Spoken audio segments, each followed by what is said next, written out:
4 M3 BMWs charging down through the dip up towards Druidge. A lot of these M3 BMWs are newly built by a company in Belgium called Mats, and I believe they've made somewhere in the region of 70 or 75 of these cars for private owners, to both in rallying and in racing. But we do have, I think our research we found out on Friday, is it 2 original cars we've got racing in the M3s? We have one original M3, and that is the one at the front, the number 81 Andrew Jordan driven M3. So that is the one you can see out in circuit, a mixture of red, yellow and blue, Mocal sponsorship, and it's Andrew that's dragging around the remainder of the M3s. This qualifying session, by the way, is 30 minutes long. We've got 27 minutes left, and I may already expect to see some quick times, Alistair, despite what are more challenging conditions than yesterday. Well, I've already spotted one car that isn't in the programme, which we haven't picked up on any... Oh, yes, it is. I'm sorry. I do apologise. It is there in the programme, number 202, the sort of lime green BMW 2002 of James Palmer and Simon Horrobin. Missed it there at the bottom of the list, but they're out there in the BMW, which is from 1971.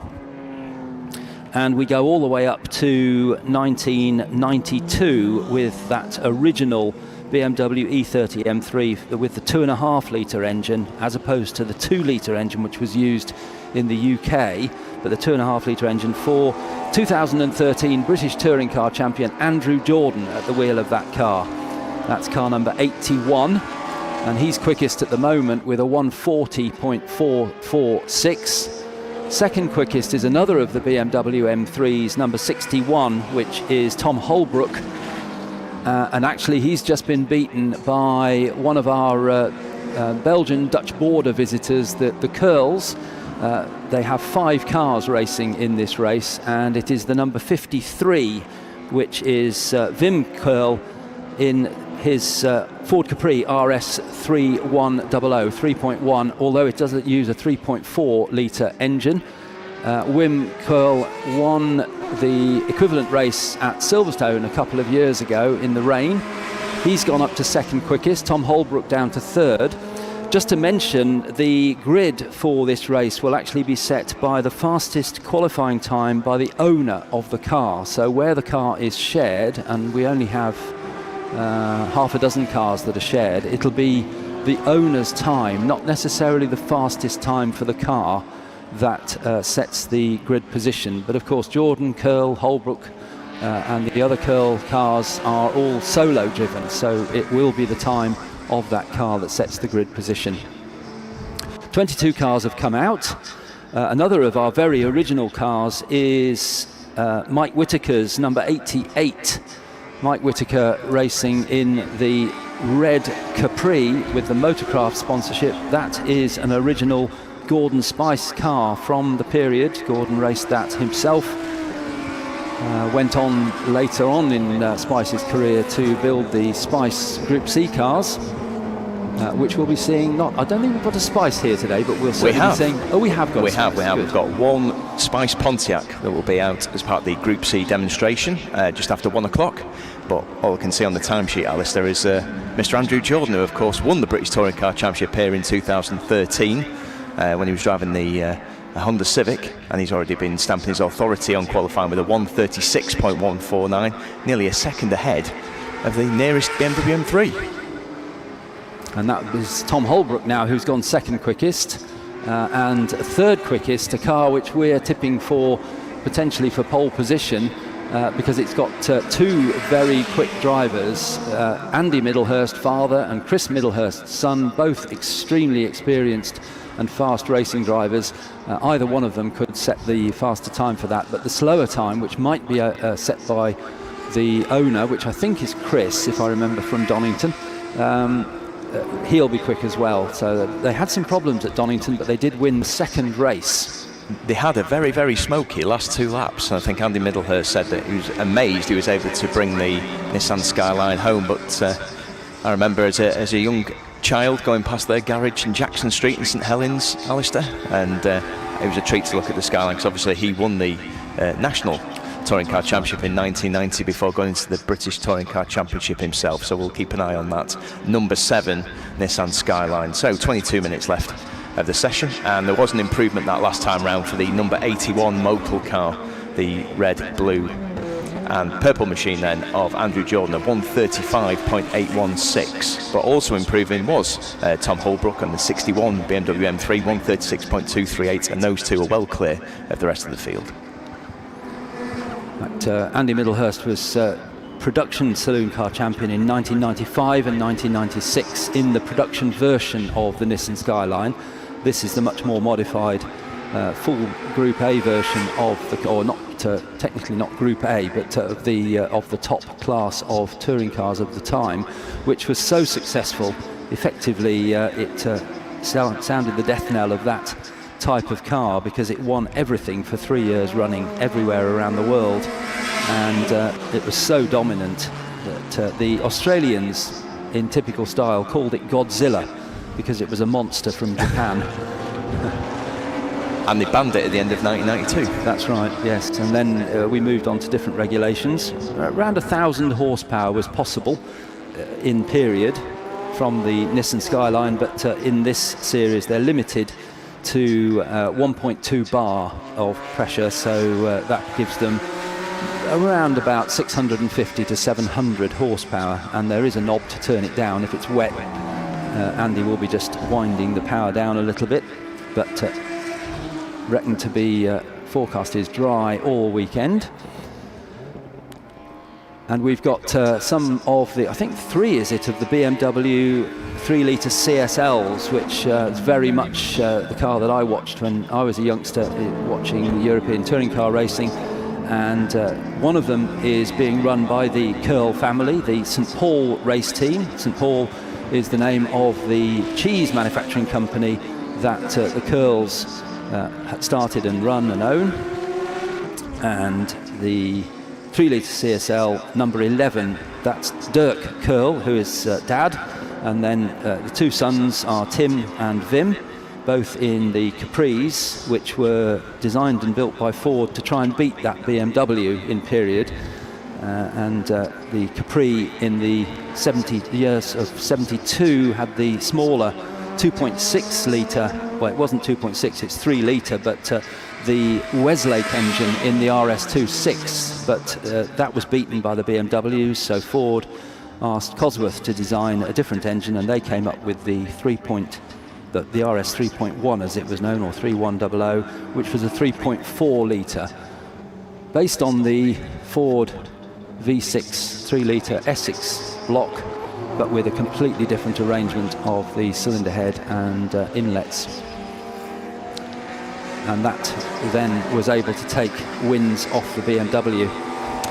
The other 1970s BMW in the race is the BMW 2002 from 1971, currently in the pits. So that is the lime green car of James Palmer and Simon Horrobin, number 202. And that's a 2-litre engine, of course, that's within that BMW 2002. Just having a quick look at the times, and it remains Andrew Jordan at the top, but seems to be struggling on his last couple of laps. Maybe a bit of traffic there for Andrew.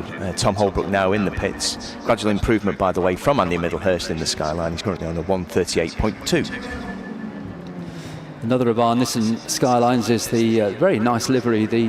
We knew them as Yokohama tyres, but Advan was the Japanese name for them, and red and black livery, Taysan on the side. And that is Nick Strong, number 12. In his Skyline GTR, he is sitting in 14th place in the order. He's a solo driver, so it'll be his time that will set his grid position.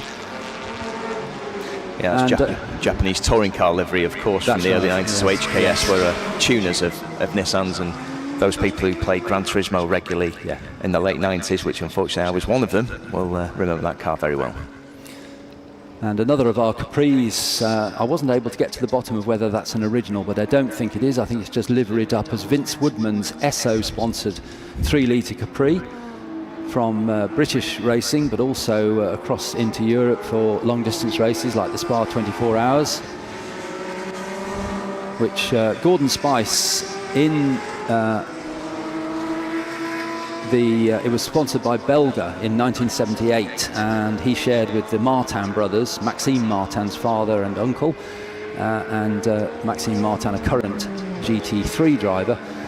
And Gordon Spice won the Spa 24 Hours in 1978 in a 3-litre Capri, and that was the last time that the long 8.5-mile circuit was used. In 1979 they moved over to the new current Grand Prix circuit, the much shorter circuit, about half the length of the original circuit. Improvement on the last lap, by the way, for Andrew Jordan. So it took a further 4/10 off his fastest time, so 1:35.464. Also an improvement for the Middlehurst Nissan in third position, currently just rounding Surtees on their way back onto the Grand Prix circuit with a 1:37.431. There we are. So we've got a BMW M3 first and second, then the Nissan Skyline of the Middlehursts in third, number 7. And for those of you joining us via the live stream, that's the car on screen at the moment, number 7. New to the Middlehurst this season. It was raced previously, built by Rick Wood Motorsport up in the northwest, who's a bit of an expert at building both Nissan Skylines and the gorgeous RS Capris as well, and lots and lots of other things. But he built this car some years ago, but Andy and Chris took it on at the beginning of this season and had some technical problems at Donington in qualifying in May. Weren't able really to set a representative time. Started near the back of the grid, came through to win the second race.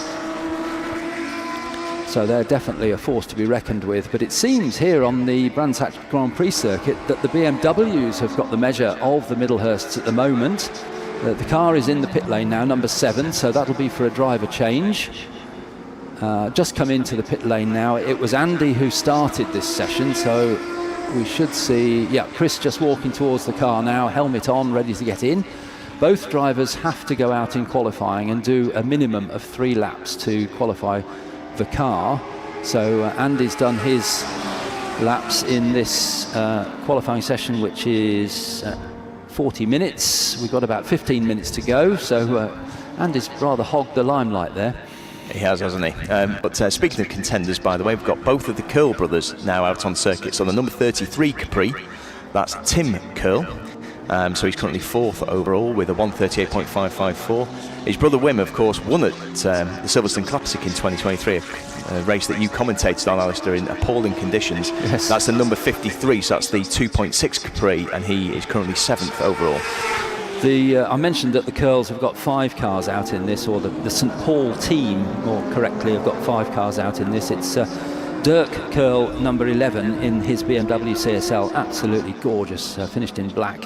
That is Dad, Dirk, and then 2 sons, Tim and Wim, 33 and 53 in their Capris. Audrey Van Ham is in an RS26 Capri. That's one of the senior directors of the company, and also, I believe, Dirk's partner. And finally, we've got number 3, which is out there. It's 16th quickest, and that's Samuel Verhegen, who is another senior director of the company, but also Dirk's son-in-law. So all family members, really. And he's out in the Mercedes 190 Evo 2 DTM car. Nice to see that out. We don't often get DTM cars here in the HTCC, so great to see that. It's just going through Paddock Hill now, finished in that black, grey and white livery. Yeah, that's the Klaus Ludwig livery from 1992, the German Touring Car Championship. There is actually a great video on the Motor Racing Legends channel of that car being driven, to an in-car view of a lap from Samuel from a couple of weeks ago, so great to see that out on track. And by the way, Tim Curl, absolutely no shortage of commitment whatsoever, real wiggle when he went through paddock on his previous lap, so we'll see how Tim, in fact Tim did improve on his previous lap, a 1:38.5. And just the one Sierra RS500 or Cosworth, whichever one you want to call it, the RS500 is correct for David Tomlin's car, number 117, finished in the Batibou livery, Thierry Boutson's sponsor in period, and not an original car, that's a car that's been built more recently. David Tomlin in car number 117. which isn't what it was in the programme. It's 17 in the programme. Just looking for him there. On our timing screens it's shown as 117. We'll just check that as it goes past us next time to see whether it's showing 117. But 17 in your programme is David Tomlin, long-time historic racer in all sorts of things, including historic Formula 2 and so on. He's out in his, he gives it all its names, Ford Sierra Cosworth RS 500. It's the only one in this race. We normally have at least 2, if not 3, taking part in these races, but just David's here this weekend.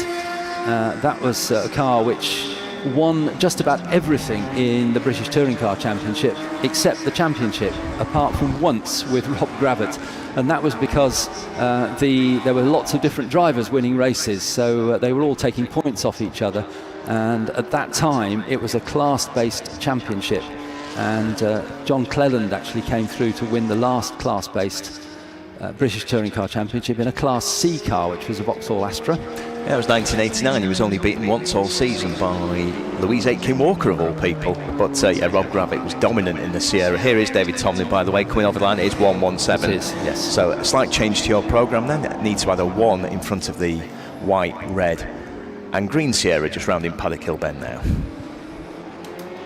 And that was a car which really dominated all around the world, really. It was certainly very dominant in Australia as well as in Europe and the UK, with drivers like Rod Gravett, but of course Andy Rouse, Guy Edwards, all taking their turn at winning races throughout the season, and Steve Soper as well in the Eggenberger car, which was the European Championship car.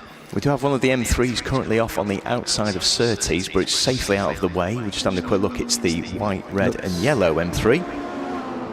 Is that the Tom Holbrook car? I think that's the Mark Smith car, number 19. So Mark Smith sharing with Carl Jones this weekend. I was just about to mention them. They're 5th at the moment. Smith and Jones. Alias. Those of you who remember Alias Smith and Jones years ago, that's Mark Smith and... talking about Sierra Cosworth, Carl Jones, Duckham's sponsored car, absolute mission he was on whenever he was in that car. Brilliant to watch. There is an in-car, I think, is there? There is, of Carl at Silverstone in 1989 racing against Jerry Marney, but he set one of my all-time favourite laps in the last round of the British Touring Car Championship in 1989, completely oversteering all the way through in damp conditions. How he managed to get that car on pole position, I will never know, but unfortunately that number 19 M3 sadly parked on the exit of Surtees. Yes, it hasn't popped up on our screen as missing yet on track, but it may well do. But I think you're right, the colour scheme of that one looks to be Carl Jones or Mark Smith. And up to second quickest has gone the Middlehurst Nissan, which pushes Tom Holbrook down to 3rd.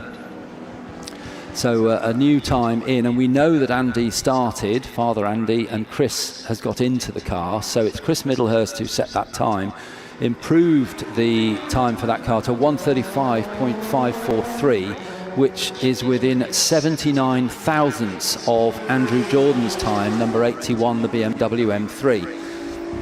So after Andrew being comfortably on provisional pole since really the beginning of the session, suddenly Chris has got that Nissan going well and has moved up to within 79 thousandths. So it's quite possible that Andrew, who's on track now and just finishing a lap, so does he improve? 1:47.8, so he's just on a warm-up lap. So I think if you watch the number 81 BMW M3, which is currently going up to Druids, this is a really hot lap for Andrew Jordan, because he knows that Chris Middlehurst has closed to within a tenth, well within a tenth of his pole position time. So Andrew Jordan will be doing everything he can now to improve on that lap time. He's just coming up now to Surtees and starting to think about heading down the long straight through Pilgrim's Drop. And while that happened, you just heard the roar of the Nissan Turbo, and that meant that Chris Middlehurst has gone quickest with a 35.371. But just a reminder to everyone that it's the fastest qualifying time by the owner of the car. So yes, he would be on pole position in ours. He would, because I think Chris is the owner of the car. He's certainly showing in all of the documents we've had as the first driver, which means he's the owner. And Andrew Jordan heading around the back of the circuit at the moment. He was we were chatting with him yesterday, Andrew, and he said his favourite part of this circuit is the run down through Pilgrim's Drop towards Hawthorns. He said it's just so fast down there, and and then you turn in through Hawthorns, and then it's the two right-handers effectively at Westfield and Sheen, and then Stirling's and back towards Clearways, and he said it's just fabulous round at the back of the circuit. And here he comes now through Clearways towards Clark Curve to complete the lap. Can he beat Chris Middlehurst? 1:35.3, comes across the line, cuts the beam. 1:35.0 for Andrew Jordan. Fabulous lap there from the car going down through the dip up towards Druids, the multicoloured BMW M3, yellows and blacks and reds on that car. An original car, we were told by the team yesterday, so that's a proper M3 from the period with the Motol sponsorship, the oil company. He's caught behind Mike Whittaker's Capri at the moment, so I don't think he's going to be able to improve this lap on that time. But typical Andrew Jordan, that he knew what he had to do and he went out and did it. I really like the fact he said that his favourite part of the circuit is the back of the circuit, because he said his two favourite passing positions are actually on the Indy circuit, which is at Paddock Hill and then Surtees. The reality, of course, is that he's good everywhere around this Grand Prix circuit, but great time, 1:35.0, which means he's 3/10 clear of Chris Middlehurst. Just to bring you up to speed with the rest of the top six then, Tom Holbrook in the number 61 BMW M3, 1:36.23 at number 61. Then David Tomlin in the number 117 Ford Sierra Cosworth, 1:38.143 in fourth place. Fifth is Darren Fielding, who of course was second at the Donington Classic, in the number 8 BMW M3, 1:38.249. And then in sixth position, the first of the Curls, that's Tim Curl, who's currently in the pits in his Ford Capri, 1:38.554. And we've now had confirmation on our timing screen that the car missing on track is indeed the number 19 Mark Smith Carl Jones car, so that's the car that's parked at Surtees, or McLaren more correctly, on the Indy circuit. Pulled the car off there, so let's hope that that car can be fixed in time for the race, which is due to start at 12:15 this morning, the first of two races for historic touring cars. And the wailing sound of the Capri goes behind us, up towards Surtees now. Goodness me, that Skyline sounds amazing. It goes amazingly well as well. 1:34.121. Fantastic lap by Chris Middlehurst. And he's taking my breath away every time he comes past the commentary box. Anyway, he really is absolutely gassing it. So Chris Middlehurst then in the number 7 Nissan Skyline R32 with a 1:34.121. 5 minutes 18 of the session left. And if you like taking photographs of racing cars, then you can't go far wrong if you can get into the position where you can get the Nissans shooting out tongues of flame from the side exhausts with the overrun and the unburnt fuel coming out through the exhaust. If you can get yourself a spot where you can catch that, particularly perhaps for the later race late this afternoon, it's going to be a bright day and it'll still be very light at 6 o'clock, but there might be enough slight darkness to really accentuate those flames coming out at the side of the Nissan. And we'll see whether Andrew Jordan can respond to that, because he's just under a second slower now than Chris Middlehurst. And Andrew Jordan had a slowish lap because he was caught in some traffic, but he comes through now and breaks the beam at 34.665. So that was the best time Andrew Jordan's done in that car, but it's not quick enough to push Chris Middlehurst and Andy Middlehurst off pole position with a 1:34.1 to a 1:34.6. So around half a second between them. But as far as I can see, Andrew has got I think he will have a completely clear track for this lap. That's right, Chris Middlehurst looks as though he's coming into the pits, and he is. So the number 7 Skyline, I think he probably thinks, yeah, that's enough for this session. Just in terms of other drivers improving, by the way, the driver of the number 125 BMW 3-litre CSL, and that is Tom Roach. He's also improved recently, so he's now into the top 10 with a 39.461, which I think is the fastest of the CSL. So yeah, 9th position there for Tom. Tom Roche raced a lot in Mazda MX-5s for a few years, but he's been out in this BMW quite a few times now, for 2 or 3 years. Good to see. Lovely looking car, number 125. Really, really pretty colour scheme, the white with the BMW stripes. And David Tomlin, by the way, has gone to 4th position. Great lap from the Sierra RS500, 1:37.738. Looks super committed at the end of that lap, and he looks super committed through Druids on this lap as well. So David now to 4th place. Oh, through the tail of the Sierra, right out of Druids, coming towards Graham Hill Bend. So this will be another quick lap for David, and he takes Graham Hill Bend as well. So let's see how David Tomlin gets on this lap, Alistair. He's just going to head out on the Grand Prix loop.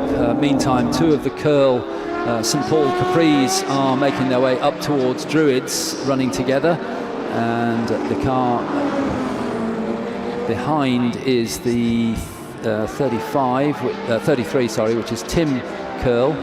35, sorry, it's Audrey Van Ham, isn't it? Yes, I misread the number there. So she's in the slightly earlier 1972 period RS26 Capri, with the Westlake engine as opposed to the Cosworth heads on the later 3.4 Capris, the RS31 as they're known. And then we go a few years forward, if you're watching on the live stream, to the much more standard looking Capris from the period when Gordon Spice was racing in that very Motorcraft sponsored car. Much less modified by then. These Capris with the big wide wheel arches and the very, very heavily modified engines and suspension and so on were running to a different set of regulations. I thought David Tomlin was on a fast lap, but he isn't. He's coming into the pits, so what do I know about racing at Brands Hatch? Out of the pits, by the way, is the Middlehurst, so the Middlehurst Skyline, potentially thinking, well, there's only 5/10 between ourselves and Andrew Jordan, so out of the pits comes the Skyline, just rounding Surtees now.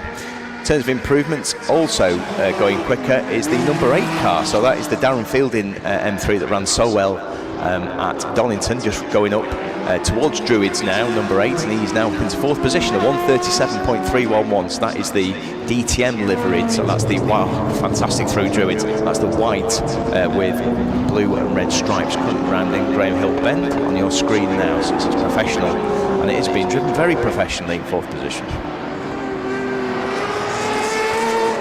David Tomlin has come in, as you said. Tim Curl's come in as well in the 33 Capri. Also in Andrew Jordan, who with only 38 seconds left, I think that's the end of his session, so he's been out, done his best.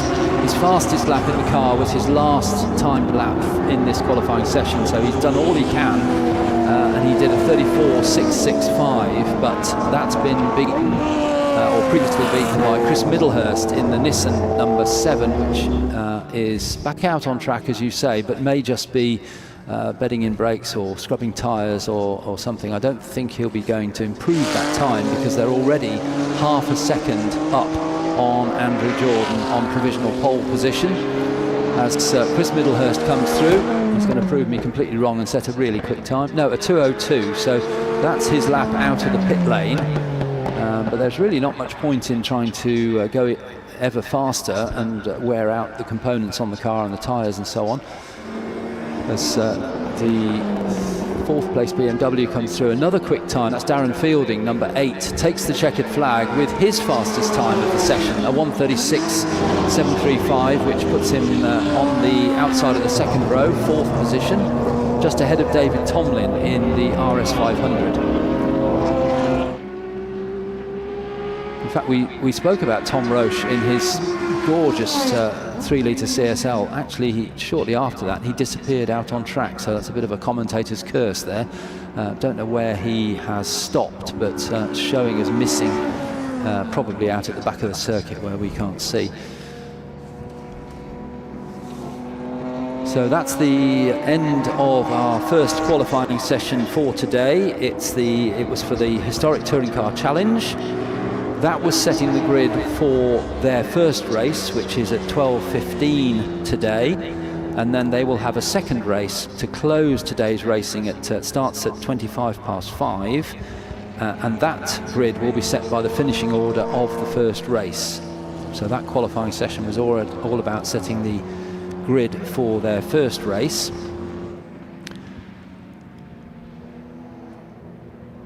And we know it was Chris Middlehurst who set the fastest time for that car. What we don't know definitely, although we think Chris is the owner of the car, so his time will be the one that's used for the grid positions, but that's all subject to confirmation. We will get full grids and given to you before the race starts.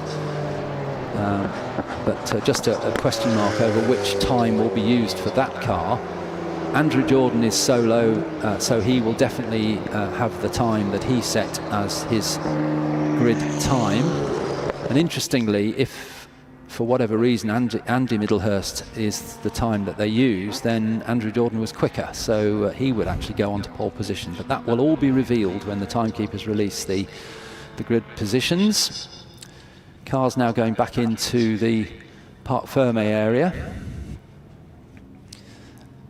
So it's Middlehurst in the Nissan quickest, second quickest Andrew Jordan, number 81 BMW, third quickest number 61 BMW of Tom Holbrook, fourth BMW number 8 of Darren Fielding. Then in fifth place number 117 is David Tomlin in his RS500 Sierra, and in sixth position number 33 Tim Curl in the first of their RS31 Capris. And then, despite retiring during the session, seventh quickest is Mark Smith and Carl Jones, number 19 BMW, and in eighth is number 53, the second of the Curls Capris, number 53, and that's Wim Curl. And then in ninth, again a car that disappeared during the very end of that session, number 125, the BMW 3-litre CSL of Tom Roche, and in 10th place number 96, Paddy Shovlin in another of the M3s. I'll just check that is Paddy. There's two Shovlins in our race. Yeah, it is Paddy in that one.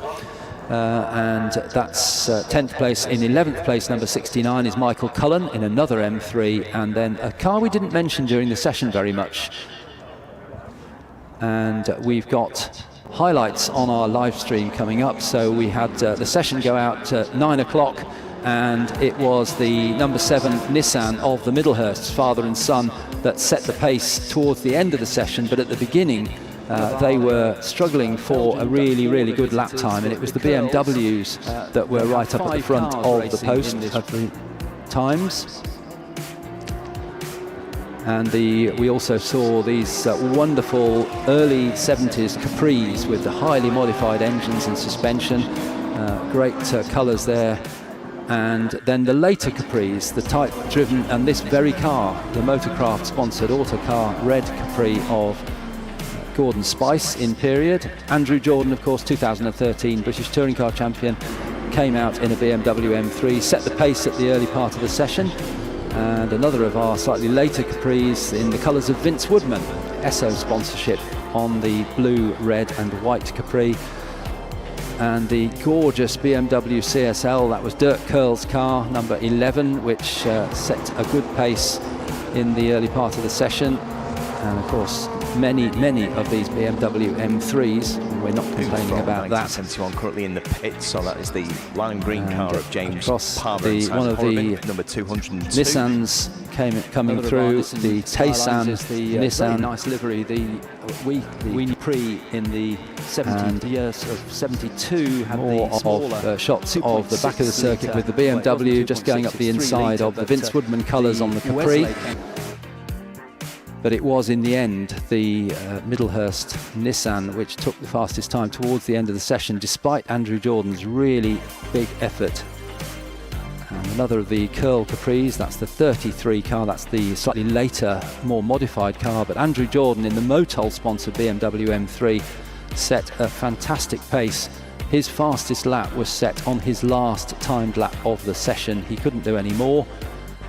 But it was beaten by the number 7 Nissan, the car driven by Chris Middlehurst at this point, the son of Andy Middlehurst, who took the Nissan to pole position, provisional pole position.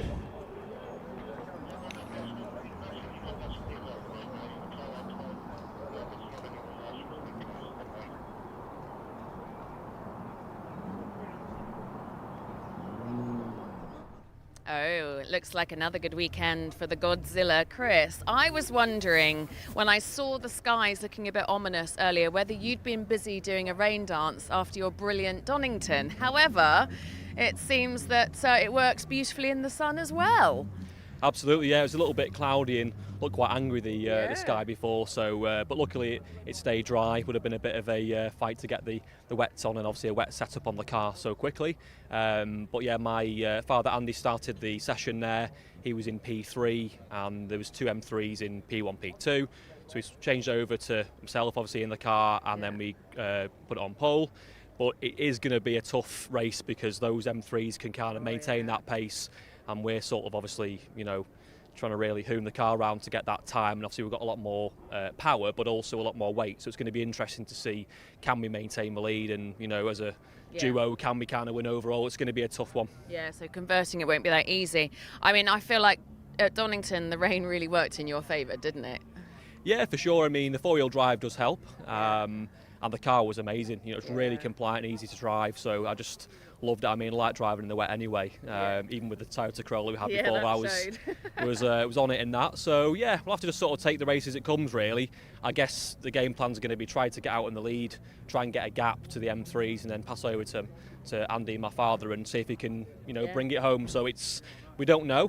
Outright pace is kind of there, but like I say, it's maintaining that with the brakes and the temps and things like that.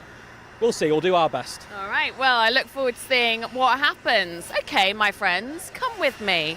So hello, welcome, I'm Alex. We're down in the assembly area. That was the Historic Touring Car Challenge qualifying session, one of my favourite sessions over this weekend. We've got 6 qualifying sessions, we've got 5 races today, we've got 10 hours of live stream covering the London Historic Trophy here at the iconic Brands Hatch, celebrating 100 years of Brands Hatch. What a place and what an event to do it at. We've got so much in store for you over this weekend, and not only is it the track action, here as a spectator it feels like one big roving museum. So if you haven't got your ticket but you live locally, do come down. You can buy tickets on the gate. Right. Have a look over here, Shane. Shane's my cameraman this weekend, friends. Right, we've got the Woodcote Trophy, or the Woodcote and Sterling Moss qualifying session now. So this is a completely different style of racing. And immediately you feel the shift, because what you're looking at right now are cars from the golden age of endurance racing. We're going to keep an eye out for the Pearson, the Brundles. In fact, what I'll do is I'll pass you over, have a look at this explainer, and I'll tell you a little bit more after that. Check this out. The Royal Automobile Club Woodcote Trophy and the Sterling Moss Trophy share the track, bringing early and late 1950s sports cars into one spectacular grid. Named after Woodcote House, the club's Surrey home away from home, the Woodcote Trophy is home to earlier pre-56 cars, while the Sterling Moss Trophy hosts cars pre-1961. Sterling Moss Trophy is more than a name. At the end of the year, the winner takes home the trophy Sir Sterling was awarded for his first ever Grand Prix victory at Aintree in 1955. Cars like the Jaguar C-Type, D-Type and Lister Nobly defined an era of global competition from Le Mans to the Mille Miglia. Now they return to race once more with motor racing legends. Thank you very much, Alex. So it's 2 races in one, 2 qualifying sessions in one, if you like. They are completely separate races, but they run together on the track. They don't start separately. The cars are mixed up on the grid. The Royal Automobile Club Woodcote Trophy, named after a trophy that was given by the Royal Automobile Club many, many years ago, and that's for cars up to 1956, sports racing cars up to 1956. And then, as Alex just explained, the Sterling Moss Trophy is Sterling's very own first trophy ever that he won as a Grand Prix driver, for a Grand Prix win. And he gifted that to the club to give every year at the end of the season to the winner of the Sterling Moss Trophy series. And that's for cars up to 1961. And all sorts of interesting cars come out in this. We've got one-off specials, and we've got cars which were built, for example, by Jaguar specifically to win Le Mans, the D-Type Jaguar, and the earlier C-Type as well. But the D-Type was very specifically designed to win the Le Mans 24-hour race, which it did. And we've also got cars from the Lister marque, which if you're not an expert on historic racing, you might think, well, what's Lister? Well, Lister was a manufacturer in the UK, and Brian Lister took engines from different manufacturers to use in his cars, and the most popular ones were the straight six Jaguar engine. So you'll see, for example, Sean Lynn, number 13, is in a Lister Jaguar. Knobbly is the shape of the bodywork, and that's got the straight six Jaguar engine, XJ engine, as fitted in things like the E-Type, the D-Type, and in road cars the XJ6, which had a great life. It went right through to the 1980s before it was ceased production. And then also, frighteningly, how about a 5.5 litre Chevrolet V8 engine in the front of a Lister? So, for example, number 2, Richard Hudson and Stuart Morley's car is fitted with the V8, and you can tell with the rumble of the V8 as it goes by. It's one of those Chevrolet engined Listers, and at the time, probably the most famous Lister driver was Archie Scott Brown, who was very, very close to the Lister factory, did a lot of their testing, raced very successfully for them, but also a very early Jim Clark raced in Listers for a Scottish team, and that started him out on his remarkable career in sports, saloon, and of course Grand Prix motor racing, the 1963 and 65 world champion. Only one car from the 1960s, of course, that is the 1960 number 18 John Chisholm, Ian Rowley, Lola Mark 1, the rest of them, of course, from the 1950s. And we were talking about this earlier, Alistair, in terms of how this could run. It's really a question of power versus guile, isn't it? It certainly is, yes, very much so. The smaller cars, like the Lotus particularly, Colin Chapman famously designed in lightness. He was all about, if the car is heavy, it will be slower, so make it light as possible. Did have a few failures because of that, perhaps just slightly not quite strong enough, but some very, very good chassis there from Lotus. Wasn't Colin Chapman's ethos simplify and add lightness?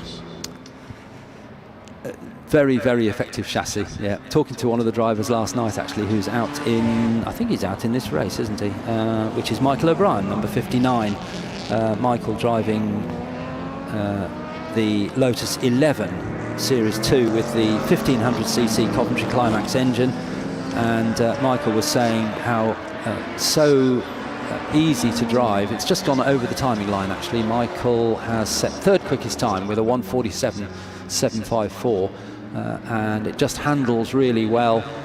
Lovely, lovely car to drive, and it's not out of the question that one of the smaller engine cars will surprise a few people around the Brands Hatch Grand Prix circuit. We're not expecting rain, but certainly if it rains, then they do come to the fore a little bit. One of the cars that just had a bit of a moment then at the Sheen Curve was the number 168 Paul de Havilland Lotus 11 Le Mans from 1956, but back on circuit without trouble. But actually top of the timesheets is Gary Pearson in the number 23 Lister Jaguar Knobbly. So Gary not only driving, but of course prepared a number of these cars. I mean, he prepared the 5.5 litre Richard Hudson car, the number 2, which you were talking about earlier, and I've got to say Richard Hudson and Stuart Morley are braver than me driving that round the Grand Prix circuit. Yes, that was a car that was built a few years ago. It's not an original Lister, it's a copy, which of course is quite normal in historic racing, to have a car made which is absolutely to the regulations, exactly as it was in period, but not an original car. And the Hudson and Morley car was built some years ago, but it has that very powerful V8 Chevrolet engine. One car which is, chatting with the team yesterday, one car which is very original is number 13, Sean Lynn. Sean Lynn is the owner of Motor Racing Legends and an arch enthusiast of historic racing, and Sean is out in his yellow with the green stripe Lister Jaguar Knobbly. So that's the Jaguar engined car. The reason some of them are called Nobblies. In fact, we've got a Costin car here, and it's Max Lynn, isn't it? What number is he? Number 3, yes. That's listed as a Lister Costin Chevrolet. You might say, what's the difference? Well, underneath, nothing. The chassis are the same. Engine is a choice between Chevrolet or Jaguar. But the bodywork looks completely different. The Knobbly, which is the yellow and green car going through Paddock Hill now, was actually named in the factory by one of the driver's wives. John Coundley was a works driver, and his wife came into the workshop, Pat Coundley, and she looked at it and she went, oh, that's Knobbly, isn't it? Because the wheel arches are fared over the wheels, and there's a dip between for the front of the car, and then the engine bulge. It's Knobbly, she said, so that's what it's always been called. And then the Costin-bodied Lister was designed by aerodynamicist Frank Costin, whose brother Mike Costin was the Cos of Cosworth.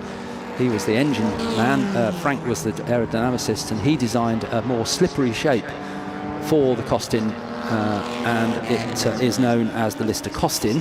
So Max Lynn, son of Sean Lynn, number 3, the light green car, which came in from America about, was it last year or the year before? I think it was last year that the Lynns bought that car over from America. And it's got the, shown in the programme, actually, just looking across, 3.8 litres. It's not, it's the 5.5 litre Chevrolet engine, V8 Chevrolet engine in number 3. So you can change 3.8 to 5.500. Hugely powerful, quite a handful. Max loves driving it, of course. But going back to Sean Lynn's car, I mentioned that's very original. That was a car which was raced in period. It was sold by Listers to a Belgian race team, which is why it's predominantly yellow in colour, Belgian racing colours, in 1958. And it was entered for Le Mans in 1958 with an experimental Jaguar engine of only 3 litres rather than the 3.4 or 3.8, which is more normal. Unfortunately, the engine failed, and so it didn't take part in the Le Mans race. It retired. It's now got the more normal 3.8 litre Jaguar engine, but the bodywork and the chassis is very, very original. And still you can see some of the paint colours from years gone by behind the seats. Absolutely. And while you were talking about some of the larger engine vehicles, of course, the person who's been going quicker on track is one of the smaller engine vehicles. It's the number 11 Ollie Bryan British Racing Green Lotus 15 from 1958. So Ollie set a 43.9 on the previous lap. He went even quicker that time round, a 43.527.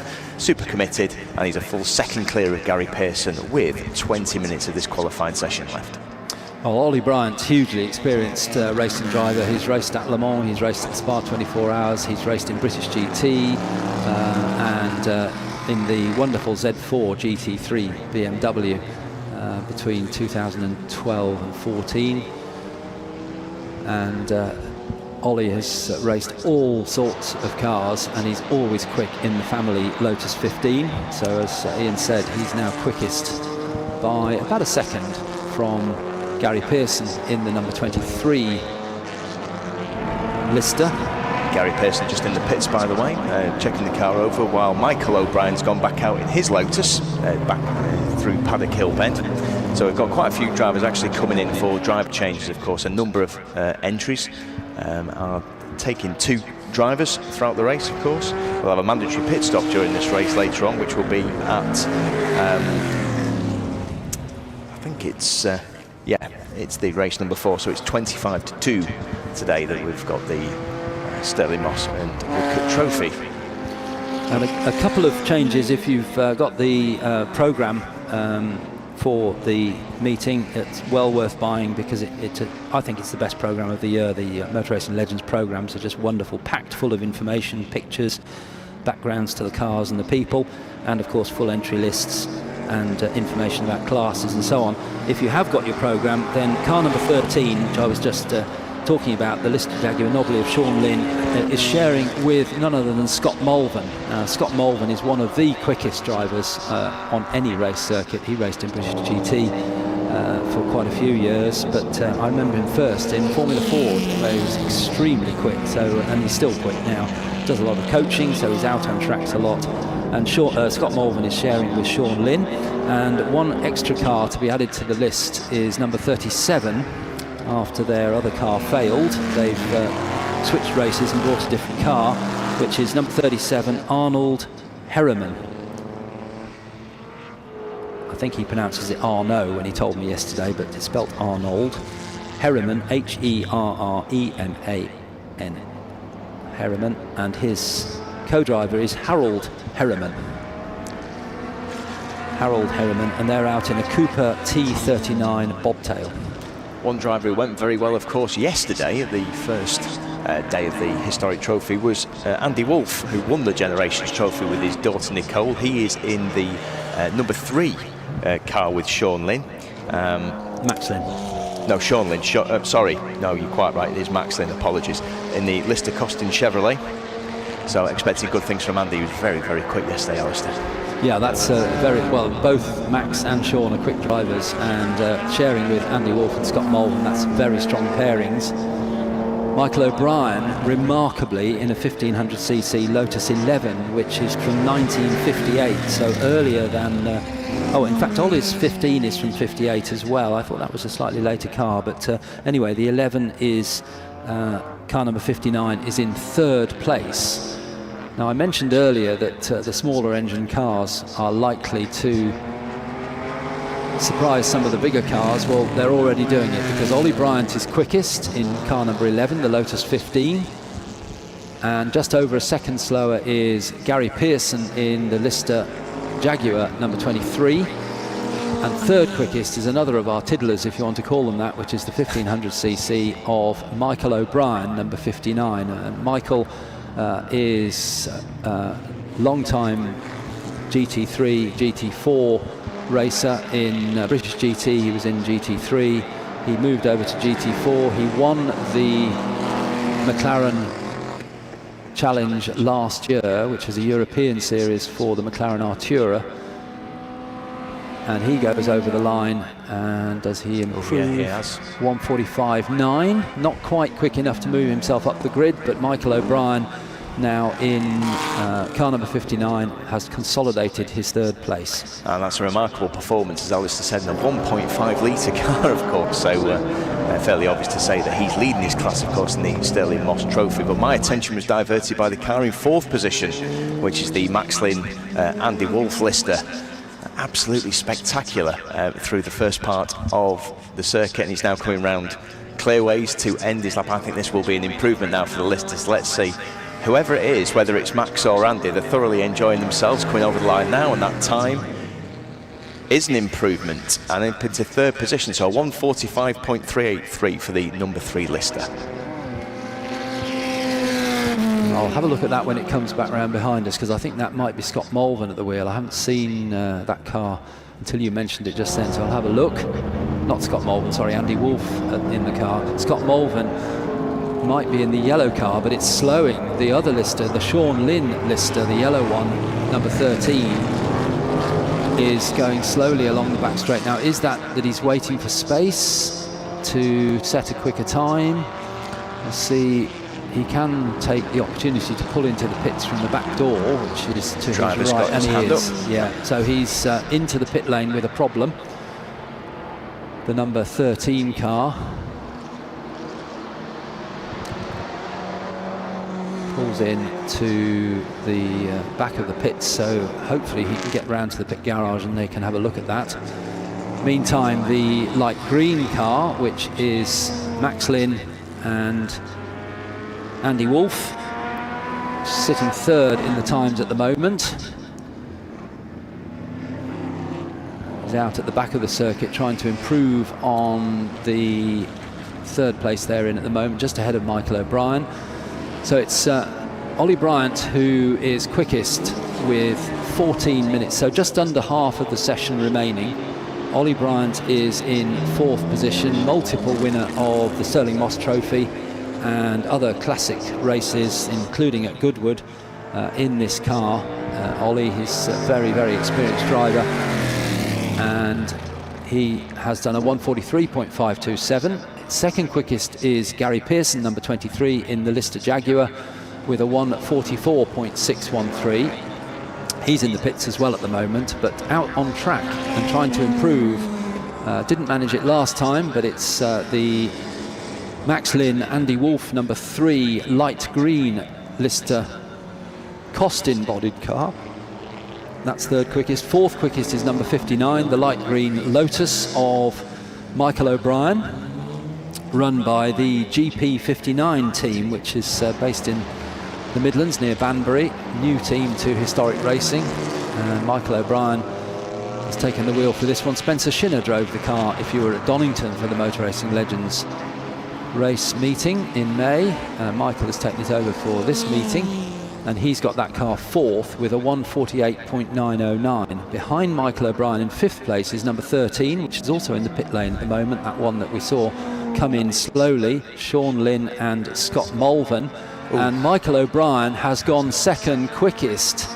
So in amongst all these 3.8, 5.5 litre engines, it's Ollie Bryant who is quickest with a 2 litre Lotus, and Michael O'Brien who is second quickest with a 1500cc Lotus. Well, Michael O'Brien was absolutely sensational through Hawthorne and Westfield. He just put up on the TV as he was coming through, so a fantastic lap, 1:44.363. I have noticed, by the way, there is a lovely camera on his driving position, so I bet that'll make great entertainment eventually on your streaming service of choice. Over the line then is number 3, so it is the Max Lynn Andy Wolf car that has also improved, but doesn't improve position at 1:45.016 with 12 minutes of the qualifying session to go. And on our live stream, a lovely example, the number 21, the yellow D-type Jaguar. That's a lovely example of a D-type, which is Jonathan Bailey's car, and that's the what's called the short nose D-type, so a slightly earlier one with a 3.4 litre engine. But that car designed specifically by Jaguar, led by Lofty England, to win the Le Mans race after success with the earlier C-Type, which was a competition development of the XK120. So correctly it was an XK120C, but everybody calls it the C-Type. But they came up with the D-Type, which was very successful at Le Mans, and that vertical fin behind the driver, you can see if you're watching the live stream, perfect there, you can see behind the driver's helmet that vertical fin there. That was actually for stability on the 4-mile Le Mans Mulsanne straight, to keep the car going in a straight line at a remarkable speed. In the 1950s they were doing somewhere in the region of 165, 170 miles an hour down the Mulsanne straight, and an absolutely iconic shape on that D-type. And that Jonathan Bailey car is sitting at the moment 9th quickest, number 21, with a 1:59.009.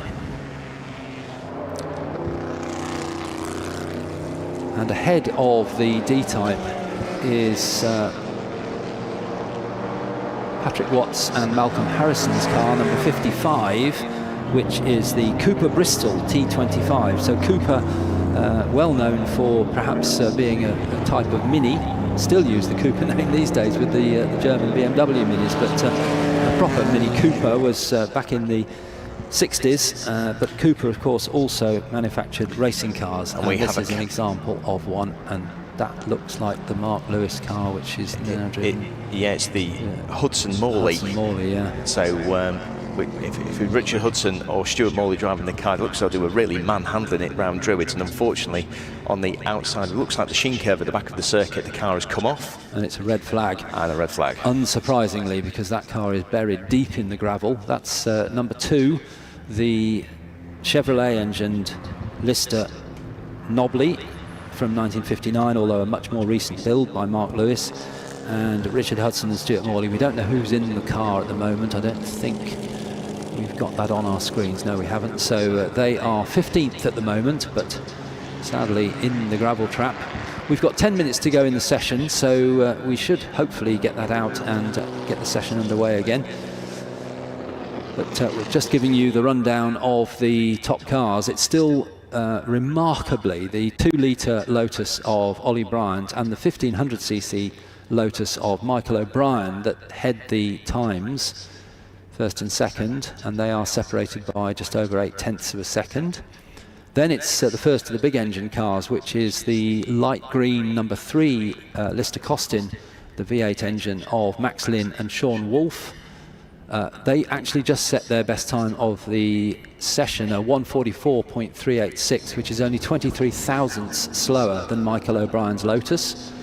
Behind the Lynn Wolf Lister is the Lister Jaguar of number 23, Gary Pearson, with a 1:44.613. He'd just done his best time as well, so he is still going for a time, trying to improve his 4th place. 5th is the car that came into the pit lane through the back entrance, so not sure whether that is a problem that can be fixed and get that car out again, but it's the Sean Lynn, Scott Mulvin, number 13, which retired to the pits, but before that it had done a time good enough for 5th place. In 6th place is the number 10 car, which is the Cooper Monaco T49 of Ollie Crosthwaite and Nick Finberg, which is a rear-engined car.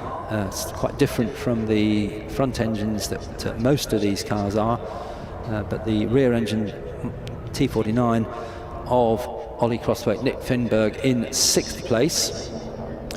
And in 7th is the number 14, Lucas Halusa, D-type, short-nose D-type, number 14 is in 7th place. And in 8th is the number 18, John Chisholm, Ian Rowley, Lola Mark 1. So that's the very first design from Eric Broadley at Lola, way back in 1960. And Lola went on to have a huge history particularly in sports cars and open wheel cars as well, sometimes white labelled as something else. Lola would design and build a car for another team, but hugely successful over the years. This was their the very first design from Lola. And good news is that the Chevrolet Lister that went off into the gravel has been recovered. Thank you very much to our recovery crews and marshals, and early thank you to them, because they work so hard to keep us going and keep everybody safe. But that car's been dragged out of the gravel, number 2, and it's making its way back to the pits on the track. So that should be okay to have a bit of a sweep out of the gravel, and then hopefully that will be okay for taking part in the race. The car makes an absolutely fantastic noise, even at low revs. Yeah, the real burble of that V8. So just waiting for the number 2 car to come back round. All the other drivers currently lined up in the pit lane, waiting to resume qualifying. 10 minutes left of the session, so we're just waiting for the red flag to turn to green once the number 2 car returns back to the pits. And the good news is the number 13 car, Sean Lynn and Scott Mulvin, is ready, driver seated in the car, waiting to join the queue to come out. So whatever was the problem with that car that needed to come back into the pit lane, it looks like they've fixed it. Oh, in fact, the driver just getting out now. So maybe I was wrong. Maybe it's not quite ready to go out yet. Well, while that's going on, of course, the throng currently at Brands Hatch are on the other side of the pit garages, because we've got the Group C demonstration right next door to the existing action, so people can see at the moment one of the Silk-Cut Jaguars, one of Rothman's Porsches, a Nissan, and the aforementioned Spice Pontiac, the number 10 wins car. So anyway, that's going on later on today. It sounds as though the cars are going back out onto circuit, Alistair. Yes, worth mentioning that actually, because it's free to come into the pit area, which would normally be a hive of activity for racing cars. There are no racing cars being run out of the pit garages. That is reserved entirely for our Group C demonstration cars, and of course for the Nigel Mansell Williams FW11. More of later, but if you want to have a wander over to the pit lane, it's all open. Please do come round, have a look. Some of the cars are already on display outside their garages. Others are just being prepared, so there'll be more appearing. As the cars go back out for their session, we've got just over 9 minutes remaining. And I got as far as the 8th place car. 9th was the 21 Jonathan Bailey yellow Jaguar that I was talking about earlier. In fact, on our live stream screen now, that car is 9th quickest. And completing the top 10 of our time so far is Doug Muirhead's Lotus 11. Similar car to Michael O'Brien's, which is up in 2nd place. Ollie Bryant not yet out of the pit lane. He's just coming out now, Alistair. So Ollie Bryant now making his way with 8 minutes 30 of the qualifying session. Ollie Bryant, a very, very fast driver, drove well yesterday in the Generations Trophy race to finish 10th. With his dad, Graham, driving, also a very quick driver, but yeah, Ollie and Graham, great race yesterday. Graham a little bit under the weather because he's sprained his wrist, fell off his push bike, I think it was, Ollie said, and just sprained his wrist, so he was racing with a strapping on his wrist and hand, still managed to get 10th. And the first car that came out of the garage was the number 10 car, so that is the Ollie Crosthwaite Nick Finber Cooper Monaco T49 from 1959, another 2-litre car that's doing well, of course. Alistair, that's currently 6th in the standings. That's gradually improved as the session's gone on. Let's see, I believe it's Ollie that's in the car, but we'll confirm that later. But yeah, as you quite rightly said at the start of this session, not necessarily the biggest engine cars to be at the front of the field. No, very much not. And the one we're watching has actually just gone over the line. The light green Lister Chevrolet number 3, Max Lynn and Andy Wolff, is only 23 thousandths slower than Michael O'Brien, who is second quickest.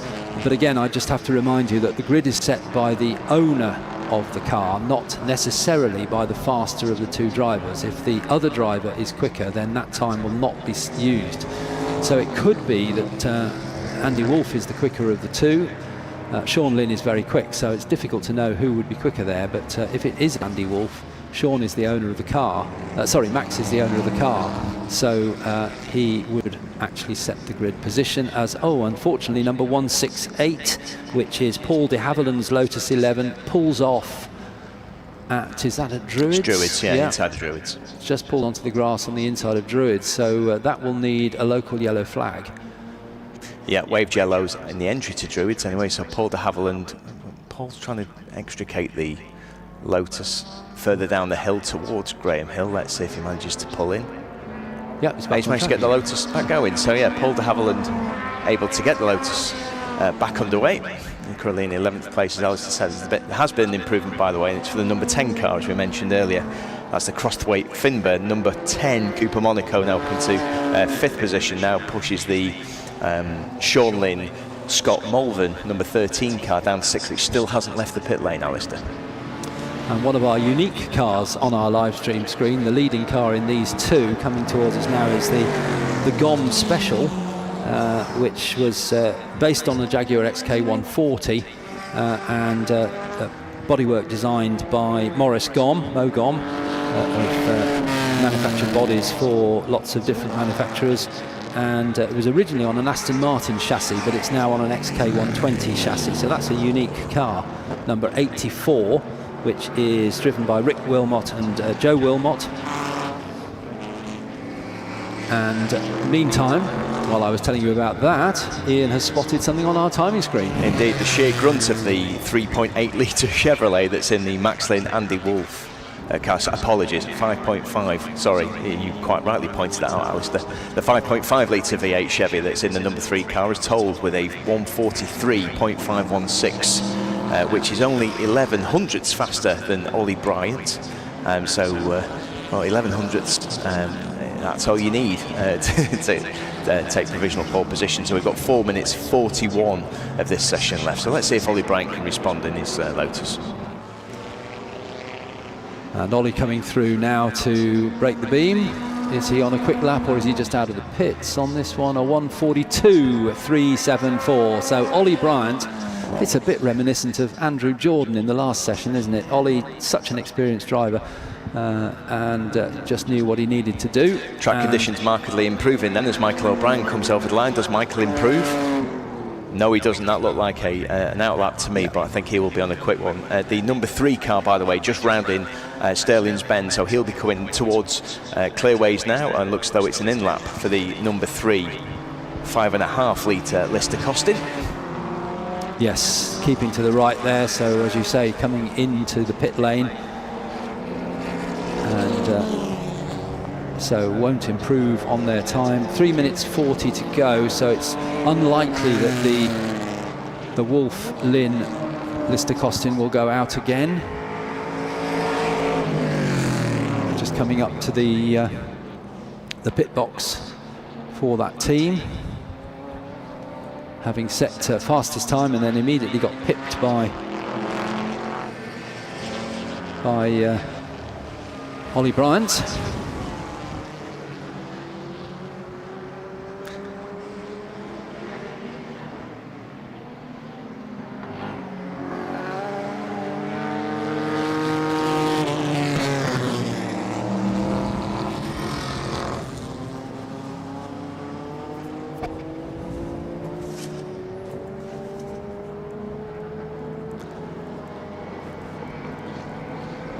A quick lap indeed for the number 168 car, so de Havilland appears to be running well again.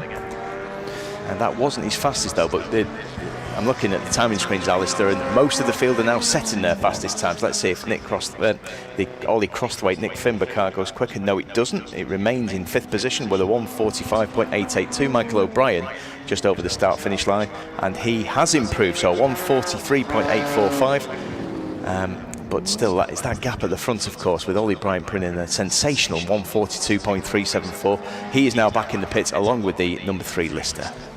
Yes, so both our fastest cars actually in the pit lane at the moment. Looks like Max Lynn sat in the number 3 car chatting with the team, and Ollie Bryant similarly chatting with his team. Is it his dad there leaning into the car chatting with Ollie? Graham Bryant himself a very effective racer. They're quickest. The Lynn Wolf car second quickest. Nice to see the XK out. The number 68 car was on our live stream just then. It was Reed Gom and Mark Gordon in the XK 140, the hard top car, the grey car with the stripes down it. That car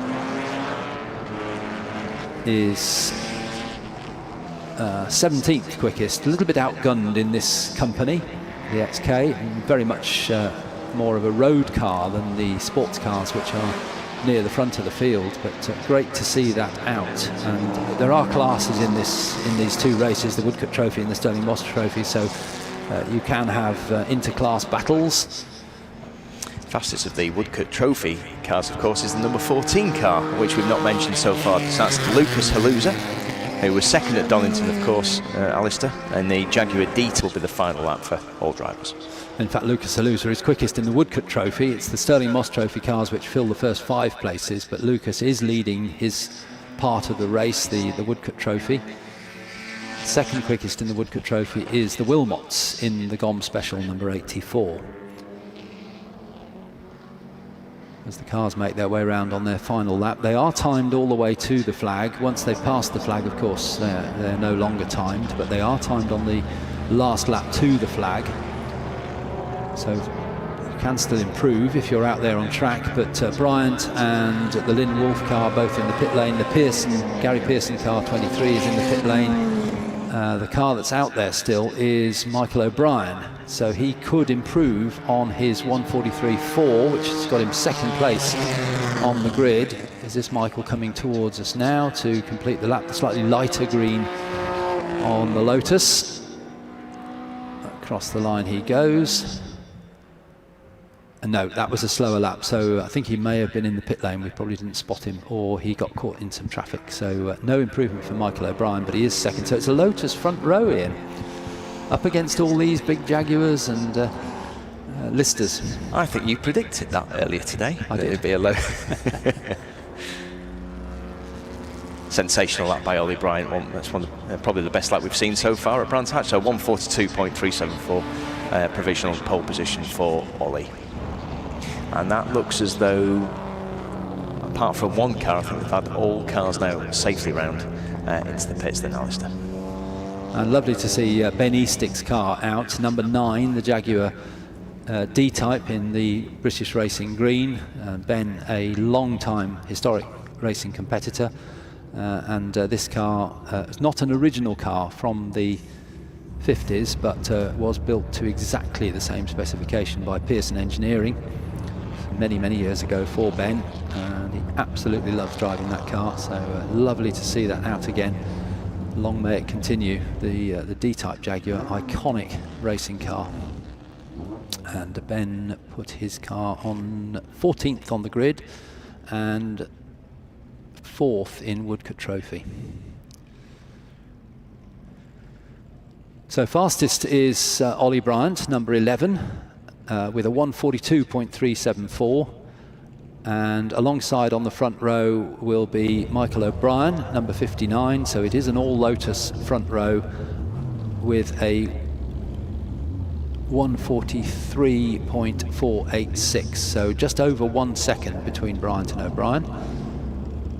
Third quickest, only 3 hundredths slower. Third quickest is number 3, which is the Max Lynn Andy Wolf Lister Costin with the Chevrolet engine, 5.5 litres with a 1:43.516. And then it's Gary Pearson, number 23.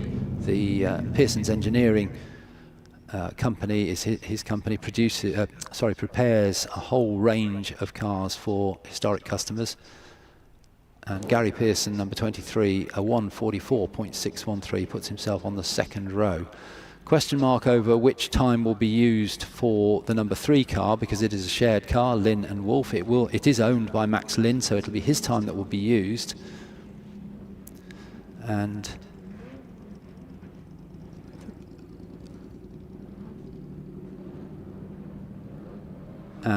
we are going to see a summary of that qualifying session very shortly on our live stream.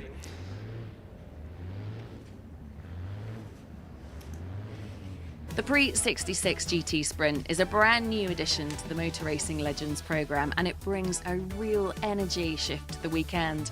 This is classic GT racing, but with a sharper edge. Cobras, E-Types and Austin Healey's, exactly like the legendary Paddy Hopkirk raced at Brands Hatch in 1965, now pushed into a fast-paced 1-hour format. Add in pit stops, driver changes and a mix of power and precision across the grid, and you've got a category that's unpredictable, intense and built to race.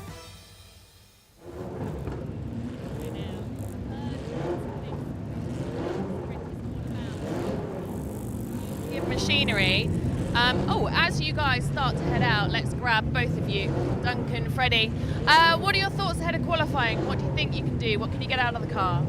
We need to figure out the circuit first. It's our first time here, so just going to enjoy it, not make any mistakes, and obviously you're going to try and beat the runs. Good. You had a positive, Donington.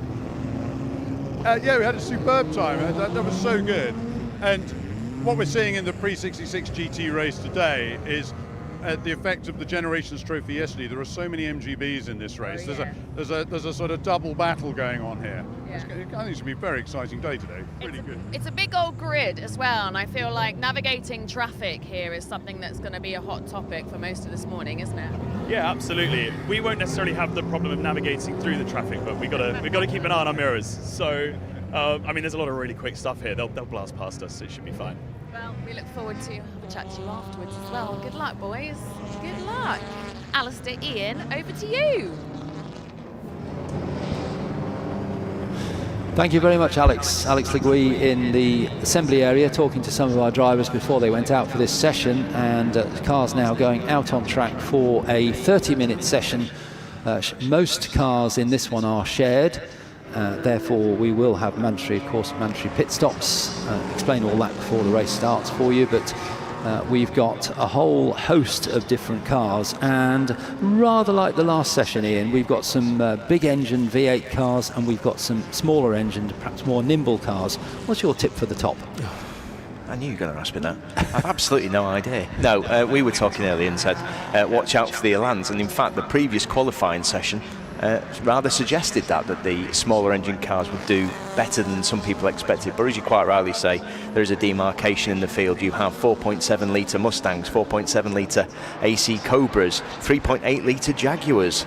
And then that's against some of the, or rather the handling might of the Lotus Elans. Some may say the finest ever sports coupe ever designed. Would you be in that particular? It's a lovely car, yes. I'm not a great fan of little sports cars. I quite like my saloon cars, but yeah, as a car, and it's the leading car actually going down through The dip is an example of the Lotus Elan, the light blue car coming round Druids now, the Lotus Elan, and then just behind you've got an example of the larger engine cars, the Jaguar E-Type. So we've got this never-ending battle between power and handling, and in this particular race, just like the last one, that will be very much coming to the fore with a 1 hour race, meaning that those in the bigger cars, the Jaguars and the Mustangs, even the TVR Griffith and Mike Whitaker, will need to just be mindful of tyre life and brakes getting too hot on this very, very hot weekend, and less of a problem for the more nimble Elans, and particularly the Elans, I think, are the ones that we're going to see near the front. We already have one car, unfortunately, off at paddock, and that is the number 22 Nigel Armstrong Stephen Skipworth Lotus Elan, and that is well and truly beached. So I think they've clearly lost it on the inside of paddock and overcorrected. And red flag, Alistair. So session will be stopped with 26 minutes 48 seconds left. So a red flag, and on our live stream we can see the driver getting out perfectly okay, and I don't think he made contact with the barrier. He stopped just short of it, so the gravel did its job, but that will need to be recovered by the JCB type vehicle that's going out now to collect it. That won't take too long, and then we'll be back running again. It gives us a chance to talk about this particular race, which is the very first running of the Pre-66 GT Sprint. This is the inaugural race for this particular series from Motor Racing Legends, and it's essentially a sprint version, although it is a 1 hour race with a pit stop, but it's a sprint version for Pre-66 GT cars. Their normal race length has been in the past 2 hours or even 3 hours. So to really open this up to people who don't want to do that length of race, Motor Racing Legends are running this as a 1 hour race, still with a pit stop. And it's looking at the grid, which is huge. 34 cars were entered. We've had 2 further late entries, so it really has taken off in a big way at this very first running. And the program changes, which I can give you while it's a bit quiet, is that number 68, Mark Gordon's E-Type, will be running as number 9. 68 becomes 9. And 2 extra entries for your program. Car number 54, running in Class B, is Jeremy Welsh and Emily Welsh. Jeremy was running in the Generations Trophy yesterday, I think, with his other daughter. So Emily with Jeremy in this one. Number 54 in an MGB. And 146, an extra entry for the Wiltshire brothers, George and Freddie. Alex was talking to their father, Duncan, and George just before this on our live stream. Well, George and Freddie sharing the MGB. They were supposed to race yesterday. Duncan and George were supposed to share the MGB yesterday in the Generations Trophy, but unfortunately George was called away to sort out a car which had been damaged in London, so couldn't make it back to take part in the race, so they have entered into this one. But it's the 2 brothers rather than father and son who are racing. George and Freddie, Wiltshire, Class B, number 146 in an MGB. The recovery of the Elan has almost been completed, just releasing the tow rope, so that will be very shortly, yes, moving away as I speak. Unfortunately, we'll be dropping gravel, so very cleverly the driver goes onto the grass, knock all the gravel out from under that car so it doesn't land on the track.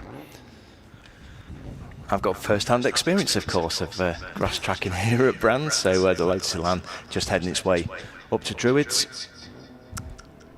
Staying to the grass as well, that's good thinking from the driver, Nigel Armstrong or Stephen Skipworth, to just knock all that gravel out before he goes onto the tarmac, and he'll come back into the pits through the back entrance, and then hopefully we'll get going again with our qualifying session for the Pre-66 GT Sprint. We've got Sean Lynn out once again in number 13, his normal number, in his AC Cobra, which is an original car. It's a Wilmot car, which has got the Wilmot colours, red with the broad white stripes down the middle. And Sean Lynn driving that solo.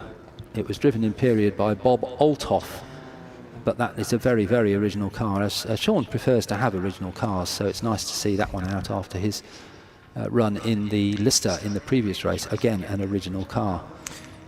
4 classes, of course, Alistair, in this particular race, all determined by engine size. You just heard the engine notes rise, so we're going to have a green flag imminently, and the first cars leave the pits. So we now have 25 minutes 45 seconds of the qualifying session remaining. So yes, A through to D depend upon engine size, and the largest vehicles are GT and GTS cars over 3 litres, 3000cc. There is one car, of course, in the invitational class, and that was the aforementioned Mike Whittaker TVR Griffith 400. That is an original car as well. It's been raced in British Historic since the 1980s, so great driver and a car with a lot of history, and that is the blue number 46 TVR. And the TVR Griffith and the Mustangs, the Cobras, both the normal shaped Cobras and the Daytona Cobra Coupe are running the 4.7 litre Ford V8 engine, which in that form also powered the Ford GT40 as well to multiple wins at the Le Mans 24 Hours race. And it's the 4.7 litre V8 Ford which is in the front of the little, I say little, it's much smaller than the big Cobras, the Mike Whittaker TVR Griffith, very short wheelbase, British manufactured car. Sean Lynn running in his red white stripes in the traditional shape AC Cobra, a car which started life out as the AC Ace, and then Carroll Shelby got involved and thought, that's a great chassis, let's put a big 4.7 litre engine in the front of it, and it became the Shelby Cobra. And then development of that to make a more aerodynamic shape was the number 58 car of Graham Moss, which is the red car that looks nothing like the Cobra of Sean Lynn, and that's the Shelby Daytona Cobra Coupe, which was 6 were built in period. This won't be an original. There's plenty of recreations around, but none of the 6 original cars ever race are in museums, but they raced and won in period with the much more slippery shape, the Daytona shape, named after the circuit where it won the Daytona race. And there on our live stream, if you're watching us away from the circuit, number 59 in traditional style with the big white roundel on the back of the car, and you can see there quite a different shape from the traditional shaped Cobra. As it comes over to across the timing line now, number 59 Graham Moss, where's he sitting in the times? 10th quickest, and he's just gone up to, no, he's dropped to 11th because up has come, just about everybody's improved, haven't they? So they've come out after the red flag and immediately got into the groove, and quickest at the moment is the number 16 E-Type of Lucas Halusa, son of Martin. Lucas races, he'll probably be racing in most of the races this weekend along with his father and brother, and they're sharing with Alex Ames. Alex Ames runs SEMA Racing, which prepares the Halusa fleet of cars. Alex himself is an extremely competent racing driver. He'll be racing himself in his own Brabham in the Formula Juniors, which we'll be seeing later on. The E-Type just rounding clearways now, and let's see if it is Lucas Halusa that's in the car. May not be, of course, because Lucas was in the previous session. And we'll see if that's an improvement. And it is. It's the first representative lap time that we've seen. A very good lap time as well. 1:45.510. And I'd agree with you. That's Alex Ames in the car, because Alex has a yellow flashes on his helmet, whereas Lucas is a red helmet with white stripes. So as you quite rightly suggested, with Lucas doing the previous session, he's just having a break and a drink while Alex is out qualifying that car. And the number 16 E-Type is one of the Halusa stable, and they do rather like Sean Lynn, they like to have original cars, and this is a very, very original E-Type. It doesn't look exactly like a normal E-Type that you'd expect, because it started out life as built by the factory as a lightweight, low drag body, so it had a different shaped body, trying to make it competitive with the Ferraris and the Cobras of the time. Only 12 were ever built, and this car subsequently passed to Peter Lumsden and his co-driver Peter Sargent, who redesigned the body into the shape you see today, which was a development of the Works lightweight low drag shape. And they competed in 1963 in this car. They took it to Le Mans in '64, and although it didn't finish the race, in qualifying it was timed at 168 miles an hour on the Mulsanne Straight. Amazing. But unfortunately, by '65, the Cobra Daytona had come along, the Ferrari 250 GTO had come along, and the E-Type really wasn't competitive anymore on the world stage, although it had lots and lots of success on the UK stage. A couple of cars in the pit lane, by the way. One that hasn't emerged is the number 114 red Lotus Elan of Jan Wittrim. So that's been there, and it was actually on the outside line, so it's had to be pulled back in. So that's not been out on circuit yet. The other car that's just come in is the number 17 MGB of Patrick and Amy Watts. They drove that car in the Generations Trophy yesterday. In fact, I don't think there was a single point in the circuit where Amy was driving the car straight. Actually, it was that enthusiastically driven. And it looks as though Amy's getting in the car, because pretty similar to the previous race, there are going to be a number of entrants that have obviously two drivers, Alistair. Yes, and the regulation for the pre-66 GT Sprint is that the fastest time by the owner of the car will set the grid position. So in common with the previous two sessions, we are not 100% sure of which time will be used, because we know, for example, that Lucas Halusa will be the owner of number 16, Alex Ames at the wheel at the moment, but it's what Lucas's time is that will set the grid position. Similarly with the second placed car, which is Sean Lynn, and I see on our timing screen Scott Mulvin is sharing with Sean in this one. So again, Scott appears in one of the cars, so that's another amendment to your program. Number 13, Sean Lynn, AC Cobra, sharing with Scott Mulvin. Certainly Scott isn't the owner of the car, it's Sean owns it, so that will be Sean's time that will be used to set the qualifying time. So not wishing to continue with that, we'll tell you where the cars will be starting on the grid before the race starts. So we've got a yellow flag, by the way, actually out on the circuit. I think that's towards the end of the lap anyway, so we'll keep an eye on that for you. But just to give you a quick rundown of the top three then, so it is Alex Ames, Lucas Halusa. It was, apologies, because straight over the line has gone Mike Whittaker in the TBR. So Mike Whittaker goes fastest with a 1:44.330, and it is Lucas Halusa and Alex Ames in second position, 1:44.981 in their number 16 car, and then in third place, as Alice has just suggested, it is Scott Mulvin sharing with Sean Lynn in the number 13 car. The battle of the large cars, I suspect, in this race, Alistair. It is at the moment, isn't it? Yes, the Elans haven't yet shown their full colours, and I'm thinking perhaps that the number 3 Elan potentially should be up there. That's 6th at the moment. Certainly number 600, which will have Andrew Jordan taking over from owner John Tordoff. And we've got, I'm looking for him down the order, Connor Kay. Connor Kay. Well, no, I'm just looking for Connor Kay now, because he's won one of these races, a race like this earlier this season, but I can't see him on the list. Yeah, Connor's not left the pit yet, because as you rightly say, I mean, Connor last weekend became the winner of the youngest winner of the GT and Sports Car Cup, of course, at Silverstone. So he was driving the exact same car last weekend. Not last weekend, it was a couple of weeks ago. I was there commentating on that one, and you're quite right, Connor won that race up against the big cars, particularly the Pearson brothers, car number 23, which is there or thereabouts in this session, John and Gary. So Gary Pearson we saw out in the last race driving solo in his Lister Jaguar. He's sharing with his brother John in this race in their semi-lightweight Jaguar E-Type. And Gary Pearson, as I mentioned before, runs Pearson's Engineering, prepares lots and lots of cars.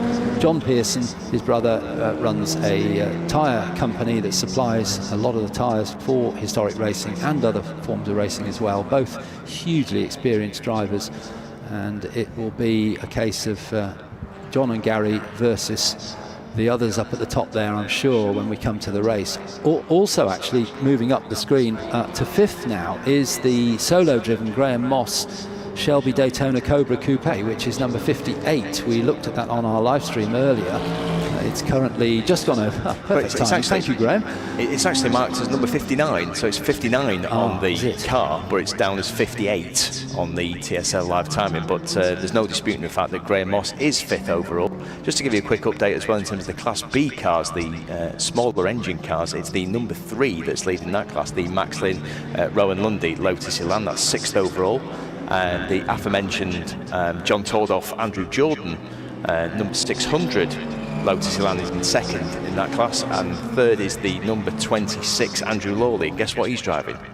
Could be an Elan. It could be an Elan, and it is an Elan. And it's number 26, which is very appropriate because the type number of Elan is 26, which all Lotus cars had type numbers. Some had names, like the Elan, but the race version of the Lotus Elan was known as the 26R, which is why if you've got your program, it's that you'll see Lotus Elan 26R. That's the race version, which had a modified suspension and chassis for specifically for racing. So now halfway through the qualifying session, it looks as though the Watts MGB is now coming out, but we're still waiting for Connor Kay to emerge, the number 173 Elan. Is this him coming down the pit lane now? I think it probably is. That is Connor Kay. Yes, so Connor Kay now emerges halfway through the session, so let's see if Connor can get on terms with any of the other Class B cars, and of course whether he can catch up to the Mike Whittaker TVR, which remains at the top of the field. It's a great lap, 143.7. Tremendous, yeah. It's an invitation car, so it won't be eligible for prizes, but nevertheless great to see it. And across the timing line again comes the white with the red stripes of shown on the car, and you're looking at it, number 59. It's actually entered as number 58, and we may well get an update to change that, but it's definitely Graham Moss in the Cobra Daytona, and an improved time for Graham to a 146.293. Keeps him in 5th place, but an improved time. Closes in a little bit on the Pearson brothers in number 23. A couple of Elans there out on track. That's a sort of pretty colour, a blue colour. I'm not sure that's an original colour, but anyway, with the orange stripe. Number 15 that was, wasn't it? Which is... It's the Buhofer car. The Buhofers, yes. Philip and Lucas, father and son team, in the interestingly coloured royal blue, perhaps, almost. Followed by orange and white Elan just behind, but the Buhofers in 16th place in their Elan. I'd call that mauve, personally. Yeah. Looks more royal blue out of the window, but... The TVR comes over the line, then does Mike Whittaker improve? No, he doesn't at 147.8, but he remains comfortably clear at the front of the field by 1.3 seconds. Moving up 2 spots though, and the fastest of the Elans is the number 26, who we were talking about earlier, Andrew Lawley, with a 147.538. But just to give you an idea of the time differential, he is just under 4 seconds away from Mike Whittaker's current pole position time, 12 minutes 40 left of the session. And the Elans are currently 6th, 7th and 8th in the running order, and in fact another one, Murray Shepherd and Cameron Jackson. Cameron Jackson, another well-known name in historic racing, out in an Elan with Murray Shepherd, number 33. They are up to, or they were up to just behind all the, there they are, 9th quickest, so they're at the back of that group of Elans. Then there's another Elan which is actually just dropped down a place, number 135, Peter Reynolds and Dan Quintero in their Elan. That yellow Elan has just come into the pits, Alistair, so that'll be a driver change there for either Quintero or for Reynolds, so we'll keep an eye on that Elan anyway. there's actually a further improvement actually amongst one of the Elans, and that's the number 5 Elan of the Paces. So Andrew Pace, Jonathan Pace, the blue and white Elan, they're currently 10th overall. The number 13 Cobra rumbles over the line. Sean Lynn and Scott Malvern, third quickest at the moment. And out at the back of the circuit, that gorgeous number 16 special-bodied E-Type, the low-drag, lightweight E-Type of Lucas Halusa and Alex Ames, which is second quickest at the moment. That's followed by one of the more traditional shaped Cobras, the number 20 car of Pete Thompson and Charlie Allison, who've been racing together for many, many years in a Chevron B8, but they're out in their Shelby Cobra in this one. And we have another driver who has made a bit of a hash of Druids, and it's the number 110. Oh, it's the McBrien's car. So that was in the Generations Trophy race, of course, yesterday. Not sure if it was James or Harvey on board the MGB, but that is well and truly beached on the entrance to Druids, and the current yellow flag. And let's see how the marshals handle this one, Alistair. Now red flag, of course. That shouldn't take too long to get out, should it? Oh, there. We got a replay. Oh, that's strange. Turned left at the very end of the incident there. So strange sort of move. Well, did he think he could get through the gravel towards the exit? That was my possibly immediate thought. But anyway, what is absolutely not up for debate is that it's a red flag with 10 minutes, 44 seconds of the session left, and the cars now resuming in the pit lane. So I think there are some cars which are yet to be handed over to their second drivers, and one of them that I'm specifically watching at the moment is that John Tordoff getting in, or is it Andrew Jordan getting in? Can't quite see. But that car is currently number 600, is 9th quickest. Connor Kay, you mentioned Connor Kay. I did, and Connor Kay has rewarded us by being the fastest Elan now. So he's done one flying lap, and he's already gone to the top of the Elan. So 1:46.860 for Connor Kay. Currently 6th overall, the leading Class B car. So you wonder whether if Andrew Jordan got back in the Tordoff car, whether he can respond to that challenge that's been thrown down by Connor Kay. Connor Kay, number 173. Don't see him in the line at the moment, waiting to go back out. Or is that? Oh, that's him there, I think, just hidden behind. No, it's not. It's the another of the white ones. So, be interesting to see if Connor Kay does choose to go out again.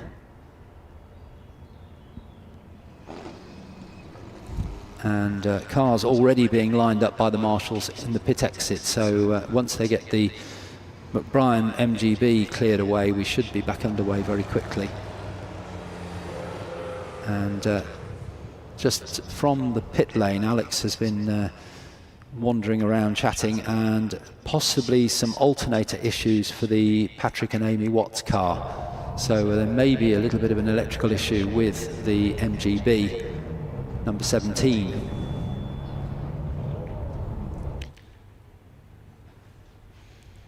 So just the McBrien car is recovered from the gravel at Druids. It looks like it needs a tow because the marshals have pushed the car out, but it's now going onto a tow rope. So clearly a mechanical failure rather than just a simple spin and into the gravel for the McBriens, I'm afraid.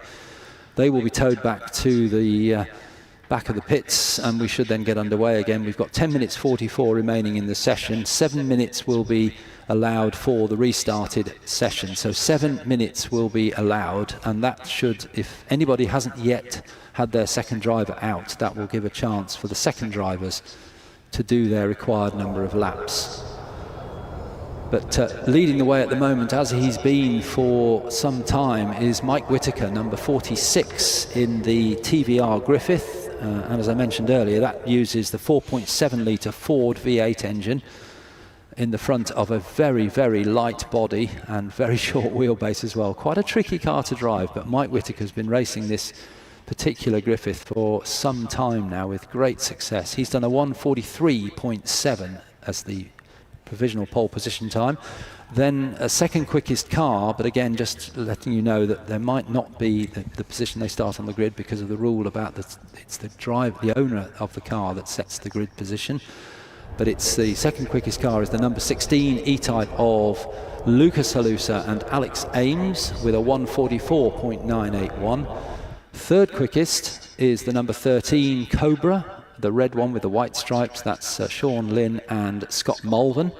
Scott Mulvin being an addition to your programme as a second driver. In fourth place is number 23, which is the Pearson brothers, John and Gary Pearson, in their E-Type with a 1:45.592.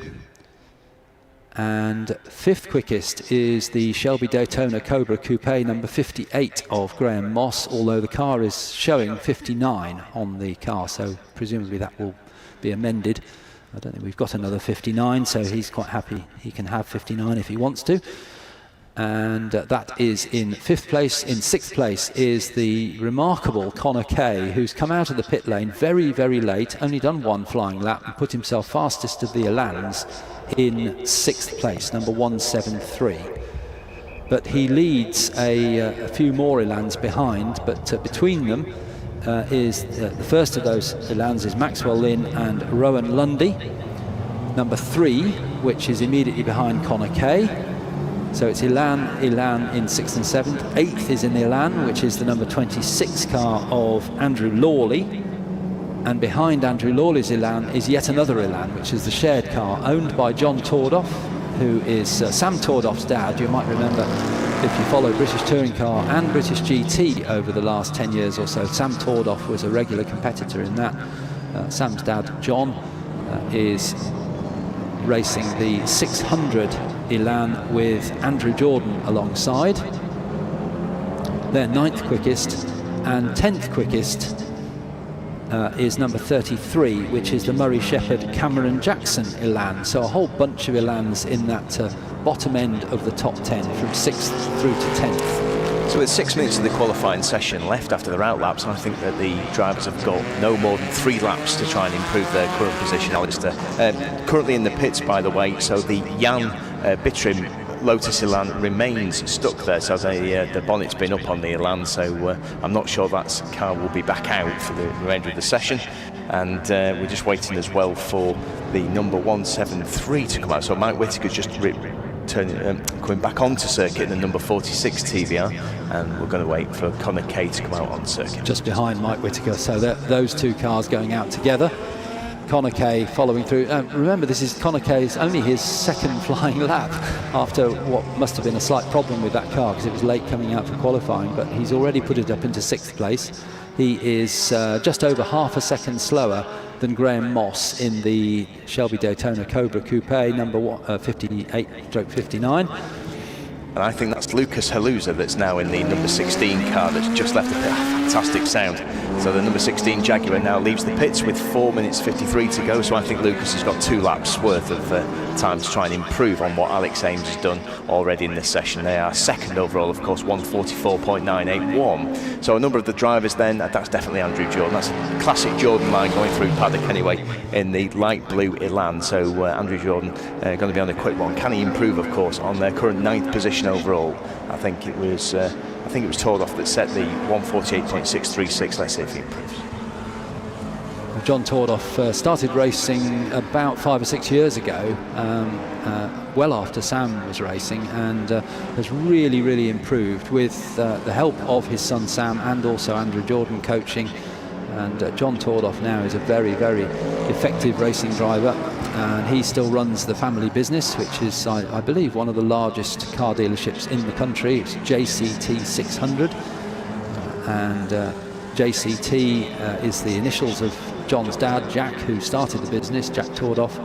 And the 600 is because he had a Mercedes 600 many years ago, and before he started the business, and he got the private registration, his initials JCT and 600, because that's the type of Mercedes it was, and then he started his business and called it JCT 600. Simple as that.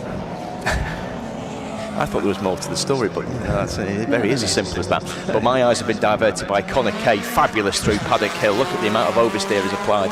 Beautifully smooth on the throttle on exit, and he's coming towards Druids. I suspect you're not supposed to do this as a commentator, but I think that Connor will improve this lap anyway. But we'll see how the cars get on. Just over the line then is the Reynolds Quintero car And that has gone quickest of the Elans, 1:45.745. Where did that come from? Only 2 seconds off pole position. That could be Dan Quintero on board that then, I think. Now he's, as you say, 5th quickest. He's actually gone ahead. And you suggested that Andrew Jordan might be in 600, didn't you? You said that's definitely a Jordan line through Paddock Hill. Well, he's gone 4th quickest on his first flying lap.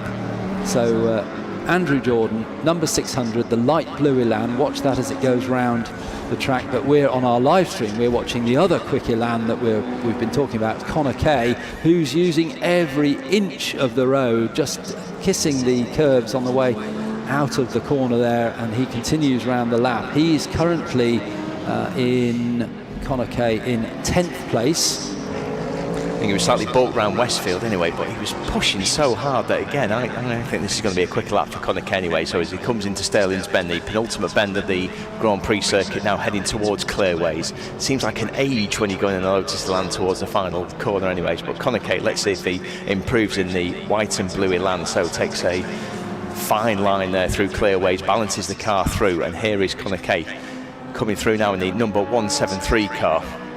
Does he improve? Let's see. And he does improve to a 1:45.607. Yeah, he is the fastest of the Elans, Alistair. No, Andrew Jordan is quicker. He's 4th quickest. 1:45.499 for Andrew. Now he's going to be coming round again, so he'll still be looking for a better time. There's only 1/10 of a second though between Andrew Jordan and Connor Kay, and further quickest. Again, this is changing while I'm speaking, so I think it's Daniel Quintero that's in the number 135, the yellow Elan, who's moved up to 4th position, 1:45.292. And Andrew Jordan goes 2nd quickest. That's his, what is it, 2nd or 3rd flying lap. He's now 2nd quickest in John Tordoff's car, number 600. And he's 1/3 of a second slower than we think now Lucas Halusa in the family E-Type, number 16. So Alistair and and the car off, that looks like the purple car we were talking about earlier. So that's one of the Elans, and that's the exit of Clearways. I fear this may end the session because we've only got, well, we'll probably be a yellow flag for the remaining 40 seconds or so, but with a yellow flag out, the drivers shouldn't really be setting fastest times. I think that is the Buhofer car, so I think that is the number 15 Lotus Elan. Yes, it is buried deep in the gravel, and with only 20 seconds to go, the last few cars coming across the line, but they will be easing off as they come into Clearways. They'll see those yellow flags warning them that there is a car off at just before Jim Clark Curve, just after Clearways, and that may well snooker any further attempts for the fastest time. The Pearsons are in number 23, so they've finished their session. So checkered flag now out. That was a real shame, of course, because we were doing the commentary version of table tennis, because every time I was updating people on who was quickest, you said, no, that's not correct. Another car's just come over the line with a quicker lap. What isn't up for debate is Lucas Halusa and Alex Ames that have taken pole position with a 1:43.305. But the real story of the session, of course, Alistair, is how the Elans came into it as the session developed. That's right, yes. I was quite surprised that on a nice dry track with probably perfect conditions, not too hot, not too cold, the bigger engine cars didn't take more of the limelight at the front of the timing screens, but we've got two or three really quick Elans out there, and they are in 2nd, 5th and 7th places at the end of the day. So that's a really good session for the Elans. So just to give you a summary of the times, and just to say this may not be the way the grid forms up, so just wait until we get the official grid positions. But in terms of times, the number 16 E-Type, the car with that famous registration 49FXN, the original Lumsden Sargent car from 1963-64, is the quickest car on track with Alex Ames and Lucas Halusa. We think it was Lucas at the wheel when that time was set. He got in for the second part of the session, and that's when the time was set, with a 1:43.305. And then 2nd quickest, the first of the Elans, the number 600 light blue car of John Tordoff, and the time set by Andrew Jordan with a 1:43.652. Then it was number 46 in third, Mike Whitaker, driving solo in his TVR Griffith with a 1:43.7. Fourth quickest, number 13, is Sean Lynn and Scott Mulvin in their AC Cobra with a time of 1:45.178. Then it's the second of the Elands. Fifth place, number 135, is Peter Reynolds and Dan Quintero, 1:45.292. Then it's the Pearsons in their E-Type, number 23, in sixth place, John Pearson and Gary Pearson, 1:45.592.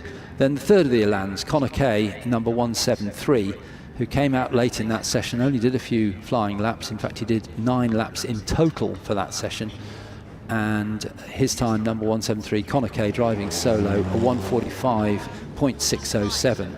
And behind Connor is another of our Elands, and it's the number 3 car of Max Lynn and Rowan Lundy with a 1:45.766. And then it's ninth place, number 58, Graham Moss, number 58 on the timing screen and in the program, but showing number 59 on the car, which is that Daytona Cobra, and that's a time of 1:46.293. And completing the top 10 is number 26, Andrew Lawley's Elan, with a time of 1:46.526. And highlights for this with one of our Elans, that was the number 22 car, I think, wasn't it, that went off into the gravel very, very early on, the Armstrong Skipworth car. The Daytona Cobra Coupe, number 59 of Graham Moss, lovely looking car. Then it was the E-Type that took up the cudgels next, with Alex Ames at the wheel early on in the session with that yellow crash helmet you can see there on the live stream. He set the time early on in the session. The Harvey McBrien MGB was going well in the session, but then had a problem and went straight on at Druids, causing our another red flag while that car was recovered. But the gorgeous low drag E-Type of Alex Ames, who's driving in our picture at the moment, and owner Lucas Halusa. The times of the TVR Griffith were very good as well, with Mike Whitaker setting provisional pole for some minutes of that session.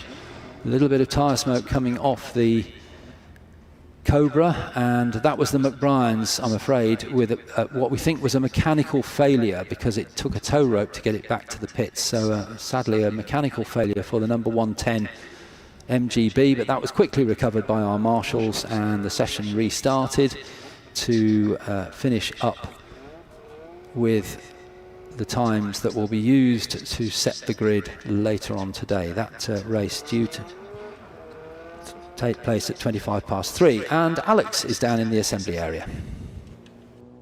Right, I am down here. Alex Ames, poleman, has already hopped out of one car straight into the Formula Junior, so I thought I'd grab a word with you. P3, although actually you were running at the top for almost all of that quali session, what do you think lost it for you in those last laps? The professionals getting in the other two cars. I got, actually, genuinely, I got a really good, the team got me to the front of the grid, so I got a really good lap before any of the flags, which was my lap. And then genuinely, you know, Alex Ames, Andrew Jordan, BTCC touring car champion. I always tell people Monday morning I'll be on a keyboard at the bank, so not bad going. Yeah, it's not a bad company to be hanging out with. What can you tell us about the track as well? Because I imagine it's very different to yesterday, but it's evolved already quite a lot, I imagine. Well, I flew in from New York yesterday, okay. so it's pretty good today. I've been here a few times. The track is as good as I think it's ever been, so I think the times are good. There's no oil down, not too, no sort of bad spots. Of course, it's fantastic being here out the back in a big engine car, like third, fourth gear on the Grand Prix circuit. But yeah, I think we're set for a great day here. Yeah, nice. Nice to see you. Let's come around here and have a quick word to Andrew Jordan. Andrew almost got the top spot, not quite enough to conquer Ames. What did you learn out there, and how important is it to be starting on the front row in such a tight and busy grid as this is going to be later? I only did one lap, so I didn't learn a lot. Oh. So the car was lovely, and Yeah, I think there's a fair bit more in it, but the car was really nice balance. We've got such a nice setup on these little lands, so done a lot of sharing with John Tordoff, so he'll start the race. So we normally have some success together. So yeah, it's great. You can't beat driving these cars on this circuit. You know, the GP layout so special. So I was in an E30 M3 this morning, so getting out of that on slicks into this is a little bit different, but good fun. And how many more disciplines are you covering today? Just the E30 in this, so I'm done kind of learning today. So yeah, I really enjoyed it. Good, well done. It'll be exciting to see how that race goes. Come with me, because this is the Formula Junior, the FJHRA Silverline Championship that are about to go out now. We're not going to have a chance to actually have a chat to anyone, but we are going to be able to just peer over. This is one of the purest forms of racing that we see today. It's Formula Junior. These are small, these are lightweight, very little power, but incredibly competitive. Qualifying here is going to be all about precision. I mean, look at the size of that grid as well. If they get a corner wrong, that's it. Formula Junior as well, the top 10 are often split by, you know, less than a second. So expect really, really tight grid. A lot of pressure nailing that first lap. I'm looking forward to it. It's great to have them here on our London Historic Trophy debut here at Brands Hatch. Commentary, your turn. Thank you very much, Alex. We move from closed wheel to open wheel cars for this session, and you'll see them if you're along the pit straight. You'll see them coming out of the pit lane very, very shortly as they make their way down. And this is Formula Junior, which in its day, which was 1958, it was started just for 5 years through to the end of 62, was the stepping stone into Grand Prix racing. There was no other way of getting into Grand Prix racing if you wanted to make your way through in open wheel racing. There was no Formula 3 or Formula 2 or what we have these days, GB3, GB4, Formula 4, none of that. It was Formula Juniors Grand Prix, and quite a lot of drivers made that move. Even, for example, motorbike ace Mike Hailwood, who raced in one of the cars in this race, is Mike Hailwood's car that he raced in, period, and he moved straight into Grand Prix racing, and it was the way that the team gave him the experience he needed. But it was a hugely successful formula, conceived in early 1958 by Count Johnny Laurani, an Italian, who thought what a good idea it would be to have a formula that allowed relatively low-cost engines and relatively low-cost suspension units and chassis to allow people to race who perhaps hadn't got big budgets. And the early cars were front-engined, because that's how cars were at the time. In Grand Prix racing, they were all front-engined, except Cooper, which had moved across to the very early rear-engined cars. But in the early days of Formula Junior, it was all front-engine, so you will see some front-engine cars. And there will also be, from the later period of Juniors up until when it stopped as a series in 1962, by then everything was rear-engined. So the cars that you'll see at the front of the timing screen, top of the timing screens, and the front of the race will be rear-engined cars. And the first race was in April 1958 at Monza, and it was won by a Stanguolini, Italian manufacturer, but we don't have a Stanguolini here this weekend, unfortunately, but that was the type of car which won the very first race. And as I mentioned before, it was a direct route into Formula One Grand Prix racing, with drivers such as Jim Clark, John Surtees, Mike Hailwood, Jochen Rindt. You can carry on, Denny Holm, Peter Arundel. They all raced in juniors and then moved on into Grand Prix racing. Peter Arundel's cars here as well, that he won at Monaco. That's being raced by one of the Halusas.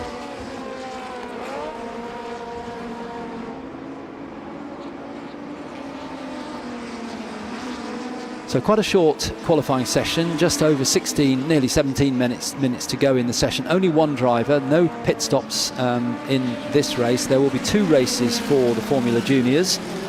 The first one is this afternoon at 10 to 3 and the second one tomorrow morning at 11:45. So chance to see the cars out twice for their short 20-minute races. And the likely front runners, I think, are going to be the likes of Callum Grant and Alex Ames. Alex Ames was out in the last session in the Halusa E-Type. Callum Grant on our live stream pictures now in the red with the broad yellow stripe. Car number 57, which is a Merlin. Merlin, very successful British manufacturer, produced from 1960, and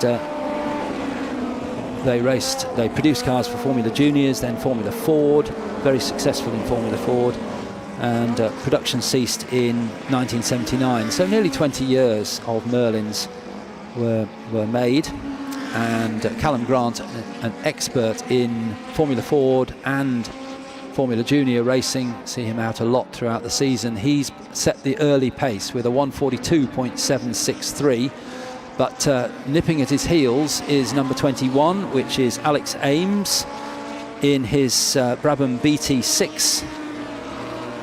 Brabham, named after, of course, Sir Jack Brabham, who was 3-time World Formula One champion, produced cars designed by Ron Toranak, hence the number BT, Brabham Toranak, and this one a BT6 that Alex Ames is driving.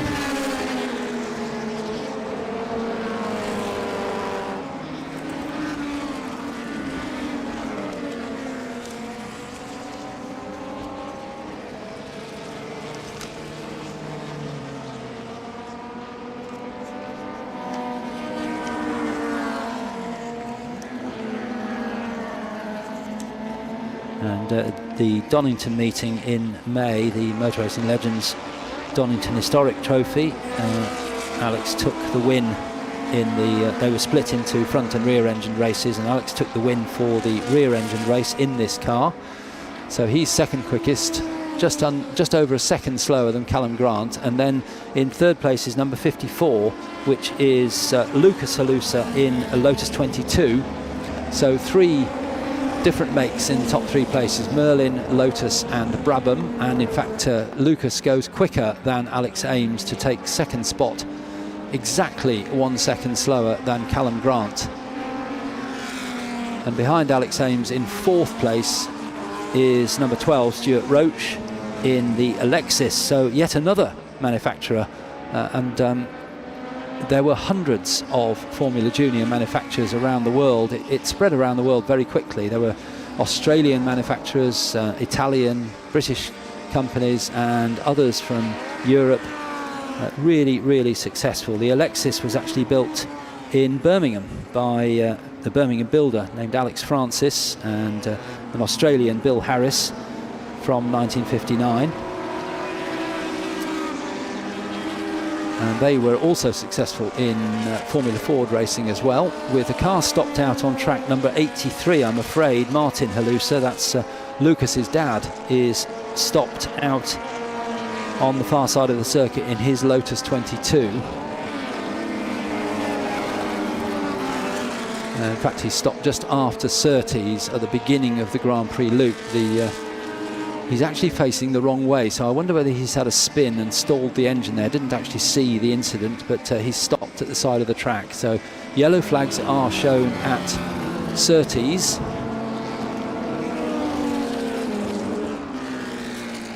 Alex Ames goes quickest, 1:42.1 for number 21, Alex Ames in the Brabham. Second quickest is number 57, Callum Grant in the Merlin. Just about half a second slower than Alex. And then it's Lucas Halusa, number 54, in the Lotus, who's third quickest. And then a new name comes into 4th, which is Rufus Flan in his Lotus. So a similar car to Lucas Halusa's, the Lotus 22. Rufus Flan 4th quickest, and then it's another of our top drivers in junior racing, which is number 51, Michael Hibbard, in another of the Lotus 22s. produced by Colin Chapman. And in fact, at this period of Grand Prix racing, it was not unusual to have the same chassis for Formula Junior and then fit a different engine for Grand Prix racing. So you might see the same car, a Lotus 22, would have been raced in Grand Prix as well as in Formula Junior. And drivers such as I mentioned, Mike Hailwood, Jim Clark, who raced in Formula Junior at the beginning of their open wheel careers, in Jim Clark's case in a Lotus, it could well be the same chassis that was then used for Grand Prix racing. Still yellow flags, but I'm afraid Martin Halusa has exited the car now, so that car won't restart. Nick Carlton-Smith comes up to 6th place. Nick, a multiple Formula Junior champion in a different car, but in this race meeting he's in his Lotus 20. All the cars have 1 litre or 1100cc engines.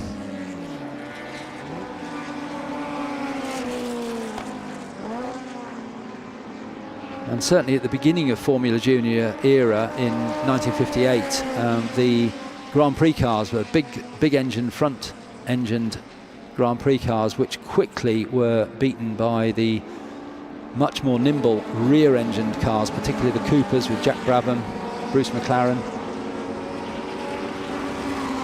And by 1960 in Grand Prix racing, only Ferrari was running a front engine car. They took their the last front engine win was with very, very close together there at Druids between two cars on our live stream. Almost touched, but they didn't. But Ferrari took the last front engined Grand Prix win at Monza in 1960 with Phil Hill at the wheel, the American. And then from then on to this day, it's been rear-engined is the way to go with Grand Prix racing.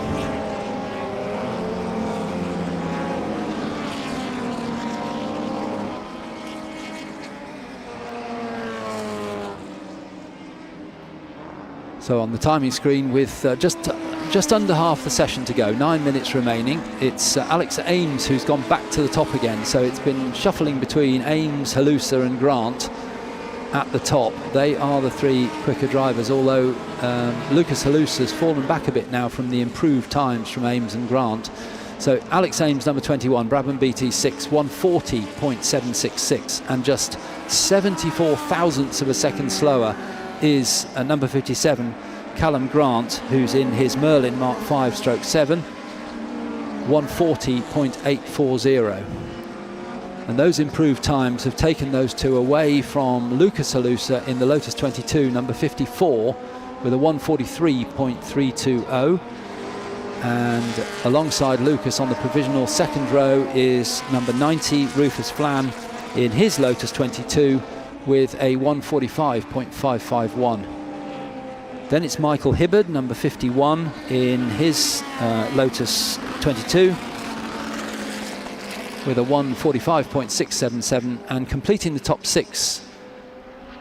As I say, we're moving towards 3/4 way through this qualifying session, is number 171, which is Nathan Metcalf in his Lotus 20 with a 145.827.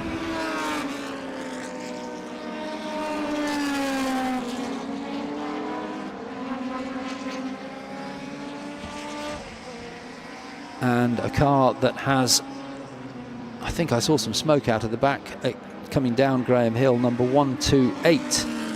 Yes, definite smoke or steam coming from that car. So a mechanical failure in the engine department for number 128, I'm afraid, which is Spencer Shinner. Now, Spencer, I would have tipped for being in the top six.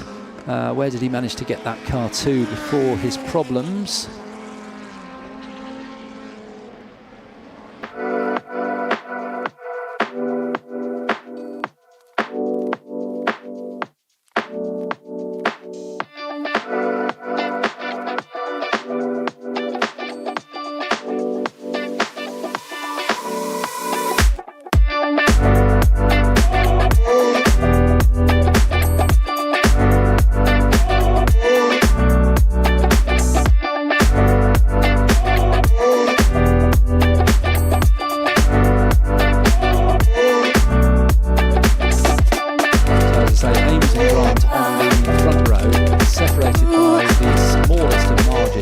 74 thousandths of a second between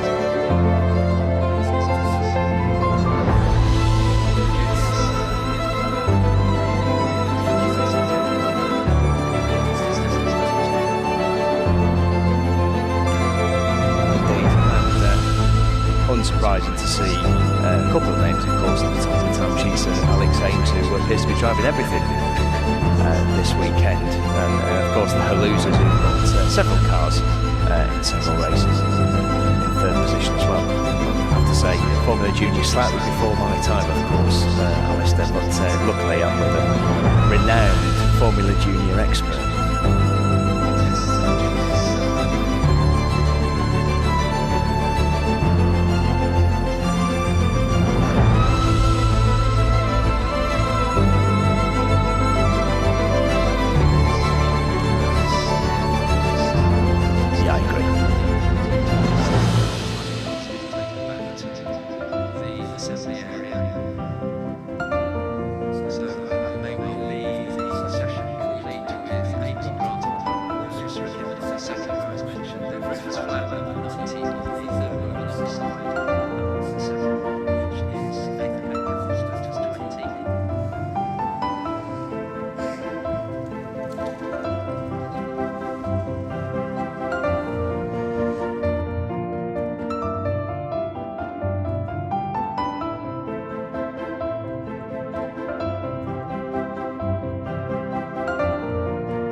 Welcome to our factory in Zhongshan, China.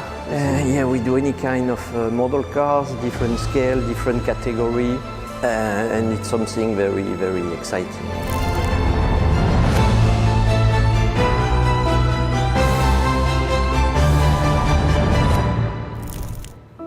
Yes, Spark is a racing brand, and this factory is our racing factory.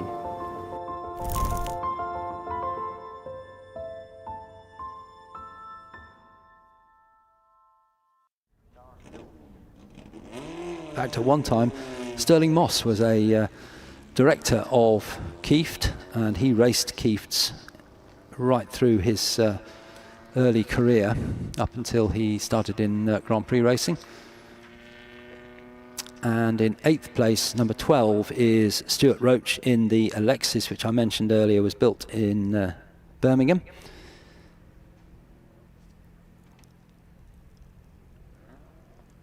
And then in 9th, number 50, Philip Buhofer in the Lotus 27. And completing the top 10, number 71, is the James Hicks Caravelle. Caravelle, another name which is not very familiar these days, but Caravelle was another UK make built in Warwickshire by Richard Utley. There's actually 20 different types of chassis in this race, which I think makes it the most unusual of the races we've got this weekend at the Historic Trophy. Absolutely, yes. Well, I think I was talking to the father and daughter who run the Silver Line Formula Junior Historic Racing Association Series, which is Duncan Rabagliati, who's racing in number 7, the Alexis, very early Alexis, 1959 car, and his daughter Sarah Mitrich, who runs the series. And I said, well, how many manufacturers were there? And I forget the exact figure she gave me, but it was in the hundreds. They were very, very prolific around the world.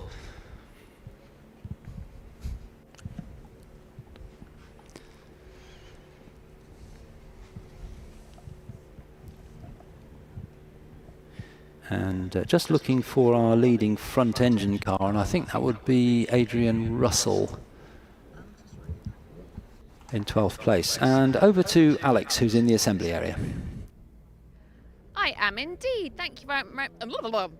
We just put my teeth back in. Thank you very much, Alistair and Ian. I am indeed. I'm going to have a chat to some of the boys in the 2-litre sports cars very shortly, but I want to throw to a little chat I had with Sean Lynn to find out a little bit more about what Motor Racer Legends is all about. We stand in one of the most beautiful, impressive paddocks ever, and I am here with Sean himself, the owner of Motor Racing Legends, who has created this dreamboat of an event and series. Firstly, tell me how this all came about. Duncan Wiltshire's an old friend of mine. I've raced with him for many years. And about 3 years ago, I started talking to him about the potential of maybe purchasing the event of the race series from him. And we carried on talking over a period of time, and in the end, I convinced him slowly to definitely release the reins over to me, and we did a deal. And Duncan still remains with us now as we continue to grow and build this. Yeah, and growing it is. What is it you think that makes it so special? I think the competitors, the cars, the events that we go to, the tracks, really try to put a lot of emphasis on having fun, enjoying it. The grid is for everybody. It's not just for the guys that want to win. It's for the collectors. It's for the enthusiasts to really come along and enjoy it. We put a lot of emphasis on eligibility, driving standards, having good fun. Yeah. And, and it's also on the track and off track. So off track, we try to put on good hospitality and very warm and welcoming. But then on track, it's about having great fun as well, and being correct and driving correctly, but also having great cars as well, and making sure they're period correct as well. Yeah, it's very apparent that authenticity means a lot to you. Yeah, look, we know that with engineering developments, the cars have moved forward slightly. What we want to try and do is, we understand that we want reliability, we want people to have good, fun racing, and for cars to last, a reasonable period of time. But at the end of the day, Red Bull are not calling us. They're certainly not calling me. So we want people to just have great fun. That's the most important thing. They're not calling me either, sadly. You touched on the fact that it's about, it's an event for, a series for the whole family, and that's really apparent for me. But for the viewers out there who may not have ever attended an event, what sort of things can they look forward to if they were to come along? So we give much better access. I think one of the big things we've done is we have tents where we put cars into the tents rather than just an awning or stuck in a garage. We try to give people absolute great access to all of these cars to see all the beautiful shapes and sounds and noises. So we try to give all the spectators a great viewing area. Also, with the guys in hospitality, it's really welcoming for children, for the whole family. Great viewing area for them as well to see trackside viewing, so they can really feel that they're part of the event rather than it's just dad goes off or mum goes off and the rest of the family don't go. This is encouraging, come along for the whole weekend. Some race series and some are come in the morning, leave in the afternoon. We're not that. Motor Racing Legends is not that. This is come for the weekend, have a great time, meet lots of old friends, and really enjoy yourself with them. Yeah, that's really nice and really special. It's a mega weekend, and you should really come on down. Thank you. Thank you. Cheers, Alex.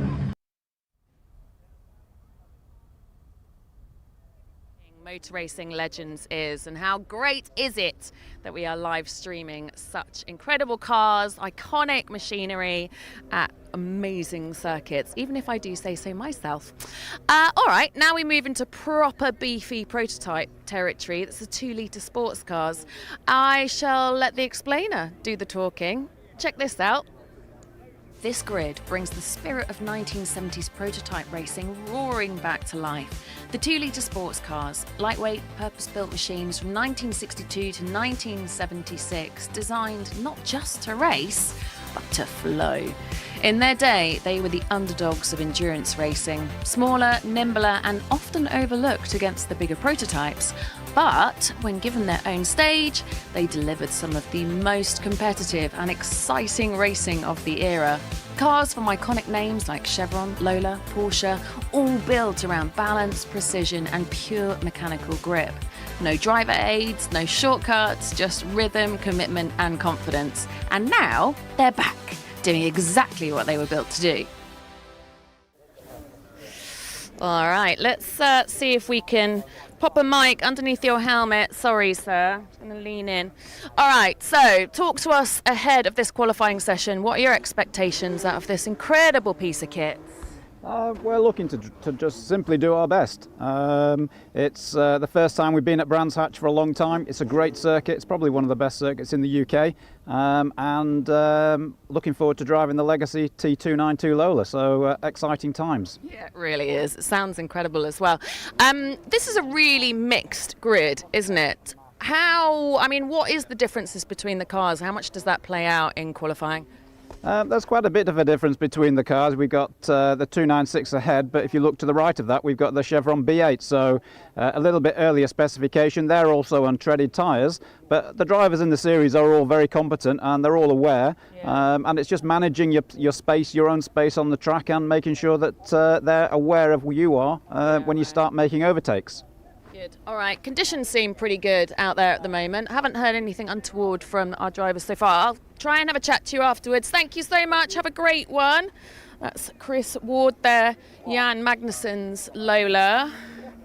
Alex and Chris, we have a chat to us. Christopher, hello sir, how are you? Good. Good. Conditions seem pretty good out there. You've got an awful lot of experience around this circuit. What are your thoughts ahead of this qualifying session? Well, I'll correct you on one thing. I've never done a lap of the Grand Prix circuit, no. How is that possible? Because the cheapy race series I used to do couldn't afford to rent the long circuit, so we always had the short circuit. There were only like 2 or 3 events a year that would run the long circuit. It was considered to be like catnip. It was a very special experience. I never did it. I'm YouTube video man. Amazing. Never done a lap, so I'm so looking forward to it, and I'm just going to hopefully be about 8 seconds off him. Yeah, probably. Quietly confident, you two?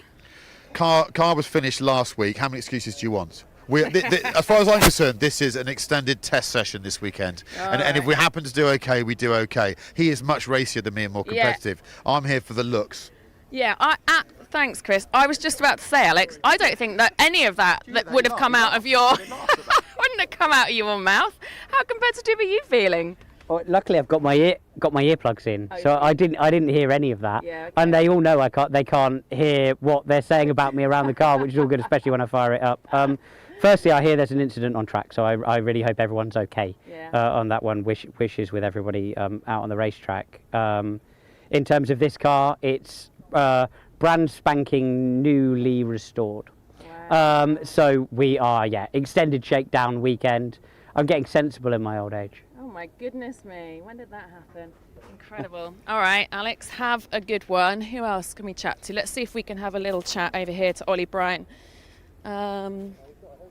One of the quickest, most experienced historic racers in this category. You're always up at the sharp end. You've had, you've already seen what this track's like out this morning. What are your expectations of this qualifying session? It's first time out in the car for me, so just using it as a bit of a test. We've got a second qualifying later on, so first thing will just be to see how it goes and just check it's all okay, really. How different do you think will the track be from yesterday? I mean, we were searing heat yesterday. It's a lot cooler today. Definitely the cooler conditions will help, especially with these small engine cars. I think obviously completely different layout for the Indy circuit. Yesterday was very slippy. The Grand Prix circuit this morning, when I was out in the Lotus, felt pretty good actually. yeah, just looking forward to getting out there and seeing how the car is. What's the strategy for you in a qualifying session like this? Is it full attack straight away? Do you have to build momentum? I imagine you have to, to get the balance correct in the first few laps, but, how does it work for you? Normally, if it was a car that we'd run before, obviously we just get out there and get everything warmed up and get straight on with it, because you never know if there's going to be any stoppages or any delays or any oil going down. But as I say, with this being the first time we've run it, we'll definitely take it easy the first few laps, just check everything's okay, and then push later on in the session or again this afternoon. Yeah, okie dokes. All right, thank you very much, Ollie. Have a good one. Wonder who else we can have a little chat to. We've got 155 down there. I wanted to try. Sorry, Shane. No. I was hoping to have a chat to Ben Mitchell, but not sure we're going to be able to do that. Down here, 155. Hello, sir. Andy Willis. Let's see if we can have a chat to him. Another Lola. Heavily featured. In fact, I'll go around that side, else I'll never get close to you. Hello, Andy. How are you? All right. Tell us a little bit about this beautiful Lola. My goodness me. I'm so lucky to be standing here having a look at this. You're also fascinated. I don't know if it's worth coming around and just seeing the driver position, how it compares from car to car. Anyway, while I'm gabbling, Andy, go for it. Yeah, it's a little Lola T212, so contemporary car from 1971. It has a Ford FVC, which is 1800 or so cc.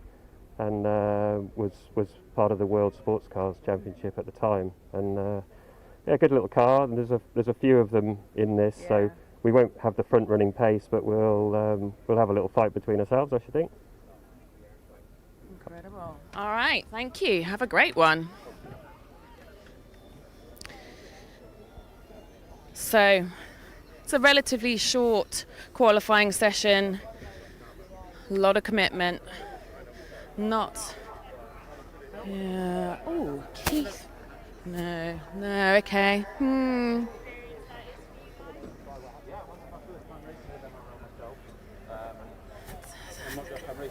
See if we can interrupt.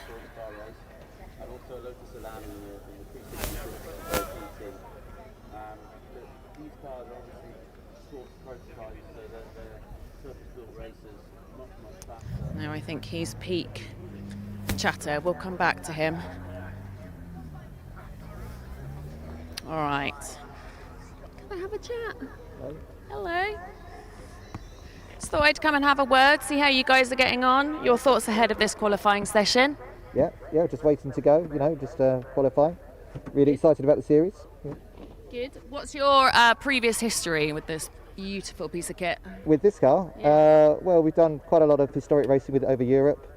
We've done reasonably well with it. We've done Le Mans Classic a couple of times with it. So, it's a great car. Good. All right.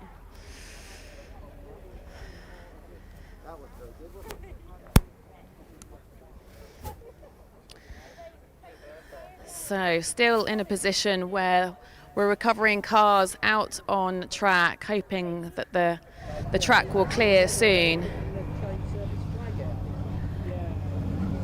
Got a full day of live streaming. Do you know, it's not too late though. If you can come down here, grab a ticket on the gate.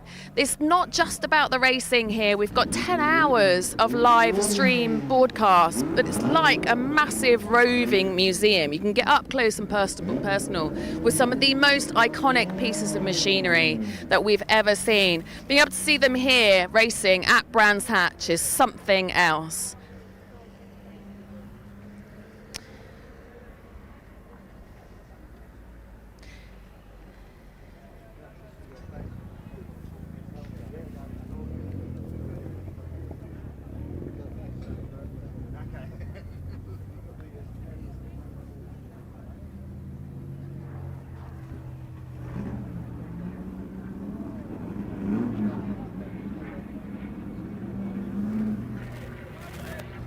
We're in the MRL Drivers Club, and there is a really nice activation in here by Spark Models. Take a look at this display cabinet.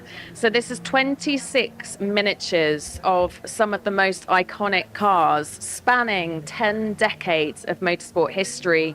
We've got early machinery all the way through to more modern day endurance and touring cars. And what makes this super special, these 1.43 scale miniatures, the intricacies, the accuracy of what they've done is quite incredible. And I'll show you some more inside. Take a look at this one, for example, this F1, the wall-to-wall racing. This is Jody Scheckter era, the black and gold car number 20. This takes us back to Formula One in the 1970s, and what an era that was. These cars were light, powerful, way less forgiving than modern F1 cars. Literally everything that was happening was in the driver's hands. Another F1, BRM, the red and white number 4, another piece of Formula One history. This time from BRM, one of the great British teams, British Racing Motors, known for their engineering innovation. They represent a period where teams were constantly experimenting. These cars were as much of engineering projects as they were racing machines. The DTM touring car, the BMW E30 M3, one of the most iconic touring cars ever built. These guys dominated touring car racing in the late 80s and 90s. It's very lightweight, balanced, so competitive, and was a real benchmark car in DTM and touring car history. This was the kind of car that really defined what touring car racing became. This red number 22, it's like a 1960s Ferrari prototype. This is where sports car racing really came alive. 60s Ferrari. It was built for endurance racing. It's your Le Mans era. Super lightweight, beautiful, but such a demanding car. It really focused on mechanical grip rather than aero. They were stunning to look at as they are challenging to drive. And if you think they're incredible, come in here and have a look at, we've got 1.8 scale models. We've got 2 models on offer here. Again, thanks to Spark. But look at this. This is a Le Mans prototype. This is a 1.8 scale model. This is complexity to a completely different level. These really are the kinds of pieces that are built to be displayed, collected, and really appreciated. Literally every detail is replicated, from the bodywork and aero right down to the interior and finishes. Spark are actually offering MRL competitors the opportunity to commission bespoke models of their cars. Look at this, the Porsche, again, an incredible piece of machinery. It's the small things that stand out as well. The finish of the paint, the precision of the decals, even the way the car sits. It all feels so authentic. It's not just a representation, it's a literal recreation. How special is that? And if you want to go about getting a commission for yourself, contact Spark Models Direct. What a great addition to the Drivers Club this weekend, though.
Welcome to our factory in Zhongshan, China. Yeah, we do any kind of model cars, different scale, different category, and it's something very, very exciting.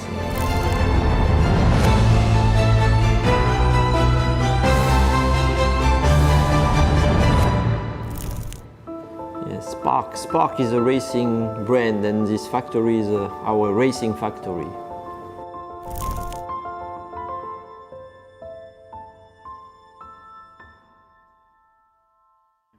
Okay.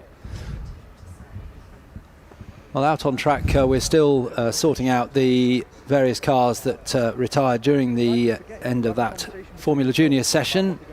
Track marshals and the recovery crews doing a fantastic job of working with those cars, and I think most of that has now been sorted out, and we are told that just a message come up, thank you to TSL for putting that on our screens. 2 litre sports car session will start, the start is delayed. We will get an update in just over 10 minutes as to when those cars will be coming out on track. So we are going to be running late. And in the meantime, of course, there is the Group C demonstration and the Williams FW11 down at the pit garages anyway. So I'm just looking ahead and seeing the Silk Cut Jaguar, the Wind, Spice Pontiac and the Nissan as well. So I recommend to spectators to get down there. One of my all-time favourite cars, of course, is down there. That's the Ford C100, which looks $1 million. Sadly, it didn't go like $1 million when it was in period. So I encourage people to go to that ahead of the Group C demonstration in the early part of the afternoon. Yes, those Group C cars in the pit garages and the pit lane, not the pit lane, sorry, the back of the pit garages is all open, and that's where the Group C cars are sat, and so you can walk in there. There's no charge to come through into the paddock, and you can walk around the paddock, of course. If you're not used to this type of historic racing, it's certainly a very open paddock, as you may have heard Sean Lynn saying earlier on in interview, the owner of Motor Racing Legends. It's very much about getting spectators and all the drivers really involved in the whole feeling of historic racing. And so if you come across to the inside through the tunnel, which is just in front of the hospitality units on the main straight, and you can get into the paddock and also into the back of pit garages where all those Group C cars are sat. We were due to have those cars out on track to demonstrate at lunchtime. Obviously, with the programme being shifted backwards, we'll wait for confirmation that will happen, but I know that's very much something that Motor Racing Legends want to happen, is to get the Group C cars out on track, so you can see them around the circuit, but you can see them static behind the pit garages now. There are cars there that won't be out on track, so it's very well worth coming across to have a look. And Ian, as you've just said, there's a certain N. Mansell car there as well. Anybody who remembers the 1986 British Grand Prix, that was the winning car from the 1986 British Grand Prix, the FW11 with the Honda engine. Of course, the turbo era of Formula 1, where cars, I think they go up to 1200 brake horsepower, Alistair, at the 1986 Australian Grand Prix, but I have no doubt that car will have driven with 1000 horsepower in Honda qualifying trim. But Nigel Mansell, the final race, of course, that took place here, the final Formula 1 race at Brands Hatch in 1986. And Alistair, you were there for Nigel Mansell in 1987, of course, when he did that famous move on Piquet and then ran out of fuel on the warming down lap. Yeah, that's right. Yeah, 1987 that was, wasn't it? Yeah, I was commentating from Beckett's corner at Silverstone for the 87, and I think 88 and 89. It's hard to remember now, but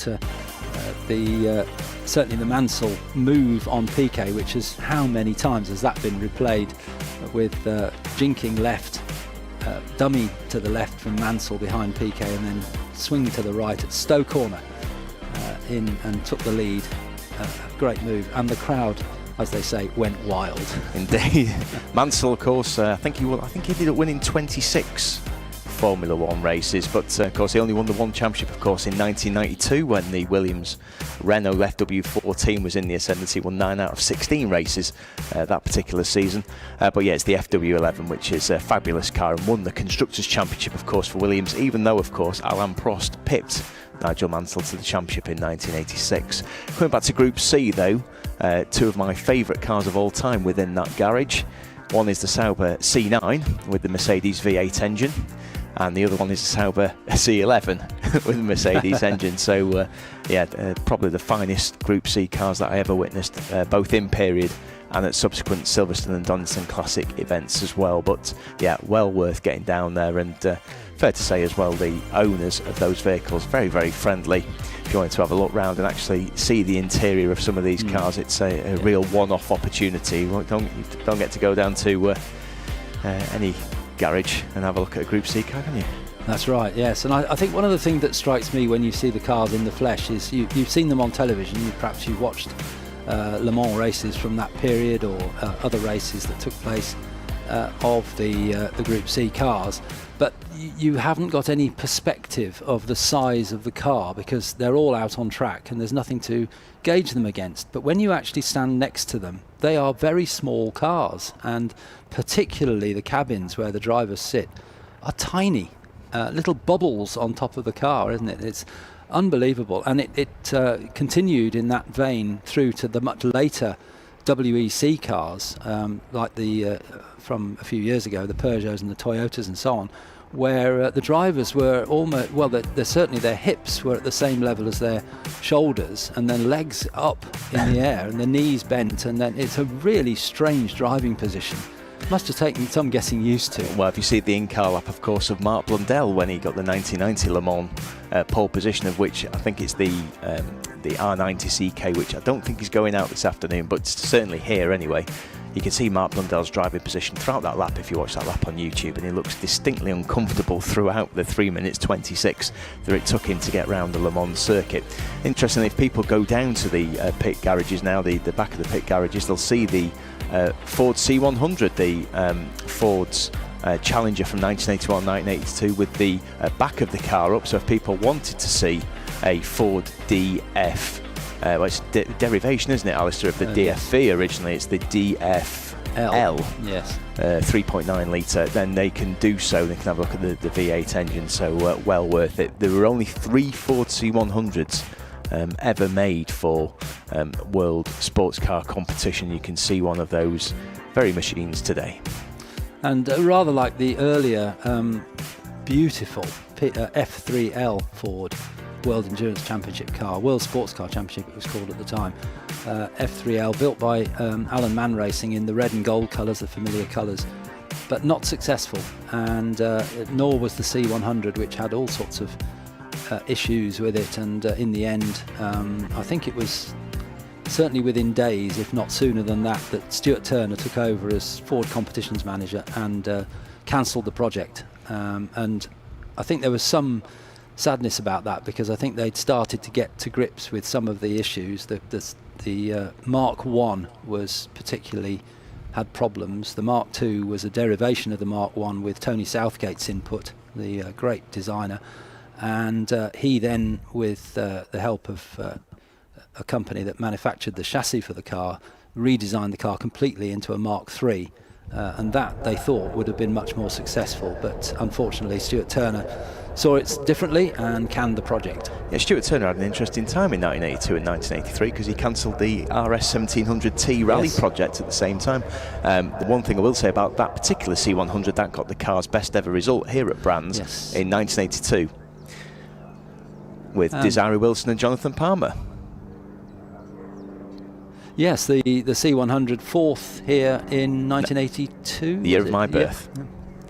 And we're going to see some action on our live stream from the Generation Trophy from yesterday, which was the all MGBs, fathers and sons, fathers and daughters, grandfathers and granddaughters. Any relationship like that is permitted, and that took place, a 1 hour race yesterday.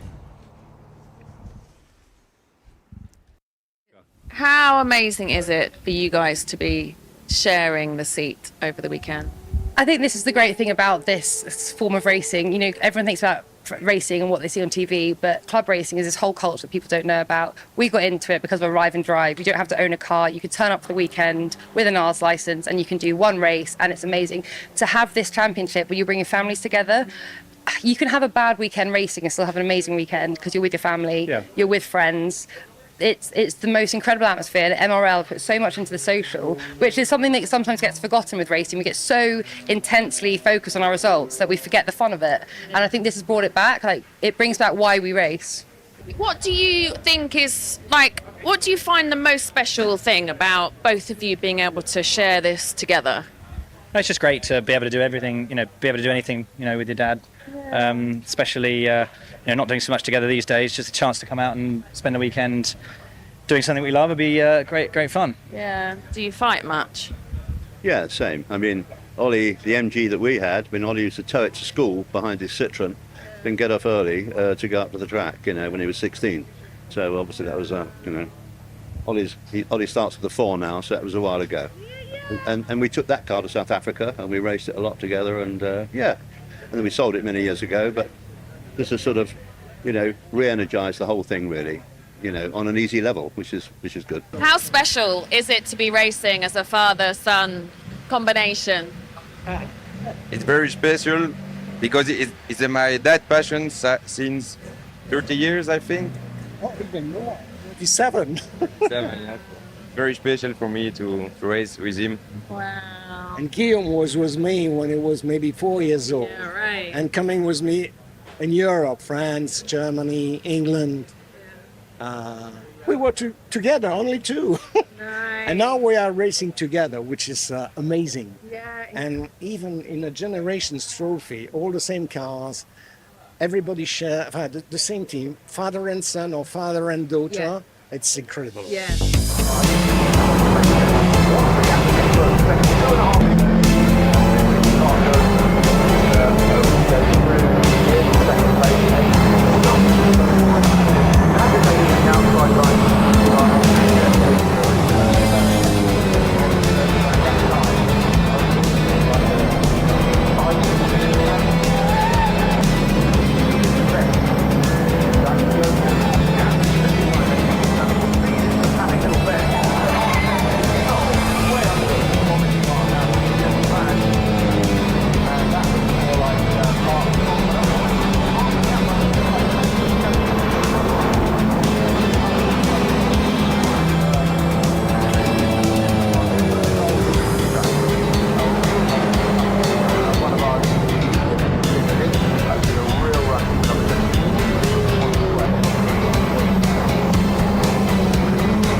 What an incredible race that was. Both of you, congratulations. I saw you just before, your heart was in your mouth. Yeah, it really was. It's my 3rd ever race in the car and my 1st ever podium. So I am ecstatic, like absolutely ecstatic. I mean, he did all the hard work. I just had to hand it over with a bit of a keep with the front pack, and I managed it. So.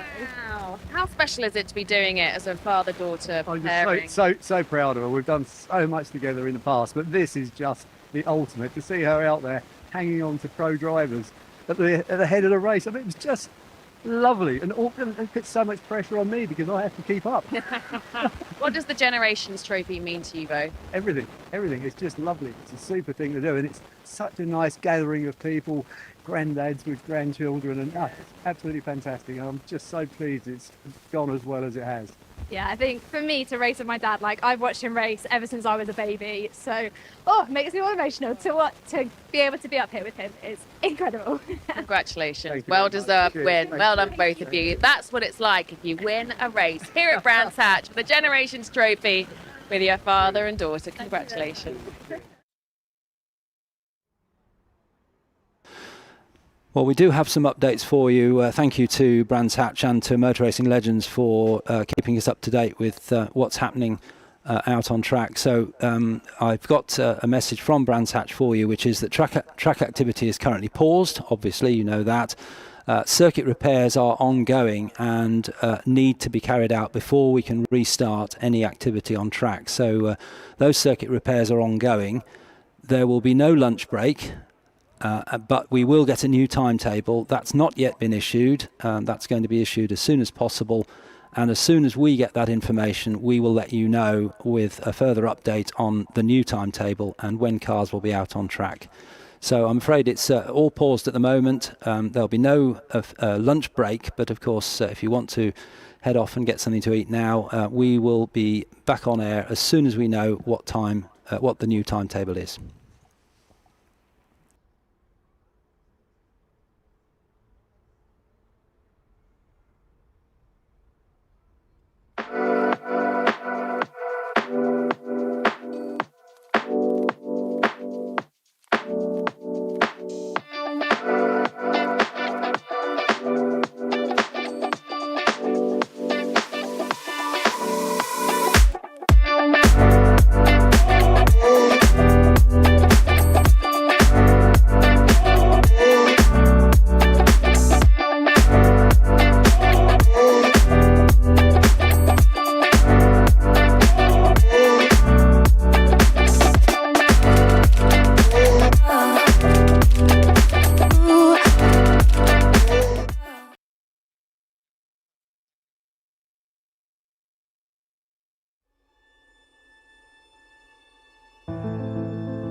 Welcome to our factory in Zhongshan, China.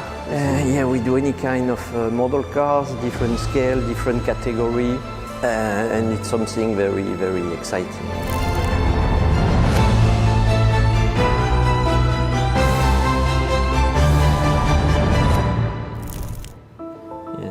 Spark is a racing brand, and this factory is our racing factory.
Well, if you've been away from your favoured spectating position, welcome back, and we are shortly going to be resuming track action following an earlier incident on track. there will be a revised timetable. That's not something that's been sent to me yet. It's still being worked on, and I will give you that as soon as we receive it. So you know when the qualifying session that we're about to see and the races that are to follow are rescheduled.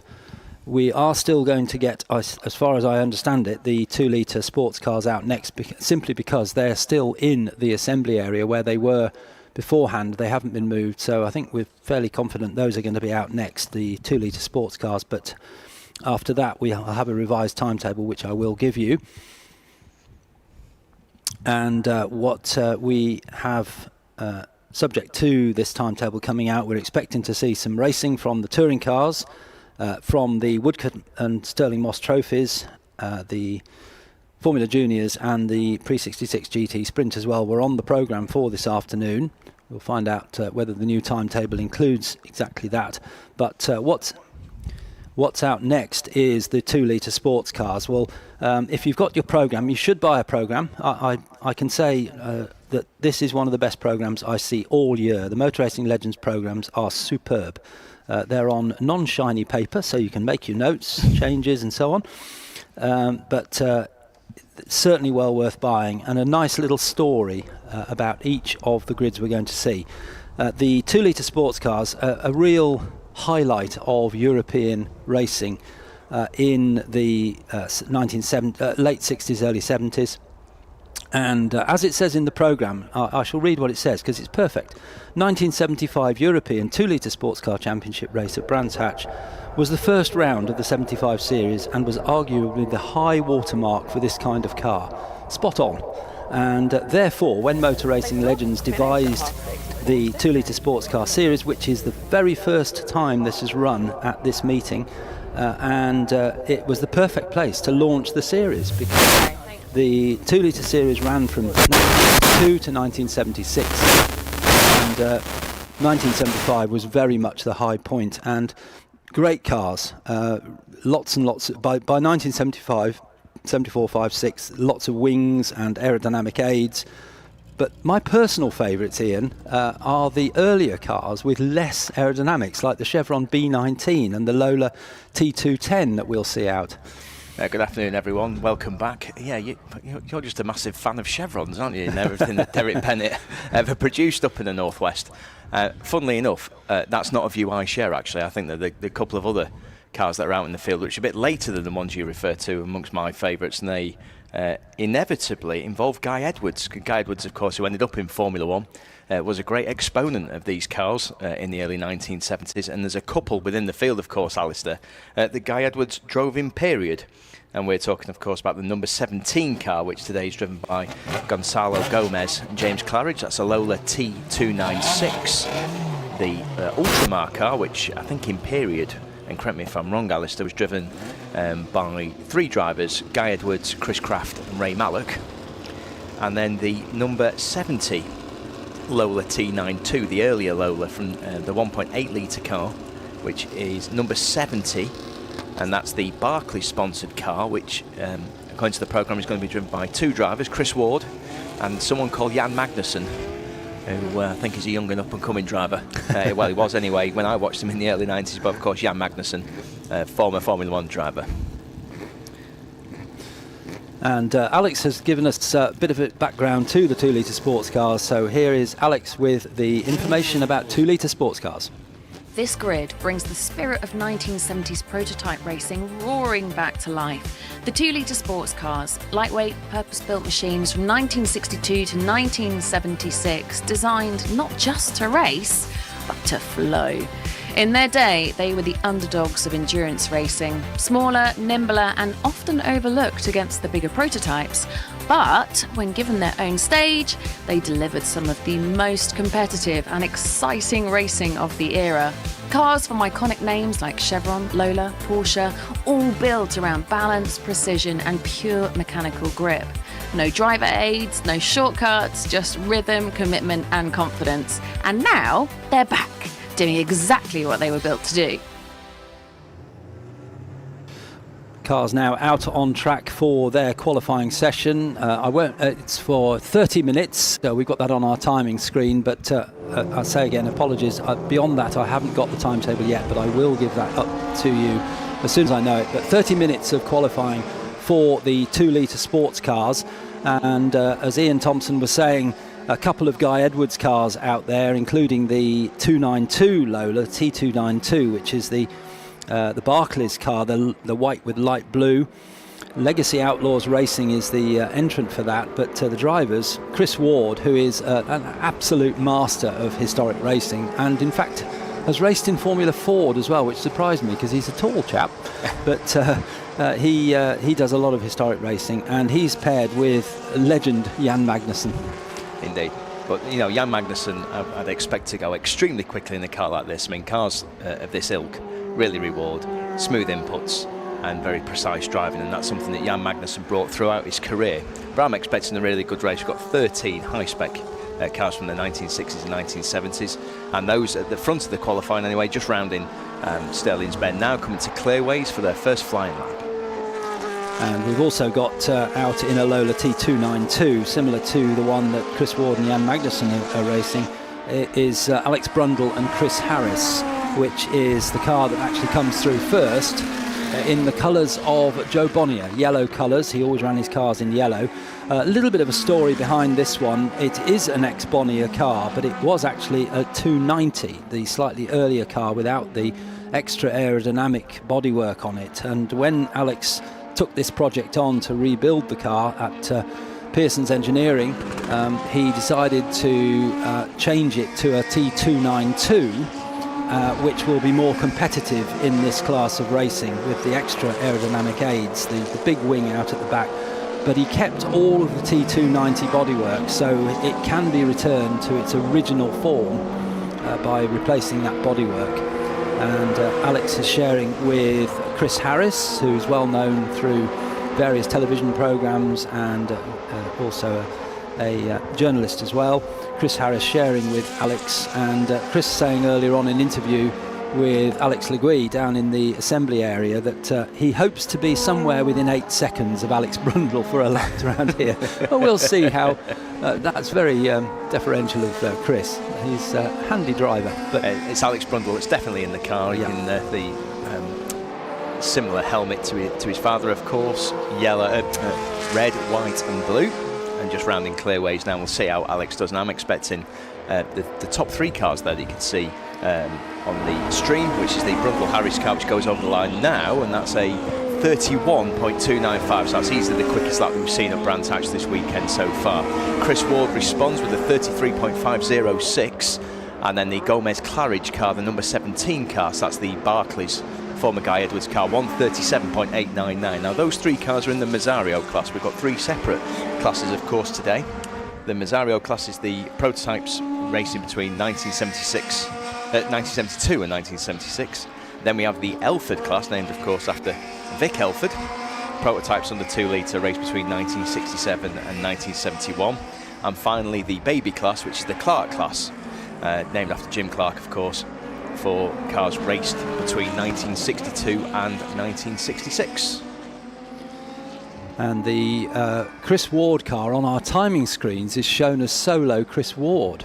Now, that's not something that we've been officially told, but Jan Magnussen not listed as driving that car. And it certainly is Chris Ward in the car at the moment, his familiar red and yellow helmet. So Chris Ward's certainly in the car, but we'll hopefully get an update on that as to whether Jan is here this weekend. He was certainly expected to be in the Barclays liveried Lola T292, and as Ian has said, it's Alex Brundle in the number 6 yellow T292, and he goes faster, 131.295, so a further second taken off, but beaten Chris Ward. We had this before where every time I said, oh, someone set fastest time, someone went faster. So Chris Ward then in the number 70 Lola, 130.831. And in 3rd place at the moment is another of the Lolas. That's the T296, the slightly later car for Gonzalo Gomez and James Claridge. And if it's I think it's the black helmet in that car, so that will be James Claridge at the wheel initially. and that's third quickest with a 1:36.064. And they're all in the, as you mentioned, all in the Merzario class. Then it's the Elford class next up, fourth for number 31, which is Gary First in his Lola T212. And as soon as I say that, of course, there has to be a change on the screen, and it's Ollie Bryant who comes in at fourth with number 2, the Chevron B19. Now that is of this type of car, that's my favourite one. It's so clean in terms of its lines. It doesn't have the big wing at the back. It's an earlier car, so at that point in 2-litre sports car racing, they hadn't yet devised these big wings at the back. I think it's a much nicer looking car. But anyway, Ollie Bryant is fourth place with a 1:37.753. But there's a change at the top, Ian. There is, and Alex Brundle has not only set a 1:29.6, he's then subsequently set a 1:29.2. So, and literally, just as I've given you the update, Chris Ward goes faster again. Not as quick as Alex Brundle, though. So both drivers now under the 1:30. Chris Ward second, 1:29.968. So clearly, both cars coming up to speed and coming up to temperature. And it is the black crash helmet in the number 17 Lola. So it is first out in this session, James Claridge. Pretty ideal conditions, by the way, Alistair, for the sports cars going out there, because we've had quite a lot of sun over the last hour and not that much wind. So, yeah, I'm expecting some good times in this session. And Gary First has moved back up again. Gary First in the Lola T212 from 1971 is back up into fifth place. But as I say that, Ollie Bryant goes back up into fourth place. So he pushes Gary First back to fifth. And Ollie Bryant, car number 2 in the Chevron B19, a car that's quite recently been added to the Bryant stable. Chatting with Ollie yesterday, yes, it seemed like longer ago, but it was yesterday, wasn't it? It was. We're just asking him about that car, because I'd not seen him out in that before, and he said no, they sold the Lola T70 Mark 3B, which they used to race, the white, red and blue car. That's been sold to a team over in Europe. And they took the Chevron B19 in part exchange. So it's rather like taking your Ford Sierra in and part exchanging it for something else, like a Ford Fiesta or something. But in the world of historic racing, you swap your Lola T70 Mark 3B for a Chevron B19. I wonder if he accepts a Hyundai i40 in part exchange. Anyway, it's worth asking. It's worth asking, yeah. Number 70, by the way, Chris Ward has gone even quicker as Alex Brundle just comes into the pits. So we'll be changing over to Chris Harris, name familiar to a lot of you at the circuit. Chris is a faster driver in his own right, and I think he gives himself credit for. So we'll see how Chris gets on. So Chris Ward, though, the number 70 car, he's got gradually quicker. So again, 1:29.653 was 0.3 of a second quicker than he'd done in his previous lap, but he's still nearly 0.4 of a second off Alex Brundle. And the helmet colours of, if you're trying to identify who's in the cars, and we aren't able to tell you immediately, Alex Brundle has the helmet very much like his father Martin's, which is predominantly white with red and blue stripes on the side. But Chris Harris also uses red, blue and white on his helmet, but there's a lot more red in it. So if you're standing at the side and you want to know who's in the car, then that's the way to tell those two apart. Chris Ward still shown as driving solo, so it'll just be, as far as we understand it, Chris Ward in number 70. There is a shared car, number 17, third quickest, which currently is James Claridge, and he will hand over to Gonzalo Gomez, who they've shared together in this and other historic racing cars for many, many years now. And that's the Ultramar coloured car, yellow, broad yellow stripe coming over the timing line now into Paddock Hill Bend, broad yellow stripe with the blue sides. That was a car driven in period by Guy Edwards. You really can't miss that car. So just going up through Paddock Hill and into Druids now, the number 17 with the British flag on its flank. It didn't go quite as quickly then, Claridge, so that was a 1:34.193. Chris Harris has just completed his outlap, so we'll see how Chris gets on in the number 6 provisional pole, of course. Well, it was. How many times is this going to happen today? Because Chris Ward has decided, I'm going to do a 1:28.841.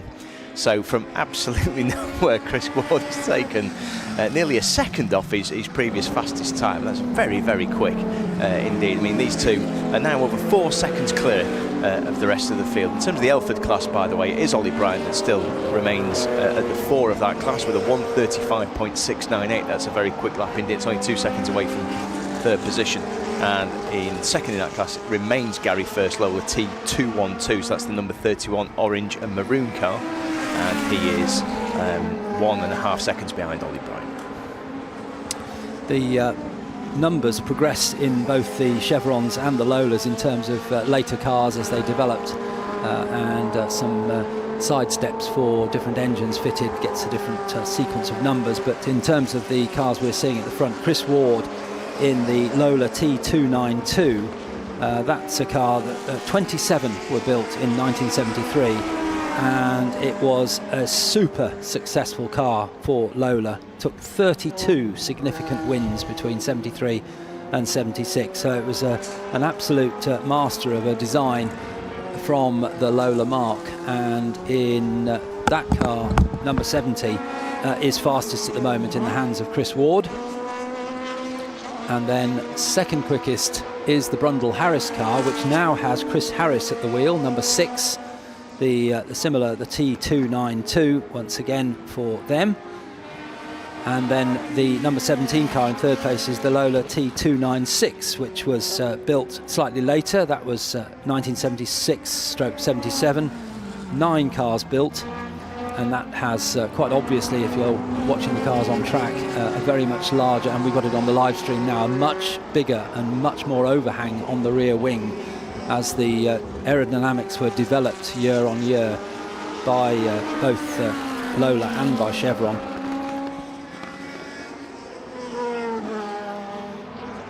They're all in the Merzario class. In comes Chris Ward, so he's come into the pit lane, having set the early pole position time, and Alex Brundle set the time for their car, number 6, to go second quickest. And it's still James Claridge out in number 17. He's due to hand over to Goncalo Gomez. And then in fourth and fastest of the Elford class is Ollie Bryant, number 2, and Ollie is out in the big competitor of Lola, which was Chevron, the Chevron B19, which was a car built between 1970 and 71, so a slightly earlier car, hence it hasn't got all the big wings on it. And 23 of those, 35 were built of those, 35 cars built in period, and it used the Cosworth engine, known as the FVC, just under 1800cc. So it's a 2-litre championship, but the car actually ran at just under 1800cc. Okay, well, we've got the slight break in play, slightly quieter part of qualifying, just to bring you up to speed with the timetable for the remainder of this afternoon. That's if you're out on circuit, of course, or watching on the live stream. So this qualifying session then runs until 20 to 2. Immediately after that, at 5 to 2, it's the Historic Touring Car Challenge, the first race of that, race 3. And then following that will be the RAC Woodcut Trophy and Sterling Mott's Trophy, which will be a slightly shorter race, and that will take place at 3:15 till 20 to 4. So that will finish at 15:40. Then we will have a Group C demo, which will take place at 10 to 4 to 4 o'clock, just 10 minutes. Followed by the Formula Junior, the FJHRA Silverline Championship, which will be a shorter 15-minute race, which will commence at 10 past 4 to 25 past 4. The penultimate race of the day will be the Pre-66 GT Sprint. That will take place at 20 to 5, 16:40. It'll run for 55 minutes to 17:35. And then the final race of the day will be the Historic Touring Car Challenge Race 2, which will be 35 minutes long, 17:50 to 18:25. So they are your updates, and we'll continue to repeat those updates throughout the rest of the qualifying session and onwards. So it seems that the qualifying 2 for the 2-litre sports cars, which was due for today, may well be moved to tomorrow, or they may just have the one session. Yeah, well, they confirmed it'll just be the one session it will today. Be, right, okay. Yeah. So that's a little update there. But for those of you who want to see the Group C cars out, that has been moved to... that's 10 to 4. 10 to 4, right. So if you're a Group C fan, it's 10 to 4 that you need to be trackside to watch those. In the meantime, if you want to, they are still on display behind the pit garages, and there's free access there. You can walk in and you can go right up to the cars as well, so you can have a look at each of the cars. Each one has an information board, and Ian Thompson is going to run through those cars when they come out on track, just to give you some background to some of those cars. But we're turning our attention at the moment to an earlier era of sports car racing, and it's the 2-litre sports cars out on track. They have a further 14 minutes in this session. I noticed Chris Ward has gone back out on track again. So car number 70, Chris Ward, just actually coming across the timing line now in the light blue with a broad white stripe diagonally across the car. Barclays sponsorship, Chris Ward, fastest at the moment. That was an outlap from the pit lane. So if he is now on a fast lap, watch him as he goes round Druids in the Barclays number 70 light blue car as he comes down the hill to Graham Hill Bend. And I suspect Chris Ward has done some tweaks to the car, maybe some adjustments to the suspension, even tyre pressures, and he's now going out there to see if he can improve on his previous lap time as he goes through Surtees and out on the Grand Prix loop. Yeah, it looks a fabulous looking lap anyway. It's a fabulous looking car, of course, that evocative Barclays livery. I can't remember a Barclays logo looking like that actually for at least 30 years. But anyway, Chris Ward then coming through Hawthorns and onto Westfield, so beautifully balanced into the corner. Let's have a look at his exit. Yeah, he's using all the curb anyway, so great to see. Then into Westfield. This is Chris's 8th lap, by the way, and he uses all the curve again, going down Dingle Dell and into the Sheen curve. So again, let's see how much curb he takes on the inside. Yeah, he takes plenty. Gets a great run outside now into Stirling's Bend, to the penultimate bend of the Grand Prix circuit, and then out towards Clearway. So I think Chris Ward has about 15 seconds of his lap remaining.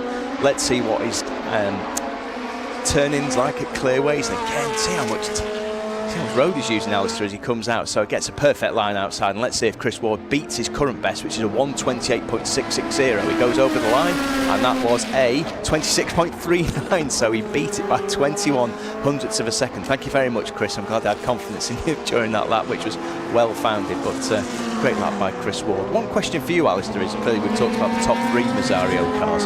The one we haven't talked about is the one that's just left the pits, which is the Cheetah, the number 11 car of Beat Eggeman, because clearly that isn't your usual race car.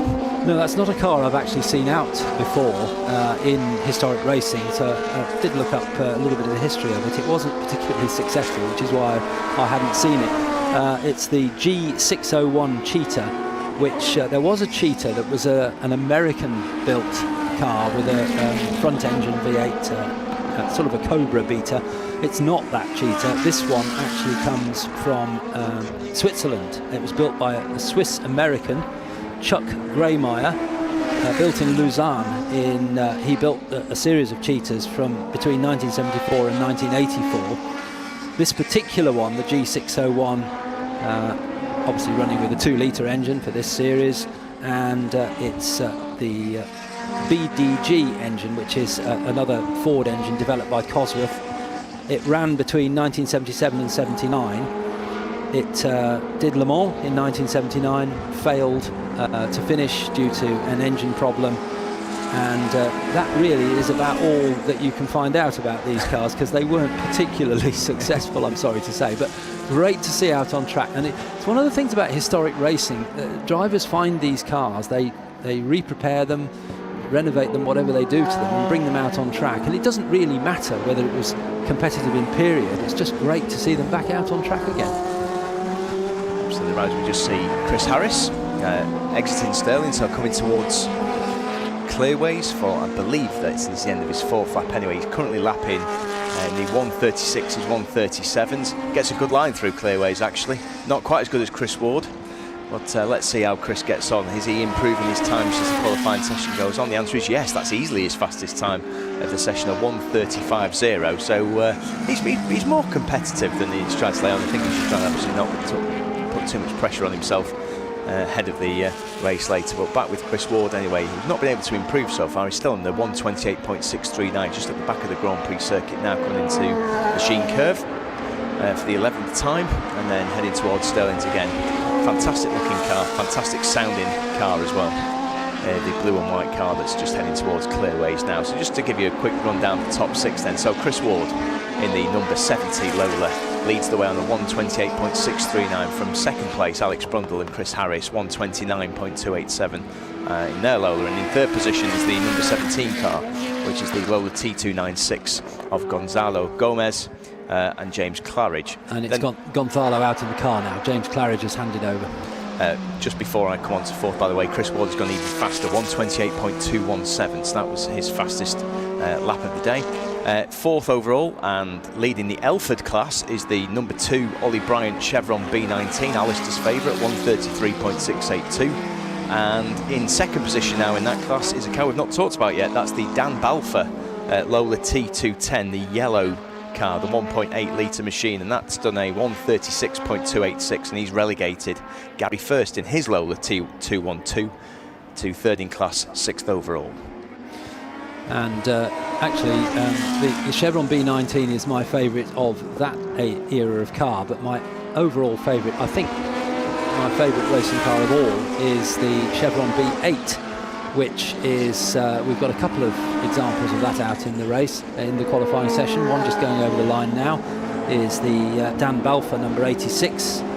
No, it isn't, sorry. Who was that? That just went over the line. Mistook the number there. Robert Shaw, 186. Robert Shaw, yeah. Yes, Robert Shaw, sorry. 186 Robert Shaw in his Chevron B8, finished in blue. And then another one out there is the similar car of Ben Mitchell, number 95, and also Joel Hopwood in his B8, number 19. Ben Mitchell's is unusual. It's the family car. His father Westy, Ben, and his brother Sam have all raced this over the times. And in fact, if you're watching our live stream, there it is on the screen. And the reason it's a bit unusual is it's the only left-hand drive Chevron B8 that was built. It is an original car. It's not been recreated in left-hand drive. That's an absolutely original car, driven by Ben Mitchell. And it's the only one, special order for many years ago, 1968. It was ordered by a German driver in left-hand drive, and of course Chevron said thank you very much, yes, we'll do that for you. And the German driver had strong ties with BMW and shared the car in the Nürburgring 1,000 kilometres in 1968, and then it's been pretty much racing ever since, various owners over the years, but the Mitchell family took it on, to my memory, about 5 years ago, I think it was. It first appeared, and it's great to see that out, looking very original with its European sort of style numbers. That's 9th in the overall standings and 5th in the Elford class. Good to see Bolton's finest Eric Bennett getting a mention anyway, so you can't beat a Northwest designer anyway. So the Chevron that Alistair is referring to, just coming around Clearways now. In fact, it's coming into the pits, and another car that did come into the pits, by the way, is Chris Ward, the leader, the number 70 car. I'll have to see whether Chris is going to go back out on circuit, because we've only got 6 minutes of this qualifying session left. And the car that you'll be able to see as part of your stream at the moment is the number 31 car, and that's Gary First that's back out anyway, so you can't miss that car, by the way, anybody that's out on circuit, in that distinctive orange, coming through Clearways now. That's one of the Team Gunston cars, and Gunston probably not a name very familiar to UK viewers. That's a cigarette brand from South Africa, and they ran various cars in period. Some of them originals are still racing. And Gary First in his Lola T212 is second in the Elford class to Ollie Bryant in the Chevron B19. A driver that's going considerably quicker now is the driver of the number 17 Lola. I think it's Gomez. It's Gomez. It's Gonzalo Gomez that's in the car. Gold helmet for Gonzalo. Yeah. So the Portuguese driver then, has got into 129s, so 129.767. So significantly quicker. He's only half a second now off Alex Brundle's time, so a very competitive top 3, Alistair. Yes, it is, and Gomez is a very, very quick driver, so it'll be interesting to see if he can improve again and perhaps even pip Brundle and Harris for that second place. But at the moment, Chris Ward, who's in the pit lane, we just had a shot of him on our live stream, just sat chatting. He's still there in the pit lane, and also a couple of Chevron B8s. Well, that's a nice sight, isn't it? 2 Chevron B8s in the pit lane. And on our live stream, we're looking at Chris Ward. Now, they've got the leaf blowers cooling the brakes at the front of the car there, with the mechanic just perched in front of the car. But, and a little bit of a mistake there from Gonzalo Gomez as he came through Sterling's. Had to really put quite a bit of steering input to keep that car on the track. Definitive double movement then, yeah, so he didn't get it quite to plan anyway, but let's see how he gets on. So Gonzalo Gomez then comes over the line for the end of their 14th lap, and look at that, Alistair. Second position, 128.486, so could it have been provisional pole if he hadn't made that slight error at Sterling's, but still a great lap by Gonzalo Gomez, who then takes second position off the Alex Brundle, Chris Harris Lola. And Chris Ward is watching his timing on his phone, because as soon as Gonzalo went over the line and set that time, which is only a quarter of a second slower than Chris Ward, Chris fired the car up and set off out onto track again.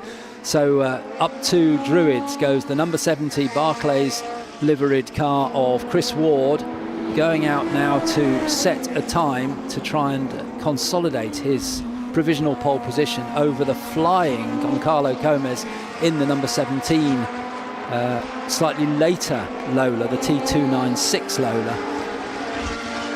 I mean, if you looked at Chris Ward's car, by the way, and the way that he just took certities, you'd swear he was on a flying lap. I mean, the amount of track that he took didn't look like an out lap, but he's really on anyway, and the reason for that, of course, is there's only 2 minutes 40 seconds left in the session, so Chris will do well to make it round, and they'll probably just have time for, I think he'll have time for 2 laps after the end of this one, Alistair. But let's see how he gets on. But let's see, of course, whether Gonzalo Gomez improves in his Lola. So he's round the back of the circuit anyway, just in front of Chris Ward, actually. And, yes, well, we'll see them come across the line one after the other. Here comes Gomez now coming through. He's coming to the pits. He is, yes. He's happy with his time, a 128.486. And Chris Ward will come. Here comes Chris Ward now through Clearways, through Clark Curve, and he is absolutely flying. So he's out there to set another lap. This is the lap to watch now. He goes over the timing line. He will get a further 2 laps before the flag goes out. Turns into Paddock Hill, just a little bit of a wiggle as he goes in on the brakes, up to Druids, impossibly late on the brakes, but gets the car turned in perfectly through the hairpin there, coming down the hill. Will swing to the right and then cut into the left for Graham Hill Bend, and then make his way along the Cooper Straight. Super line through the Graham Hill Bend there, so got the car beautifully straight and then straight onto the accelerator, coming through Surtees now and onto the Grand Prix circuit. So let's see how Chris Ward gets on as he crests the rise down Pilgrim's Drop, heading towards Hawthorne then for what will be his 13th lap of this session. And let's see, he may have backed off there. Let's see. Or is he... No, he's definitely not backed up the way that he took Hawthorne's anyway. Into Westfield then. And very late on the brakes through Westfield. Drags the car to the outside of the outside line, and then Dingle Dell and into the Sheen Curve, of course. That quick right-hand chicane. Then onto Sterling's Bend, the penultimate corner of this Brands Hatch Grand Prix circuit. And Chris Ward throws it and gets a great line out. And then down into Westfield then, will he be able to improve on 128.217? Great line through through Clearways and onto the Brabham Straight, and let's see if Chris Ward is able to improve. So number 70, and the answer is, well, I'm not sure what the answer is. The time hasn't changed. So we're waiting for Chris Ward's lap to be updated. It certainly wasn't a 132.694. That's right. Yeah. Oh, there we are, 127.973. So apologies, everyone. I mean, clearly didn't quite pick up on the screen just how fast Chris was going towards Hawthorne Bend. So yeah, he is the first driver into the 127s within this qualifying session. The checkered flag now out. We've just had 2 cars, one of the Chevrons actually just over the line anyway. So I don't think that time will be beaten unless Chris, of course, Alistair decides to have another run, but I suspect he'll back it off this lap. We're looking on our live stream at the very attractive, actually, the cheetah of Beat Eggyman in the Mazzario class, the car I was telling you about earlier, which wasn't very successful in period, but very pretty looking car, and it's got the high air intake as well, which appeared in motor racing around this time, and most notably for those watching on television would have been in Formula One, where all the cars suddenly sprouted these air intakes above the driver's head to force air down into the injection system, into the engine. Walter Wolf racing on the side of the Eggerman car as well then? Yes, Swiss manufactured car as well, so presumably Walter Wolf put some money in perhaps. And that car's got gradually quicker, the Cheetah, as the session's gone on, so Beat Eggerman is now 1:34.844. Fifth place. Oh, look at that. He's really trying on his final lap anyway, so doses of lockdown. Let's see how he gets on. And that was not quite as quick, a 1:35.007, but good to see the Cheetah regularly lapping in the mid-30s. So the times on the screen, subject to confirmation, but this should set the grid for the 2-litre sports car race. There was another session planned today, but it's not going to happen today. Whether it will happen tomorrow, we will find out when tomorrow's timetable is issued. I'm sure there'll be some slight adjustments there as well, but certainly from that session it was all about Chris Ward, number 70, who did a time of 1:27.973 right at the end of the session there, his last proper flying lap.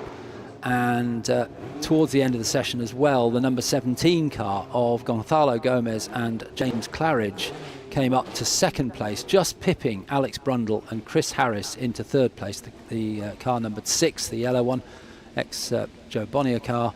And the difference in time between first and second, Ward and Gomez and Claridge, was 0.513 of a second, so just over half a second.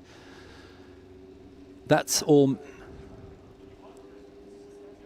And Alex Legui is down in the collecting area, so Alex will be talking to some of our drivers. Chris, let's see if we can get hold of you That was incredible. I was really intrigued by your decision to go back out. Were you certain you could eke more out of the car? Because you were pretty comfortable at the top as it was. Yeah, we've all got to strive for improvements, and I just felt we could make the car a little bit better, so we made a roll bar change and some damper changes, and yeah, it made us that little bit quicker, which counted in the end, because I think Alex got back in the car, did he, and went super quick. That's right. So I think 17 decided no chance. Yeah. But so it was obviously the right move. So now you've obviously learnt a little bit more about ahead of later's race. I mean, how easy is it going to be, or how hard is it going to be to convert this to a win?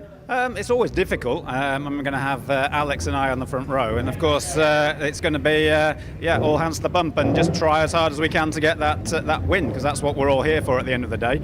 And it's great to put the car on pole position for Legacy Motorsport, or Legacy Outlaws Racing, should I say?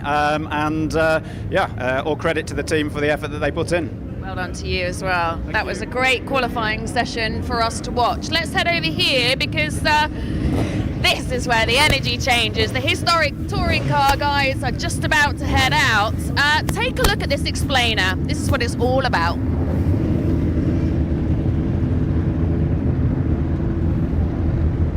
The historic touring car challenge. If you grew up watching touring cars in the 70s and 80s, this is the grid for you. From screaming BMW M3s to turbocharged Sierra RS Cosworths and even the mighty Skyline GTR, this is a proper touring car time machine. These cars move, they lean, they fight. This is touring car racing as it used to be. And with icons like the M3 and RS Cosworth celebrating 40 years, the history is just as powerful as the racing. Oh. All right, this is where the day really comes alive. as I'm sure many of you know, I'm a big touring car fan. I was really hoping we might be able to get hold of a few of the boys, but I'm not entirely sure we're going to be able to. So Chris Middlehurst had a brilliant qualifying session earlier on, and he starts the race on pole position. For those of you who watched Donington, this Godzilla was amazing. I mean, it chucked it down with rain. He started from the back. He qualified in pole in Donington, then had a DNF, so actually started from the back in the actual race. And then due to that four-wheel drive, and much to many fans' excitement, he powered his way to the top step. So he pulled out a great qualifying session. He was a very happy fella. So we've seen where the pace is and the beauty of the historic touring cars. Just have a look at the difference in the mixture that we've got in the grid. Qualifying is one thing, but racing around Brands Hatch in touring cars is something else entirely. So his biggest threat will of course be Andrew Jordan, who starts in P2. Chris Whitaker was buzzing about the fact that he was up there with the big guns as well, but also keep an eye on Darren Fielding, Michael Cullen, Rick Wood. He's got huge experience in his Skyline and knows exactly how to use its strength. The mix of cars in this category is what will make this race so exciting. And then when you add in our epic drivers, that's where things get very exciting. It's packed full of experience. It's a really busy grid.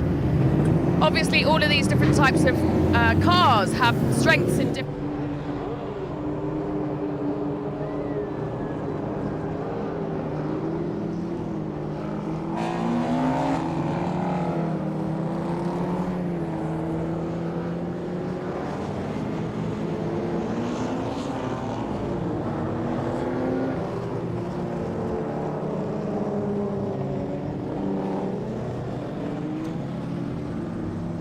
Welcome back, everyone. Thank you very much, Alex Legui, doing a sterling job, by the way. We've now got the cars going round for their warm-up lap. Just a reminder, by the way, that this race starts imminently at the end of this lap, so it's a rolling start. Of course, it's a 35-minute race rather than 40-minute race. And just to take you through the grid then, Alistair, so it's Chris Middlehurst who starts in his Nissan Skyline R32 in pole position. Second on the grid, Andrew Jordan in the number 81 car. Third on the grid, Darren Field in his BMW M3. Alongside him, David Tomlin in the Ford Sierra RS500. Fifth on the grid, Tim Curl, Ford Capri 3.1, with his brother Vim, Ford Capri 3.1. Seventh on the grid, Tom Roach, BMW 3-litre CSL. Alongside him, Paddy Shovelin, his BMW M3. Ninth on the grid, Michael Cullen, BMW M3. And guess what? Another BMW M3, Mark Smith and Carl Jones, number 10. 11th on the grid then is Tom Holbrook. He's shown with Alex Brundle, another BMW M3. And then it's the Wales, Nick Whale and Harry Wells. Nick starting that car. 13th, Dirk Curl in his BMW 3-litre CSL. Alongside him is the Woods in their Nissan Skyline R32. Nick Strong in his Nissan Skyline is 15th. Alongside him is Samuel Verhagen in his Mercedes 190E. 17th on the grid, Simon Alexander in his BMW 3-litre CSL. Alongside Audrey Van Ham in the 2.6 Ford Capri. And then 19th on the grid, we have it's the Mike Whitaker Ford Capri Group 1 ex-Gordon Spice with Alex Lynn. And then in 20th position, it's Raphael de Boerman in his Ford Capri. That's the ex-Vince Woodman car. Then on 21st, it's Thierry and Alex Delattre de Busco in their Ford Escort Mark 1. Alongside them, it's Simon Palmer in his BMW 2002. Sorry, Simon Horrobin with James Palmer. And there are your 22 starters, Alistair. Yes, we've got an extra couple of drivers in there as you were reading through. I'll pick those up when we're into the race, but looks like we've got some shared drives that we weren't aware of beforehand. But the car's coming round. It's a rolling start, this, so the cars will come back through Clearways and Jim Clark Curve, and the pace car will pull off into the pit lane, and then control will pass to the pole position car, which is Chris Middlehurst in the Nissan Skyline, the silver car, with Andrew Jordan alongside. And if the clerk of the course is happy, which it looks like he is, because the Hyundai pulls off into the pit lane, and we'll be racing for 35 minutes with a mandatory pit stop. So they come up to the line, the lights will change the red lights will go off, and we're then racing for 35 minutes. And a great start from Andrew Jordan to hold on to the Nissan round the outside, but looks like Chris Middlehurst has got the line down through Paddock Hill Bend into the dip and then up towards Druids, and already those two cars are starting to pull away from David Tomlin in third. But look at the Capri in fourth place, which is now in third place. The brakes on that car must be amazing, because that would have been Wim Curl or Tim Curl, was it? That's Wim Curl. So Wim Curl from sixth on the grid then, with a superb pass into Druids for the first time. Absolutely no problems at all with the brakes on that Ford Capri, but Chris Middlehurst making the break for it. You're right, Alistair, Andrew Jordan did get a slightly better start than Andrew Jordan, but as he come onto the Grand Prix circuit for the first time then, so it's Chris Middlehurst in the Nissan leading this race from Andrew Jordan in his BMW M3. Everyone has made a safe start, by the way, so the Ford Escort Mark 1 bringing up the rear, so that's the Delatri de Bosco car, but Chris Middlehurst, and definitely Wim Curl is the ace in the pack here, the joker in the pack I should say, because he's really closing on Andrew Jordan now at the end of this first lap, coming towards Westfield then, up towards the Sheen curve then for the first time. Wim Curl it is. He won the equivalent race a couple of years ago at Silverstone at the festival, so he knows how to drive this car quickly, and they do race regularly on the continent. Great to see them over here at Brands Hatch. And down towards the end of the lap they will come. They've got the left-hander at Stirling's, and then the short run down to Clearways. With Middlehurst, it is still leading, coming now into the Indy Circuit section here, and to complete their first lap, it's Chris Middlehurst who leads, with Andrew Jordan in second place, Wim Curl in third place in the Capri. Fourth place coming across the line is the BMW M3, and it's Darren Fielding. Then it's David Tomlin, so he's lost a place since we saw them go out onto the Grand Prix circuit. David Tomlin in the RS 500 Sierra, and then in sixth place the Smith & Jones BMW number 19. Great to see that out, because that retired during qualifying, but they've got that back out on track. Yeah, Mark Smith made a really good start actually. It was 4 places he made on the first lap, but he's just lost sixth position. He's just lost sixth position to Michael Cullen in the number 69 car. Paddy Shoveling goes down the inside. all locked up then into Graham Hill Benbury. Makes it stick, so it's Paddy Shoveling now who's up into 7th position in the Watson's car, and that means that unfortunately a further position has been lost, because that looks like the HKS Skyline.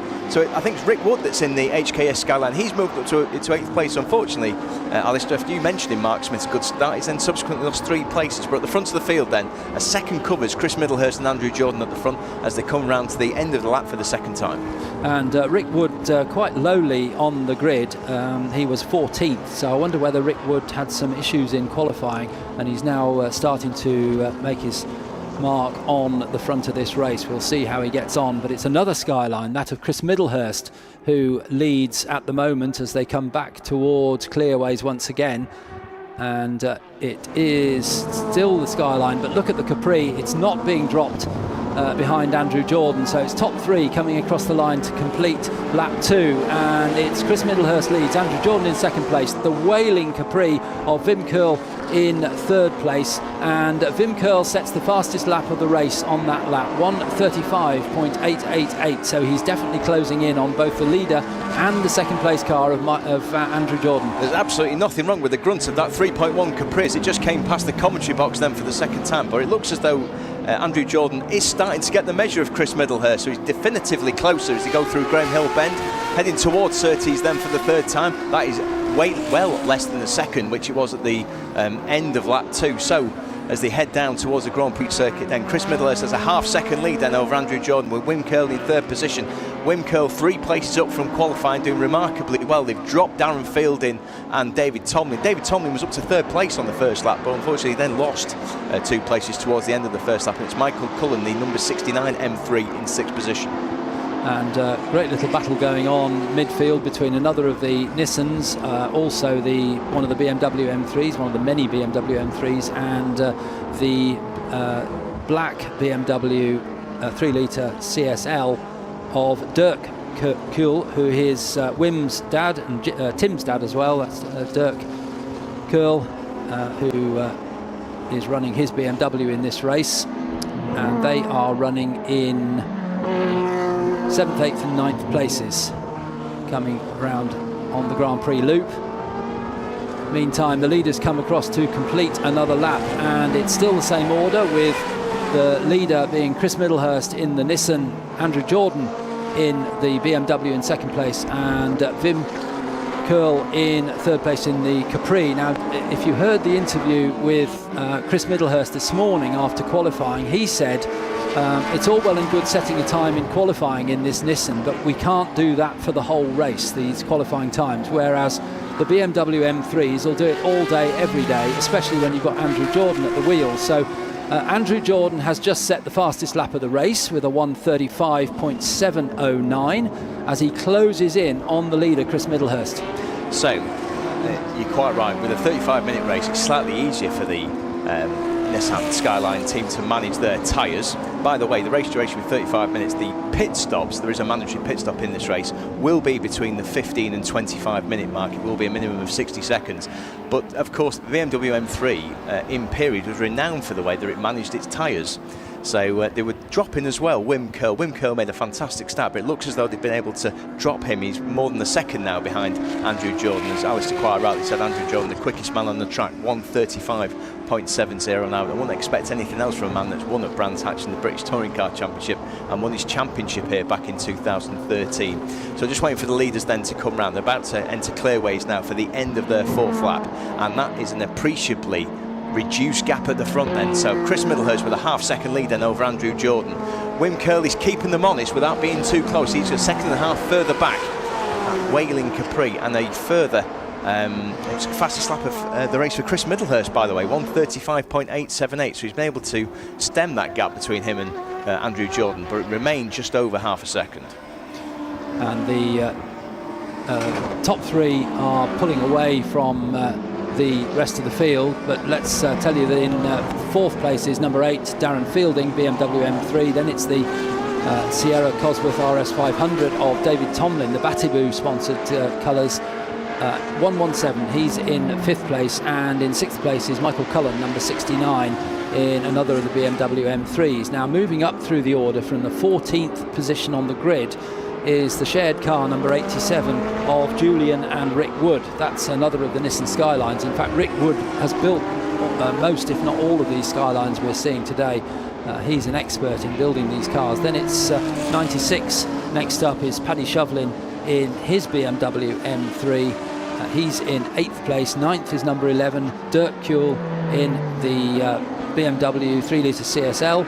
And in 10th place, number 19, is the BMW M3 of Mark Smith and Carl Jones. Mark Smith will have started that car, and ex-British touring car driver from many years ago in Sierra Cosworth. Carl Jones will take over. Cracking battles all over the circuit, which Nick Whale and Samuel Verhegen having a great battle. Not many times that people pass around the outside at Graham Hill Bend, so the 190E did that on the previous lap. But Chris Middlehurst then crosses the line for the end of the fifth lap, and Chris Middlehurst sets the fastest lap of the race in the Nissan Skyline, 1:35.450. Slightly extends his advantage to 1 second. Both drivers taking a dare I say it, liberties across Paddock Hill, but very wide lines indeed, both pushing extremely hard in this race. 6.5 minutes, by the way, to when the pit window opens. They've dropped Wim Curl, then Wim Curl a further 2.5 seconds behind in that Wailing Capri. The other battle to watch out for is the battle for fifth, because David Tomlin now coming under increasing pressure from Michael Cullen in his BMW M3, number 69. That's the white and blue car on circuit. David Tomlin very, very squirrely out of Druids. So therefore the Sierra will have to try and manage its tyres during this race. And I think that Michael Cullen will get a good exit from Graham Hill. Will he go into let's see if he gets him into Surtees. No, because the Sierra RS500 with 500 brake horsepower on tap, of course, during period, was able to pull away. But let's see how Michael gets on the back end of the circuit. Interesting that the top three cars are all from different eras of saloon car racing, or touring car racing as it's known these days. The Middlehurst Nissan is from 1990. Slightly later, after the regulations had changed, came the BMW M3, so that's a slightly later car at 1992, but much, much earlier for Wim Curl in the Capri. That's from 1972, so that's a whole generation earlier for the Capri. But it's still competitive, although he is losing time now to the two leaders, who are carrying on at a fearsome pace, with Andrew Jordan in the BMW in second place, setting yet another fastest lap with a 1:35.403 for Andrew Jordan So he closes in to under a second behind Chris Middlehurst as they come down from Druids to Graham Hill Bend. Chris Middlehurst, big flash of flame out of the side of the Nissan as he changes down through the gears, and the unburnt fuel goes out to air at the end of the exhaust pipe. Very, very spectacular to see as they go off through Surtees on another lap of the Grand Prix loop. What a fabulous sight that must be out in the country on the Grand Prix loop to see these two drivers absolutely on the limit. And the pressure toll, by the way, on David Tomlin. So Michael Cullen was able to get past him at Stirling's Bend. So it's number 69 car, the BMW M3, Michael Cullen, that's up to 5th position.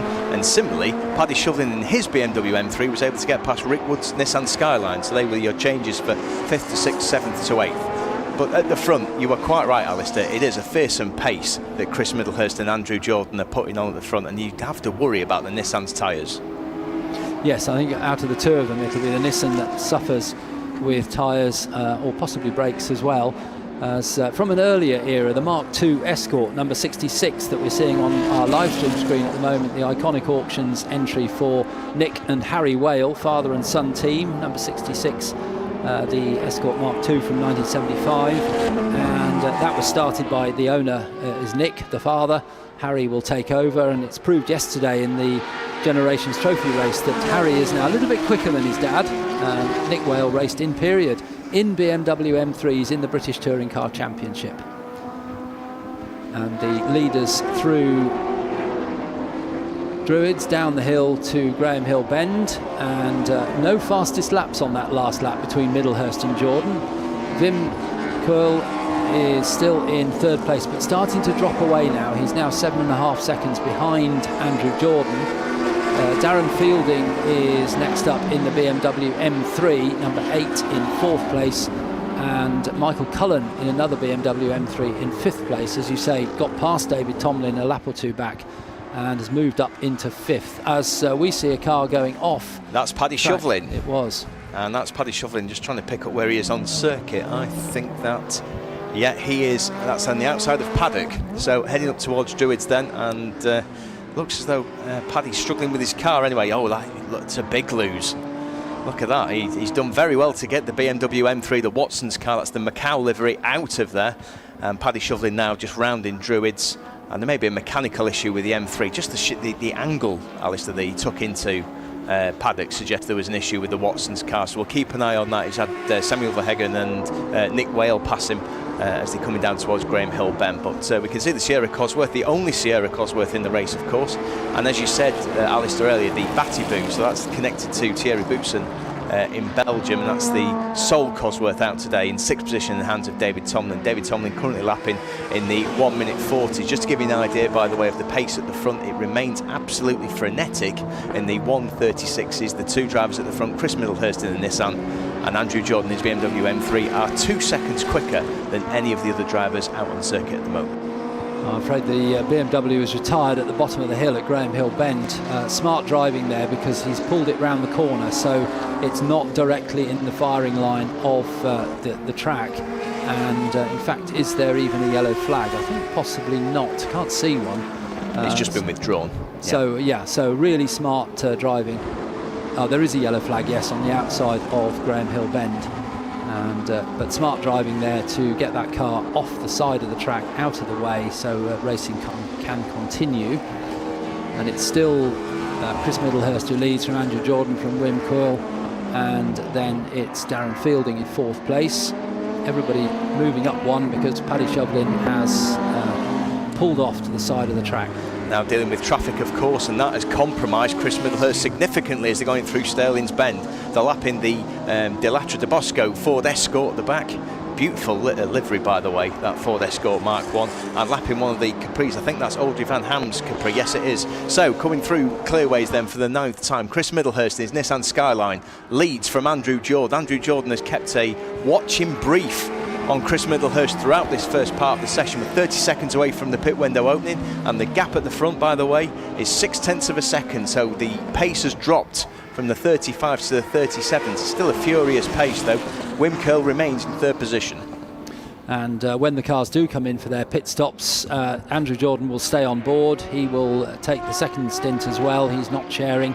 But of course, Chris Middlehurst will hand over to his father, Andy, who was production touring car champion 2 years running in a car like this, not the fully modified Group A version that they're driving, but the production version. And good to see Andy back in a car with his son sharing in the Nissan Skyline as they come around to complete another lap. The pit window should be open very shortly, but we haven't got it on the screen yet. We'll let you know when it does open, and then they've got around 10 minutes to complete their mandatory pit stops. Coming in very early within this pit window is Michael Cullen in the number 69 BMW. It's not open yet, the pit, so it's a problem for Michael Cullen, I'm afraid. Another BMW comes in as well. In fact, I wonder whether we haven't got the message on the screen, but the pit window is actually open. There was some. We were told it was going to be after 15 minutes into the race, but the message hasn't come up on the screen yet. So let's assume that the pit window is open, because these drivers wouldn't all have made the same mistake and come in early. So that means it'll be open for another 10 minutes till 10 minutes from the end of the race. Chris Middlehurst doing a great job managing the gap at the front from this relentless pressure from Andrew Jordan. Come up to Druids then for the 11th time. And you can see where the cars are comparatively stronger, Alistair, because the M3 clearly quicker through the slower corners, and again through Graham Hill Bend, the M3 is able to take more speed. But here's where the Skyline has the legs, of course, on the M3 going up towards Surtees, so he's able to stretch it out by at least another couple of car lengths. So Chris Middlehurst continues to lead the race. One of the interesting things, of course, about Andy Middlehurst, we have a problem actually now for the BMW 2002. So that's the number 202 car smoking profusely as it was coming through Druids and through Graham Hill Bend. But the car's continuing. We'll keep an eye on the BMW 2002. One interesting thing about Andy Middlehurst, of course, he was the last driver to secure a podium in a Ford Sierra in the British touring car race. Yes. But interestingly, it was the only time it was a non-turbo in 1991. So fact of the day there for anybody out at Brands to impress your friends with. You can use that later on, but it remains Chris and Andy Middlehurst at the front of the field. Yet more pits activity, and that is the De Boerman ex-Vince Woodman Capri. In the colours of, I think. Apologies, the replica Vince Woodman car. Whereas the red one, the Autocar Motorcraft sponsored car, that was a car driven by Gordon Spice in period in the British Touring Car Championship. And across the line come the two leaders. I wonder when they'll choose to come into the pits. They've got about another 6-7 minutes to do that. Middlehurst to Jordan now 0.8 of a second. Still Andrew Jordan holds the fastest lap of the race, set about 5 laps ago. But Jordan goes for the inside at Druids. As you say, the BMW is quicker through the tighter corners, but then the Nissan just gets the power down on the straights and is able to ease away as they go up towards Surtees once again. Well, the next section of the track after Surtees is the very, very long straight down through Pilgrim's Drop and up Hawthorne Hill into Hawthorne's Bend. And that, I suspect, will be where the Nissan starts to just ease away again. But then, of course, they come into a sequence of fast right-handers where Andrew Jordan should be able to close back in again as they go now through Hawthorne's and then up the short straight to Westfield. And you can see Andrew Jordan getting closer and closer as they get towards Westfield, turns in and down through the dip into through Dingledale into Sheen Curve, and that takes them to the last, effectively the penultimate corner on the track, which is the left-hander at Stirling's, if you count Clearways and Clark Curve as one long sweeping corner.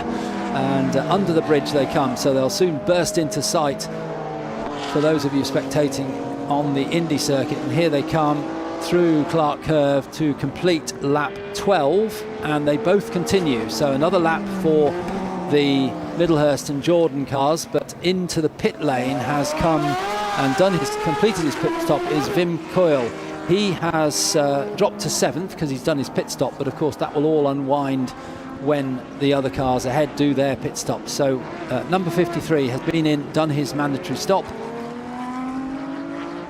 Yeah, Wim Curl out, and his pit time was 1:25.718 according to TSL. If anything, actually, Alistair, Chris Middlehurst was able to extend his advantage over Andrew Jordan that particular lap, but the BMW M3 back on his tail now as they're going through Surtees Bend for the 13th time and back onto the Grand Prix circuit.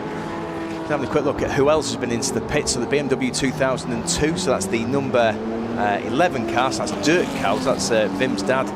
He has just left the pits anyway. He's at the bottom half of the top 10, so currently in 10th overall.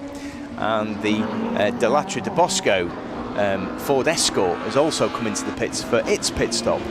So we'll have to see how everything shakes out. Anyway, David Tomlin, by the way, has just come into the pit, so he was in 4th position. So we'll see how David gets on with his pit stop in the Ford Sierra RS 500.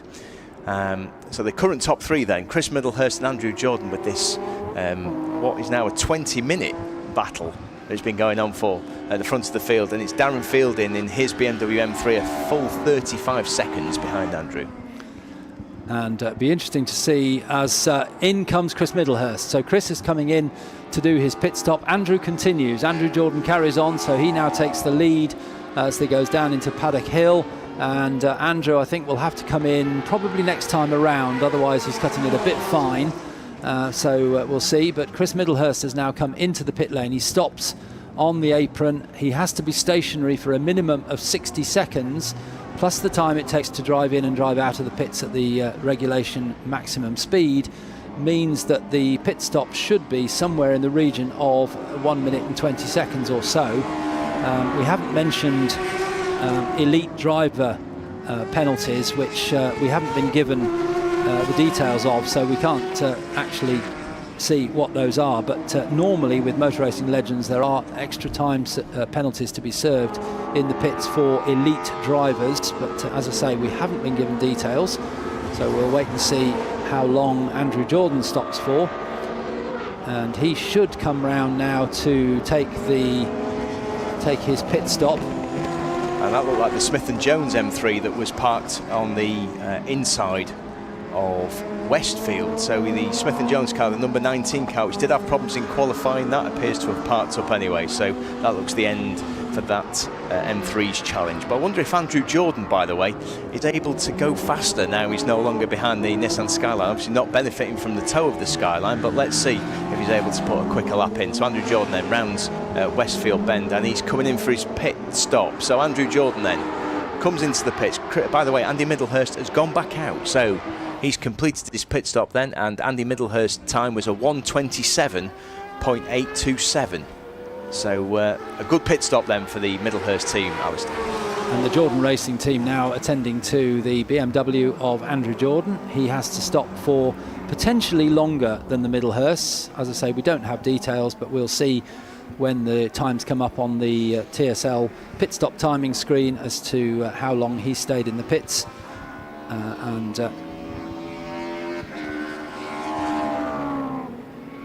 And Alex has Chris Middlehurst down in the pit lane. Do indeed. That was a brilliant stint. I mean, it was like this. It must have felt like with Jordan right on your tails.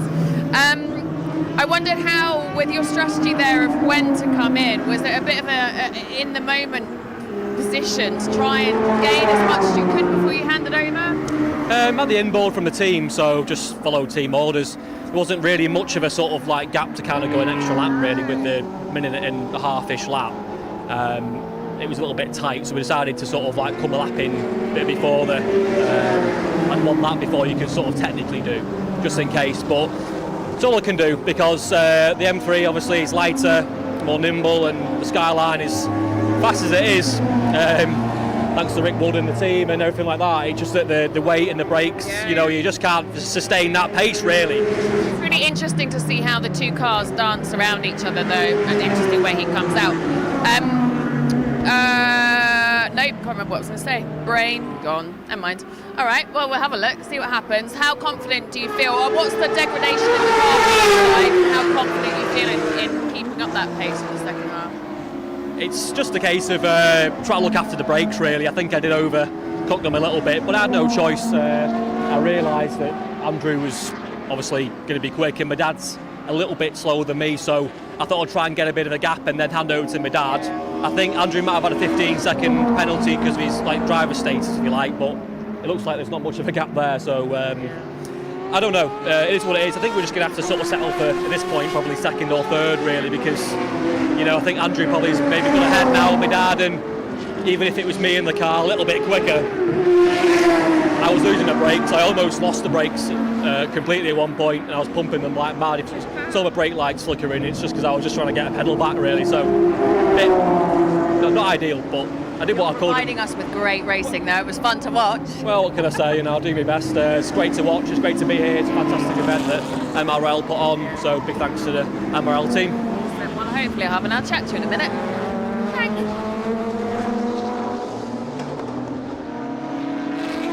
Thanks very much to Alex down in the pit lane with Chris Middlehurst. Instant reaction there from Chris. I don't think he even had a chance to have a bottle of water before he got out, before he got interviewed. But whilst he was talking, the lead has changed because Andrew Jordan has come out of the pit lane, and even with what could have been a slightly longer pit stop required from Andrew, as I say, we don't know that, so not sure what the rule was on the pit stop times, but the Andrew Jordan car, number 81, is now in the lead ahead of Andy Middlehurst, number 7, in second place. And the gap between them at the end of the last lap was 1.8 seconds. They completed 15 laps. They're now on their 16th lap, and the gap is extending. As Chris suggested, Chris is a little bit quicker than his dad, so he expects to see that lead extend with Jordan pulling away. But I also suspect Andy's going to be managing the car for the remainder of the race, Alistair as well. I think that gap is well above 3 seconds, but we appear to have lots and lots of clean pit stops anyway. The only infringement is for the car near the bottom of the field. So that's the number 37 car of Raphael de Boerman. So that's the Vince Woodman replica Ford Capri. So that will be a stop-go penalty that de Boerman will need to serve. But Andrew Jordan at the front of the race now, who's driven immaculately, has to be said so far, just lapping it looks like the wood skyline as it came through Sheen Curve and now coming into Sterling's Bend. Race control, just a confirmation there that it's a 3-second stop-go penalty for a short pit stop. 3 seconds short on his pit stop. So that came up red on our screen. No other red pit stop time, so we're not expecting to see any other penalties coming up for other drivers. Unfortunately, Raphael de Boerman just a little bit too quick on his pit stop. As Andrew Jordan comes through once again, we've got 7.5 minutes remaining, and Andrew's lead now 3.9 seconds over the number 7 Nissan of Andy Middlehurst in second place. Still in third place, and just coming across the line now is the fabulous sounding RS 3.1 or 3100 Capri. It's actually got a 3.4 litre engine developed by Cosworth for Ford to try and beat the BMW 3 litre CSLs, or 3.5 litre CSLs as they got towards the end of the period they were used. Car very much like Dirk Kuehl, who is in car number 11, who's in about 7th place. He's done his pit stop. Everybody's done their pit stops now, so where is Dirk? He's 7th in the number 11 black BMW. That was the type of car that Ford were trying to beat in the European Touring Car Championship, and they came up with the car that Dirk's son, Wim, is driving, the 3.4 litre Cosworth developed engine for the Capri, number 53 in third place. And then it's Darren Fielding still going on, metronomic in his BMW, as Darren often is. Very, very reliable car generally. And then it's Michael Cullen, number 69, in 5th place, and David Tomlin still going on in the Sierra in 6th place, number 117. It's a confirmation, by the way, unfortunately, of a second penalty, and it's for Samuel Verhegen. So it's the Sonax black and silver Mercedes 190E. So that is the number 3 car. He's got a 30-second penalty. So he'll have to come into the pits for that anyway, for pitting outside of the pit window. So fairly expensive mistake there for our Mercedes 190E driver. The gap at the front of the field, by the way, is extending further. So Andy Middlehurst clearly managing both tyres and brakes on the Nissan Skyline, 6.5 seconds now behind Andrew Jordan. Unsurprisingly, of course, Alistair, Andrew Jordan, Andy Middlehurst and Wim Kuehl all lead their classes. Yes, and as I mentioned earlier, all from different eras of touring car racing. Nice picture on screen of the BMW, now of the Mercedes. Good to see Samuel Verhagen here in that Mercedes. It's one of the cars from the St Paul team, and Samuel is Dirk Curl's son-in-law, and great to see that car out in Klaas Ludwig livery, I think that one, isn't it, from the DTM, the German Touring Car Championship. He will have to unfortunately come in and serve a fairly lengthy pit stop penalty in the pits. We appear as well to have a problem with the BMW 2002, so we said earlier that the number 202 James Palmer Simon Horrobin BMW 2002 was smoking a bit, and it has taken a pit stop well outside of the pit stop window, so we can only assume that not all is well mechanically with that car, the 1971 replica BMW 2002. So just looking around the field, actually the fastest man on track is a car that we've not mentioned at all, and that's Alex Brundle in his number 61 BMW M3, took over from Tom Holbrook. Well, we didn't know about Alex Brundle being in that car, Ian. That's why we didn't mention it. Yeah, we had Tom Holbrook as a solo driver, but yeah, it's just popped up on our screen. Alex Brundle, and he's just set the fastest time, unless it's Martin Brundle, of course, or it could be, but no, I think it's more likely to be Alex. He's just done the best time for that car with a 1:36.776, sitting in 8th place in the number 61 car. Of course, those people with long memories will realise that Martin Brundle, of course, did drive in the British Touring Car Championship as a works Audi driver. That's right. With Sterling Moss. Teammate with Sterling Moss, that's correct, yes. In the Audi 80s, wasn't it? It was the Audi 80 GLE. Was it? Yeah, there we are. So pre-Formula 1 anyway. But carrying on the front of this field then, so Andrew Jordan now with a 7.8 second advantage then over Andy Middlehurst in his Nissan Skyline. And Wim Curl remains in 3rd position. In fact, just checking the gap there between Wim Curl and Darren Fielding, 3rd and 4th. It's only 8 seconds, but mind you, we have just over 3 minutes of this reduced 35-minute race to go. So just seeing Alex Brundle now leave Sterling's Bend and coming towards Clearways. And let's see how Alex, he's really pushing. Great to watch in that Dunlop sponsored black and white car, just coming over the finish line now. So number 61, I think that is Japanese touring car livery on the Tom Holbrook car anyway. Let's see what time Alex did in that previous lap, 1:37.051. So yes, Alex Brundle is the fastest man on the circuit. He's going even quicker than Andrew Jordan. You're absolutely spot on with the origins of that car. It is an original car raced in the Japanese Touring Car Championship from 1991 to 93. That's the number 61 car of Tom Holbrook, now driven by Alex Brundle, so an original car from Japan. Fantastic to watch. I mean, Alex Brundle was really pushing through Clearways, so absolutely no shortage of effort. Just have a quick look at the gap between him and Dirk Kuyt's 11 seconds. So with 2 minutes of the race, even a man of Alex Brundle's talents is unlikely to make up an 11-second gap. But at the front of the field then, so Andrew Jordan then coming on to his 20th lap with a 10-second advantage over Andy Middlehurst. A great drive by Chris Middlehurst at the front in the Nissan Skyline, but ultimately I think that the BMW's reliability and mechanical sensitivity ultimately told. Yeah, that's certainly Chris Middlehurst alluded to that in the interview after qualifying, that in order to stay ahead of the BMW they would essentially have to do qualifying laps throughout the race, and that wasn't something they could do. As David Tomlin goes through in the Batibu liveried RS500 Sierra, David Tomlin is now in 6th place, number 117. And we have a minute and a little left.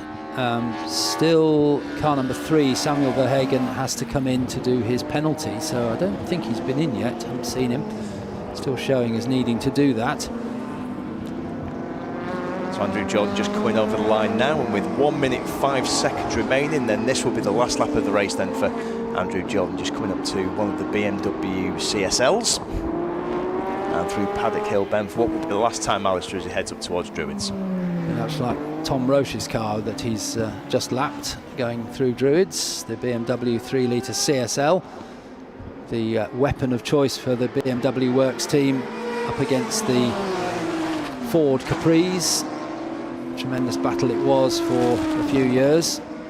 And Andrew Jordan, British Touring Car Champion 2013, said in an interview yesterday he has lovely memories of the Brands Hatch Grand Prix circuit, so we don't get to race here very often, and when we do it's an absolute privilege, and he has great memories of course because it's where he won his touring car crown in 2013 after 4 drivers went into that final meeting with a chance of winning the British Touring Car Championship. The conditions were pretty horrible.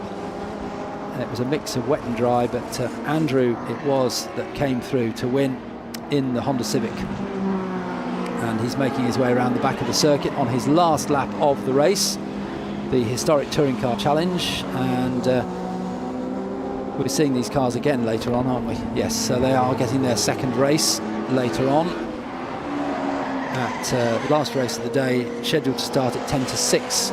So here comes Andrew Jordan through Clearways and Clark Curve for the last time. A masterful drive by Andrew as he comes across the line. Checkered flag goes out to car number 81. Andrew Jordan drove solo and wins the historic Touring Car Challenge.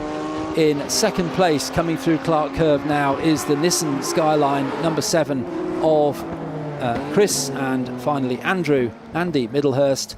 And the gap at the flag was 13.622 seconds.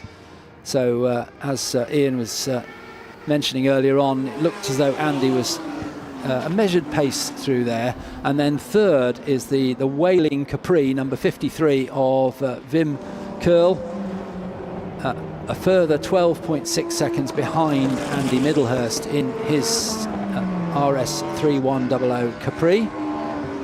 And then fourth place across the line is Darren Fielding in the second of the BMW M3s, number 8.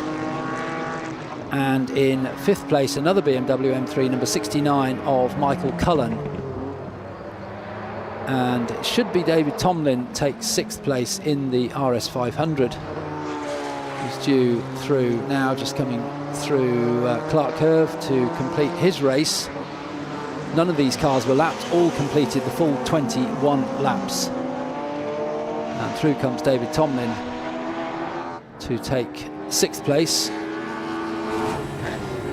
And then across the line, and that was a change of position literally on the last corner with Alex Brundle in Tom Holbrook's BMW number 61 taking the 7th place away from Dirk Kuhl in 8th place, the number 11 BMW. I can't believe that. There was 11 seconds between them with 2 minutes to go. So well done, Alex Brundle, for a sensational drive in Tom Holbrook's number 61 car. Nick Strong finished in 9th place, All number right, 12. let me know when you want him. And in 10th place, number 66, Nick and Harry Whale. And Alex is already down there with our winners in the pit lane. I am indeed. Andrew, what a brilliant race. That first stint, you just managed, didn't you, to eke enough out of it to secure yourself for after that pit stop. Not as fit as I used to be. That's pretty hot, no power steering in that, so it's pretty physical to drive. But I could see Chris in the Nissan was really struggling with his brakes from probably 6 laps in. He was pumping up, so I thought really it was just a matter of time. But I was surprised to come out so close after the pit stop. So yeah, great result, really enjoyed it, and it's always nice to win, certainly here at Brands GP. Yeah, looked like it was rather fun. You provided us with some very nice racing. How long till your next race?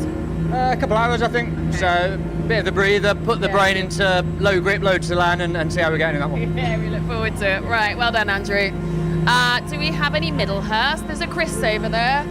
Should we see if we can go and grab a Chris? Grab you if we can before Papa comes in. Well, just as we spoke about, really in the pit stops, that where things changed, wasn't it? It was just about not quite getting enough power or time, speed. Yeah. Yes, it's basically, I think the main issue for me was I was losing the brakes, and passed over to my father Andy. But even if I was a little bit quicker than my dad, we'd had to have just accepted second place there because my pedal went straight to the floor at one point. Yeah. You might have seen the Mercedes at Hawthorne's, the back marker DTM. I thought, well, I'll just stick behind him and just kind of get him on the next corner. I braked, pedal went straight to the floor, and I went up the inside of him and thought, oh no, and just pumped the brake pedal like mad to try and get something back enough to stop. So my dad was obviously nursing her a car that I'd overcooked, but I had no choice because I had to get ahead of him. I had to try and pull a gap. I knew that overall they'd probably beat us, but yeah, well done to obviously Andrew Jordan and his team. Matt's built a great car, and we've got a great fight between the Ripwood Skyline and the M3. So I think I'm happy with second place. Really glad my dad finished. He had issues with the brakes as well. He was like, I almost went off. So we're happy to finish at least and not sort of end up in the wall with the brakes cooking. So Absolutely. Well done to you guys. Yes, we can. Right, come on, let's go and grab P3. Wim, cool. Hey. Good clean race for you. Yeah, very good. Qualifying was terrible, 9th, eventually 6th. But I was quite fast in the start, so I managed to get 3rd, and then I keep the whole race 3rd, I think. So very hot, but very nice. Nice to be here. Nice with all the fans. So yeah, very nice. Good. All right, thank you. Well done. I'll tell you what, folks. Let's take a look at the highlights of what was a brilliant touring car race. Highlights of the historic touring car challenge. Had a wonderfully and very colourful start to the race with the Nissan and the BMW, one alongside the other. Andrew Jordan on the outside and Chris Middlehurst on the inside, and it was the Nissan that took the lead in the early stages of the race. But look at the start from Wim Curl as he took 3rd place up towards Druids on the first lap, and they continued in those positions. But great battling between some of the BMWs, a bit of a lock up there. That car eventually retired, unfortunately, but it was the Nissans versus the BMWs further down the field as well. One of the very early BMW 2002s we had out on track as well, followed by the Escort Mark 1, another of the earlier cars we had, as they continued through the race towards the pit stops. A Mark II Escort also alongside a DTM Mercedes, a car we haven't seen in this series before, and then the Watson's BMW number 96 of Paddy Shovlin off into the gravel and into eventual retirement, unfortunately. But the battle continued for the lead between Chris Middlehurst and Andrew Jordan before the pit stops, and it was the Nissan that led all the way until they called into the pits, and it was a quick stop, perfectly timed for the Middlehursts. Andrew Jordan came in a lap later to do his pit stop, and here was the change of lead, which was into Surtees, was it that one? He turned in, just got through on the inside, and then across the line to take the checkered flag. Andrew Jordan, a great win, and immediately congratulated by Chris Middlehurst. Nice touch there, both of them well known to each other.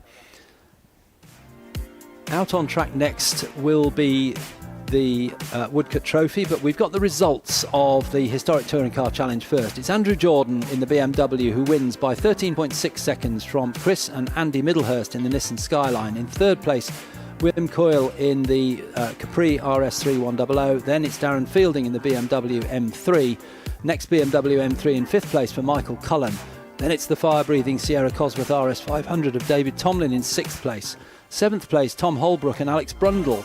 Great drive from Alex to take a place right at the end and get 7th in his BMW, ahead of Dirk Kuhl in the BMW 3-litre CSL, who ends up in 8th. And then it's Nick Strong in 9th in the Nissan Skyline, and completing the top 10, Nick and Harry Whale in their Ford Escort Mark II.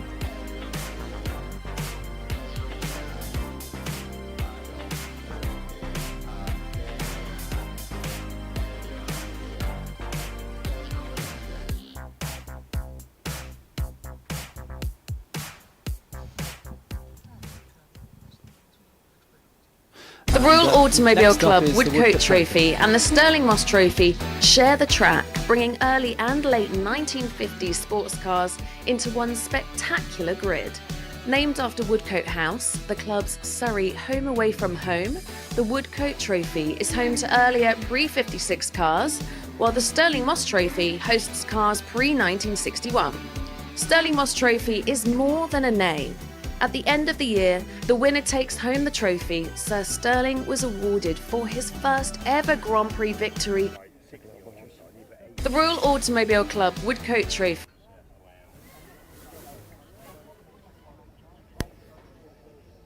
Now we step into a completely different world of racing as we're down here in the assembly area. Ollie Bryant is the man to beat as he is about to head out. I know you're very focused there, Ollie. I've got 30 seconds starting from pole. How easy is it going to be to convert this to a win? Yeah, looking forward to it. Today was the first time I've driven this car on the Grand Prix circuit. It went really well this morning, so yeah, just looking forward to a clean race. You know, with these old cars, you've got to look after them for an hour, so it's you know, you never know how it's going to go until you get to the end. All right, have a good one.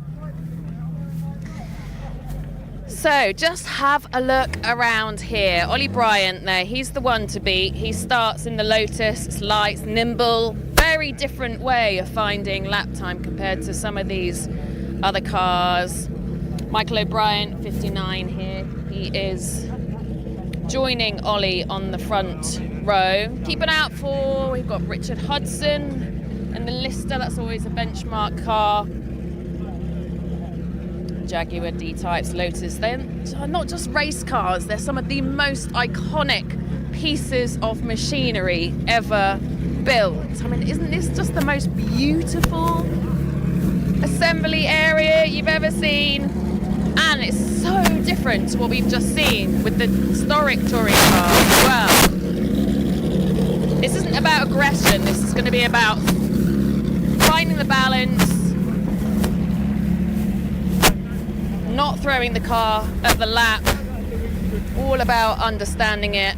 These cars were designed for endurance racing, long stints, high speeds, and drivers working with the car rather than forcing it.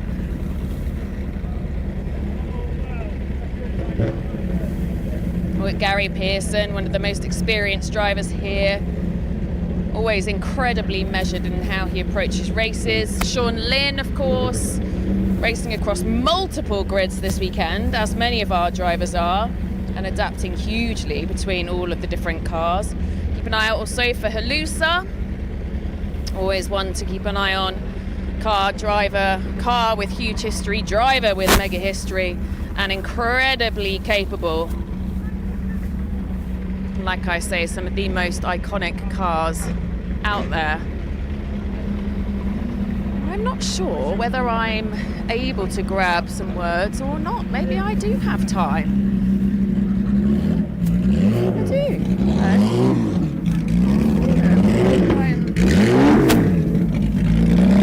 Hello. Seeing as we've got a bit of time, starting P5 on the grid, what do you feel like you can do from here? Well, to be honest, I'm just going to try and keep up with the guys up front and try to have a really good time, try to have fun. Enjoy it then. I'd love to know, I'd love to be able to say I can hear what they're saying, but I can't. I hope you guys can. Can you hear me? Can you hear them?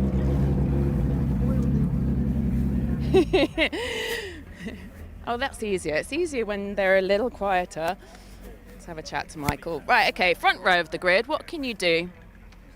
Just try and be consistent, I think. Stay in the mix. Obviously got some very quick guys around me, so just try and get stuck in. A little bit less power, a little bit quicker in the corners. So it's going to be an interesting dynamic before the race kind of settles down and gets into its rhythm. So yeah, good start, good first lap, and just try and stay in contention. Was it an unexpected qualifying result for you? Yes and no. You know, I think we've seen the potential of this car. We sort of started out with it at the end of last year, and we've gradually been making progress and getting more and more comfortable. So yeah, to be amongst these bigger, more powerful cars is pretty cool, and just a testament to the team and all the hard work. What's when you're in a race in a car like this, is it about the slow progression? You know, I imagine you've got an awful lot to manage and an awful lot to juggle.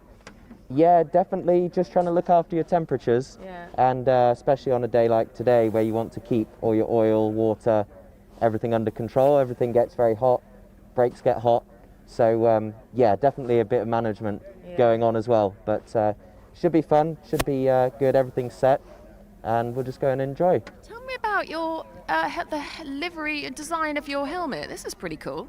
Yes, so this was a couple of years ago in more modern racing. We did a bit of a collaboration with the British Army to sort of logo up a car and have a fan zone and different bits and pieces like that. And part of the deal was to get a helmet done and all painted up.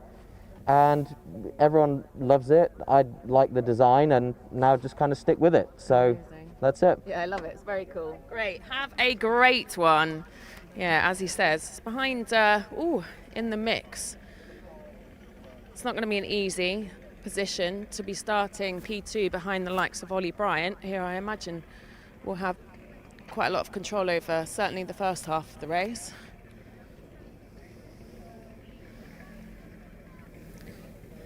I'm not sure how long we've got. Let's see if I can find. All right, yeah, okay. They are starting to head out, my friends, to the track. Let racing begin. Alistair, Ian, this is going to be a fun one. It certainly is, Alex. Thank you. Thank you very much indeed for those interviews. Nice to hear from Michael O'Brien, who is the son of Mike O'Brien, who was a British touring car driver many years ago. And Michael now racing in modern GT racing as well as in historics.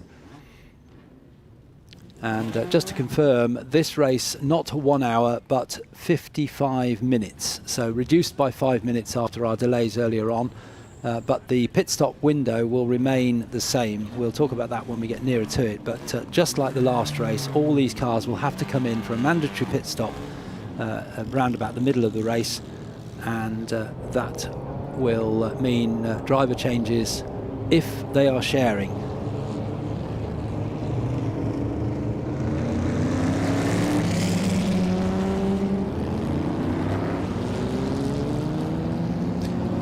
One of the things, by the way, Alistair, that struck me, part fermé with Alex, was just how modest some of the drivers were. I mean, Michael O'Brien was remarkably quick. But just to go through the grid then, Ollie Bryant, of course, in pole position, Alistair. Yep, number 11, Ollie Bryant in the Lotus 15 on pole alongside the Lotus 11, the slightly earlier car of Michael O'Brien, who Alex was just talking to. On the second row, it is Max Lynn and Andy Wolff on and Gary Pearson alongside in his Lister Jaguar Nobly. On row 3, it will be Lucas Halusa in his Jaguar D-Type and Sean Lynn and Scott Malvern in the Lister Jaguar Nobly. On row 4, we've got Ollie Crosthwaite, Nick Finberg in the Cooper Monaco alongside Doug Muirhead in his Lotus 11. And then next row back is John Chisholm and Ian Rowley in the Lola Mark 1 and Jonathan Bailey in another of the Jaguar D-Types, number 21 in that car. Then we've got Paul de Havilland in his Lotus 11 and Rick and Josh Wilmot in the XK140 GOM Special. Then it's Ben Eastick in his D-Type and Malcolm Harrison and Patrick Watts in the Cooper Bristol behind them. And 15th on this full grid is the Lotus 11 of Olivier Gonzalez, and alongside is the Hudson and Morley Lister Chevrolet Nobly, which is quite a long way back after an incident in qualifying. Then it's the Herrimans in the Cooper Bobtail, 17th. 18 is the GOM and Gordon Jaguar XK140.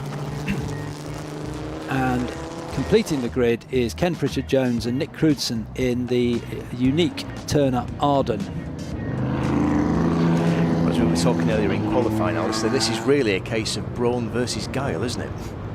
It certainly is. Very much the same sort of story as we've seen in other races where the more nimble car, in qualifying we were talking about the Lotus Elan and the bigger engine cars. Well, in this one it's Lotus again. It's the Lotus 15 and the Lotus 11 at the front with the much bigger engines of the Listers, particularly Max Lynn, who will start number 3, the big 5.5 litre Chevrolet engine, whereas Michael O'Brien only has 1.5 litres, so he's 4 litres less in his engine.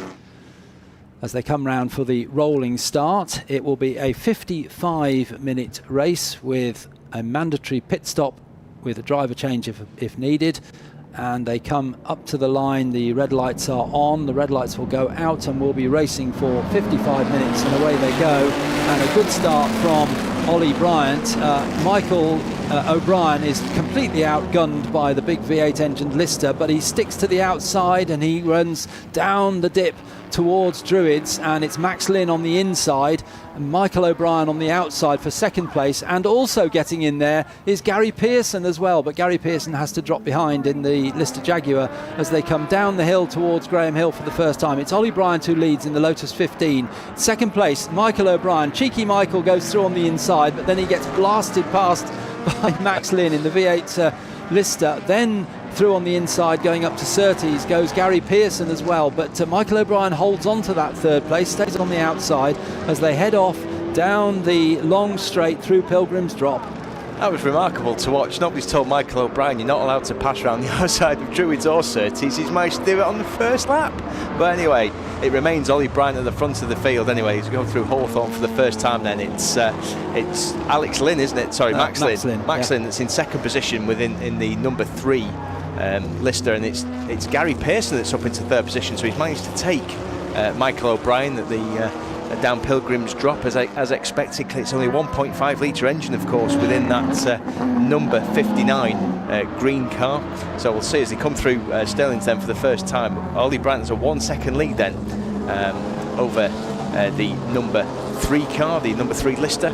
It looks as though Gary Pearson is looking very, very racy indeed. He's keeping Max Lynn very honest as they're coming into Westfield then for the Clearways then for the first time of asking. So Ollie Bryant has a 1.5 second lead, and let's see if Gary Pearson can do anything about Max Lynn's car. Let's see. No, he can't. So therefore going to Paddock Hill Bend.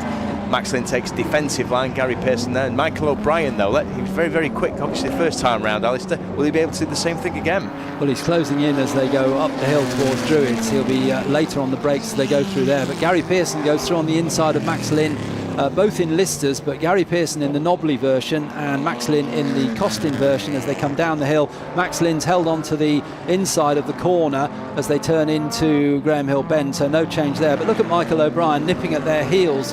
Unfortunately for Michael, they're about to go on to that long straight through Pilgrim's Drop to Hawthorns, and that's where the big Listers will pull ahead. And we have a car that's off at Paddock Hill Bend, and it's on the racing line as well, just outside the racing line. It's number 10, so that's the Crosthwaite Thingberg car.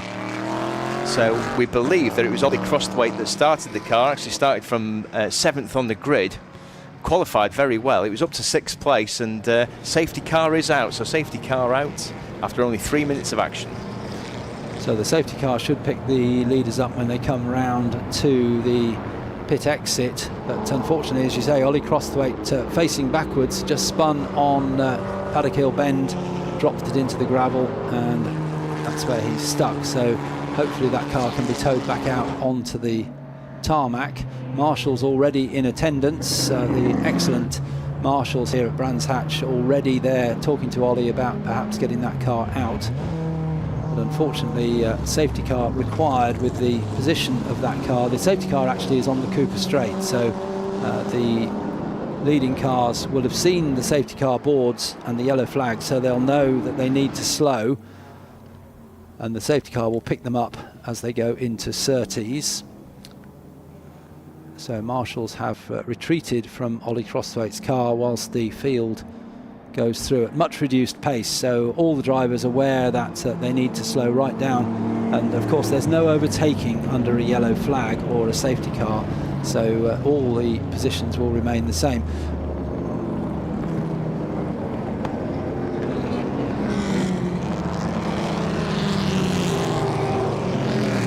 And up to Druids they go, and no change in the order. One thing we haven't had a chance to mention yet with all the action on the first couple of laps is that the leading Woodcote Trophy car is Lucas Halusa, who Alex had a quick chat with, and he said, I'm just trying to keep up with the faster cars. Well, he's in 5th place, leading Woodcote Trophy, and he wasn't far behind Michael O'Brien. He was certainly part of that lead group. So the Lucas Halusa Jaguar D-Type from the earlier era, the pre-56 cars, is actually hanging on to those leaders, and it's another D-Type just behind of Jonathan Bailey in 6th place behind Lucas Halusa. So it's Lotus from Lister from Lotus, and then it's Jaguar in 5th and 6th places, And in 7th place is number 61, Doug Muirhead, in his Lotus. Malcolm Harrison made a very good start. Look at that, 6th place he's made, 8th position. The car being shared with Patrick Watts. That's the Cooper Bristol T25. But of course, the big loser from the safety car coming out was Ollie Bryant, because he managed to get 2 seconds clear of Max Lynn behind, and obviously he was coming under pressure from Gary Pearson as well. But we'll see how long it'll take for the Crosthwaite car to be towed out, sadly, from Paddock. Well, the recovery vehicle's there already, so the field now out at the back of the circuit on the Grand Prix loop, so there'll be a little while before they return to this side of the track, and the clerk of the course will be on the radio to the safety car, and if possible slow the field down enough so that we can get this car cleared out of the way. But I think that it's likely, the safety car already back at Clearways, so we're going to get one more safety car lap after this one at least. But there's always the option of just slowing everybody down enough to get the car cleared before they arrive, but that's not been possible on this occasion. So safety car lights are still on. We come round to complete another lap. The clock's still ticking down, and laps are still being put in the book for the cars under a safety car, as they may go past the Crosthwaite Cooper Monaco. Bryant leads overall and Stirling Moss Trophy, and then it's Lynn in car number 3, Pearson in 23, and O'Brien in 59, all in Stirling Moss Trophy, first 4. Then it's the leading Woodcote Trophy car, number 14 of Lucas Alusa, and second in Woodcote Trophy, just behind, is number 21, Jonathan Bailey. Third in Woodcote Trophy is that car that made such a good start. That's the number 55, Cooper Bristol of Malcolm Harrison and Patrick Watts. That is in 8th place and 3rd in Woodcote Trophy.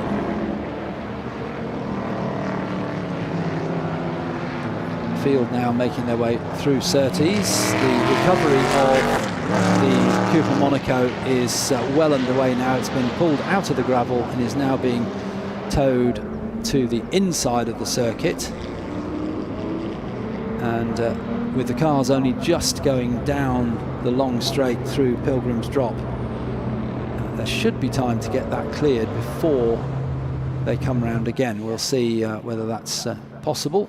Should be. I think there's a gap in the barriers down there that the car can be put behind.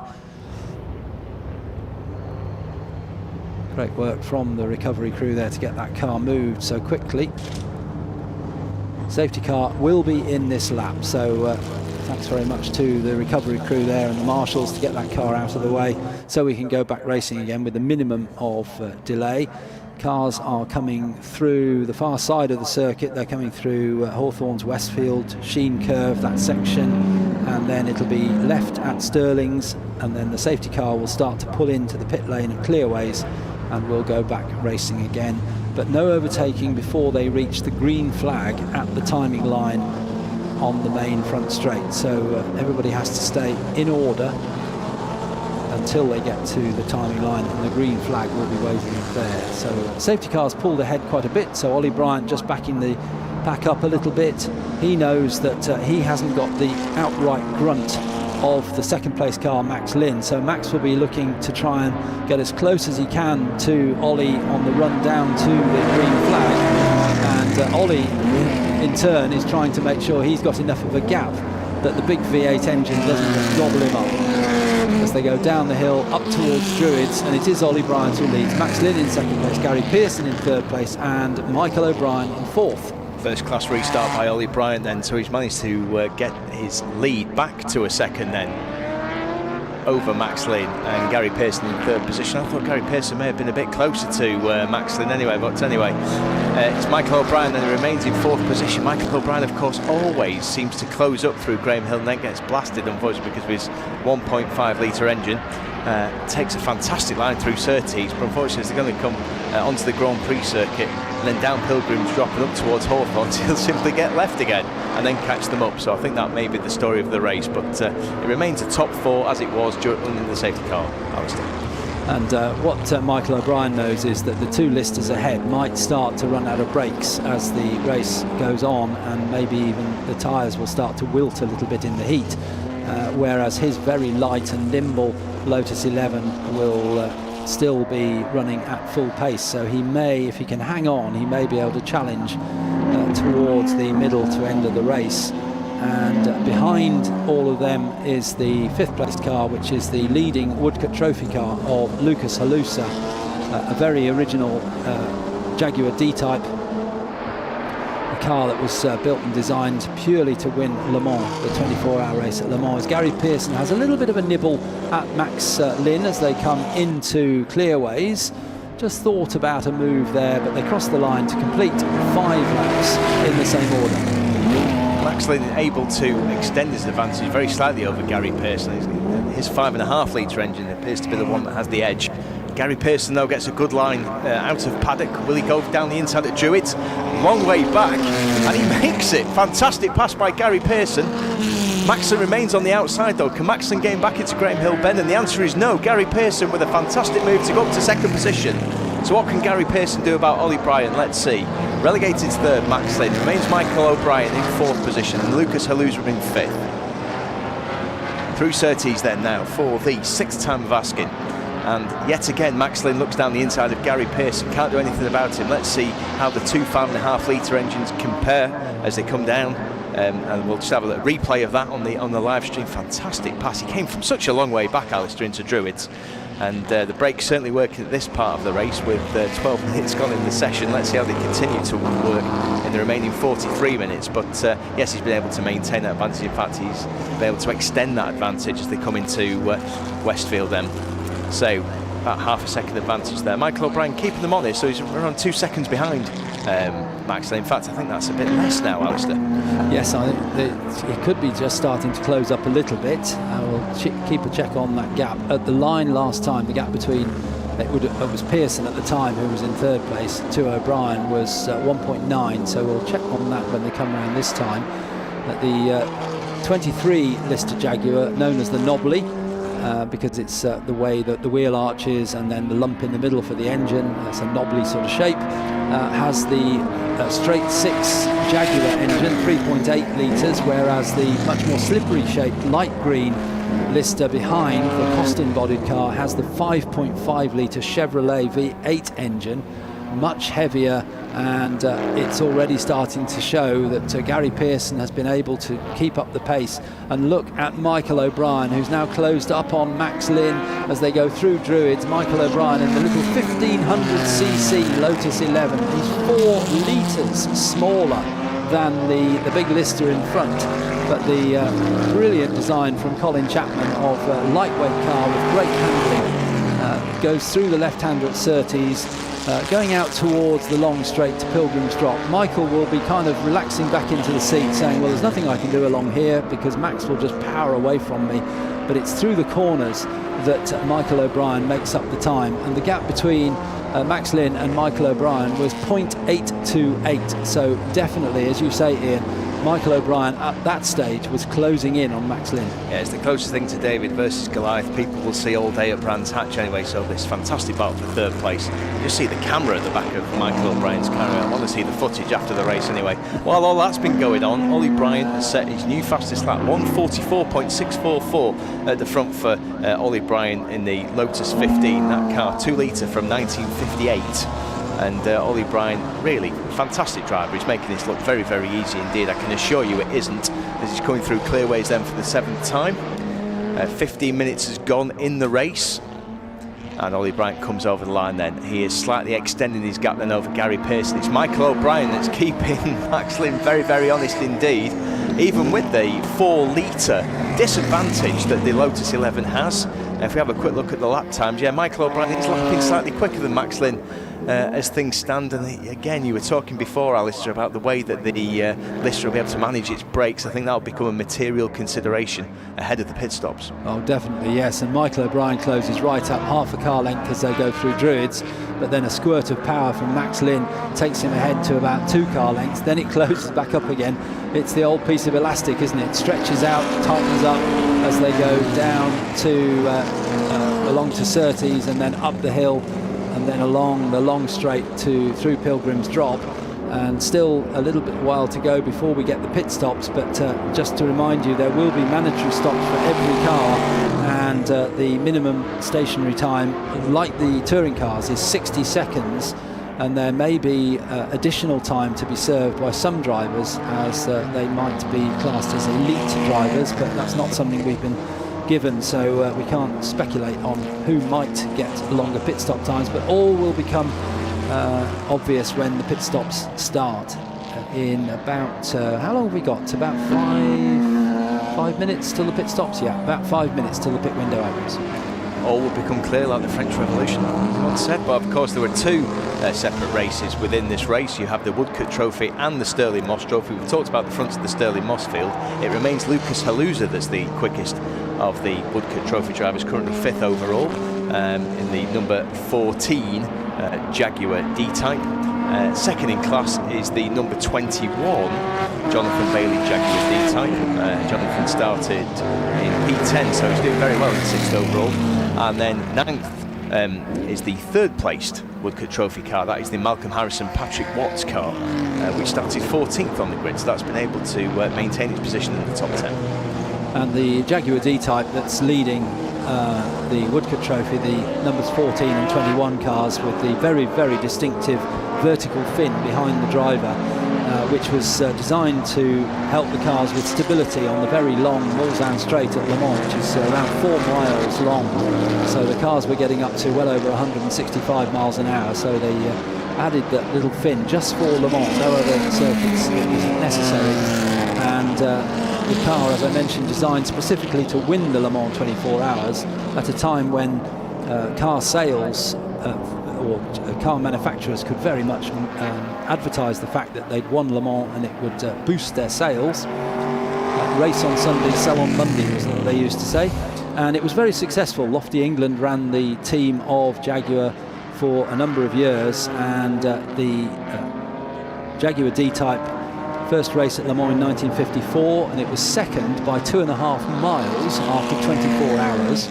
But it won in 1955, and then again in 56, and again in 57. So a very, very successful design, and a lovely example is Jonathan Bailey's car, the yellow example of sort of primrose, isn't it really, rather than the yellow, primrose coloured car. Very, very nice indeed, and you can see there on our live stream the very obvious vertical fin behind the driver, which isn't actually vertical and straight. It has a slight arc in it, which was to keep the car stable at high speed and help with the buffeting of the driver, because open car, of course, and at 160 miles an hour it's a fair bit of wind buffeting as the leader comes down to Graham Hill Bend. But Ian, the battle for third continues. He's got a 5.5 second lead now, Ollie Bryant, in the number 11 car. But again, Michael O'Brien, I think he spent the last 5 laps with exactly the same disadvantage now over Max Lynn. Yet again, he's much quicker through Graham Hill Bend, but the V8, the 5.5 litre, just extends away going towards Surtees Bend. So about half a second between them. And again, Michael O'Brien, we all can see, both on the live stream and that circuit, that the 1.5 litre Lotus is much quicker through the slower corners.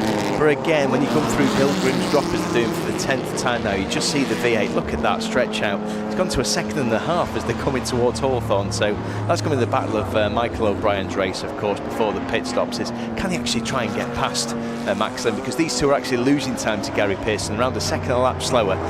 These two cars are lapping in the 147s. Gary Pearson, who's in second position, currently in the 146s, but it's Ollie Bryan who's making imperious progress. And it's worth mentioning that of these leading 4 cars, the only one that will change drivers is the third placed car. That's the number 3, the light green Lister, on screen now, which will change from Max Lynn to Andy Wolff. Now, they're both quick drivers, so I don't expect there to be much change in the lap times, but Michael O'Brien will be staying on board, as will Gary Pearson and also Ollie Bryant as well, as Michael O'Brien has a cheeky look round the outside, coming out of clearways into the very appropriately named Clark Curve, appropriate in terms of Lotus. Jim Clark drove for Lotus all of his Grand Prix career, and up to Druids once again, and Michael later on the brakes, so late that he actually can't stay behind Max Lynn. He has to go alongside, otherwise he'd run at the back of him as they come down into Graham Hill Bend. And once again Max, and a mistake from Max Lynn, he runs wide and Michael O'Brien gets almost alongside, but Max gets it all sorted out and goes down a gear and powers away once again. But that was the first obvious, certainly this side of the circuit, the first obvious slight mistake we've seen from Max Lynn. He turned in, but the car said no. Yeah, I think he slightly missed his braking point as well, so Max Lynn then manages to keep third place despite that slight indiscretion at Graham Hill. I'm sure, by the way, that we should have a quick look at that. Oversteering into Graham, very easily done. Manages to collect the car though and maintains his third position. By the way, Michael O'Brien, when he came past the commentary box, when he showed a different line to Max Lynn, almost to say, I'm here. I'm sure he didn't need any kind of reminder, because Max Lynn is driving his heart out trying to keep the Lotus 11 behind him. But that's third and fourth. But while they battle, the gap between them and Gary Pearson continues to extend. Gary Pearson is 5 seconds up the road, and Ollie Bryant is a further 6 seconds up the road ahead of them at the front of this field. So coming to the end of lap 11, and Ollie Bryant will just double check his lap times, and he's still lapping in the 1:45. So Ollie Bryant gradually extending his advantage in his latest in front of the field. Gary Pearson goes over the line in second place. Now the battle for third place. Max Lynn has actually opened out the gap a little bit, and just check that, yeah, there is some, I'm afraid, I thought I saw it on our live stream, there's a little bit of smoke.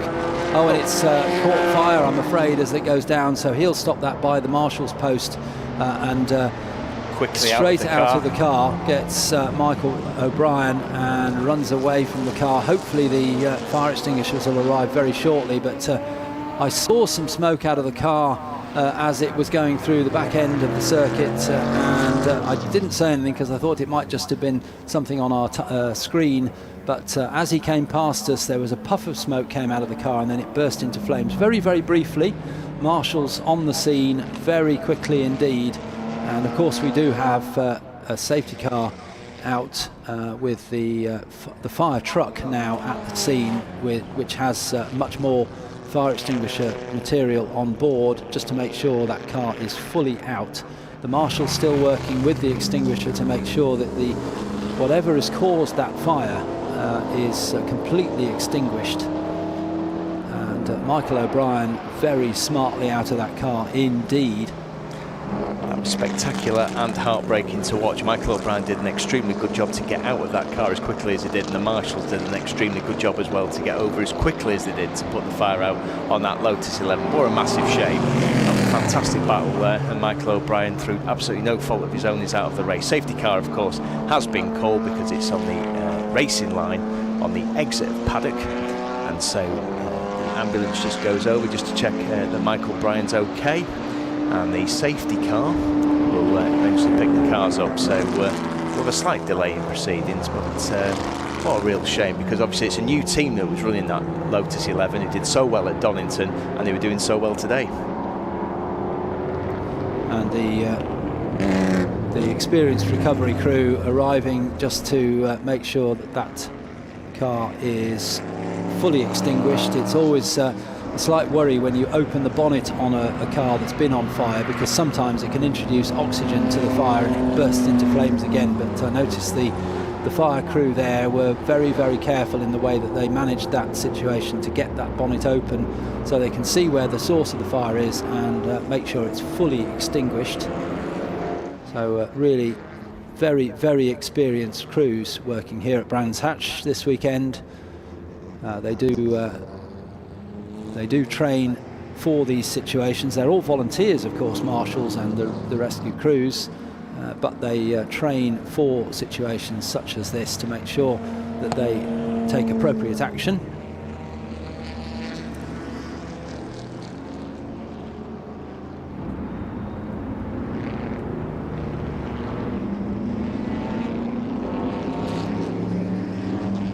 Just looking underneath the Lotus's bonnet, make sure all is okay. They're just checking what the source might have been of that. It's looked to me as though there was some fluid coming out of the car, as I say, at the back of the circuit on the Grand Prix loop. And then as he came past us on the timing line, it was a sudden burst of smoke, and then it was almost instantly a lick of flame. The pit window is now open and cars have started to come in. There is an advantage to coming in under the safety car because you lose less track time, so I suspect everybody will come in to do their pit stops whilst the safety car is out now that the window is open. So I think the pit lane is going to get pretty busy. Just to remind you where we were before that incident with Michael, it's Ollie Bryant who's leading from Gary Pearson and Max Lynn. Max Lynn will be handing over to Andy Wolff when he comes in to do his mandatory pit stop.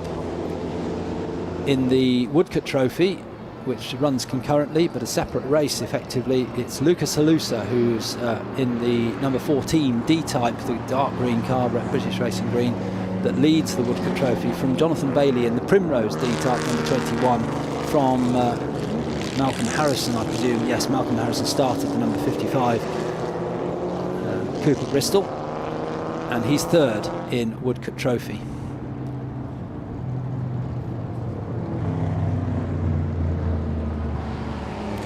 Into the pits then, by the way, is the number 23 car, so it was in second position. So Gary Pearson, he's driving that solo, so of course there is a minimum pit stop time for all drivers of 60 seconds. So Alistair and I will keep an eye on that field, let you know if there's any indiscretions or any particularly good pit stops. We're just keeping an eye on how the O'Brien Lotus is being recovered. It's still on the outside line at paddock, so we'll be behind the safety car for, suggest, another couple of laps yet, Alistair. At least, yes. I think there's some work going on there to get that car cleared, but pit stops taking place, driver changes taking place. The rules for the pit stop is that the car must be stationary for 60 seconds. There's a minimum time to drive through the pits at the regulation speed limit, which I haven't actually seen on a bulletin yet, but it's probably around about 20 seconds or so. And so the total pit stop time should be around about 1 minute and 25 seconds, which is what we saw in the previous race. Yeah, 1:22 for one car. And there are potentially additional time to be stopped for certain drivers who are classed as elite drivers, and we'll see when the pit stops scroll through whether any of the drivers have had to stop for longer.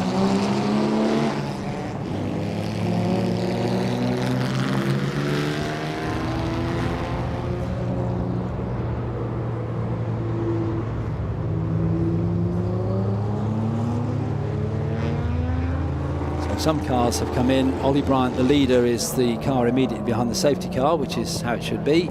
He will come in perhaps next time around. There's the Malcolm Harrison on our live stream. Malcolm Harrison getting out with the M on his crash helmet, blue with the checkered flag around it, and Patrick Watts getting in to the number 55 Cooper Bristol T25.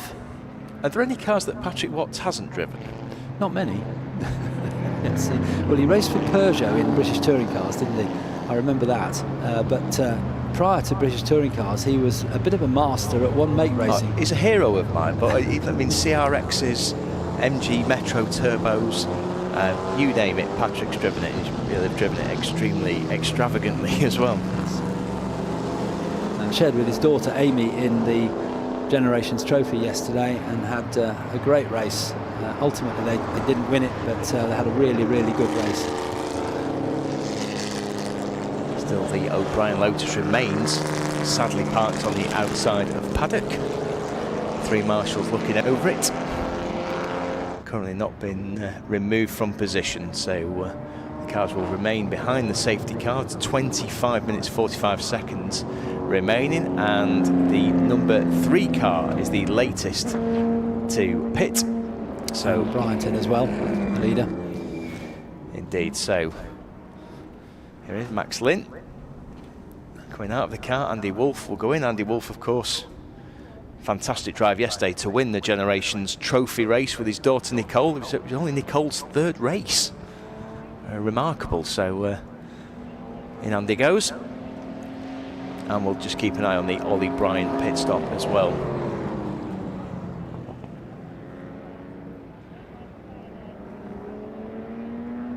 So let's see if there's a change of position that comes from the pit stop times.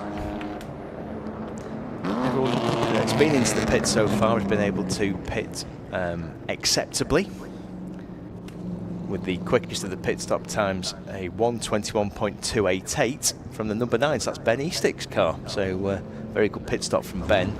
See if he's been able to meet. He's currently 8th on the road in an extremely distinctive car. That's the Jaguar long nose D type, the 3.4 litres. So just looking at the number 3 car now. So that is Andy Wolff, and Andy Wolff's current pit stop time. And now Andy's allowed away. And I think by the time he gets to the pit lane exit, Alistair, yeah, that would be a 1:34.707. So that looks a good pit stop then for the Max Lynn Andy Wolff car. And Ollie Bryant, what was their pit stop time? 1:33.8. So only 0.9 of a second between them. So we can deduce from that that their required minimum pit stop times were the same. And nobody has the sword of Damocles hung over them with a red pit stop time, which means that it's too short. But we do have 2 cars, no penalty issued, but they were noted for leaving the pit lane when the red light was on. So they exited the pit lane, and that's car number 2, which is Richard Hudson and Stuart Morley's Lister Chevrolet Nobly, and number 84, which is the Rick and Joe Wilmot Jaguar XK140 GOM Special. Unfortunately, one car that's suffering a variety of ailments is the de Havilland, the number 168 Lotus. So that's Paul de Havilland in the Lotus 11 Le Mans. That's a 1956 car, and that unfortunately has been in the pits now for the best part of 4 laps. So Paul de Havilland, who qualified well after a couple of early problems in qualifying with that car, he qualified 11th. Yeah, currently in the pits, but you can just see the O'Brien car now being put onto the back of the trailer, and hopefully we'll be able to get away relatively quickly. So let's see the O'Brien car get recovered then from the exit paddock. That's a very recently renovated car. That certainly.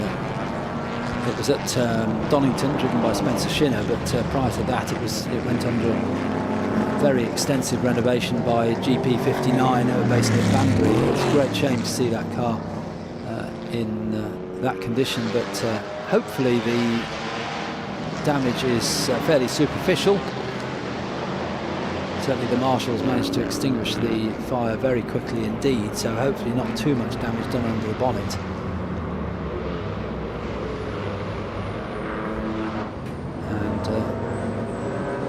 Taken away, as is the protocol, in the ambulance, so he'll be being checked over.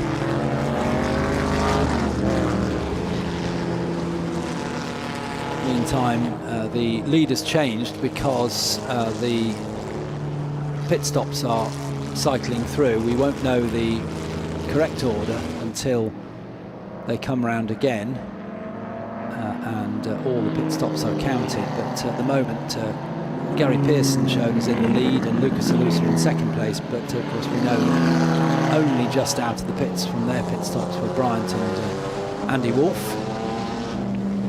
So let's see where they slot back in. What was the Pearson's Gary Pearson's stop time? 1:20.5. So Gary was, I think, probably the minimum time, 1 minute plus 20 to get through the pit lane. So Gary will have an advantage over Max Lynn and Andy Wolff, and also Ollie Bryant, who clearly needed to stop for slightly longer because their stop times were in the mid 1:30s. Yeah, so some slightly unnatural positions behind the safety car, because people will notice that it's the number 9 Ben Eastick car that's immediately behind the safety car, followed by the number 139 Olivier Gonzalez Lotus 11, but they are 1 lap behind the leaders, of course, so they are in 8th and 9th position. But as Alistair quite rightly said, it is Gary Pearson that's showing up on our timing screens as being at the front of this field post pit stops. And it's Lucas Haluza in second position in the Woodcote, the leading Woodcote Trophy car. In second position in third place is the number 61 Doug Muirhead Lotus 11, which is second in the Stirling Moss Trophy. In fourth position is number 21, Jonathan Bailey in the Primrose, as Alistair called it, or as I like to call it, Tasteful Yellow Jaguar D-Type, and he is second in that particular category. Safety car remains, but the pit window is now closed. I think now that they've been round past the timing line once again, all the pit stops have shaken out as the recovery vehicles leave the scene of the incident at Paddock Hill Paddock Hill. So we should shortly see a sign come up, we hope, to say safety car in, but we'll wait until that comes up.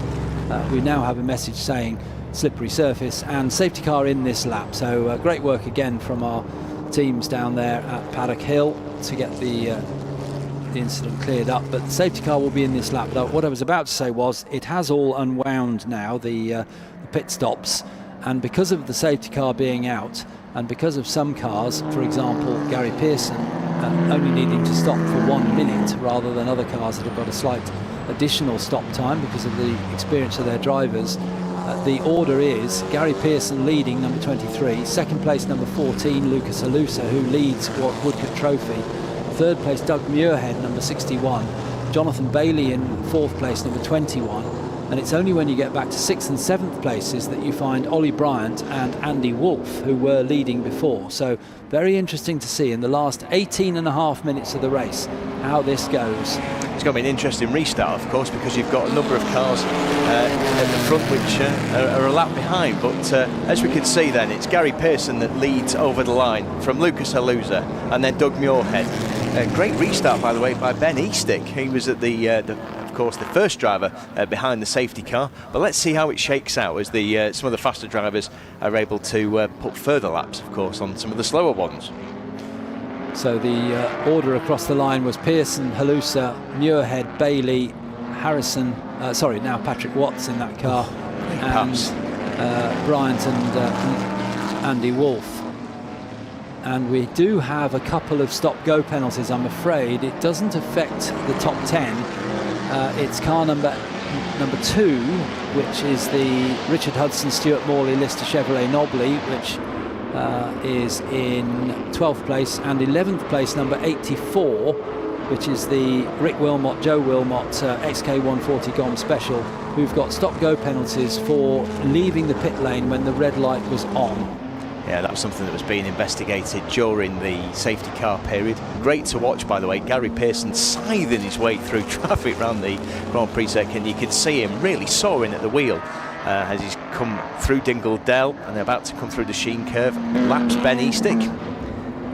But Ben remains in a very creditable 8th position in that Jaguar. But Gary Pearson, then, that is a fantastic lap through traffic, I have to say, as he comes through Stirlings and onto clearways then for what will be the 18th time. We've got 16 minutes 45 seconds left in this race, and Gary Pearson has a very comfortable lead now over Lucas Halusa, because clearly Lucas has been held up behind some of the traffic. So Gary Pearson, as he comes across the line now. But look at Ollie Bryant coming through that traffic. There he is, headlights ablaze. Ollie Bryant being followed through by Lucas Halusa. So Bryant is up to second now. So Gary Pearson has managed to work his way through the traffic, and he's now at the front of the running order, so he's got a clear track. But Ollie Bryant is like a hot knife through butter in the little Lotus, and he was 3.8 seconds behind Gary Pearson as they crossed the timing line. Ollie Bryant is now second in the queue, so he's made his way through all those cars that they were lapping, and it's now the chase is on in the last 16 minutes. Can Ollie Bryant catch Gary Pearson for the lead? They've both done their pit stops. Ollie Bryant's got the fastest lap of the race from earlier on in the race, so the chase is on now to the finish. If anybody wants to see the definition of quality car control, watch the number 11 of Ollie Bryant go through some of the slower corners here at Brands Hatch. An absolute pleasure to watch you. He's going through Graham Hill Bend for that time, and I think that gap is reducing, Alistair. I think you're absolutely right. So the previous lap, Ollie Bryant was 2 seconds quicker than Gary Pearson, and I suspect that will be a similar amount at the end of this lap. Lucas Haluza then remains in third position. He has a comfortable advantage at the moment over Andy Wolff, but let's see how Andy gets on now. He's taken over the car from Max Lynn. But in terms of the Woodcote Trophy, Lucas is well in the lead, isn't he? Ahead of Jonathan Bailey still, but a few cars between them now, and closing up, and they're coming down under the bridge and into Clearways. Here's the leader coming into Clearways now. There is the second place car, Ollie Bryant in the Lotus. It's Lister leads Lotus as they turn through Clark Curve and come round to complete another lap. This will be lap 19. The gap was 3.8 seconds. Ollie Bryant goes through and the gap is 1.5 seconds. So Ollie Bryant pretty much halved the gap on that lap, and now they're going down the hill and then back up the other side towards Druids, and that Druids will be the first place where Ollie Bryant is significantly later on the brakes, so much so that he closes the gap incredibly as they go into Druids. Now they're down into Graham Hill Bend. Gary Pearson so smooth. What he doesn't know about Jaguars and Lister Jaguars, not worth knowing. And they go through the left-hander at Surtees. Bryant now is close behind. Possibly Gary will have the advantage now because they're going down the long straight through Pilgrim's Drop to Hawthorns, and the Lister will be quicker along there in theory. The 2-litre Lotus behind of Ollie Bryant will be struggling to keep up, but once they get to the next sequence of corners, Ollie Bryant will be very, very close. There they come, so the end of the long straight into Hawthorns. Ollie Bryant coming up alongside. Will he go through on the inside as they go up towards Dingledale and Sheen Curve? And yeah, I think Gary Pearson knew that this was a lost cause. He wasn't going to keep Ollie behind him for another 13 and a half minutes, so just leave him a little bit of space, let Ollie through. And so Ollie Bryant takes the lead on the Grand Prix loop, coming up towards Stirling's now, and he will appear at Clearways as once again our leader. Gentlemanly driving there from Gary Pearson, but wouldn't expect anything else from Gary. But as they come through Clearways then, so Ollie Bryant then into the lead for the first time in the last 20 minutes, of course, and here he is in his Lotus. And let's see the lap time, appreciably quicker, of course, than Gary Pearson that time round, we'll see. And he comes over the line with a 1:45.428. Gary, of course, backed off to let Ollie Bryant through with a 1:48. It remains Lucas Haluza in third position, but being comfortably closed by Andy Wolff. So the gap between those two cars is only 5 seconds, and Andy is taking somewhere in the region of half a second and the second off Lucas Haluza every single lap. Lucas Haluza comfortably in charge of the Woodcote Trophy. And Ollie Bryant racing this weekend in the family car, the 2-litre Lotus 15. Next weekend, chatting with him last night, he's racing at Spa. Not in it's the 24 hours weekend at Spa, but he's not racing in the 24 hours. He's racing in a Porsche 993 in the GT3 Legends support race. So he's changing from a small Lotus to a Porsche, but he will be as quick in whatever he gets in. We've got we have a host of stop-go penalties, so is anybody in our lead group? Yeah, the number 61, Doug Muirhead, I'm afraid, who's running currently in 6th place, has a 30-second stop-go penalty. Number 9, Benny Stick, I'm afraid he's picked up a 30-second penalty as well. 139, which is the Gonzalez car, Olivier Gonzalez. He's got a 30-second pit stop penalty. And number 18, the John Chisholm, well, it'll be Ian Rowley now in the Lola Mark 1. Unfortunately, they also have a 30-second stop-go penalty. We're not told what those penalties are for, just says pit stop penalty. But it doesn't affect our lead battle, which is switched around now. It's Bryant leading Pearson by 1.5 seconds. It was Pearson leading Bryant by 1.5 last time around. There goes Andy Wolff. Now Andy Wolff is not quite as quick as Gary Pearson, is he? Andy Wolff, where is he? 1:47. No, he's not quite as quick. Lucas Haluza is still in 3rd place, but he is being caught by Andy Wolff. But they are in different races because Haluza is in the Woodcote Trophy, coming through Graham Hill Bend now. What a lovely drift. Oh! Sideways through. Almost lost it there in the D-type. Lucas Haluza. It really looked as though he was going to spin it round, didn't it? He's thoroughly enjoying himself. That's the second time he's been lured through Graham Hill Bend, but unfortunately the more lured he is, the more time he's losing to Andy Wolf, who admittedly, as you rightly say, is in the Stirling Moss Trophy. But I suspect it's only a matter of time before Andy Wolf catches Lucas Haluza. But Lucas Haluza has got a very comfortable 15-second advantage in the Woodcote Trophy over Jonathan Bailey in his Jaguar D-Type primrose-coloured car. And remaining in third position in the Woodcote Trophy is the Harrison Watts car. So Patrick Watts in the number 55, Cooper Bristol remains third in the Woodcote Trophy. This is the battle for overall third place. We've got on our live stream pictures at the moment coming through towards Stirling's. Lucas Haluza in the D-Type with the Finn, and then Andy Wolf in the smooth-bodied Costin Lister behind. They are in different races, and Lucas is leading his race comfortably, but that won't stop him wanting to hold on to that overall third position ahead of Andy Wolf in the Lister Chevrolet. As they come onto the pit straight to complete another lap, the gap between them is just under a second, and once again Andy Wolf was around 1.3 seconds quicker as he was the previous lap than Lucas Haluza, so one would assume that somewhere around the lap it should change, the positions should change this time around. I think Lucas lost at least a second by the way that he took Graham Hill Bend last time. Let's see if he repeats the trick this time round, throws the tail of the Jaguar out. He was a bit better that time, wasn't he? A bit neater, but clearly still oversteer is the operative word with the Haluza Jaguar. So as he goes through Surtees then for the 23rd time, that's just over a second then between Lucas Haluza and Andy Wolf. Andy Wolf, who's having a very productive weekend after his win yesterday. He's got several drives across the 3 days of this London Historic Trophy.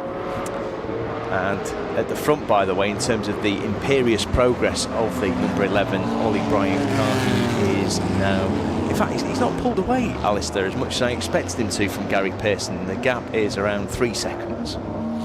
Yes, Ollie may have decided that that's a comfortable gap and he can manage that and not stress the car too much.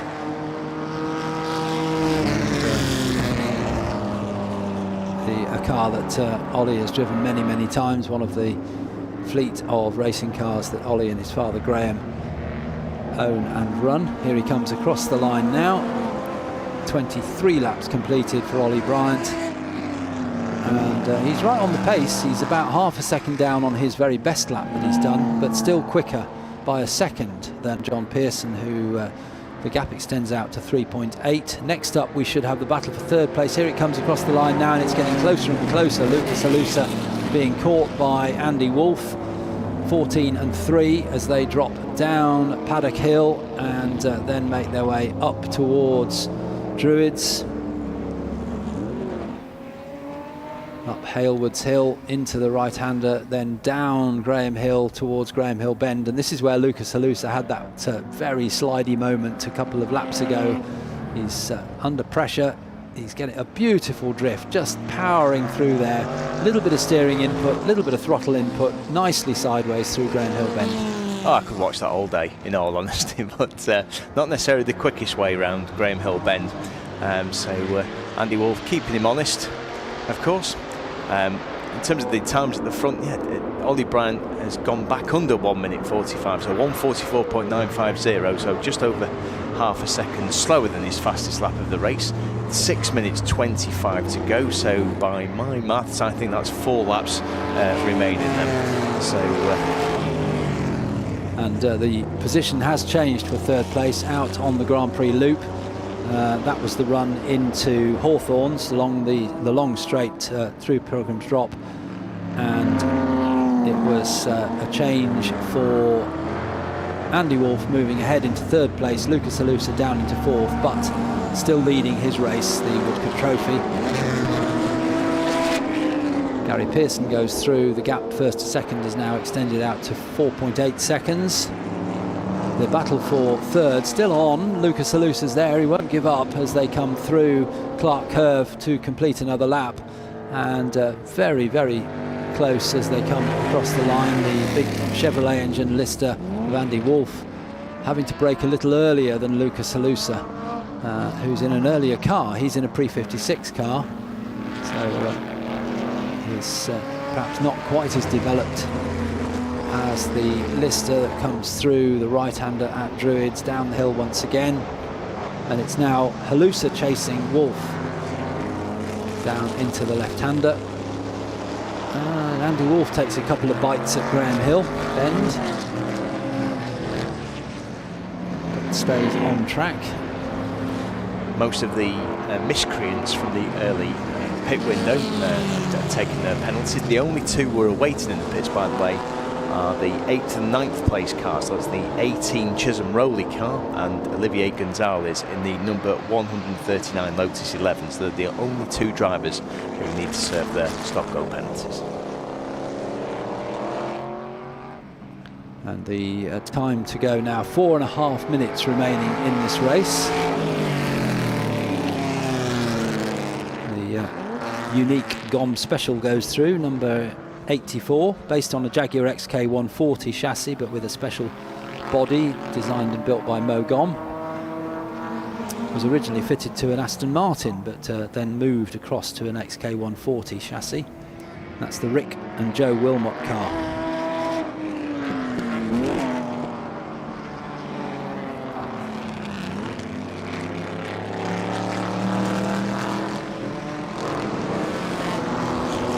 .25 laps completed by the two leaders, Bryant and Pearson. The gap between them 8.7. The battle for third goes across the line, and now Andy Wolf is starting to open out a gap on Lucas Halusa for third and fourth places. Gap between them now 1.8 as they go up Halewoods Hill into Druids. Coming down now into the left-hander at the bottom of the hill, and it's Andy Wolf, a little bit of a slide, and Lucas Halusa does enjoy sliding that D-type around, just kicks the tail out a little as he comes out of the left-hander. Then they both make their way through Surtees out onto the Grand Prix loop once again.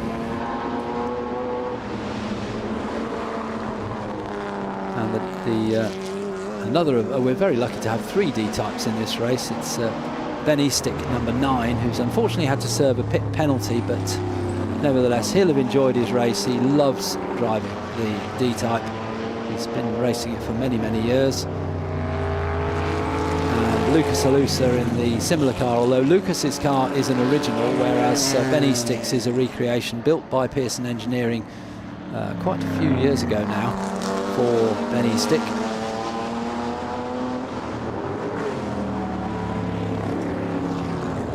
Into Sterling's for the light green Lister Chevrolet and the dark green D-type Jaguar. It's coming round to complete their 26th laps. Meantime, the leaders have crossed the line, and we've got a couple of minutes to go, so they should get one further lap in after this one. So penultimate lap at the moment for the leaders. Ollie Bryant, number 11, extended the gap now to 10.2 seconds over Gary Pearson in second place, number 23. And then it's the number 3 Lister of Andy Wolf burbles its way through Druids, and in fourth place the Jaguar D-type of Lucas Halusa. There's Ollie Bryant, number 11, carries on. Ollie is such a smooth driver. He's very, very rarely do you see him bouncing over curbs or taking extra curbing on the outsides of corners. He just keeps it nice and smooth in the middle of the track, but very, very economical lines as well. Yeah, an absolute pleasure to watch. Fantastic performance by Ollie Bryant. By the way, burbles should come up more in modern conversation. Not used enough. Yeah, the trouble is these days we don't get big V8 engines with burbling around, do we? It's all little engines, but yes, absolutely perfect for the big 5.5 litre V8. And onto his last lap goes Ollie Bryant. 27 laps completed by the Lotus 15, number 11 of Ollie Bryant, through Paddock Hill Bend. And then across the line comes the 23 Lister Jaguar of Gary Pearson, also on 27 laps, 12.5 seconds behind.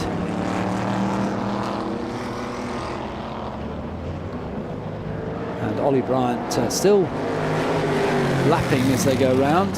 Third place comes through. It's Andy Wolff just ahead of Lucas Halusa for third and fourth. Halusa still leading Woodcup Trophy, of course. And then we should have the next car across the line should be the Primrose D-Type of Jonathan Bailey, number 21. Which is currently making its way around the final part of the lap.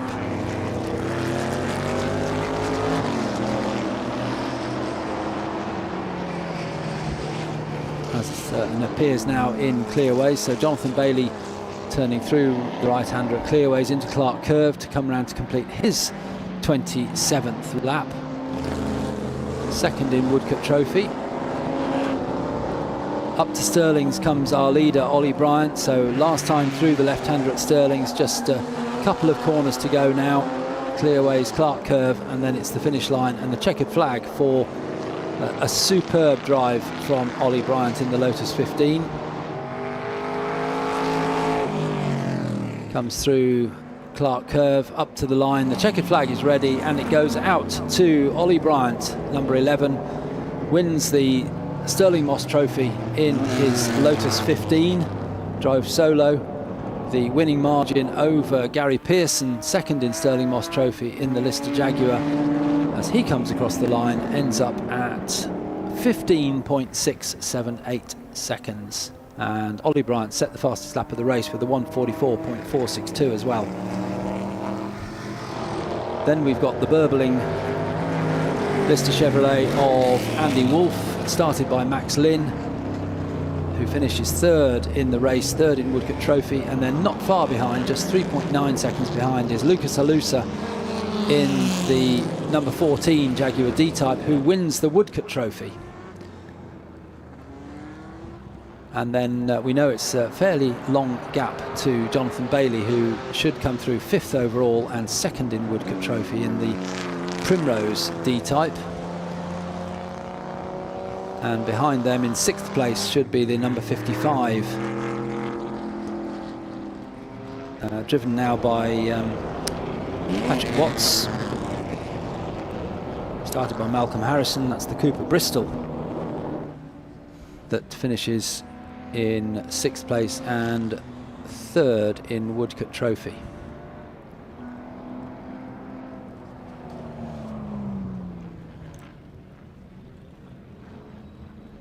Ollie Bryant climbs out of his Lotus.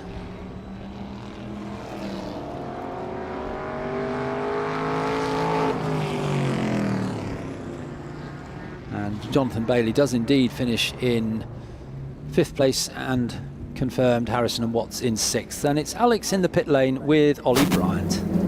I am indeed. Another pole converted. Did it feel as composed as it looked? The car was great actually. A bit of a vibration through the back, which I was just taking easy with that really, just to make sure it made it to the end. But safety car threw a bit of jeopardy into it, and I thought it was maybe too early to stop the first lap, so I waited one more lap. And obviously Gary got out in front, so he had a bit of a charge through the pack to get back with him, and then really just trying to bring it home really. Being a Lotus, you have to be very gentle on these things, especially on a track like this. It's got a lot of high load and high speed out the back, so you just stroking it really and just making sure it gets to the end, which is the important thing with these things. It's, even though it's only a 55-minute race today, it's still quite a long old race for a car that's 65 years old. So yeah. Well, you did it beautifully. Thank you. Well done. Cheers. Let's head in and see if we can get hold of Lucas Halusa, who won our Woodcott. Should we speak to Gary Pearson? Do we have time, my friends? I need 14, 21 and 55 as well. Charles, but you just disappeared. Just a quick word. Yeah.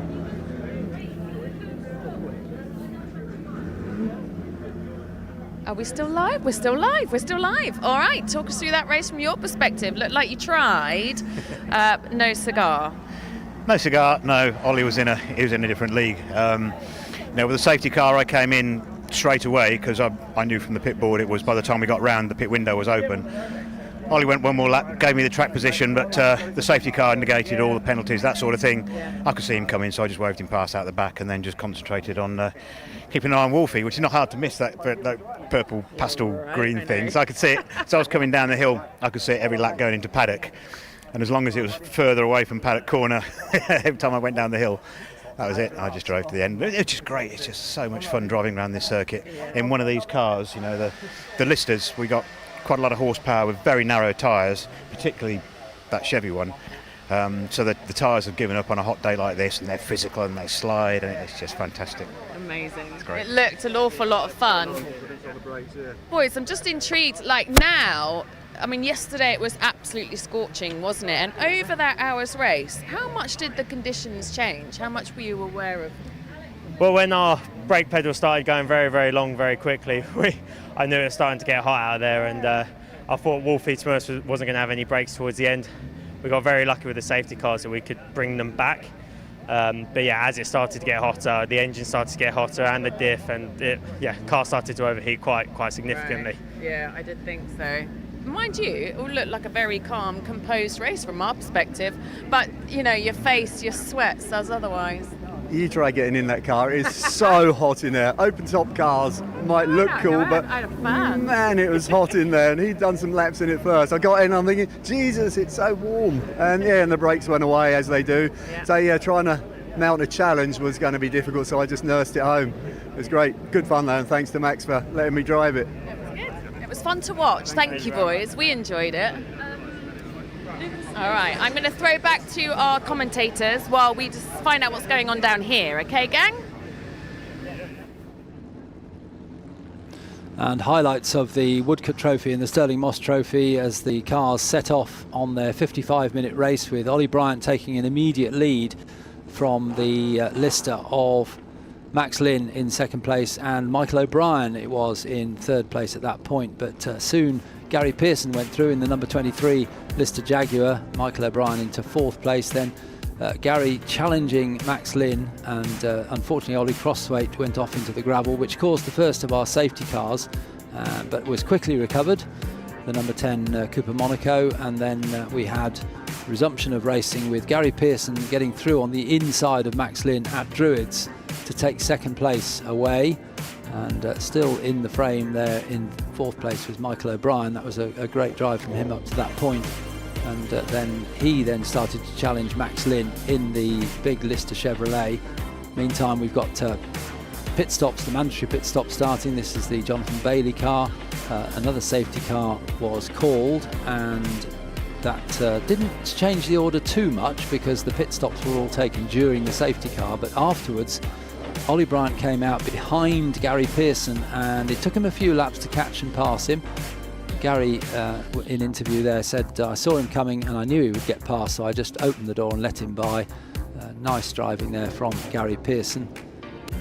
And Lucas Alusa in the number 14 D-Type was the leader and winner of the Woodcote Trophy for the slightly earlier cars, the pre-56 cars. But it was Ollie Bryant who won the overall race and the Stirling Moss Trophy, who took the win quite comfortably in the end.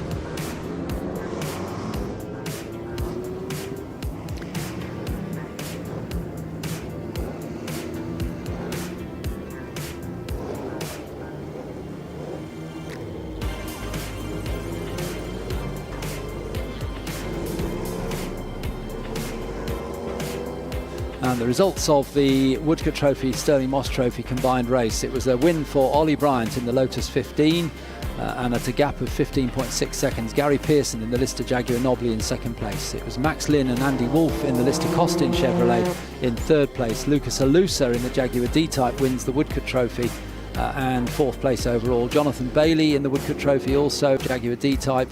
And then in sixth place it was Malcolm Harris and Patrick Watts in the Cooper Bristol. Doug Muirhead finished in seventh place in his Lotus 11, and it was Richard Hudson and Stuart Morley who finished in eighth place in their Lister Chevrolet. Then the Lola Mark 1 of John Chisholm and Ian Rowley finished ninth, and in 10th place Rick and Joe Wilmot in the XK140 GOM Special. The rest of the finishing order looks like this.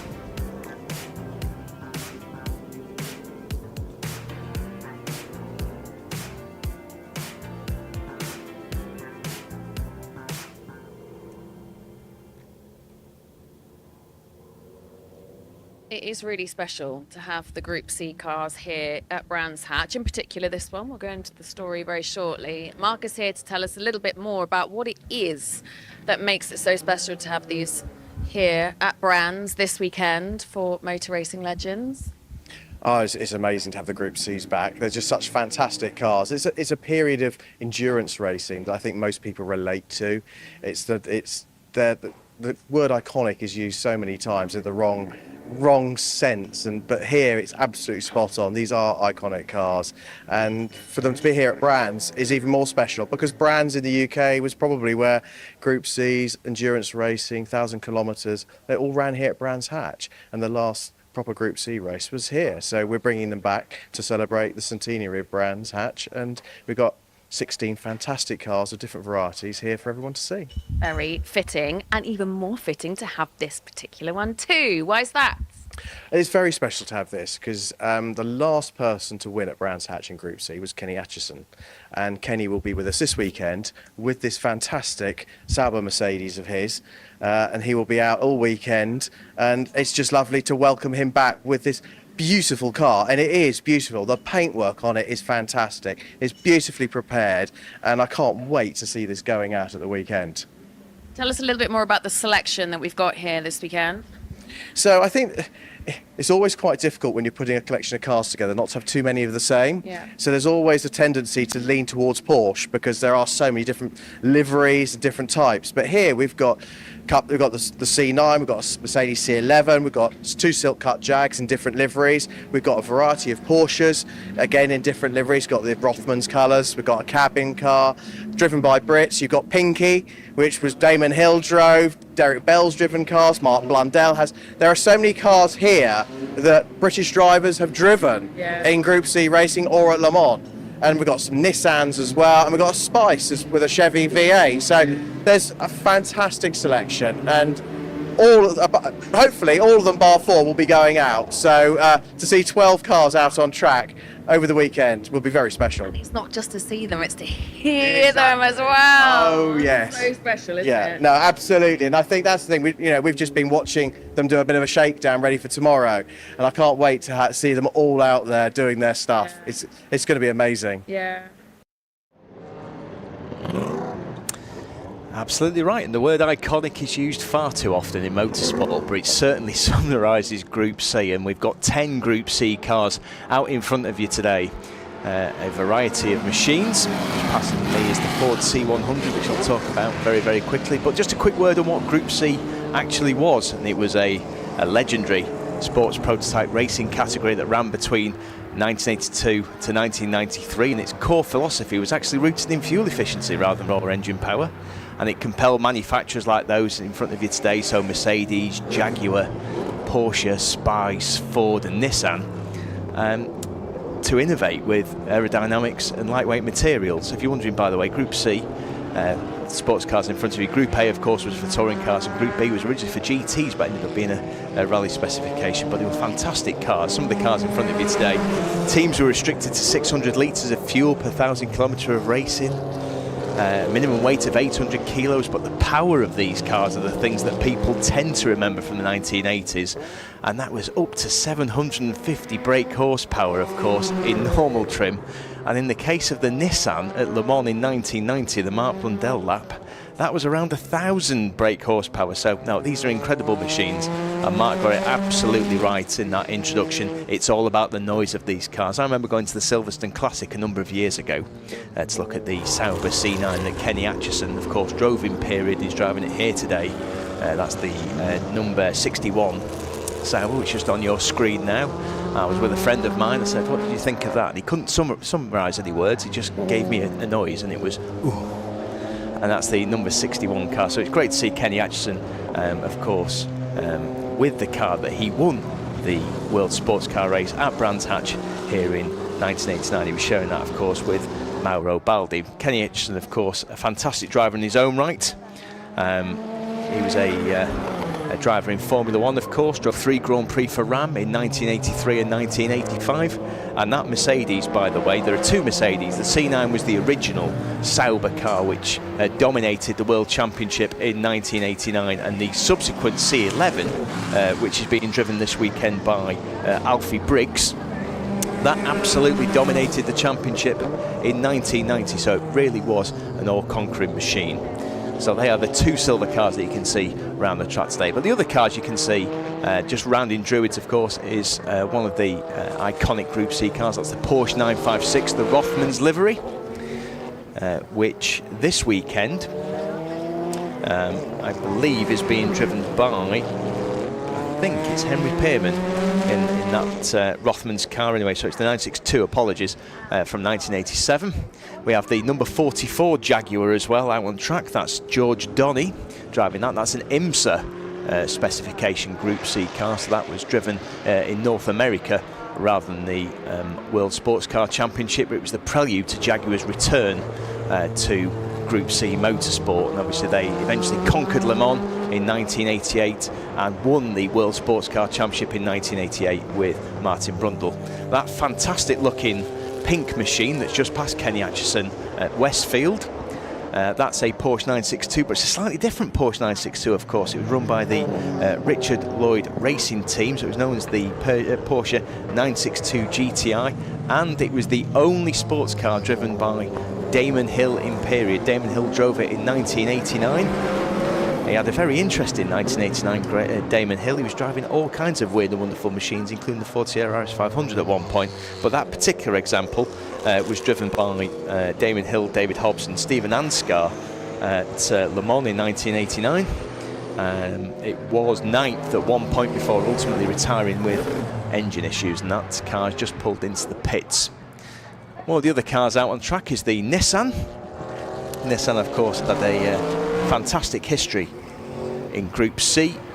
Didn't actually win any World Sports Car events, but it was absolutely dominant in the North America INSA Series, where there was a certain Jeff Brabham won several championships in that. But the Nissan, of course, that is the R90CK. I think Richard Mines that's in the car this weekend.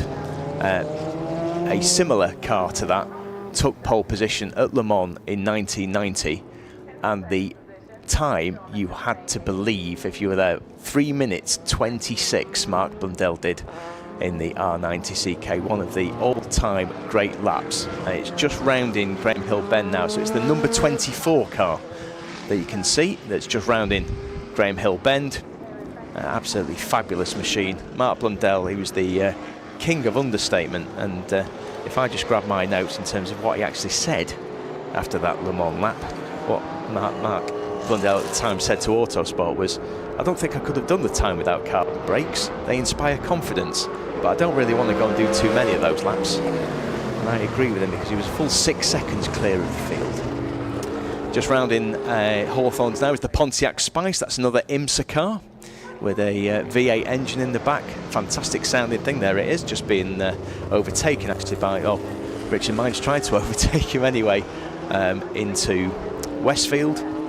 And that's another IMSA machine. Fantastic sounding V8 engine, but frankly speaking, these are all fantastic sounding V8 engines, in particular the Sauber Mercedes C9. So rather than having me prattling on about how great these cars actually sound, what I will do is stop talking and you'll be able to hear it for yourselves through the live feed and out on circuit.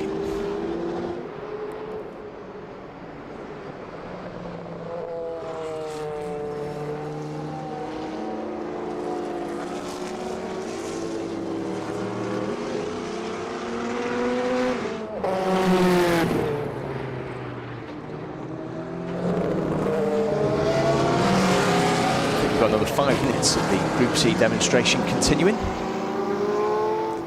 And of course the car rounding Surtees now is one of the most famous, one of the most iconic. That's the Rothmans Porsche 962. Rothmans, of course, sponsored Porsche throughout the 1980s with its Group C effort. And lovely to see the 962 out today. That was the dominant force in Group C racing before Jaguar and before Mercedes. Porsche real mainstays of the series. Number 35 car, that's the Silk Cut Jaguar. That is driven by Gary Pearson this weekend. So that's from 1990. That's one of the final Group C machines. I think that's the youngest car that we have today, along with the Sauber Mercedes C11. So the silk cut Jaguar. Jaguar by that particular point didn't quite have the edge over Mercedes. That particular car that you can see out on circuit, by the way, designed by Tony Southgate, obviously one of the most famous racing designers of all. It was one of the 1990 Le Mans cars. It was raced by Martin Brundle, Alain Ferté and David Leslie. It ran for 220 laps until its water pump broke. Well, luckily today its water pump is working extremely well. Eventually what happened in that race, of course, is that Martin Brundle switched to the number 3 Jaguar, and Martin Brundle won that race. That was his sole win in the Le Mans 24 hours. But absolutely fantastic livery, and great to see people. See outside of Stirling's Bend, you'll be able to see it as it comes through clearways. Absolutely fantastic machine. And Jaguar, of course, run by Tom Walkinshaw Racing. And Tom Walkinshaw, when he brought the team back to Group C and World Sports Car Championship in 1985, really did an absolutely fantastic job in making that ultimately a World Championship winning car with Raoul Boesel in 1987 and Martin Brundle in 1988. A whole series of other cars then coming down, and really on it is Sauber C11. So Alfie Briggs, who's driven that car at Goodwood Festival of Speed before, but Alfie trying to get his way past George Donny as he's going up to Druids. And you can see 4 cars in succession. And the other car, of course, that you can see out on circuit is the cabin Porsche, which again is another Richard Lloyd Racing car. And I believe that's from 1988, so that's the red car that's just coming through Surtees now, just behind the C11 Sauber. One of the cars that I can't see out on circuit that I was really looking forward to seeing was the Ford C100. So the Ford C100, of course, that was Ford's early effort in Group C racing. Wasn't quite as successful as Ford wanted to be, unfortunately, but it did finish 4th here in 1982 with a certain Jonathan Palmer sharing with Desiree Wilson that weekend. So that's a checkered flag out, so that's the end of the Group C demonstration, but clearly it'd have been great to have more than 10 minutes to see these fantastic machines out on track, but what a fantastic way to celebrate what was one of the best eras of motorsport. So just waiting for the Group C cars now to finish their in-laps, and then we'll be getting back to the rest of the timetable. And just as a reminder for people, we've got 3 races to follow. Those 3 races being the Formula Junior race, the Pre-66 GT Sprint, and then the historic Touring Car Challenge. But I wish these cars could come to Brands Hatch every weekend, in all honesty. In particular, you're not supposed to have favourites as commentators, but the car right in front of you, the number 61, the Sauber C9 Mercedes V8 engine, 750 brake horsepower, driven by Kenny Atchison this weekend. That is my favourite of all the machines.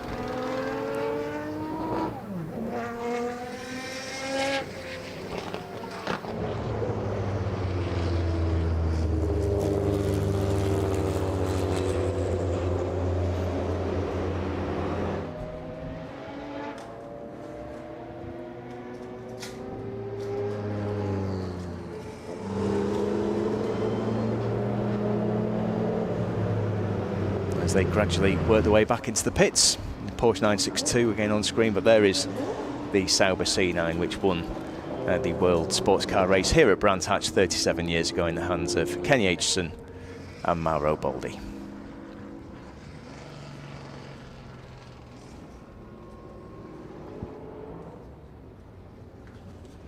One thing, of course, about the Mercedes team, the Sauber Mercedes team, is they brought on the careers of several young drivers. Including one M. Schumacher, who won the 1990 Mexico round of the World Sports Car Championship, of course. But let's not forget that Sauber at the same point developed the careers of the likes of Heinz-Harald Frentzen and Karl Wendlinger as well. So the cars now, all 10, coming back into the pits after their 10 minutes of driving. And great to see these cars back out at Brands Hatch after nearly 4 decades away.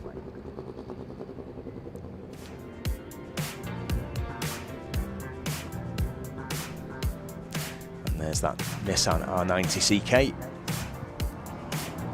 So evocative. I really do encourage people, if you've not seen Mark Blundell's Le Mans pole lap from 1990, please do so. It's one of the best 4 minutes of film you'll ever see in modern motorsport. And there's a 35 Jaguar with the final livery, of course. That was the final Jaguar produced as part of the Group C programme in 1990. And there's the long-tail Porsche 962. As it says on the side of the car there, Jochen Mass and Bob Wallach drove that in period. And that really was the dominant force in Group C until 1987. Back to the timetable then. So we have 3 races remaining. We've got the former Junior Championship at 4:10, and then we have the Pre-66 GT Sprint, and that's taking place at 20:05, and then the final race of the day, the Historic Challenge, Historic Touring Car Challenge, due to start at 10:06.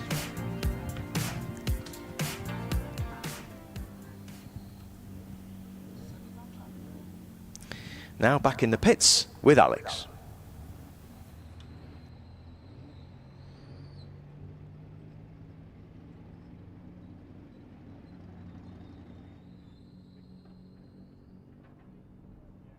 They're small, they're light, they're incredibly responsive, no downforce, no electronics, just pure driving, which means momentum is everything. Speed, keeping the car balanced, and basically having kahunas of steel. I am going to somehow get down here to Lucas Halusa, who's just stepped off the top step of the podium to then hop into a rather different beast. Just how much confidence does it take to really push a car like this around Brands Hatch? Yeah, short answer, a lot. Yeah.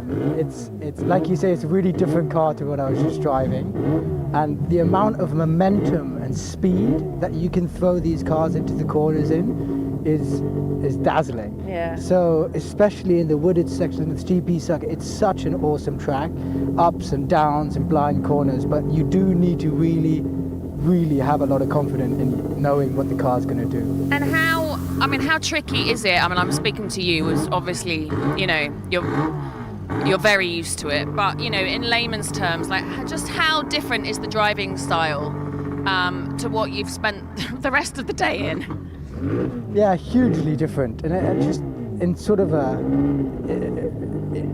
in easy terms, is that this thing weighs, you know, 500 kilos, 400 kilos. The other one weighs almost a ton, and so that's got lots of power. This has a 1.1 litre engine, and so everything, the mechanics, it's all very different. Yeah. But it's also what makes it fun, jumping from one to the other. And how much more subtle is the driving compared? Subtle in the sense it's both have a different type of subtleness. Yeah. You do feel like you're really flicking these into the corner, while the others it's gross, but the subtleness is what makes it fast there. Yeah, right. So they're subtle in different ways. All right, you're in a nice position. How much money are you putting on your chances today? Honestly, not a lot. I mean, to get a podium, I think I can do it. Yeah. But these guys are so rapid, you know, they grew up in these type of cars. Yeah. So I expect you'll see me struggling in the first few laps while I get my eye in, and then hopefully I can find a rhythm. But you know, I'll throw everything I got at it. And see. Do you know what I love? I mean, I can only see your eyes. I'm about to get run over by your car. I can see the emotion, how much you enjoy what you're doing. Yeah, I absolutely love it. And this is such a great event. It's such a great car. I'm loving it. Right, I'll leave you to it. Because I've got to try and stand up as well. These boys are heading out. Oh my word. Yeah, just as Lucas alluded to. I can't even imagine how much confidence it must take to push these cars. Obviously, they're being pedalled by very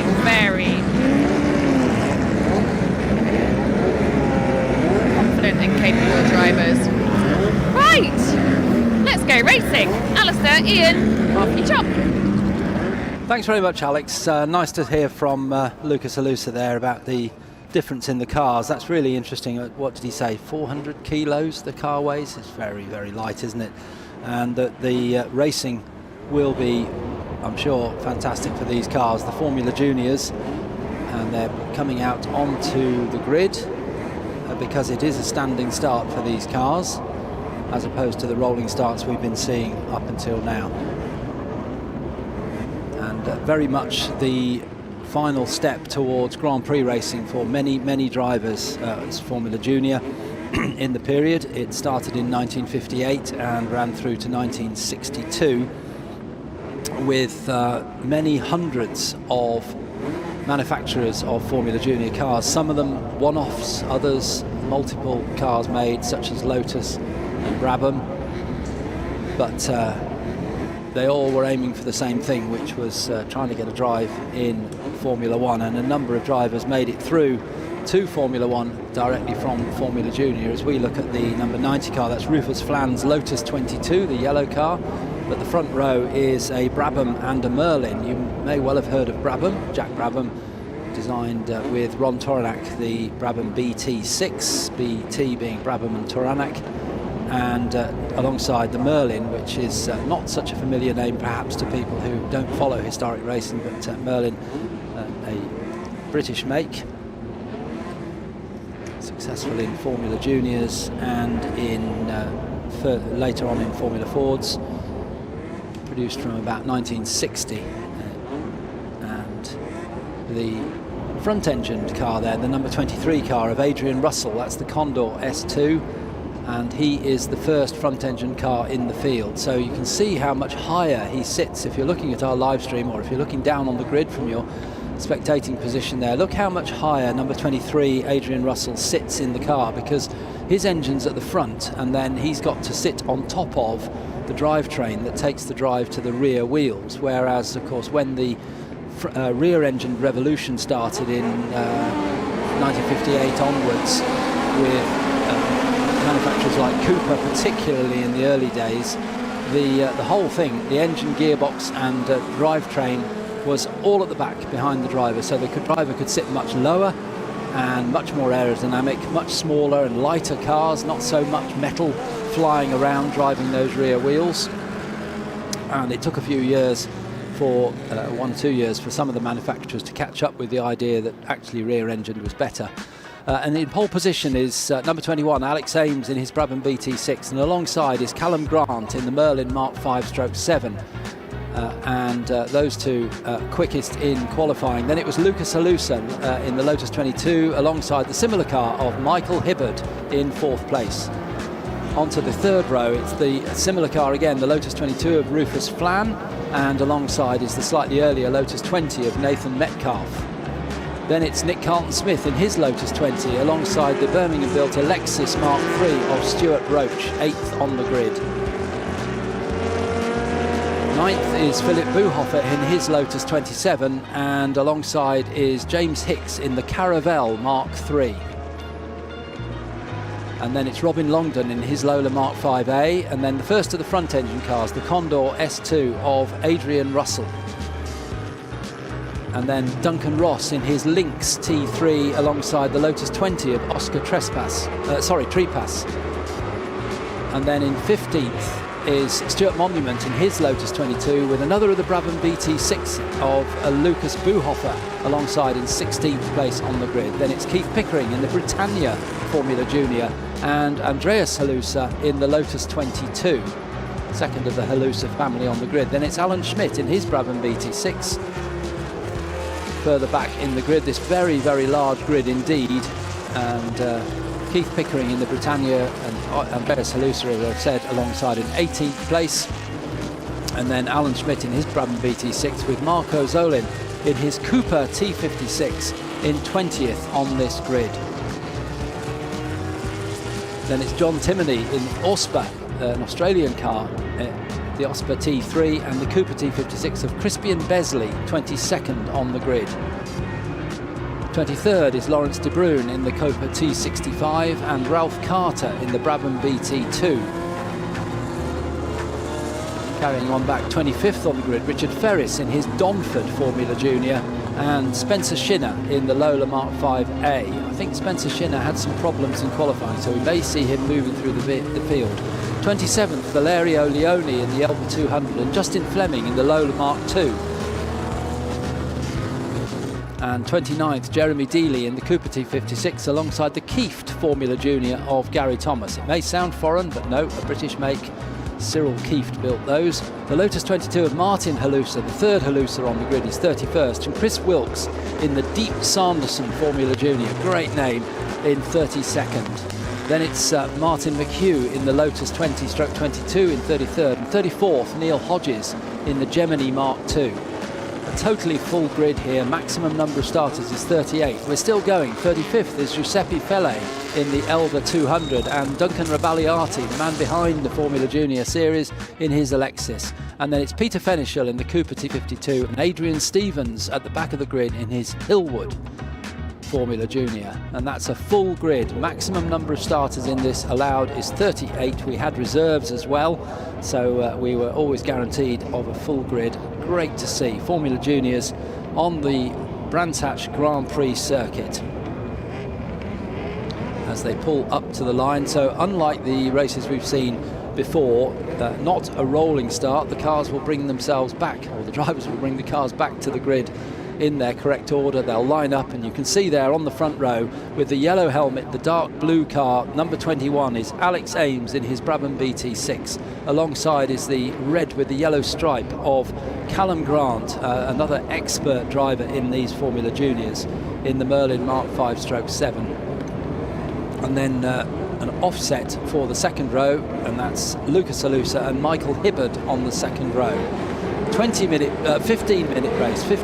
race for this Formula Juniors, and the flag goes down, or the lights go out, and away they go, and into Paddock Hill Bend for the first time. It's Alex Ames who leads, but alongside is Callum Grant, and Callum tried to stay wide, but now he cuts back to the inside.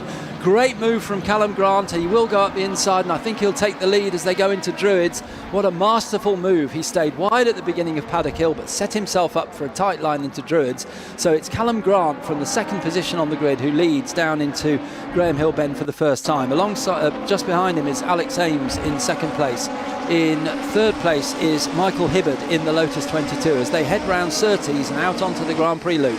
Alex Ames very, very aggressive into Graham Hill Bend to try and keep Callum Grant behind him, but Alistair was absolutely right. A sensational piece of driving by Callum Grant going into Druids for the first time then, and it's Callum Grant that leads us round then in the Merlin, in the red and yellow Merlin. Alex Ames challenges on the outside then at the bottom Hawthorne, doesn't quite work though, so again the inside line is the better line. But clearly these two battle lines drawn, they were the class of qualifying and they already look to be the class of the race. So Callum Grant, number 57, leads, coming through the Sheen curve then for the first time. And Alex Ames is really, really close to him. Very, very close, almost into his gearbox. But anyway, but a great line then by Callum Grant going into Sterling's then. So he's got a 2-car length advantage over Alex Ames, but they've managed to clear the rest of the pack, Alistair, by 3 seconds. Absolutely, they've absolutely stormed away, haven't they, in this race. On the end of the first lap, it's going to be 2 for the lead and the rest of the field for third place as they come through Clark Curve to complete the first lap. The little engine, 1100cc engine, screaming away as they go down to Paddock Hill Bend once again. But Alex Ames right in behind Callum Grant as they head down the hill and then back up the other side to approach the hairpin at Druids. No move from Alex Ames to try and do what Callum Grant did, which was take a tight line into Druids. Happy to follow him down into Graham Hill Bend, and the rest of the field have streamed across the line. It's Lucas Halusa who's up to third. It was Michael Hibbard at the beginning of the race, but Lucas got past, so Lucas Halusa in the Lotus 22, then Michael Hibbard in his similar car, Lotus 22, then it's the Nathan Metcalf, number 171. Big mover in the pack on the first lap, as Alistair quite rightly said, as Alex Ames gets very wide on the outside of Surtees, completely compromises his speed then going down Pilgrim's Drop, so we'll watch out for the gap between Grant's names at the front of the field. But the big mover in that particular lap was Spencer Shinner, who you mentioned on the start line, Alistair. He moved up 9 places, and he was definitively out of position. Spencer is a very, very quick driver, very, very quick at Donington, of course, during the Donington Festival. So let's see how Spencer gets on. I think he'll be in the top 10 in fairly short order. Yes, he's got 1 or 2 cars ahead of him to pass, but of course they're all tightly bunched at this early stage of the race, apart from our 2 leaders, who are anything but tightly bunched with the rest of the field. It's Callum Grant and Alex Ames really showing their skill at driving these little cars around this Grand Prix circuit, and it's still Callum Grant who leads from Alex Ames in second place as they come through Clark Curve and down towards the timing line once again to complete lap 2. Across the line they go. Remember, this race is reduced to 15 minutes from the original 20 minutes, so quite a short blast for these cars for this race. And up towards Druids they go, and into the right-hander, and it's still Callum Grant from Alex Ames in second place, and in third place a big gap now has opened up with Nathan Metcalf across the line. Lucas Alusa in third place across the line, and then it's Michael Hibbard and Nathan Metcalf in fifth place. Nick Carlton-Smith in sixth place in his Lotus. The leaders now starting to make their way out towards the Grand Prix loop, going through Surtees onto the long straight through Pilgrim's Drop. It's a private but very intense battle at the front of the field. You just saw the amount of wheel that Callum Grant took through Paddock Hill Bend. He's trying absolutely everything to keep Alex Ames behind him. Grant has the fastest lap of the race, by the way, at 1:39.833, but these two are 2 seconds clear per lap of anybody else, and actually in terms of the rest of the field, Alistair, they're 5 or 6 seconds quicker per lap, so it'll be a battle line drawn between these two for the remainder of the 10 minutes, of course, within this shortened Formula Junior race. Just in terms of Spencer Shinner, by the way, he is up to 16th, so he's already made up 10 positions in 2 laps.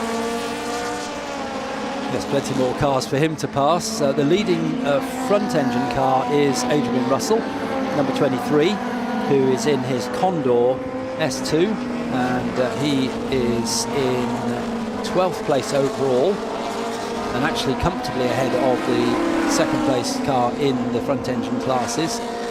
But the leaders have already completed 3 laps. The gap between them just under 0.2 of a second. Fastest lap has changed from Callum Grant, who originally had it, to Alex Ames now, 1:39.526, which compares with their qualifying times. That's interesting, 1:40.7. So they are a second under their qualifying times. Whether that's to do with track conditions or whether it's to do with the fact that they're racing very, very hard indeed, as Nick Carlton-Smith in a good battle for 5th, 6th and 7th places. Nick in the blue car with the red flash down the middle, but the orange car ahead is Stuart Roach, number 12, in his Alexis Mark III, a rear-engined Alexis, one of the later cars they produced. Great pass by Stuart Roach around the outside of Graham Hill Bend. So absolutely nothing wrong with that at Alexis anyway. So that's the orange car going up then. But back to the front then. So Alex Ames, has he been able to do anything about Grant? No, and the answer is no. Callum Grant has been able to actually extend that advantage. So it was 0.2 of a second. Takes off his tear-off visor as he comes into the left-hander at Stirling's End, heading towards the end of this lap, which will be the end of lap 4. So heading towards Clearways then. I think that's a second advantage that Callum Grant has been able to extend. Coming into traffic for the first time then. So currently lapping, it looks like number 24, which is Adrian Stevens and Peter Fenichel in the number 24 car. But he's mastered that as a passing move past traffic anyway. So Callum Grant leads. Alex Ames able to slightly draw him in ahead of Paddock Hill Bend. Let's see the lines that they take. Again, beautifully balanced on throttle and very smooth drivers, both Callum Grant and Alex Ames, and that's coming through in the lap times, of course, Alistair. It certainly is, yeah, and both these drivers are car preparers as well, so they're very, very good racing drivers, but their day jobs are looking after other people's historic cars, so they've both been racing in lots of different cars. Alex Ames, very connected with the Halusa family stable of cars and often shares with one of the Halusas in their cars, the E-Type being an example we saw earlier on. But Callum Grant very much involved with single-seater racing and preparation, and he's well known in historic Formula Ford racing as well. The gap across the line was 0.4 of a second, so the gap had opened out a little bit. Callum Grant just ahead of Alex Ames, and question is, if Alex Ames is able to stick with Callum Grant, where will he make his move? We are just over halfway through this race now, 7 minutes remaining. There's a time penalty for car number 45 for an incorrect start. That's the 16th place car, number 45, Duncan Ross, I'm afraid, in his Lynx T3 has a 10-second penalty for a false start. Must have moved before the lights went out for that standing start. Here come the leaders making their way through the slower cars, and masterful the way that they work out where they're going to pass those slower cars. The slower cars very good indeed. They keep out of the way. They can see those faster cars coming. The marshals are waving a blue flag, which means to the slower car, you've got somebody faster coming up behind you. And they go across the line, and it's 0.9 of a second now between first and second as they went across the line. 5 laps completed. Lucas Halusa in third place, number 54, a further 10 seconds back behind Alex Ames. So I'm afraid Lucas is having a rather lonely race, because he is 16 seconds ahead of Michael Hibbard in fourth place. So Lucas is in the gap between the leaders and Michael Hibbard. Well, Lucas, of course, is going to be out with Alex Ames in the next race, the Pre-66 GT Sprint. So maybe Alistair doesn't want to be too close to Alex because he'll be seeing him during the next race. They've both got to leap out of their cars then and get into another car for the next race. A retirement, I'm afraid, for that looked like, was it James Hicks in the Caravelle, the blue car. Certainly the quick flash we had on our live stream, that certainly looked like James Hicks's car. He was running in 11th place. Oh, that's a real shame for James Hicks.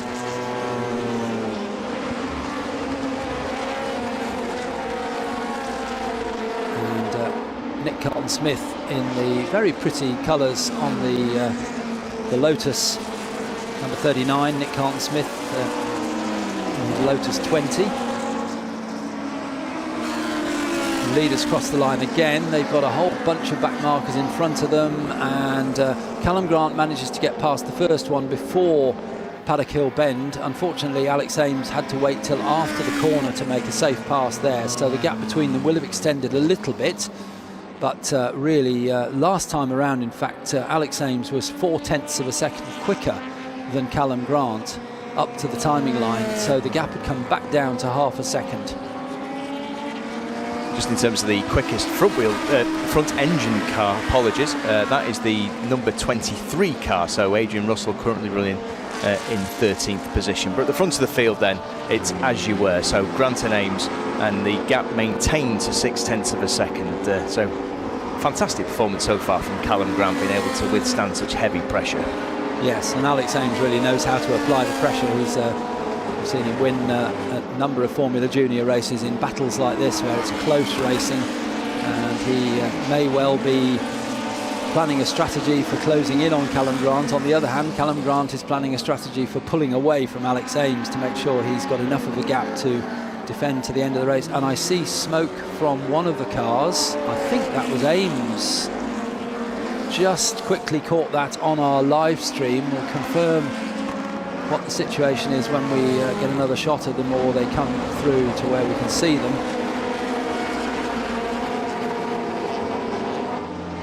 But wait till we get another shot of that. But it certainly looked like a bit of smoke out of Alex Ames' car, I'm afraid, but we'll see.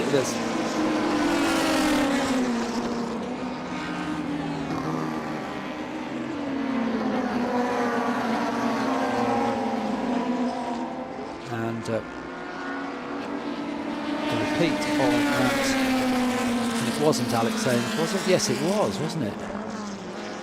That looked like brake smoke to me. I think he just overrated. Did he lock a brake? Yeah, it sounded fine as it came past us in the commentary box position, so the gap remains 0.4 of a second. By the way, there has been a time penalty for one of the drivers, and it is, I think that's Duncan Ross.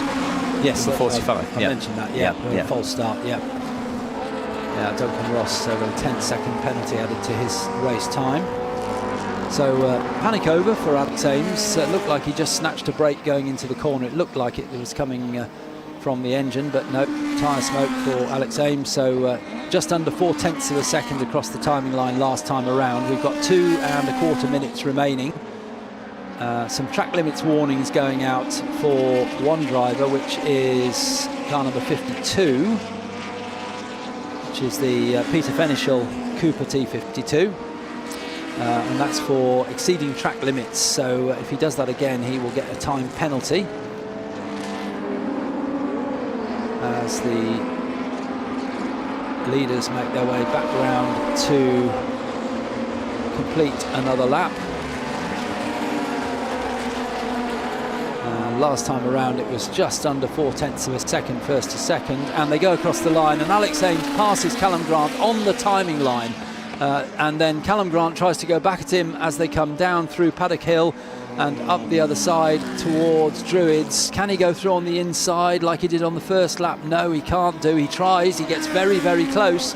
They've got a whole line of cars to lap ahead of them. That might give an opportunity to one or the other as they come down to the first of those slower cars, and Alex Ames goes for the outside. Callum Grant goes for the inside, and they go past the two slower cars, one either side, and they were both on the grass trying to get through. Callum Grant takes the lead back again as they go through Surtees. He's just got a better run through Graham Hill with those slower cars to lap. So absolutely amazing driving by not just the leaders but also the slower cars to keep out of the way and just keep their line to let the leaders go through. Alex Ames is back into the lead again as they come through Pilgrim's Drop and up towards the right-hander at Hawthorns, and again smoke from Alex Ames. This time I think that came from the engine, but anyway he's still going. It's still blowing smoke. Yes, it is coming out of the exhaust. I thought I'd seen that earlier on, and I'm afraid it looks a bit serious, but they're coming round to take the flag. So will Alex Ames manage to get his car to the flag? They're going through Stirlings. They've only got 2 corners to go after this one,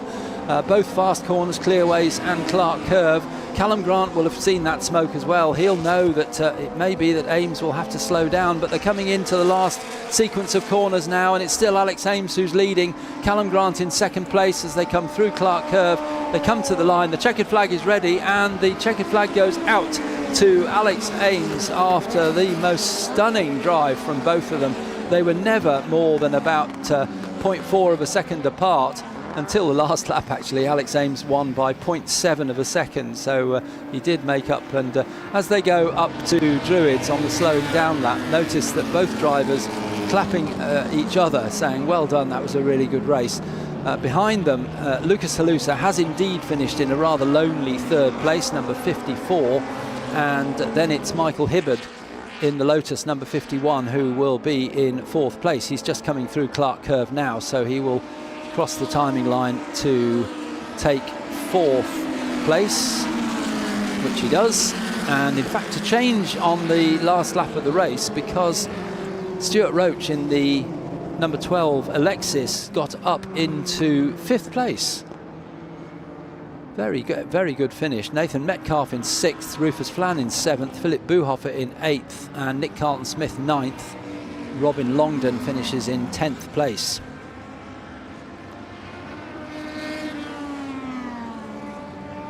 So a very, very good race indeed. Just to confirm the top few cars, 21 Alex Ames in the Brabham BT6 wins by 0.761 of a second from number 57 Callum Grant in the Merlin Mark 5/7.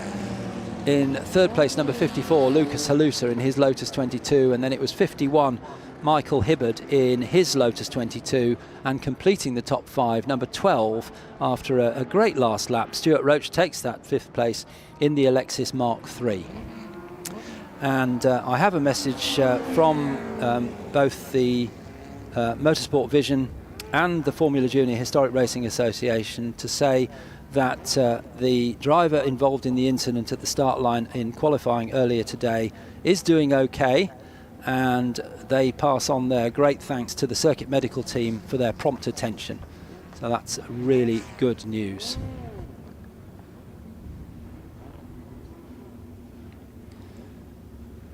And the highlights of that race, well, how can we make highlights out of a race that went on for the whole 15 minutes? They were never far apart, but it was a brilliant move from Callum Grant, who was on the outside of the front row, but he did the wide in, tight outline through Paddock Hill Bend, got inside of Alex Ames, and then had the inside line for the right-hander at Druids.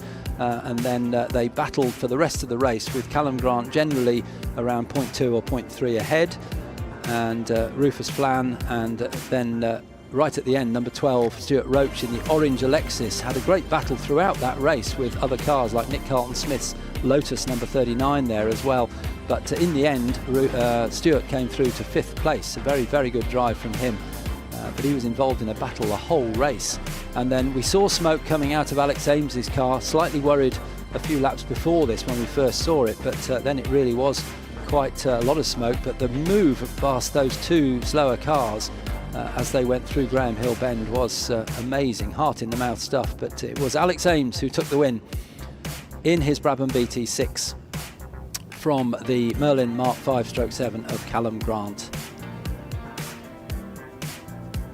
And the top 10 for you, first Alex Ames, second place Callum Grant, third it was Lucas Halusa, fourth Michael Hibbard, fifth Stuart Roach, sixth place Nathan Metcalf, then it was Rufus Flan in seventh, Philip Buhoffer in eighth, Nick Carlton-Smith in ninth, and Robin Longdon completed the top 10.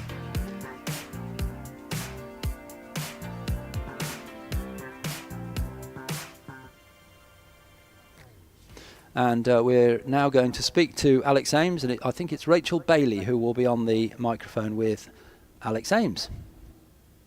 So we're looking ahead to our brilliant calendar, and two major events stand out: the Trophy d'Ouvrier and the BRDC Classic. And Rachel is here to tell us a little bit more about both. So the Trophy d'Ouvrier. Say it so nicely. Well, I'm hoping. I was hoping you might do it for me. I'm going to say here the Circuit de Chouard. It sounds much better. It's going to be a great event, isn't it? What is it that makes it so special?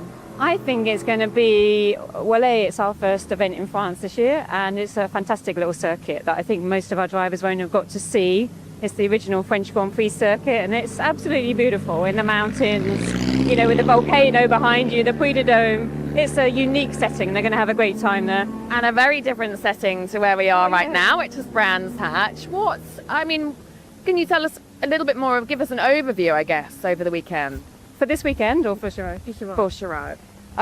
So a similar sort of setup. We've got testing before we go into the race timetable as we do here. But we've got a drivers club there. We've got a cinema on that people can watch the Grand Prix film in the evening. We've got a party, same sort of thing. So the MRL vibe, but in France, basically. And what sort of cars and races are we expecting now? So we've got similar. So we've got the 366 cars there, GT and Touring, the pre-war cars, and the earlier 50s sports cars as well. So they've all got a chance to come and savour the great Chirard circuit. So basically another typical MRL amazing event. Okay. The idea of bringing as many of our cars to each event, and then it's consistent as well, isn't it? So they know what they're going to get.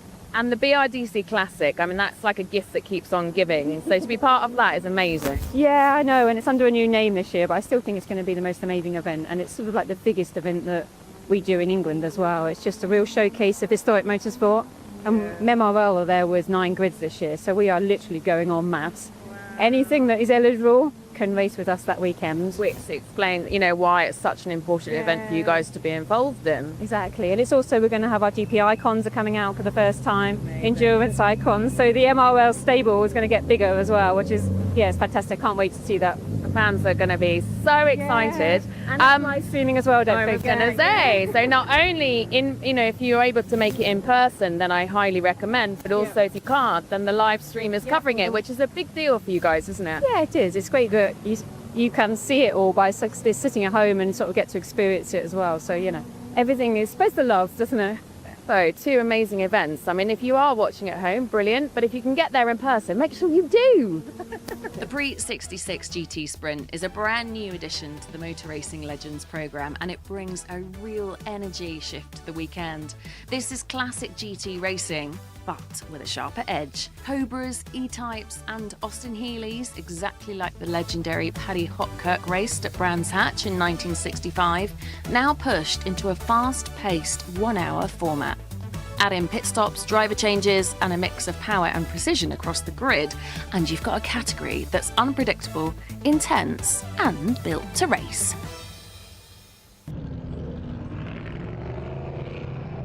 And here we are, back in the assembly. It's the Prix 66 GT Sprint, and after his brilliant win, he's back. He's getting on pole position, Alex Ames.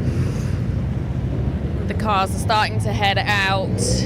This is where things really start to amp up again. These cars were not built for this kind of racing. They're endurance machines, designed to be managed over time. But now we have a France sprint race about to kick in. So drivers need to deliver straight away. So it will be fascinating to see how this plays out.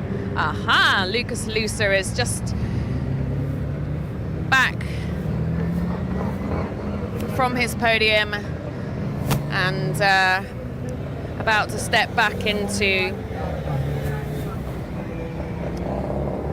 hugely experienced. It's an amazing combination. Be really exciting to see how he gets on. So it's the Prix 66. Let's see what happens. Ian, Alistair, over to you.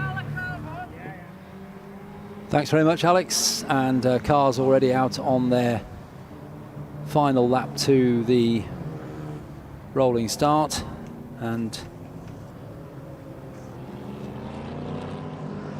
Lucas Alusa obviously having a bit of a rush there, and Alex Ames both in that last race. So on the pole position is the Lucas Alusa, Alex Ames Jaguar E-Type alongside Mike Whitaker in his TVR Griffith 400.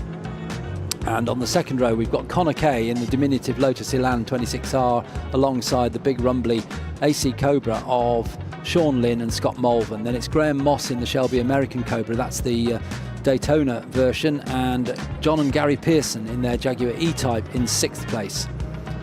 In 7th is Andrew Lawley in the Lotus Elan 26R, and another car, a similar car, of Max Lynn and Rowan Lundy in 8th place on the grid. Then it's John Tordoff and Andrew Jordan in the Land 26R. Tom Roche is out in his Jaguar E-Type, the semi-lightweight version. And then it's the Paces in their Lotus Elan 26R. Peter Reynolds and Dan Quintero in their Lotus Elan 26R, very, very common car in this race. And then it's Joel Hopwood in his 26R. And then it's Peter Thompson and Cliff Allison. It's not Cliff Allison, but anyway, in their Shelby Cobra. Then it's the Armstrong Skipworth Lotus Elan 26R that ended up in the gravel in the qualifying session. The Shepherd and Jackson, that's Cameron Jackson in the Lotus Elan 26R, yet another one. And then again another Elan for the Boohoffers with Harvey McBrien in the MGB that had some sort of mechanical failure in qualifying and actually ended up in the gravel, but back out for the race. Then it's the Butler and Rich Elan and Jan Bittrim in another of the Elans, definitely the most popular car in this race. Mark Gordon is out in his Jaguar E-Type, and then it's the Jolly and Farthing Mustang GT350 which is next up. And that looked like Lucas Alusa coming into the pits, Alistair. Is he having to start from the pit lane? Yeah, so the number 16 cars come into the pits, so the rolling start then? No, I think it had to start from the pits because he didn't get in the car in time to get on the grid.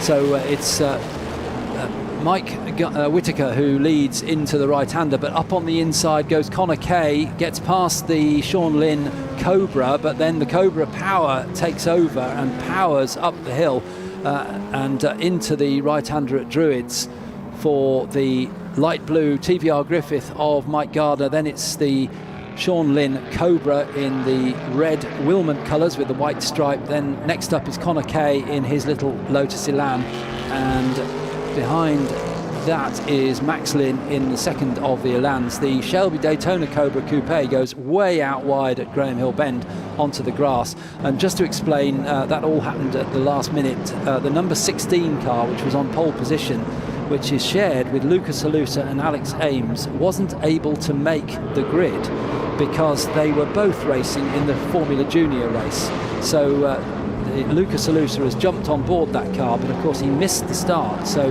he started from the pit lane. Yeah, watch out for the number 16 car come through the field anyway, so a bit of a difference, of course, Alistair, Formula Junior into a car of that size, but let's see how Lucas Halusa gets on. Yeah, straight out of the pit lane anyway. Huge moment, by the way, for the number 59 Graham Moss car, the Shelby Cobra. He got it all wrong at Graham Hill Bend. He's lost at least 10 positions, but at the front of the field then, Mike Whittaker continues to extend his advantage then over Sean Lynn in second position, and then it's a host of Lotus Elans, Alistair, of which we were expecting this. In fact, if I were right in thinking, you said watch out for the Elans later in the race. Yes, well, it's quite early in the race to be watching out for Elans, isn't it? They're so quick, so nimble, that they are keeping up with the big V8 engine cars, the 4.7 litre Ford V8 engine in the front of both of the leading cars, the TVR Griffith and the Shelby Cobra. And then it's two Elans and an E-Type next up, and then another Elan. And we'll watch the progress of the number 16 car of Lucas Halusa, who has started the car as the owner. And there he goes into Paddock Hill Bend. So he came through in, where is he? 21st. 21st, thank you, yeah. 21st place was the E-Type. So he will start to make his way through the midfield. And one amendment to the programme which is worth telling you at this point, which is that the number 13 red Cobra is being shared between Sean Lynn and Scott Mulvin, and Scott Mulvin is one of our fastest modern GT drivers, but also does a lot of historic racing, and great to see Scott here this weekend. So that will be a changeover in the pit stop from Sean Lynn, the owner of the car, to Scott Mulvin. An interesting battle developing for second and third between father and son, of course. So Sean Lynn was able to extend over Max Lynn through that part of the circuit, but of course the Lotus Elan will be quicker through the final part of the Grand Prix circuit. And they're holding off Conor Kay, of course. Conor Kay, very, very quick driver indeed. It looks as though the number 30, is that the number 33 car that's now in fifth? The Shepherd and Jackson Lotus Elan, I believe, is making its way through the field. So we'll double check that one. I think it is, because he's got past the Pearson Jaguar E-Type. So yes, great move. So anyway, the end of the second lap then, coming through Clearways. Mike Whittaker has a 1 second advantage then over Sean Lynn. Then it's Max Lynn, and Conor Kay is closer to Max Lynn than he's ever been before. Let's see if he can make a move into Graham Hill Bend. I suggest not. So he's around 3 car lengths behind, and yeah, Conor Kay slots into position behind. But the car to watch is the blue and yellow Elan in 5th position. So the number 33 Shepherd and Jackson car, it was I believe it was Shepherd starting that car. Murray Shepherd owns that car, so, and he'll hand over to multiple historic Formula Ford champion Cameron Jackson later on in the race. But they're all closing up now, so it's Mike Whittaker who leads in the TVR Griffith. It's the Wilman coloured Cobra in second place with Sean Lynn. Then it's Max Lynn, his son, in the first of the Elans, closely followed by Conor Kay driving solo in the 173 Elan. And then the next Elan is Murray Shepherd, number 33, with up to 5th place now, with the number 23 E-Type of John Pearson dropping 1 place to 6th place. And meantime, on that lap, the number 16 E-Type came through in 15th place, so it was up a further 6 places on that last lap. Murray Shepherd, this is an absolutely sensational drive. He was 16th on the grid and he's 5th overall. It's only the 3rd lap. Incredible. In case people are wondering where Lucas Halusa is, by the way, after his pit lane start, he's already up to 15th position. He's lapping in the 146s, so Lucas is actually the 2nd quickest man on the circuit. The quickest man on the circuit the last time round is the leader of the race, Mike Whittaker, in the TVR Griffith. But Sean Lynn is coming under increasing pressure from Max Lynn, who's coming under increasing pressure from Conor Kay, who's coming under increasing pressure from Murray Shepherd. And look at that, Murray Shepherd looking to the outside line as they come into Clearways, and then Murray Shepherd's done it. Fantastic pass into Clearways, up into 4th position. The blue and yellow Elan is the one to watch.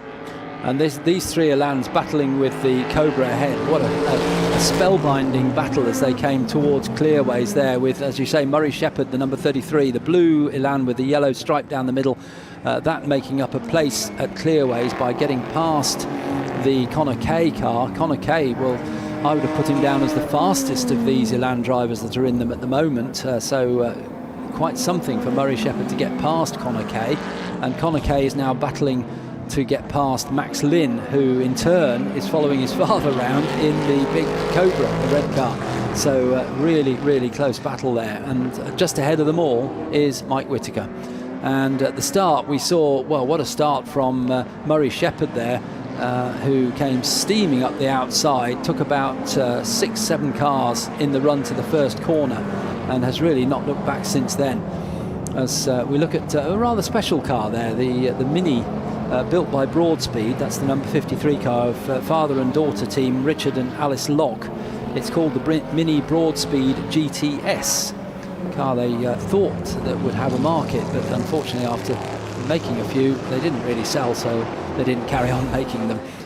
It's got the smallest engine in the race, of course. It's only a 1.3 in that Mini Broadspeed, where these Elans that we're seeing on screen now, clearly 1.6s. And look at Murray Shepherd now, is up into third position. So Murray Shepherd now leads the Elans, and how long will it take for him to get past Sean Lynn? Well, let's see, because he's managing to keep up remarkably with Sean Lynn's car as they're coming into Clearways then for what will be the end of the fourth lap. So Mike Whittaker then with a 2-second advantage over Sean Lynn in the AC Cobra, and then third position Murray Shepherd. The only question mark for Murray Shepherd really here, Alistair, is will his tyres last? Because if you actually look at him through the first part of the circuit, look at him again. Really, really fantastic car control, but continually oversteering through Graham Hill Bend. He was doing it through Druitt, he's doing it through Graham Hill Bend as well.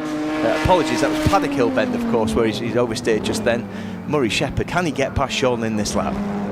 Oh, what a race they're having, but Mike Whittaker is not managing to pull away, despite the fact there's a great battle going on, which generally slows the cars down. Well, a little bit of a moment there for Max Lynn. He got sideways coming through Graham Hill Bend. Will give Connor Kay a chance? Well, Connor thinks it should do. He's closed right up on Max Lynn as they go through the left-hander at Surtees. If he can get a good run, he might be able to come up alongside on the long straight down through Pilgrim's Drop, up Hawthorne Hill into Hawthorne's Bend. That would be for fourth and fifth places, with Connor Kay trying to get past Max Lynn. But it's Mike Whittaker who leads from Sean Lynn in the Cobra, from Murray Shepherd now, who's had a fantastic start to the race in his Lotus Elan, and he's done the fastest lap of the race with a 1:45.373. Meantime, let's look slightly further down, and 8th place now for Halusa, Lucas Halusa, in the dark green Jaguar lightweight and low drag body shaped car, number 16, and they're up into 8th place. Yeah, great performance by Lucas Halusa, but look at the fire-breathing TVR Griffith as he comes into Clearways then at the end of lap 5, and he's managed to extend his advantage. And Murray Shepherd now, will he get a tow from Sean Lynn in the AC Cobra? He's looking down the inside into Paddock Hill Bend for the 5th time, and clearly the AC Cobra's pace pulls it away from the Lotus Elan. But let's see the way that Murray, again, it's almost as if he shuffles the car into Paddock Hill Bend and then throws the car towards the apex. Now heading towards Druitt. He's got a good run on Sean Lynn again, but he's not close enough to make a move. So he reins in behind the AC Cobra, and behind him Connor Kay is keeping Max Lynn very, very honest indeed. Max Lynn has got his lights on, but I suspect Connor Kay will turn his lights on shortly. He's that close to him. Again, Murray Shepherd very, very close, and really on the ragged edge on the outside of Graham Hill Bend, on the exit of Graham Hill Bend, but Sean Lynn able to keep him behind, and unfortunately Sean Lynn is holding up Murray Shepherd, and that's bringing the two cars, the other two Lotus Elans, back into the play. So all to play for in second position, but Mike Whittaker at the front in the TVR with a near 3-second lead. By the way, the fastest lap of the race was set on the previous lap by, you guessed it, Lucas Halusa, who is up into 7th position from the back, number 16. And his next target is John Pearson in the E-Type, but the gap between them is 8.4 seconds, so Lucas has got much harder work now to make up any further places.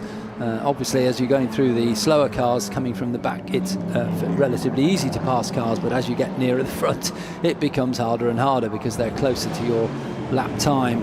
And the battle for second has changed because through has gone Murray Shepherd into second place ahead of the Cobra, but they're just going under the bridge coming up towards Clearways, and yes, it bursts into view. It's the light blue Elan in second place. Mike Whitaker it is who leads in the light blue TVR, crosses the line now to complete lap 6. Then it's Murray Shepherd, then next up is Sean Lynn in the Cobra, then it's the next two Elans, and it is Max Lynn ahead of Connor Kay. Or is it the other way around? Let's just check. Yeah, Max Lynn ahead of Connor Kay, and then next through is John Pearson in his E-Type, and then it's Lucas Alusa in 7th place in his E-Type, and he has cut the gap to John Pearson with another fastest lap for Lucas Alusa, a 1:44.739. He's got the gap down to under 6 seconds now. And a change for fourth. Connor Kay took Max Lynn at Druids. Fantastic passing. He was able to maintain that on the outside of Graham Hill Bend. So change for fourth position. Connor Kay, who we expected to be at the front, now really keeping Sean Lynn honest in that AC Cobra. Of course, the AC Cobra will pull away as it goes down Pilgrim's Drop towards Hawthorne's then for the 7th time. And lovely shot on our live stream there, looking into the cabin of the Cobra. Sean Lynn working really, really hard. Lots and lots of steering input, as unfortunately one of our other Cobras comes into the pit lane, the pit window not yet open. It's the Cobra Daytona Coupe that's come in, which is Graham Moss, number 59. Unfortunately, looks to be in mechanical strife. It's stopped in the pit lane now, the team talking with the driver. Murray Shepherd's been able to get away, and Sean Lynn has lost another position. So as they were coming through the Sheen curve, it looks as though Connor Kay has gone up from 4th to 3rd, and it looks as though Max Lynn has also got through. So both Elans looks, and off the circuit, one of the MGBs rather too enthusiastic, and does he? Yes, he does. Able to get out of the other side of the gravel trap. Quite lucky there. That was number 82 car, right Joy. to the back, Charlie Joy. So Charlie Joy, not much joy, unfortunately, going through Stirling's Bend that time. But anyway, Mike Whitaker extends his advantage at the front then over Murray Shepherd, and that gap is 7/10 of a second now. So Murray Shepherd is actually reducing the advantage. And Max Lynn has dropped behind John Pearson in the E-Type. So Max Lynn, who was very involved in the battle for 2nd, 3rd, 4th, 5th places, is now in 6th place, having lost a place to John Pearson. I wonder whether Max Lynn made a mistake somewhere. We didn't pick it up, I don't think, on our cameras, but the leader is now under real pressure from Murray Shepherd as they go through towards Surtees, out onto the long straight. This will be advantage to Mike Whitaker in the V8 engined TVR, but the gap at the line was 0.6, but it's now nose to tail. Mike Whitaker's last lap was very slow, 1:51 now. Clearly he's been managing traffic, but yeah, I'd expect the TVR to be quicker. And Murray Shepherd appreciably closer now as they're coming through Hawthorne then for the 8th time. So they're currently lapping one of the MGBs and through the Austin Healey, and it's Mike Whitaker. You sense, Alistair, that Murray Shepherd is now just biding his time, because clearly the longer that Mike Whitaker holds him up, Connor Kay has a chance of getting past him, of course. But Mike Whitaker's TVR able to extend its advantage as it's coming through the Sheen curve now and into Stirling's for the 8th time. Mike Whitaker retains the advantage. Murray Shepherd looks down the inside, more hope rather than expectation. But now coming towards Clearways, I expect the TVR to have pulled out a bit more of an advantage using that V8 power, of course, within that TVR. But the Lotus line keeping him very honest indeed. Two completely different lines. Very defensive line and into the right-hander from Mike Whitaker. A aggressive line from Murray Shepherd's blue and yellow Lotus Elan. But it's about a second, Alistair, as they cross over the finish line for the end of their 8th lap. Yes, this section of the track along the main straight is advantage to the Griffith, but then we've got the next battle coming through, and what a battle it is, which involves now Lucas Halusa, who's made his way up to the back of that group. So across the line it was Murray Shepherd in 2nd place, just behind the leader Mike Whitaker, then a small gap of 2.5 seconds to Connor Kay in 3rd place, number 173 in the Elan, with Sean Lynn just behind in the Cobra, so he's made a place back up again amongst these pesky Elans. Then it's John Pearson in the number 23 E-Type, but as they went into Paddock Hill Bend, things started to change because Lucas Halusa was coming through to take a place, so we might find when they go out onto the Grand Prix loop, Lucas Halusa is actually in the middle of that pack now. He's right on the back of Max Lynn in 7th position. So Lucas Haluza has been the man on the move, and he's only 8.5 seconds behind Mike Whittaker now. So fantastic drive from the pit lane from Lucas Haluza. But it's Mike Whittaker now who's managed to extend his advantage actually over Murray Shepherd. Murray Shepherd's been very close to him the last couple of laps, and he's got through. So Lucas Haluza is up into 6th position, so he's gone past Max Lynn. Max Lynn seems to be struggling at this phase of the race anyway, so they're coming through what will be Westfield and then down into the Dingle Dell and into the Sheen curve anyway. So Sean Lynn in the Red Cobra retains 4th position. It's John Pearson in 5th in the Jaguar, and then it's Lucas Haluza in 6th position. And Lucas Haluza now starting to look at a challenge on John Pearson as they come through the left-hander at Stirling's, coming round to Clearways to complete another lap. And it looks as though Lucas Haluza is starting to line John Pearson up. In fact, he's done it already as they come into our view. Haluza slides through on the inside of John Pearson, but John Pearson fighting back as they come towards Clark Curve, but no, he's in behind. And now the next target for Lucas Haluza is Sean Lynn in the Red Cobra, which comes across the line in 4th place. Haluza 5th, Pearson 6th, and into the pit lane. You said you thought Max Lynn was in trouble. You're absolutely right, because Max Lynn is into the pits, I'm afraid, number 3, and the pit window is not yet open. Absolutely right.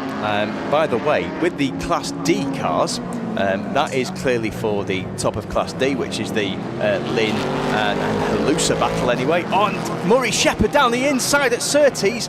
Mike Whittaker super aggressive in keeping him behind anyway. Murray Shepherd almost through. It was a half a car's length win, and he was able to fend him off anyway. But what a fantastic battle at the front of this field. More traffic then for Mike Whittaker to try and negotiate around Hawthorne. He does it majestically. He goes the outside of one, the inside of the other, so he laps a couple of those pesky lands as you were talking about earlier. But Murray Shepherd now half a second behind, but Murray Shepherd looking very, very racy indeed. In terms of the fastest driver on the circuit, by the way, who do you think it is? And it's actually Mike Whittaker. So Lucas Haluza, I believe, has lost time because he's clearly passing cars and rounding traffic. But I suspect Lucas Haluza won't take very long to actually join this battle. No, he's very much involved in the battle behind. Connor Kay is still in 3rd place, number 173. The cars should be around again shortly to complete their 10th lap. Yep, just coming under the bridge into Clearways, and it's close again with Mike Whittaker once again finding slower cars that he needs to lap. They keep out of the way. Blue flags are being waved by the marshals, so that's a warning to those drivers of faster cars coming through. So we should see the light blue TVR Griffith. It does, it comes across the line 0.6 of a second ahead of Murray Shepherd in the light blue and yellow Elan number 33. Now this is where Murray Shepherd is a little bit quicker. He can brake a little bit later, so Mike Whittaker goes very defensive into Druids, keeps in the middle of the track, down the hill now towards the left-hander at Graham Hill Bend, and this particular section of the track perhaps advantage to Murray Shepherd, but as soon as they go through Surtees and out onto the long straight through Pilgrim's Drop, it's very much advantage Mike Whittaker with that big V8 engine pulling him along. Shepherd in 2nd. Connor Kay still remains in 3rd place, about halfway between Shepherd and Sean Lynn behind. Sean Lynn in 4th place, number 13 in the Cobra. Then it's Lucas Haluza in the number 16 E-Type. John Pearson in the number 23 E-Type in 6th place. They're not dropping Connor Kay, are they? So Connor Kay is 2 seconds down the road from Murray Shepherd, but he's still keeping them honest. He was a full second quicker actually than the 2 drivers in front of him. But Elan battles, of course, all across the field. So we're just looking at Joel Hopwood's white and yellow Elan. Joel Hopwood, who you often see out in the Chevron B8. We were talking about Chevrons earlier, Alistair, but Joel currently in 13th position. So battles all over this racetrack. And one of the drivers gradually getting quicker, by the way, it's his first in, is John Tordoff in the number 600 car, so 149.9. You were obviously thinking the same as me, because John Tordoff owns the car, and with all due respect to John, he's not the quicker of the 2. It's Andrew Jordan will take over that car.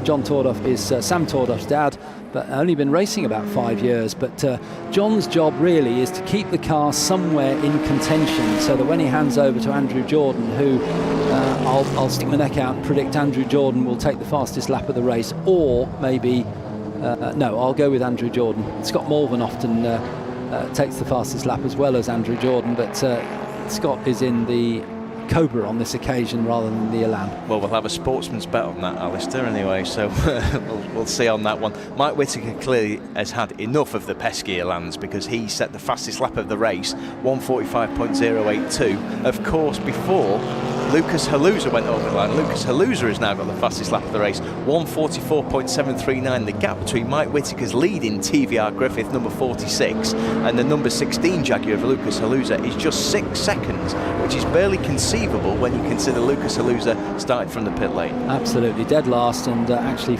behind the last car, because he wasn't able to leave the pit lane until everybody was down into Paddock Hill.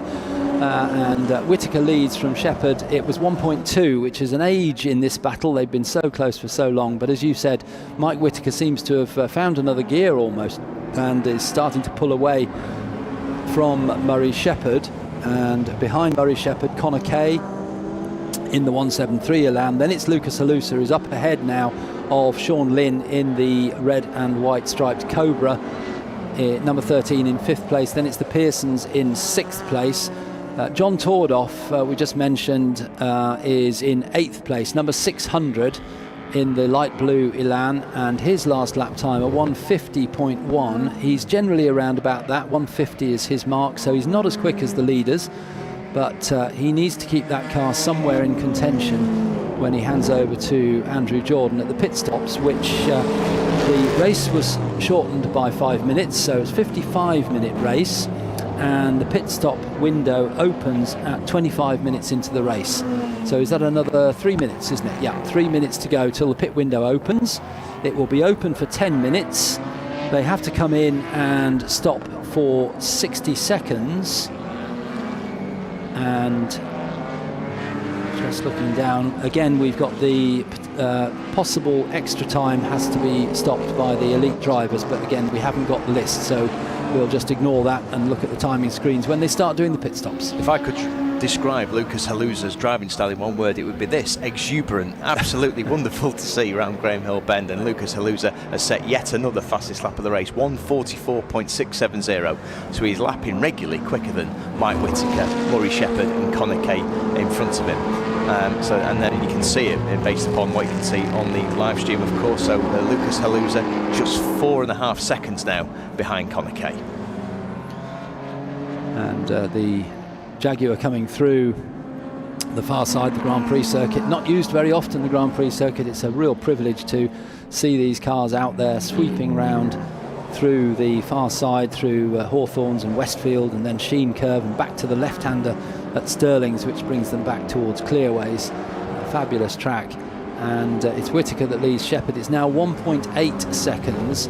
Cameron Jackson will be taking over Murray Shepherd's car. Cameron Jackson is no slouch, so it'll be interesting to see whether he can go a little bit quicker than Murray Shepherd, perhaps. Not sure about that, but Connor Kay is a solo driver, so he's in 173 in 3rd place. And in 4th place is Lucas Haluza. His last lap time a 45.0, and ahead of him Connor Kay a 46.1. So Lucas has closed the gap 4th up to 3rd, down to 3.6 seconds. So the pit window opens in 1:20. One driver I'm interested to see how he gets on is the Daniel Quintero car, so the number 135. He'll be taking over from Peter Reynolds at some point, obviously, during the pit window. Pit window lasts for 10 minutes, of course, in this race. And let's see how the leaders are getting on. So it remains Mike Whittaker with a 2-second advantage, who's gradually been able to eke that advantage out of the past 5 laps. And then Connor Kay is a further 4 seconds behind Murray Shepherd. So Murray Shepherd has been able to drop Connor Kay pretty conclusively, actually. And look at Lucas Haluza, the way he's gone into Hawthorne Bend. Absolutely magnificent to see that Jaguar slide out the way it does into Westfield then for what will be the 14th time for Lucas Haluza. Let's see how much track he takes. And he takes the appropriate amount of track, actually. He's very thoughtful, I thought, with the curve that time. Into the Sheen Curve then. And let's see how Lucas gets on. And again, absolute perfection there from Lucas Haluza. And yet again, fantastic. It's fantastic to watch from this commentary position. I'm not sure how his tyres are feeling, but anyway, we're coming into, and again, look at the amount, the way the car drops down with the amount of brake force that goes into clearways at the end of this lap. So let's see what Lucas Haluza does before obviously he changes over to Alex Ames during the pit window. The pit window is now open, and that previous lap was the fastest lap of the race. What a surprise based upon what we've seen. 1:44.667, an absolute pleasure to watch. So he's got the gap down now to Connor Kay to less than a second. So we need to watch that as they go up to Druids. Where are they now? They should be up at Druids, are they? Yes, they're coming down actually. They've already got round Druids. They're coming down to Graham Hill Bend, and Connor Kay is in the white Elan with the black stripes down it, and then of course the dark green Jaguar of Lucas Haluza behind as they head out to Surtees. Lucas goes a little bit wide in Surtees. Maybe that's a line he likes to take to try and get a good run down the long straight through Pilgrim's Drop. And the first car is just coming into the pits then, and the Mini that we were talking about earlier, that's the number 53 car of Richard Locke and Alice Locke, the Mini Broadspeed GTS. That's one of the cars in. One of the cars also in is the car that I've just mentioned. That's the number 135 Peter Reynolds Daniel Quintero Lotus Elan, and Daniel Quintero was very, very fast in qualifying. I think Daniel Quintero will be close to Andrew Jordan, if not quicker, in terms of the race lap. Let's see if he does get a fastest lap anyway, but they're the first cars in this pit window. So wait for the leaders to start pitting now. That will shuffle the order until all the pit stops are completed, but at the moment no sign of Mike Whittaker coming in. They've got another 8 or so minutes before they need to serve their pit stops. With the shared cars, they'll have agreed beforehand whether they change over at the halfway mark or whether perhaps one driver does slightly longer than the other. And the first of those will be Murray Shepherd and Cameron Jackson. And through in a new third place, it is Lucas Haluza in third. Although he doesn't appear on our... Yes, in second. Why is he in second? Because Shepherd's come into the pit lane. Thank you, yes. So one of our leaders is in. Didn't spot him coming into the pit lane. Murray Shepherd has stopped for his mandatory stop. And therefore, the change of order that went between Lucas Haluza and Connor Kay was actually for second place. So Haluza now up into second in the number 16 E-Type, and third place Connor Kay, but that's without the pit stop taken into account, because already in the pits has come Murray Shepherd. Sean Lynn now comes in to hand over to the very, very quick Scott Mulvin, who will take over from Sean in this very original car, a Wilmot car in period, a proper original car out there racing, and it's lovely to see one of Sean's cars out here racing. And he's came in fourth place, and he is currently sat in the pit lane. Murray Shepherd is underway again, so he has switched with Cameron Jackson, who is now on board the number 33 Lotus Elan, which was so quick in Murray's hands. And out it goes onto track again through Paddock Hill Bend. The blue Elan with the yellow stripe is now handled by Cameron Jackson.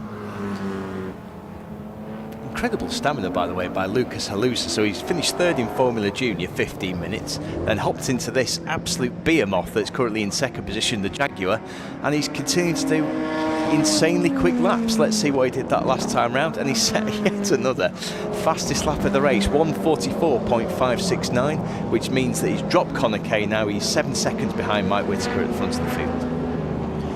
Alex Ames must be jumping from toe to toe at the moment, waiting to get into that car, because they have got a chance of winning this race. Mike Whittaker's yet to come in.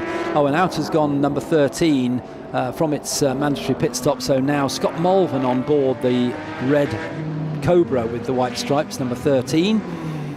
And meantime, Lucas Haluza continues. So our leading pit stopper at the moment is Murray Shepherd's Elan, number 33, which is now in the hands of Cameron Jackson. None of the cars ahead. So another car just come in, which is the number 26 Lotus Elan of Andrew Lawley, which has had a quiet race, but there it is, up in the top 10, and just come in from 5th place. Also in is John Tordoff, number 600 in the light blue Elan. He will be handing over to my tip for the fastest lap of the race, which is Andrew Jordan, who will take over John's Lotus Elan, which is prepared by the Jordan Racing team. Andrew Jordan and his father Mike, both of whom of course are seasoned racers. both in British touring cars. Andrew, the British touring car champion in 2013, and that's that blue Elan again. The Buhoffer's Elan went in the gravel in qualifying. I'm afraid it's parked to the side of the road. That's a Dingle Dell, so it looks as though it's come down the hill, and I think it's lost it coming out of Westfield. So yeah, unfortunately the Buhoffer car was 10th, and that won't be going any further, unfortunately. One to keep an eye on is Scott Mulvin. So as Alistair quite rightly said, fantastic Formula 4 driver and also a fantastic GT driver. His pit stop was slightly longer than everybody else's because Scott has got an elite driver penalty, but he's back out there. He'll now be in 10th position, of course, given the Buhoffer troubles, and we'll keep an eye on the way that Scott gets on. In fact, he just passed us now in the commentary box, and he is now up to a net 7th on the road. His last lap was a 1:50.487, but clearly Scott will be getting up to speed. Yeah, that's probably out of the pit lane, isn't it? An out lap. So Scott Mulvin in number 13, just going through Druids now. Another driver who just doesn't look particularly quick. He's so fluid and so neat, and he's chasing the Elan ahead. Scott Mulvin is chasing the 26 Elan of Andrew Lawley. But the top 3 cars currently on our timing screen, Mike Whitaker, Lucas Alusa and Conor Kay, have not yet stopped. And they don't have a terribly long time to stop, so I think they'll all be in on this lap. It's only 3.5 minutes to go, and their lap times are 1 minute 48, something like that. So they need to perhaps have a little bit of leeway before they to allow, in case there's a delay, before they can get into the pit lane. So perhaps they'll all come in on this lap. Daniel Quintero's already done the fastest lap of the number 135 Lotus Elan, a 1:47.736. They're in 9th position overall. The Pearsons remain in the pits, by the way. They'll be leaving very, very shortly in a number 23 Jaguar. In fact, I think that is the Pearson car that's just left the pits. So they will be a net 5th overall. But the gap at the front remains 6 seconds between Mike Whitaker and the TVR, who's led from the very start, and Lucas Haluza, who started from the pits and has travelled all the way up to 2nd. And Conor Kay into the pit lane now. 173 Elan was in 3rd place. It's been involved in the lead battle from the start of this race. So that leaves us with just the 2 leading drivers, Mike Whitaker and Lucas Halusa, yet to come into the pit lane. They have 2.5 minutes to do so before the pit window closes. Conor Kay is currently in the pit lane, and if you're watching our live stream, you can see a close-up there of Conor sat in the car with the team member with the used to be stopwatches. These days it's mobile phones they use to time their pit stops, but very important to get through the pits and get out without incurring a penalty. Still Whitaker and Halusa continue. Interestingly, one car that's come into the pits is the Buhoffer car, so they've managed to extricate that from the inside of the circuit at Westfield, and that Lotus Elan is back in the pits. And the Watts family car into the pit lane. My goodness, Patrick and Amy have been busy this weekend. That car coming in now, number 17, was running in 14th place. Started by Patrick. I think he's the owner of the car. Amy will take over for the rest of the race. No, I think that's Patrick getting in the car. It is, you're absolutely right, just looking through the binoculars there. Amy started the race, Patrick will take over, and in comes the leader, number 46, Mike Whitaker. Will Lucas Halusa follow him in to the pit lane? I suspect he will. Yes, he does. So both came in with a minute to spare on the pit window. So both are leading cars now in the pit lane, which means that everybody has done their mandatory stop. So as the cars come round now and cross the timing line, the order will start to settle into where it will be for the rest of the race, and 2 very powerful leaf blowers at the front of the TVR Griffith, and another leaf blower being used to cool the radiator on the Jaguar of Lucas Halusa, which will now be taken over by Alex Ames, although Lucas is staying in the car, I reckon, Ian. there was a shot there on our live stream of the pit stop, and it didn't look like Lucas was getting out. No, that looks as though Alex is speaking to Lucas in the car, so I think that Lucas will remain in the Jaguar, so we'll keep an eye on that. The joker in the pack, though, is Cameron Jackson in the number 33 Lotus Elan, who took over from Murray Shepherd. He set his fastest lap of the race on the previous lap, a 1:44.905. He was just 2 tenths behind Connor Kay on the previous lap, and someone's gone off at Clearways, and it looks like one of the Elans. I think it's one of the Elans further down the field. I think that could be the Joel Hopwood Elan. Yeah, Joel Hopwood is in the white and yellow Elan, so that'll be a yellow flag for the rest of the drivers anyway, as Cameron Jackson really pushing. In fact, Cameron Jackson is behind Lucas Haluza, so that's for position, and Cameron Jackson is going up the inside of Lucas Haluza at Druids. Does he make it? No, he doesn't. Lucas Haluza, brave as you like on the brakes, but then on the inside he gets him back. So Cameron Jackson on the inside. Does Lucas Haluza get him on the inside again going into Graham Hill Bend? And the answer is yes. Lucas Haluza is able to keep that position, but he gets his braking all wrong. He forces Cameron Jackson to the outside of Graham Hill Bend, and somehow Lucas Haluza maintains that position. What a drive from Cameron Jackson there, trying to keep out of the way of Lucas Haluza, who was absolutely determined to keep Cameron behind him. But they're heading out now onto the Grand Prix loop, and we have a safety car. I did fear this would come with that car on the gravel at Clearways, and unfortunately it's going to break up some of our, or close up the cars, but it is spoil the battles. It is, it's the Hopwood car, the number 19, and that's well and truly sandcastled, isn't it? Yeah, that won't be moving anywhere until we get the recovery vehicles out. But that's the end of Joel Hopwood's race. It was a real shame. Joel Hopwood was running well, actually, just outside the top 10.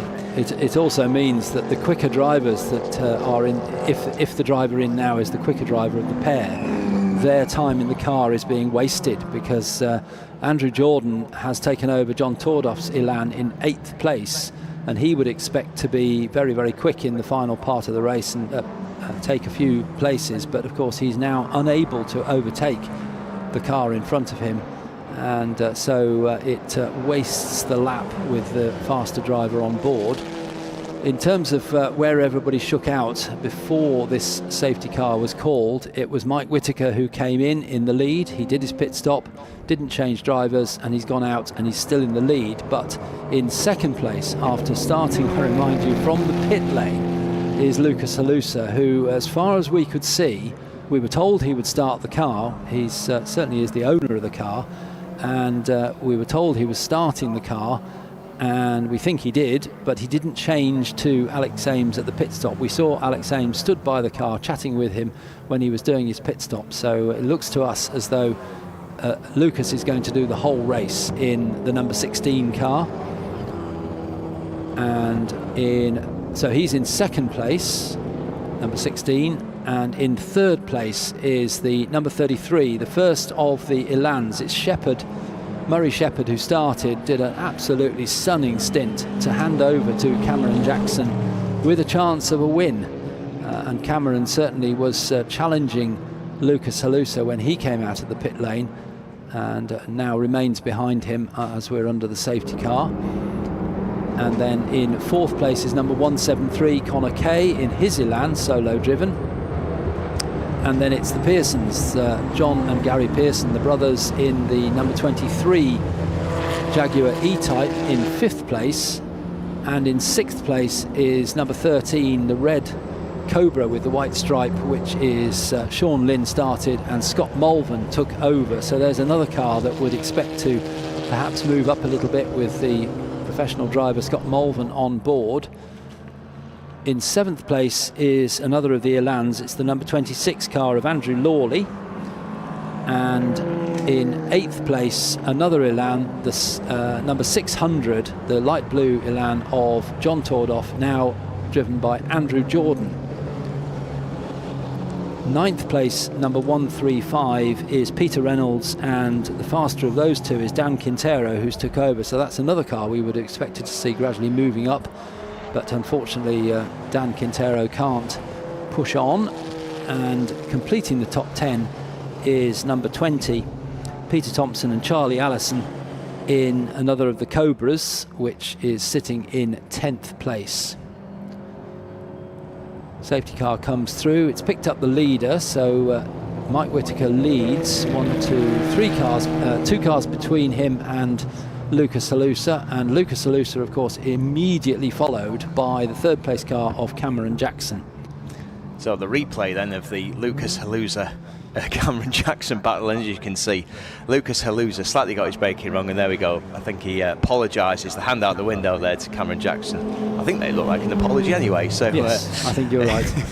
So there we are, but those 2 cars remain in second and third. The Hotwood car is just about getting dragged out of the gravel now. That's making very slow progress towards the tarmac, but I think that car will be cleared in 2 to 3 minutes time, Alistair, but we'll keep an eye on that for everyone.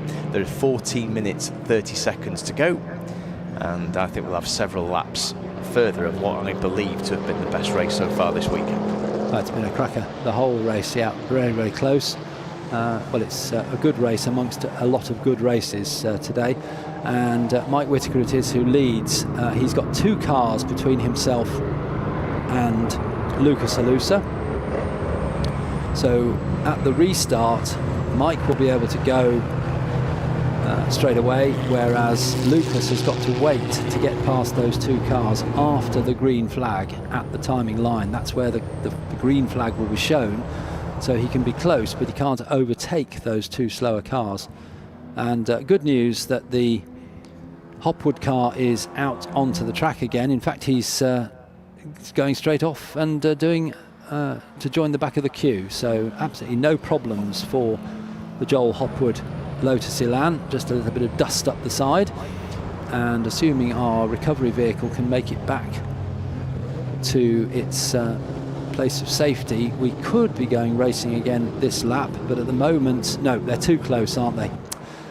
The recovery vehicle only just now making its way past the gap in the barriers where it can park up, so the safety car is already here, so 1 more lap behind the safety car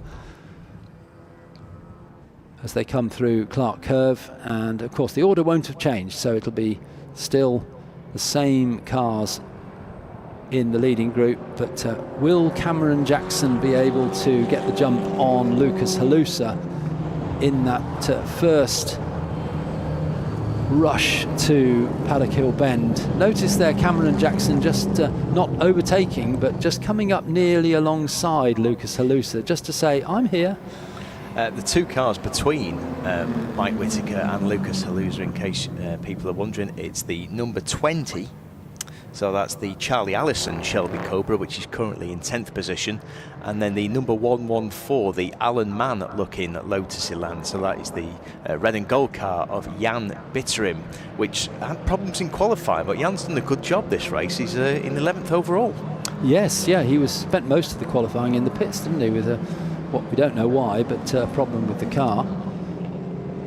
So the safety car is just going into, actually just coming out of Surtees, so it's got the Grand Prix loop to go, and I think we'll see the sign come up saying safety car in this lap, because the recovery vehicle has parked up now in its normal place behind the barriers.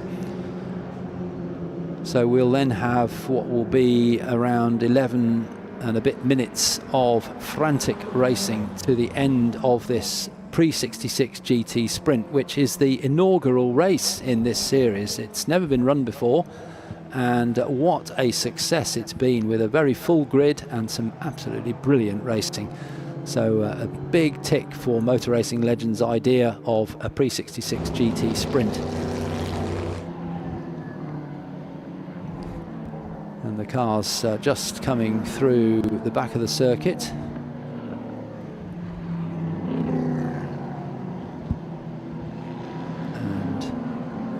They should be coming towards, oh, they're here already. The lights are out on the safety car. We don't have a message on the screen, but there we see it now. Lights are out, so we'll be racing to, hopefully, to the end of this race. It'll be just under 11 minutes of racing now. Mike Whittaker goes through, and Lucas Halusa waits to get by those 2 slower cars, and then blasts past as soon as he's crossed the timing line. Unfortunately, Cameron Jackson couldn't quite make it past the Cobra, which has got more power, but Cameron Jackson brakes in so much later as he turns in. And down in the pit lane, Alex is with Rick Parfitt Jr.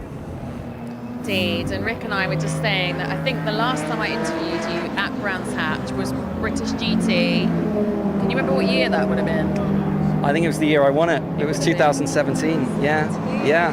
We'd actually, I think we just won the 3-hour race here, and I was all a bit emotional because I'd been in hospital for 3 days that week and pulled myself together for the race, and it was an incredible moment, wasn't it? And it was really nice to share the winning moment with you, to be honest. So it was great. But it's lovely to be back. Yeah, right? Yeah. It's really nice. And actually, since then, we just seem to cross paths at music festivals, not ever car related, weirdly. But yeah, this is, I mean, it must, like, what sort of memories does this bring back for you generally? Do you know what? Since I stopped in 22, I really haven't been involved in motorsport a lot. The band has been so busy, and we've just been touring and gigging, and so it's really nice to come back to a paddock, and the people on the paddock entrance were like, "All right, Rick," when I turned up, which was really nice, you know. So I feel that I made a little mark in this world. But I have to say, going to touring cars and also into GTs, I've been and I've watched, and I really, you know, I feel like I've done it. I've ticked the box, and that was kind of it. This is the first paddock where I've got... You can hear it sounds amazing. This is the first paddock where I've actually just felt really excited. Yeah. I mean, some of the cars are incredible. You know, I mean, Sean Lynn is out in the most incredible sounding. Yeah. There it is. That Cobra sounds He created absolutely something bonkers. awesome in motor racing legends. Like, it's really nice, and like even like you were saying about the paddock, the people, the atmosphere, everything about it's really been really lovely. Have you noticed that as well? Yeah, totally. I mean, when Sean said we'd like you guys to come along and perform for our members, I was like, we don't really do like little things anymore. And he was like, I really want you to come and do it. So we turned up, and of course you sort of look around, and there's everyone, a lot of people of a certain age, and I went, we are going to blow their heads off. They don't know what's going. And you know what? It was so much fun. Everyone was jumping around, and we had such a fun time that he said, right, I want you to come and do Brands this year. So that's why we're here. We've all set up. I had to apologise to everyone in there who's having a nice quiet day, going, we're going to do a sound check now. I hope you're all right with that. And so yeah, we're all done, and we're just waiting for all the racing to stop and the drinking to start, and then we'll... Now, 5:30. What time do you kick off? Really early for us. It's like 7:15 or 7:30. I mean, that's just super on rock and roll, Good, you know. I might actually hang around to watch, you know. I feel like I should. Do you know she's an amazing singer, ladies and gentlemen? She's an incredible singer, so, you know... We're going to do a duo. I think you should join. You heard it here first. There we go. The MRL All-Stars. The MRL Come on. Yeah, love it. Good, okay. And if you had a pick of... I know you haven't probably been able to waft around the paddock too much, but if you had a choice, what would be like your top 2 or 3 cars that you'd like to go out in around Brands? Oh my God, well, any of the Group C's. Yeah. Any of the Group C's, because I grew up watching those, and you know, my favourite, I think the ex-Schumacher cars here, I think it was 91, the Silver Arrow, you know.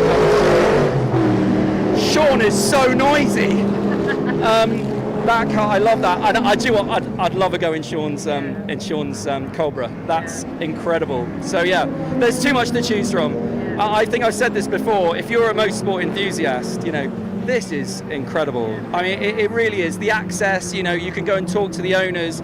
You can really get in amongst the cars, and you can be so close. And it's not as hectic as like a British GT or a touring car weekend. It's very sort of relaxed and friendly, and yeah, I mean, I wouldn't put it past when we slow down. I think I need to start having a look at the classifieds and see if I can get myself into something. I mean, and you know, you're at the right age now, you know, we're not 20s anymore. It's time for you to move on to the historics That's era. it, we're cutting at that.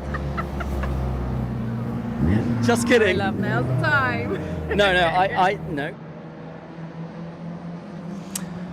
Thank you very much, Alex Legui, with Rick Parfitt Jr. Like with most people, you get to that point when your appreciation of classic cars really kicks in. And I'm really cheering the guy in the Morgan in this race. He's not doing terribly well, but I've just bought a Morgan Aero 8, and I really get Morgans now. So does that mean I'm old? Yeah, it does. Sorry. Never mind. Hey, well, what can I say? I love it. I've got a Morgan Aero 8, and I've got a little Chesil 356 Speedster. So I'm well into the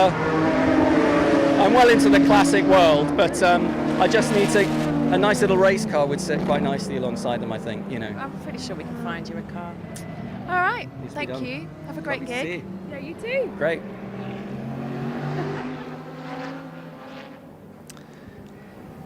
And thank you very much, Alex. The Queen with Rick Parfitt Jr. If Rick Parfitt wants to have a go of a car, I suggest he has a go of the Jaguar E-Type that Lucas Halusa's currently driving, and he is less than half a second now behind Mike Whittaker. So the last 5 minutes has been a fantastic battle. Look at again Lucas Halusa oversteering his way through Graham Hill Bend.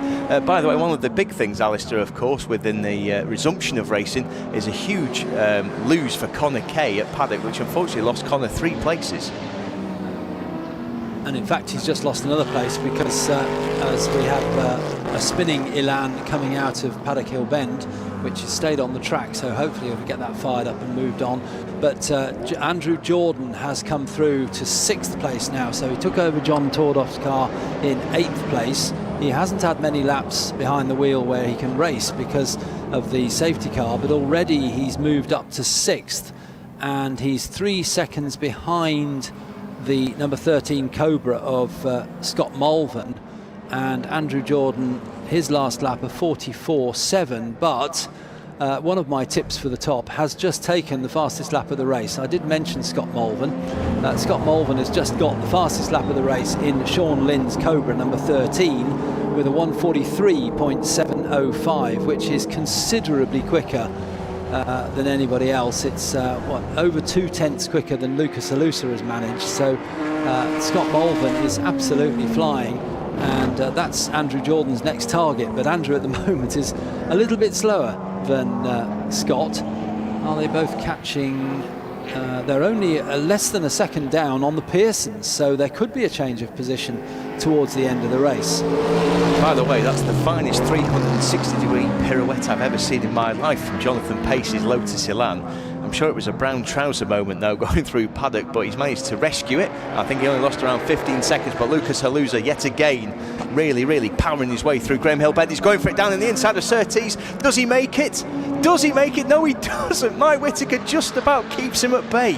But as they're going towards the Grand Prix circuit, Lucas Halusa will try and get a tow now from the TVR. So let's see what happens. So going down Pilgrim's Drop then for the 28th time. And Mike Whittaker just about keeps Lucas Halusa behind him. But Lucas Halusa did everything he could. Yet again, more smoke from the Jaguar. So the Jaguar E-Type from Lucas Halusa. Can he do it, Alistair? Can he come from the pit lane to win this race? Well, that would be something, wouldn't it? In such a competitive race, it's not as though he's by far the quickest car out there. He's quicker, but he's had to really work for every position he's taken over the last 3/4 of the race, and he's challenging now for the lead once again as they come down to the left-hander. He goes for the inside at Stirling's, but Mike Whittaker, a very seasoned competitor, and he knows exactly where to place his TVR Griffith. So it's V8 Ford power versus straight 6 power of the Jaguar behind as they come through clearways. We've got 2 1/4 minutes remaining, so they're just going to get another 2 laps. Great news, they just get across the line in time for 2 more laps. So down into Paddock Hill Bend, it's still Mike Whittaker who leads, but Lucas Halusa looking quicker on the exit of Paddock Hill. Will he try? No, that TVR pulls away as he goes up to Druids. Now we need to look at the next battle, which is the Cobra with Scott Mulvern on board, and then it's the E-Type. But look at Andrew Jordan, he's coming up to the inside, but he doesn't get through at Paddock Hill Bend to try and get past the Pearsons for 5th place. So Scott Mulvern is in 4th place in the red Cobra number 13. Then it's the grey Jaguar E-Type number 23 of Gary Pearson, and then it's Andrew Jordan in number 600 who's snapping at the heels. In fact, he's got through at Druids, so Andrew Jordan moves up a place towards the end of the race. Andrew Jordan is now in 5th place, and Gary Pearson drops back to 6th place in the E-Type. And I think Lucas Halusa has a brake problem, you know, because now 2 laps running and he's losing ground to Mike Whittaker. 2 laps running, Lucas has locked up as he's come into it was Hawthorns at the back of the circuit. So I think maybe Lucas has a little bit of a brake issue. Yeah, he's done that for the last 3 laps, and as you quite rightly say, oh, fantastic though on the outside of the Sheen curve as he goes into Stirling's. He's wonderful to watch. I mean, he used every single inch of track and a little bit more as he went through Stirling's. But unfortunately, what this means is Mike Whittaker has extended his advantage now to what looks like over 2 seconds to me, Alistair. So Mike Whittaker then comes on to his final lap, and this will have been an immaculately judged race by Mike Whittaker, who's been able to withstand all kinds of pressure from Elans in the first part of the race, and Lucas Halusa, who has driven a sensational race to come from the pits up into second position, but I fear the TVR has got away from him. Cameron Jackson is in third place, a bit lonely now, and then next up is Scott Mulvern, and then we've got the new fifth place car of Andrew Jordan, number 600, who's got ahead of Gary Pearson on that last lap at Druids, but I don't think Andrew Jordan has enough pace to catch the Scott Mulvern Cobra, because Scott he still has the fastest lap of the race with a 43.705 for Scott Mulvern in Sean Lynn's Cobra, then Andrew Jordan, then Gary Pearson, Connor Kay in 7th place in the 173 Elan, and then it's the Reynolds Quintero Elan with Dan Quintero at the wheel in 8th place, number 135. But the battle up front continues. Again, a locked break for Lucas Halusa, but he's so close to Mike Whittaker that he looks as though he could challenge, but they're coming through the two right-handers that will lead towards the left-hander. They're coming now through Dingledale and Sheen Curve, then it's the run to the left-hander at Stirlings. This is where last time around Lucas Halusa went right off the track onto the two wheels on the grass in his efforts to catch. He gets the car a bit sideways, but I think he knows now he can't catch Mike Whittaker by the time they get to the finish line. The checkered flag will be ready, and it will be Mike Whittaker who brings his TVR Griffith through to the finish line to take the checkered flag, and the flag goes out to Mike Whittaker, number 46, who wins from Lucas Halusa in second place. Whichever way you look at it, Lucas Halusa's drive was tremendous. Third place, another great drive. Murray Shepherd, a brilliant drive to hand over to Cameron Jackson to finish in third place in the Elan. And then it will be Scott Mulvern in Sean Lynn's Cobra number 13 with the fastest lap of the race, finishes in fourth place. And in fifth place, a good drive from, as you'd expect, from Andrew Jordan, who took over John Tordoff's car.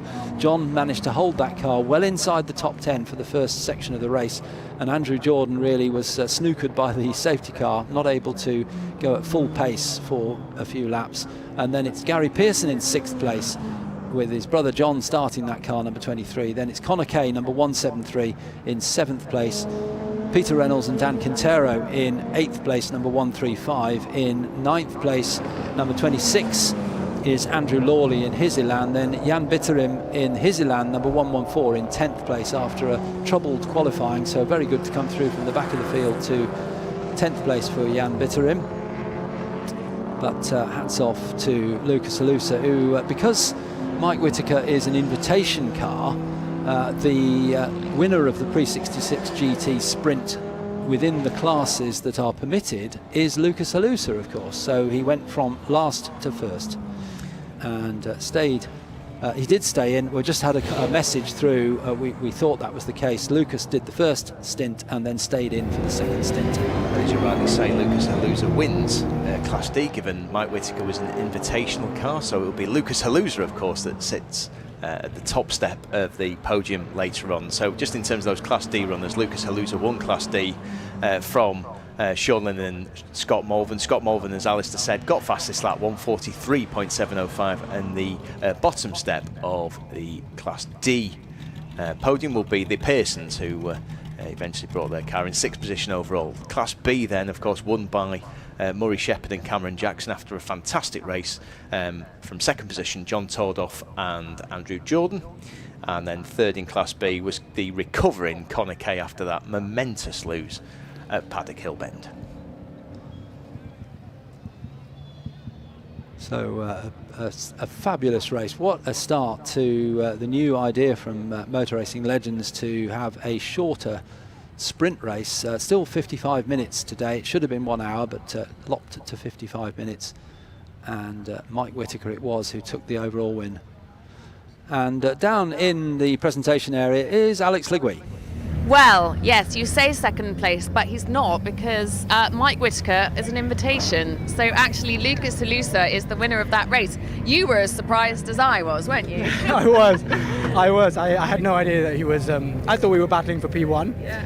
and I was still happy with P2. So Yeah, I'm right. elated with P1. Well, I'm not surprised you were happy even with P2 because that was such a brilliant drive. Just talk us through it from your perspective and where you feel like you really made ground. I think the first couple of laps is what was most important for me. I did get the tyres very hot, just really pushing the first few laps, but I didn't want to lose the leaders too much with the slower cars. But of course the car is much faster than like an MGB in a straight line, so that wasn't too difficult. But then it was just about finding a rhythm and not getting thrown off about the fact that I started from the back and not getting disappointed, but just like trying to have as much fun as possible, which worked. I had loads of fun. Yeah, you are, aren't you? And Brands Hatch seems to be serving you rather well. It is. I mean, it's an awesome circuit. Yeah. It's also a great event. I mean, I love MRL. I think it's also gone from strength to strength. So it's just a great grid, a great group of people, and the car's great. So the team did a great job as well.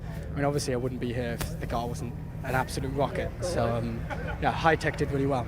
Well, Lucas, you're a huge asset. Well done, and a well-deserved top step. How cool is that? Good. Okay. I'm not sure we've got. We do. We have some more. Murray Shepherd and Cam Jackson. Oh yes. Okay. Great. We can have a chat to our hello boys. And also, you guys have technically been upgraded then as well, because Mike Whitaker was an invitation, so therefore you're P2, not P3, correct? Oh, great. Great. Well, that's good news. I'm bringing good news to the world. I love this. A bit mean to Mike, isn't it? Well, I don't think he's... Let's leave him there. I think he's quite happy about it. That was a great race. Yeah, really, really fun. Murray drove incredibly well. He was up to 7th by Graham Hill, started 12th. And just did an amazing job, got past all the V8s, and it was great to watch him and then take over when it was all hot with no brakes and no clutch. But it was good fun. Yeah. You talk about him, and now your turn to talk about him, isn't it? Well, yeah, Cam did a fantastic job, as always. It was a great race. 9W are running the car. They've done a fantastic job. We were kind of working against it a little bit. We were down here testing on Wednesday, doing nice low 42s with a 41 possible. We were excited for qualifying. As soon as we went out, misfire. And so we thought, oh no, it's not going to be our day. So the guys have done an amazing job at 9W to turn it around, swapped everything out, and got a car that works really well. And straight off the start, you could feel it had its whiz back. It was good fun, and it's always nice to hand over to Cam because he can finish the job. So. Well, good job, boys. A well-deserved podium, which I will come and do in a second. But first of all, folks, it's time for the explainer of the historic Touring Car Challenge, which ends our day. Have a look at this. The Historic Touring Car Challenge. If you grew up watching touring cars in the 70s and 80s, this is the grid for you. From screaming BMW M3s to turbocharged Sierra RS Cosworths and even the mighty Skyline GTR, this is a proper touring car time machine. These cars move, they lean, they fight. This is touring car racing as it used to be. And with icons like the M3 and RS Cosworth celebrating 40 years, the history is just as powerful as the racing.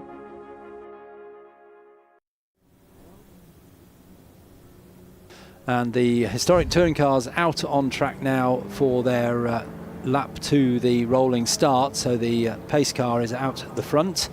And we have on pole position Andrew Jordan in the BMW M3, then it's Chris and Andy Middlehurst in the Nissan Skyline alongside, and then it's Wim Coyle in the Ford Capri alongside Darren Fielding in the second of the BMW E30 M3s. On the third row we've got Michael Cullen in another of those M3s with David Tomlin in the Sierra Cosworth RS 500 alongside in 6th place. Then we've got Tom Holbrook and Alex Brundle sharing in the BMW E30 M3. Dirk Coyle in the larger BMW 3-litre CSL, except that is parked up at the side of the track. Then it's Nick Strong in the Nissan Skyline GTR with Nick and Harry Whale, but I'm told that Nick will not take this race, so Harry Whale solo.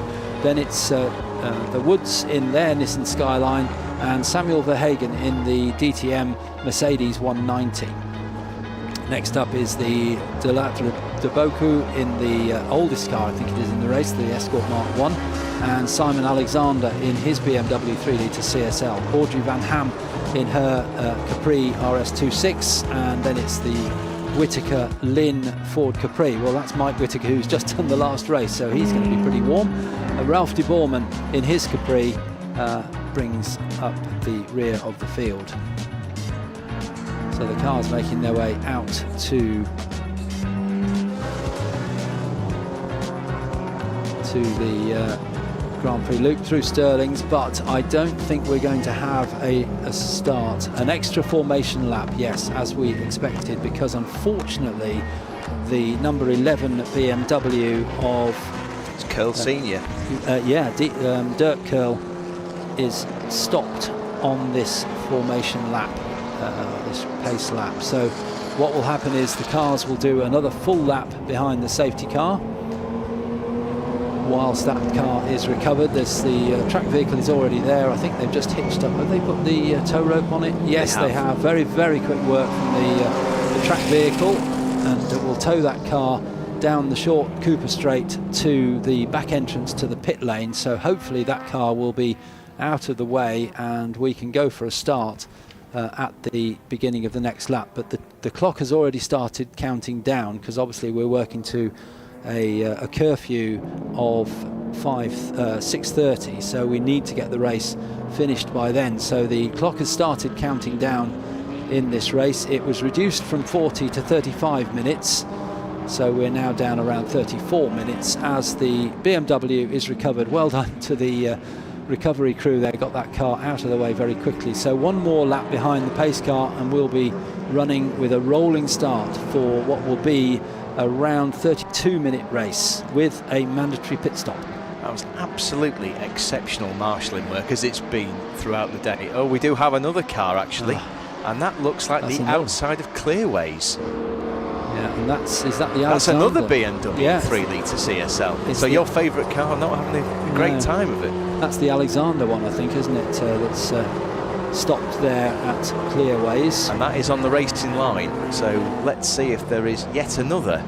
They just stay behind. I think they're just going to stay behind the safety car, Alistair, actually, with 33 minutes. So we've had the first 90 seconds of the race, of course, behind the safety car.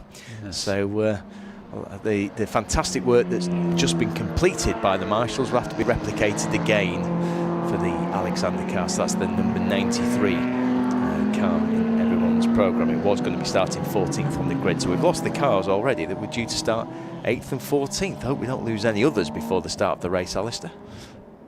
Well, the track vehicle is now speeding down the pit lane. It can't go from the pit lane entry backwards up the track. It's not allowed to do that, so it will, for obvious safety reasons. So I think what it will do is go down the pit lane and then loop round the back entrance. It can get out through the pit lane and down onto the Cooper Straight. In fact, no, there's another vehicle been scrambled. So there's a lorry, flatbed lorry, gone out onto the Cooper Straight now. It will make its way round through the Indy circuit, cut through to tow the Simon Alexander BMW from its position just on the exit of Clearways. In fact, that other circuit vehicle has already, he decided to do what I suggested, which was make the quick run round through the pit lane. He's now come up behind the lorry, so they'll both work together to get that car moved as quickly as possible. Well, whoever's driving the flatbed, apologies, took probably one of the best racing lines I've seen all day through Graham Hill Bend. So a driver of some skill bringing the flatbed round. But yes, that Simon Alexander car, Simon Alexander walking disconsolately away. He's been able to get one race out today, but unfortunately the second is beyond them. But in terms of the battle at the front of the field, of course, the interesting thing to watch at the start of this race, Alistair, is how Wim Curl gets on, because if you remember, he had a lightning start in the previous race from P6 on the grid. He's third overall at the moment. Oh, well, actually, the 93 car, we now know why it stopped. Why he was so disconsolate? Yes, Simon Alexander wandering back to the car with a wheel, and it's the front left wheel has come off. So clearly an issue there with the fitting of the front left wheel, and it came off at Clearways. So Simon's picked that up, and that car, therefore, that's why they scrambled the lorry, because that will need to be lifted. It can't be towed like the Dirk Curl car, which was just simply hitched up and towed away. Absolutely no points on the streaming service, by the way, on YouTube. If you wrote, you can't park there, mate, for the Simon Alexander car, which is currently awaiting there anyway. But it's about to go on the back of the flatbed anyway. And we'll see how long we have. And of course, all the time that's eating away, Alistair, we're getting closer and closer to the eventual pit stop window. Yes, that's right. Yeah, we're down to 30.5 minutes now, so we've 4.5 minutes we've been running the race behind the safety car at the moment, but shouldn't be too long before they get that fixed up onto the back of that lorry. Hopefully, if it can be towed up onto the flatbed. So the field being taken past the stricken BMW by the safety car, which goes off on another lap. And it's Andrew Jordan who's just hopped out. There's a lot of hopping out and hopping in of drivers this afternoon. We've had Lucas Alusa doing 2 races on the trot, 3 if not 3, and we thought Alex Ames was going to be doing the same thing, but in the end Lucas did the whole race. In this one we've got Andrew Jordan, who's just finished 4th, was it, or 5th in the John Tordoff Elan. 4th, wasn't it? 5th, right, in the John Tordoff Elan, and he's hopped out and got into the Matt's BMW number 81. And Mike Whitaker as well, yes, good spot. And Lynn as well, who's in which, we don't know which Lynn's in number 88, do we? It's Mike Whitaker's Ford Capri with a Lynn, but we don't know whether that's Sean or Max. They don't tell us that. So we'll try and find that out. That's changed for this second race. I don't believe they shared in the first race. And it doesn't say Lynn M or Lynn S, so we don't know which one it is in the car with, or not with Mike.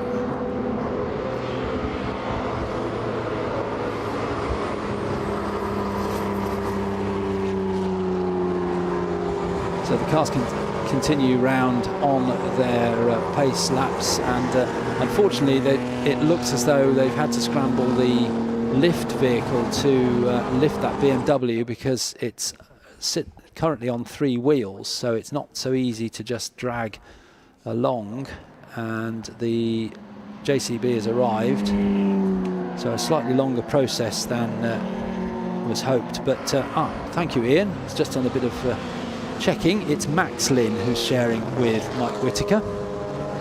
So Max the son, Sean the father, and Max's brother is Alex Lynn, who races in the World Endurance Championship.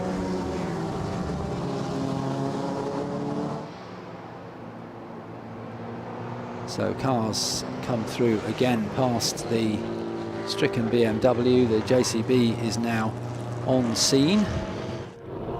It's very unfortunate that this has happened right at the beginning of the final race of the day. But then some of the drivers can treat this as a bit more of a sprint race, which then benefits certain drivers. I think it benefits the Nissan Skyline, of course. That's the Weaving number 7 car, the purple one of the finest driving duo from St Helens, Andy and Chris Middlehurst. It's Chris Middlehurst that's taken the start of the race. And the other car it'll benefit is the Ford Sierra RS 500. So David Tomlin, who made a sensational start in race 1 before fading backwards, pretty much like most Ford Sierra RS 500s in period, actually. Absolutely brilliant over the first 10 laps, and then it was a case of trying to maintain tyres and brakes afterwards. So we'll see how those 2 cars get on, but clearly there's a multitude of M3s. Alistair, and as you were talking about the pesky Elans in the previous race, you can now replace that with pesky BMW E30 M3s.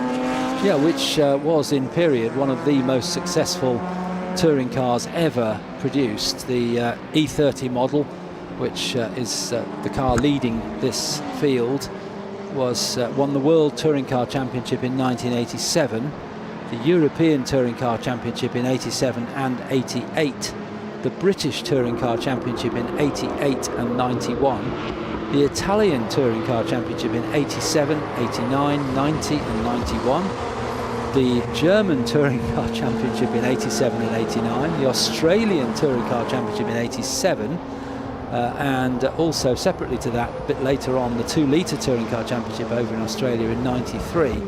and even the Irish Tarmac Rally Championship in 1990. And in Japan, in the class, not overall, but it won the class for those cars in 87, 88, 89, 90, 91, 92 and 93. You could say it was pretty dominant. It was an absolutely sensational car, and of course you mentioned that it won the 1991 British Touring Car Championship with Will Hoy. That was in the Vic Lee Racing Listerine sponsored car. And the interesting thing is that was the first year of Super Touring, so it managed to jump between Group A and the new Super Touring regulations introduced by TOCA in 1991, so it really was a sensational car. And as you mentioned, some of the drivers that won those championships include Frank Sittner, who won the 1988 British Touring Car Championship, Jim Richards, who won the 1987 Australian Touring Car Championship, and then Roberto Ravaglia, of course, that won the European Touring Car Championship in 1987-88 and the World Touring Car Championship in 1987.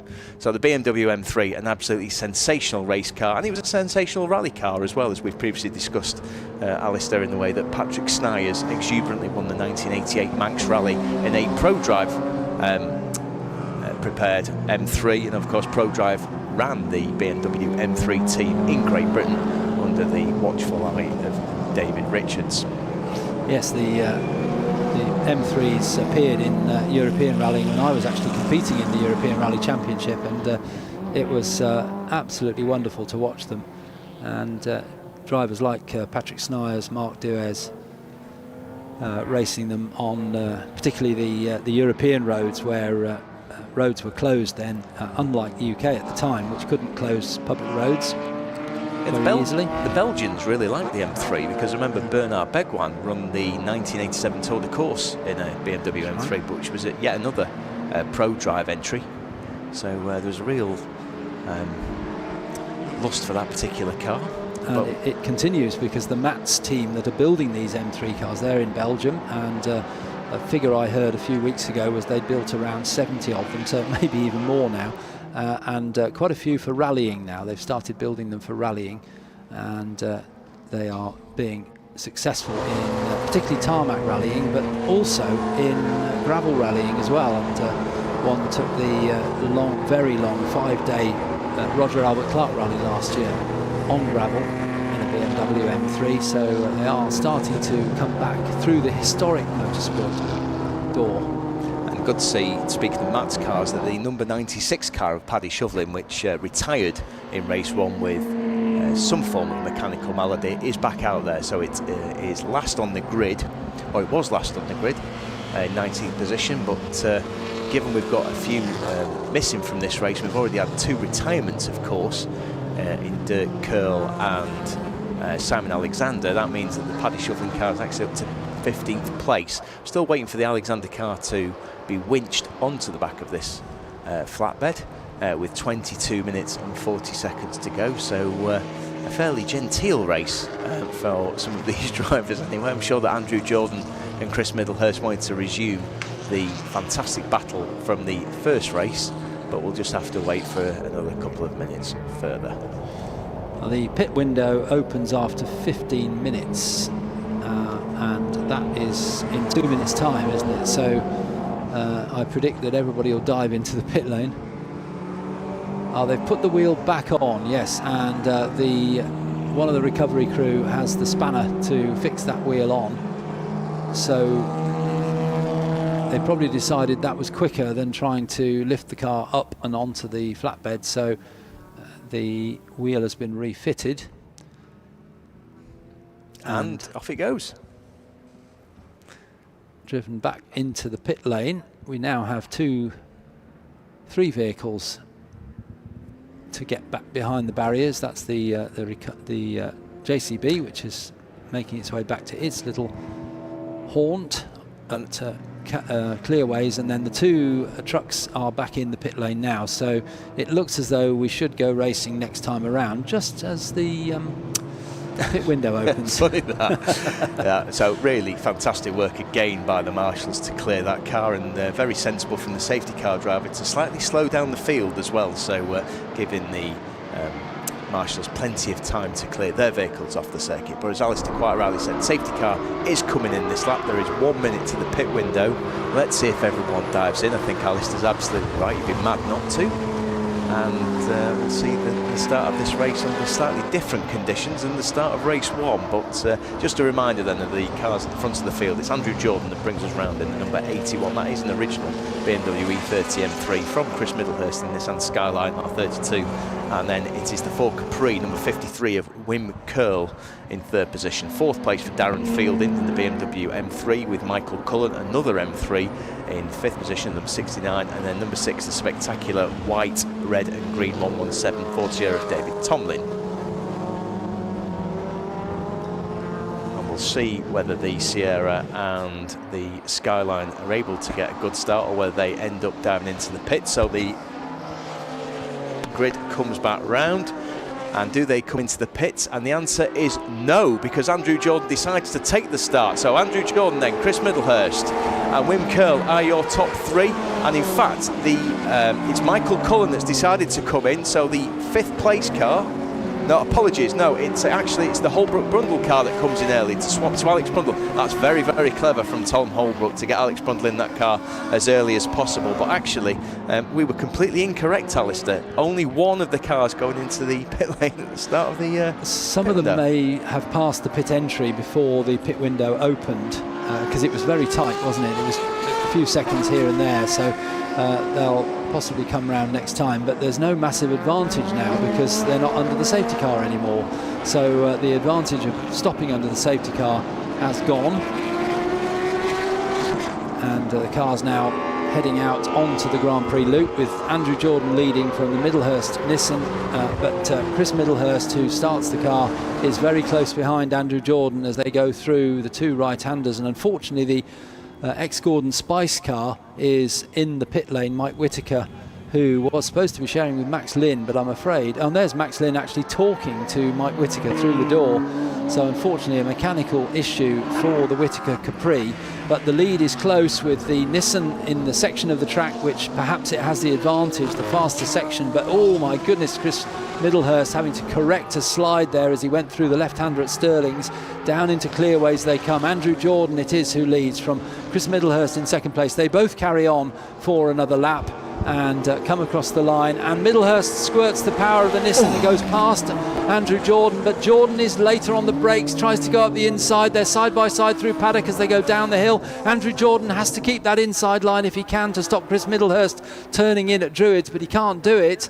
Middlehurst knows exactly what he was doing there. He got past and then immediately went defensive to the inside, but Andrew Jordan now trying again as they come down the hill into Graham Hill Bend, trying to get the inside line there, but he can't do it. So it's Chris Middlehurst who leads from Andrew Jordan in 2nd place. What a drive from these two as they battled for the lead down into Graham Hill Bend. Now they're heading through Surtees and on their way out onto the Grand Prix circuit. Well, they're leaving absolutely nothing out on circuit, are they? I mean, I think there's 150 brake horsepower difference though between the Skyline and the M3, and that came to the fore then as Chris Middlehurst blasted his way past the M3 and into the lead round the outside of Paddock Hill Bend for what would have been the start of their 7th lap, of course, now after the 6 laps behind the safety car. So Chris Middlehurst, who clearly wants to extend his advantage, try and dominate from the front before he brings the car in to his dad Andy. So Andrew Jordan then remains in 2nd position, and into the pits then is the Fielding BMW M3, so the number 8 car, which started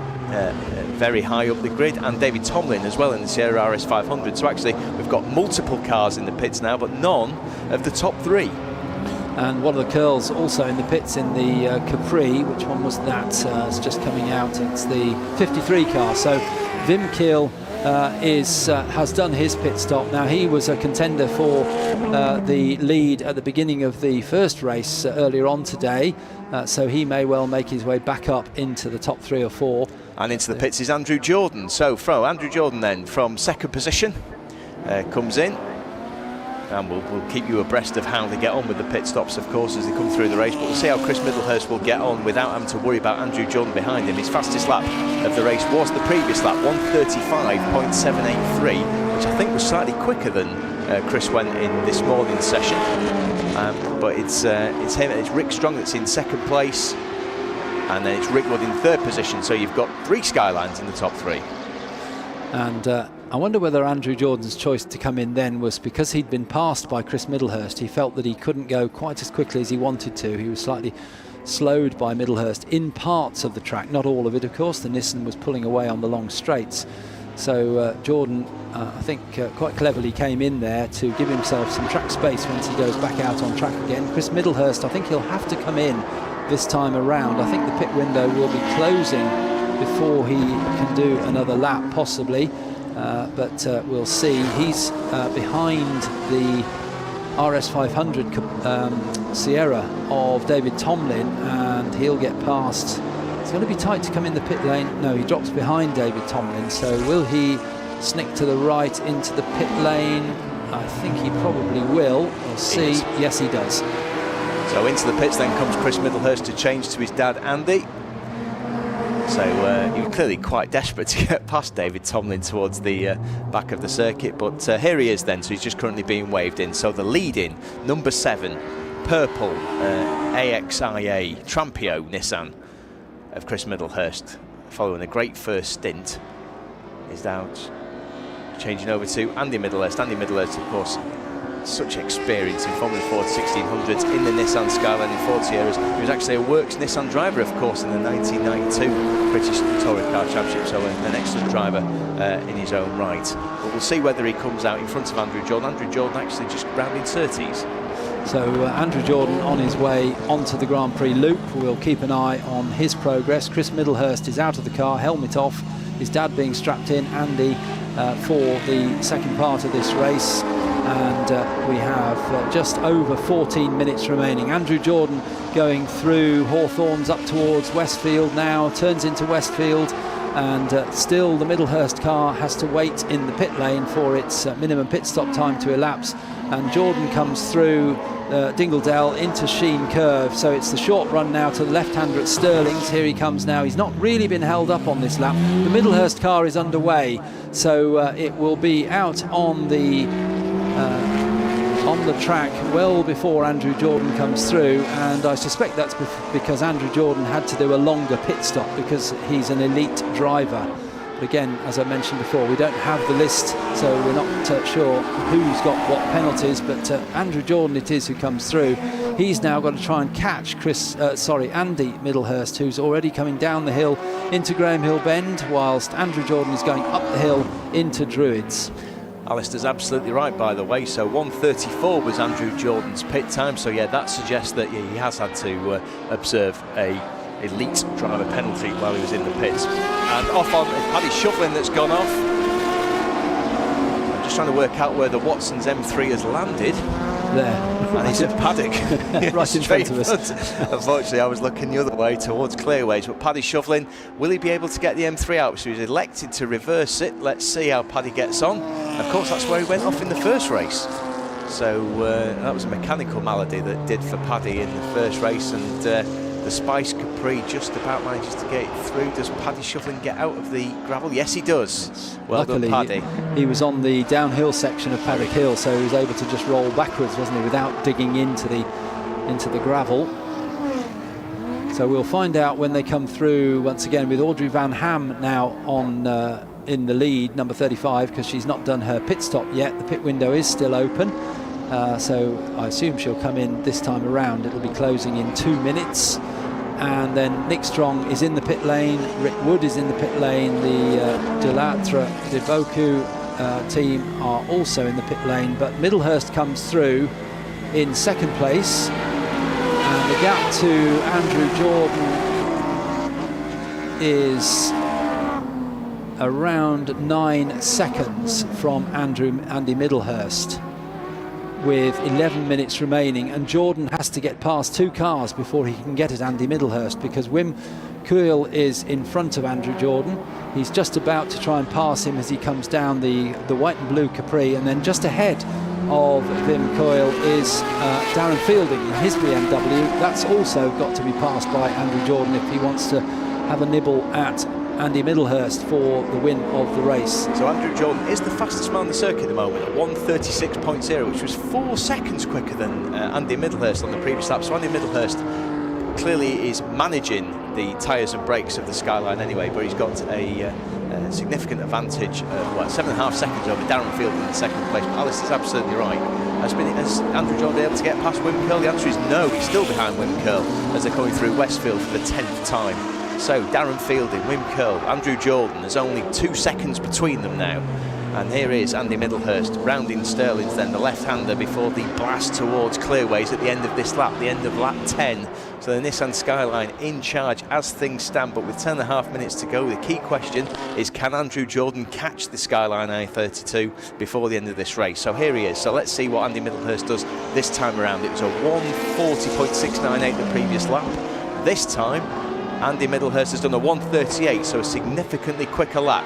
Andrew Jordan shows the inside of the BMW M3 to Wim Curl as they come through Paddock Hill Bend, but not close enough, I'm afraid. But Wim Curl gets it wrong on exit, and Andrew Jordan is able to pull up past Wim Curl as he goes up to the Druids hairpin, and that is third position. So Andrew Jordan then is the one that's making his way through this pack in the immaculate purple, red and yellow machine, the Motul machine. If anybody wonders, by the way, where that livery is from, that is a Jean-Pierre Malcher French touring car livery from 1992. And it was almost as though Andrew Jordan, I'm sure he did plan it, but from us looking from the outside, it didn't look like he was going to get past Wim Coyle as they went down towards Paddock Hill, but he had it all in control, and he just braked that little bit later, managed to force Wim slightly wide in Paddock Hill, and then slid up the inside as they went up to Druids. A great move, a proper touring car move that, without any contact, I hasten to add. It's Andy Middlehurst who leads by 7.4 seconds from Darren Fielding in second place, number 8.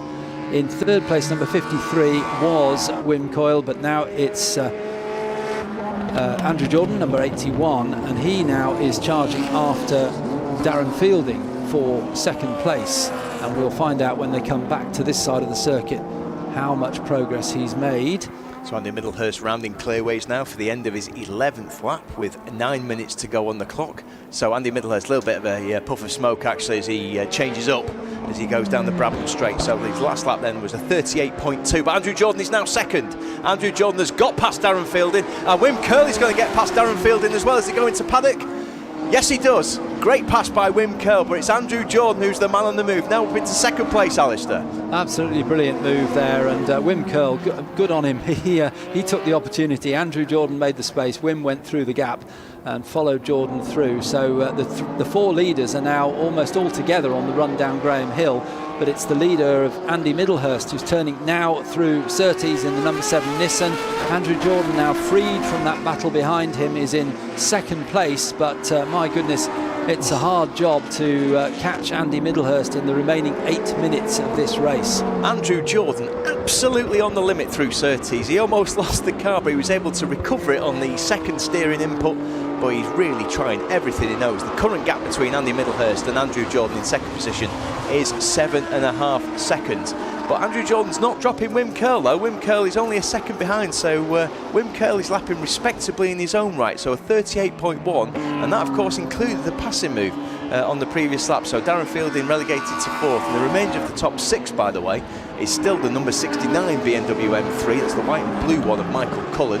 He's 5th, and in 6th position is the green, white and red Ford Sierra of David Tomlin. And we'll get another time measurement now between Middlehurst and Jordan. It was 7.5 seconds last time around.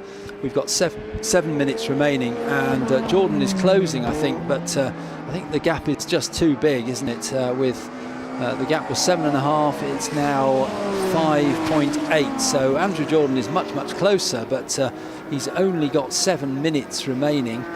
He'll get close. His last lap was a 35.9. And Andy Middlehurst was a 37.6, so around about 1.7 seconds. Give them 3. Yeah, he might do it. Andrew Jordan could get close to challenging Andy Middlehurst towards the end of the race. It rather depends on whether Andy Middlehurst is managing the car at the moment, the brakes and the tyres. And if Andrew Jordan was to get a little bit closer, would Andy just speed up a little bit perhaps and just take a bit more out of the tyres? Well, Andy Middlehurst is lapping pretty respectably at the moment at 1:37.652, which is fastest lap of the race on the previous lap. Chris Middlehurst did a 35.7 as part of his first stint, but of course Andy and Chris did this at Donington. They won the second race a few weeks ago, of course. But let's see. So I think 5.8 seconds, 6 minutes to go for that. It's going to be very, very tight. Yeah. Looks a big gap visually at the moment, but Andrew is chipping away at it. As we look at the, that's good to see that number 88 Capri back out again. That was in the pit lane early on. That's Mike Whitaker sharing with Max Lynn. Presumably it's Max Lynn on board now, and the leader coming through is number 7 Andy Middlehurst. Makes his way past the Mark 1 Escort and now makes his way past Max Lynn in the Motorcraft Capri, the ex-Gordon Spice car, and then through comes Andrew Jordan. It was 5.7, it's now 2.9. What? And the fastest lap of the race for Andrew Jordan. Andrew's really got the bit between his teeth now. It's 1:35.569 for Andrew Jordan. He is in full British touring car mode now, isn't he, Andrew? Yeah, he's in beast mode officially. I mean, I did think Andy Middlehurst was slightly compromised with these entry into Clearways, where clearly had to take the inside line to get past 2 lap cars. But yeah, he's managed to reduce that gap in half. And once they negotiate this 4 Capri, Alistair, that's round in Surtees, then the 2 cars will be very close together indeed.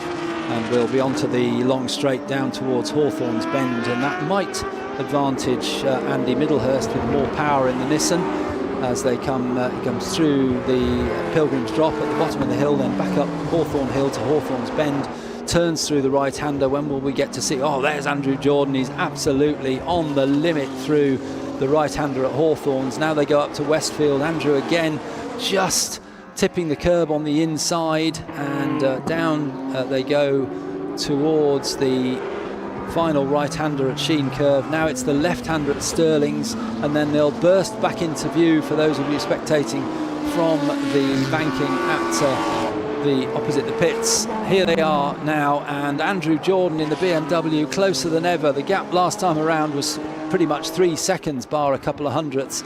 So Andrew Jordan, can he get the gap below 3 seconds now as they go over the line with 3 minutes 57 to go? 1.6 seconds, so he's almost halved the gap from 3 to 1.6 on that lap. Oh. What a drive from Andrew Jordan. This is a real joy to watch, and he's much later on the brakes than Andy Middlehurst into Druids, closes right up, and then Middlehurst squirts away down Graham Hill. But then as they brake for Graham Hill Bend, Andrew Jordan's right, almost in the boot of Andy Middlehurst. Did you see how much curve that Andrew Jordan took on the exit of Paddock? It was absolutely incredible. He is absolutely charging.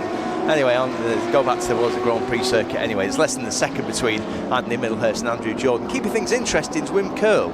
So Wim Curl is only 5 seconds behind Andrew Jordan. So clearly, if anything happens to the first 2, then you've got to consider Wim Curl. But again, the power of the skyline blasting towards Hawthorne and then Westfield. But it's appreciably less than the second now, Alistair. Very much so, yes. And you also almost think that Andrew Jordan just doesn't brake for any of these corners. He's just slings the car at the corner and sorts it out on the way out. So they're coming up now towards the left-hander at Stirling's, and we've got 2 minutes 43 to go as they turn into the left-hander, and it's now absolutely together. Andrew Jordan actually looks to the left of Andy Middlehurst as they came out of Stirling's. They've come back into our sight now into Clearways, and it's a length and a half, 2 lengths between the Nissan Skyline and the BMW, which is the Nissan is actually smoking a little on the as he changes gear, which normally means the turbocharger is starting to fail, but he's still going, and he's ahead of Andrew Jordan. The gap at the line was 0.7 of a second now,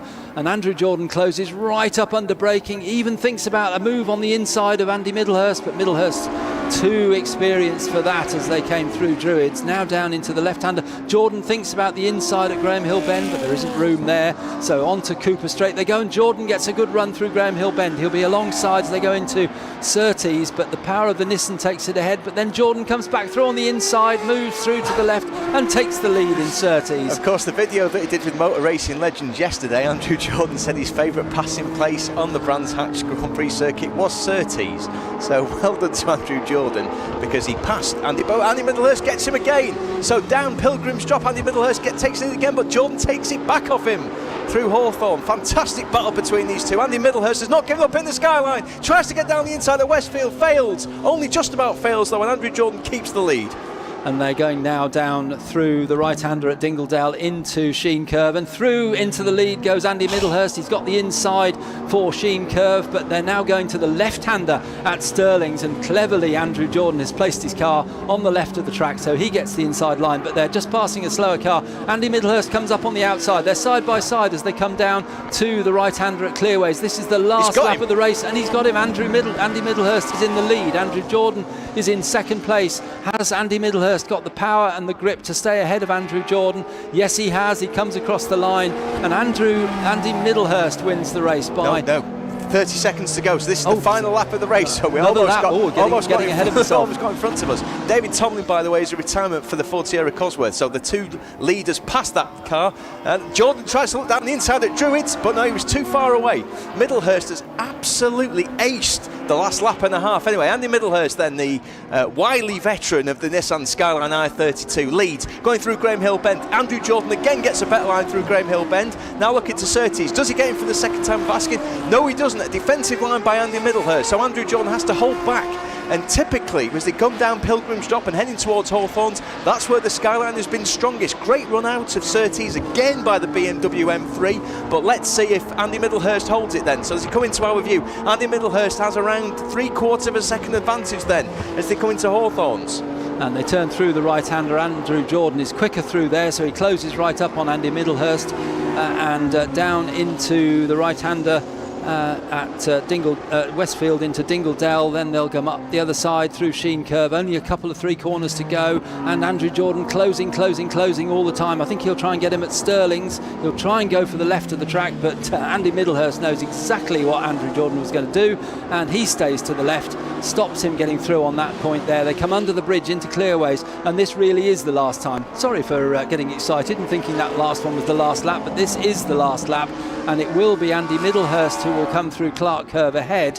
Andrew Jordan is behind. He just hasn't got the grunt to pass him, and the checkered flag goes out to Andy Middlehurst, who took over from his son Chris, who did a great stint at the beginning of that race, and Andrew Jordan in second place, 0.8 of a second behind, and Wim Coyle does finish in third place. A good finish for him, with Darren Fielding in fourth.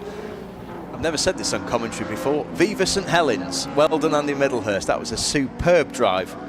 It really did. I mean, I thought that when Andrew Jordan got past him with 3 laps to go, Alistair, I thought the BMW would walk away, but superbly judged race by both Chris and Andy Middlehurst in bringing the Nissan home, and he got gradually quicker.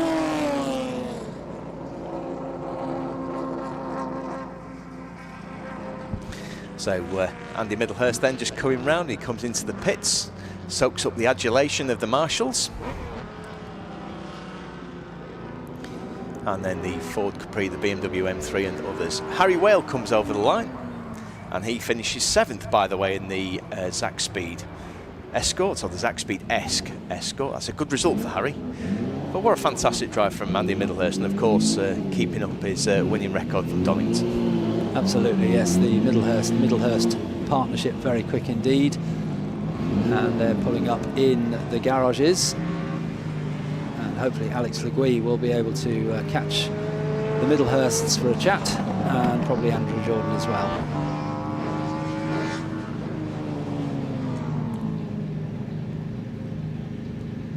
So that was despite being under the safety car for quite a few laps at the beginning of that race, which was very unfortunate, that was the most stunning race between Andy Middlehurst and Andrew Jordan.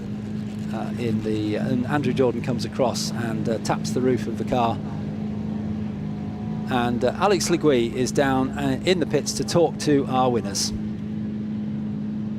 I am indeed. Our lovely photographer is just going to jump in and get a photo of them.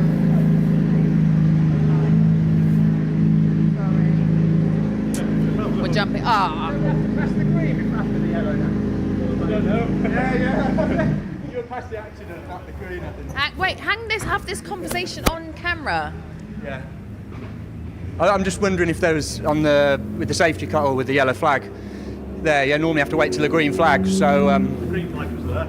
You hadn't got to the green flag, I don't think. So I think you passed the accident, then passed, but it didn't matter. It was a good race. Well done. Yeah, nice one. Very close. Yeah, Really well done. fucking take for you then. Don't run away. Come back. I'm not done. Boys. That was incredible. That was beaming. I loved your energy when you came in. You guys were happy with that result. What a great day it's been. Yeah, we struggled to sort of got here, and there is a load of people we can't thank enough to get us here, and then we've been nursing a few issues. Yeah. So this time, Chris started again, and then obviously I knew I was in the lead, so I just had to get every lap the best, and it was squirming everywhere. I was losing the brakes, and Andrew Jordan got past me a couple of times and got past back him again, and he dive bombed me several times, but got past him again. Redemption. Yeah, I loved it. It was brilliant. You provided us with great racing and a great first stint. Yeah, I mean, it was a great first stint, but my dad, what an amazing job. It's quite emotional really, because racing with my dad and him doing so well. It's a special moment. Running as a team with everyone's worked so hard, and it's the first time we sort of shared a race lap together. So just blessed to be here and racing my dream car with my dad and the team and things like that. So that was just mega seeing him get past Andrew again and winning. I'm not sure we'll top that one, but it means a lot. Clearly, you can see that. It's just, it's family, isn't it? And it's what we love.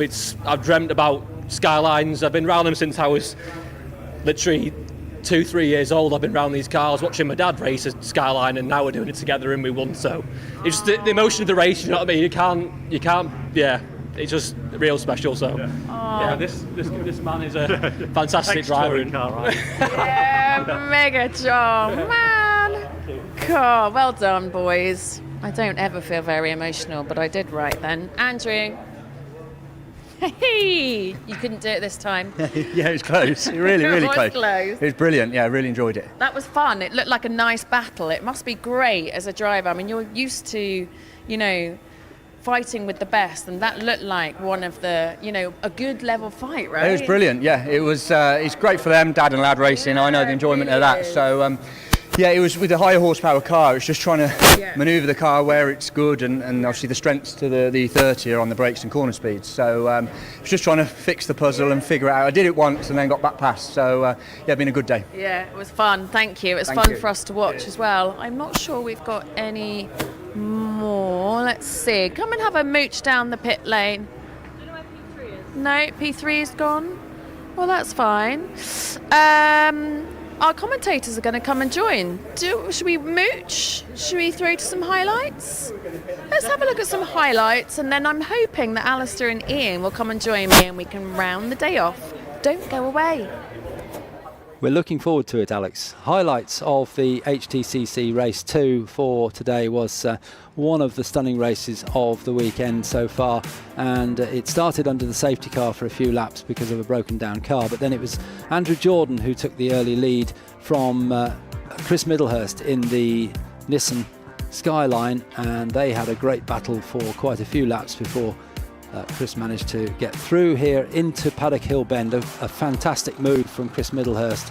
The road falls away from you there and you're looking at sky as you drive into the right-hander, so very brave move indeed from Chris Middlehurst to get past Andrew Jordan. They then ran in close company right through until the pit stops, and one of the St Paul cars there in the pits, and a spin for the Watson's BMW, which got back on track again very quickly. And then it was Chris Middlehurst who took the car through to the pit stops. Andrew Jordan going past for second place, past Wim Curl in the Capri RS 3100, and took that place after a double move on Darren Fielding, who got shuffled down 2 places in one corner there. It's a great move from Wim to get through as well. Then Andy Middlehurst took over, and then we started the battle with Andrew Jordan making his way back to the boot lid, but he wasn't quite able to make it. He got past once but wasn't able to hold on to that lead, so congratulations to the Middlehurst family, Chris and Andy. And the results with a win for Chris and Andy Middlehurst in the Nissan Skyline R32 GTR. Then it was Andrew Jordan just behind in the BMW E3 M30. Wim Coyle in the Ford Capri RS 3100. Then the Darren Fielding BMW and Michael Cullen's BMW. And then it was Tom Holbrook and Alex Brundle in 6th place in their BMW. Then it was the Wales, well actually it was Harry Whale drove solo in that race in the Escort Mark II. Samuel Verhagen in the Mercedes 190 DTM car. Then it was the Woods in their Nissan Skyline in 9th place, and completing the top 10, Paddy Shovlin in his BMW E30 M3.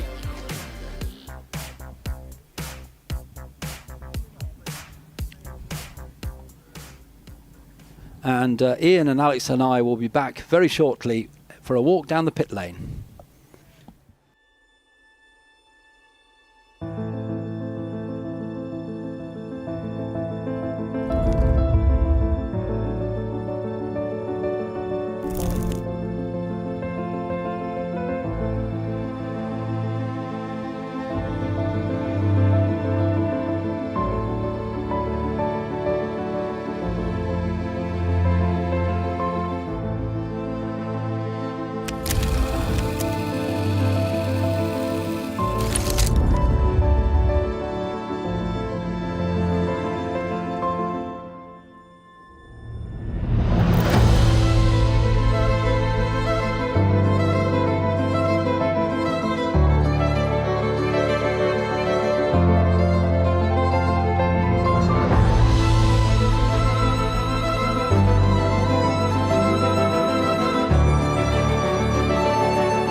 Welcome to our factory in Zhongshan, China. Yeah, we do any kind of model cars, different scale, different category, and it's something very, very exciting.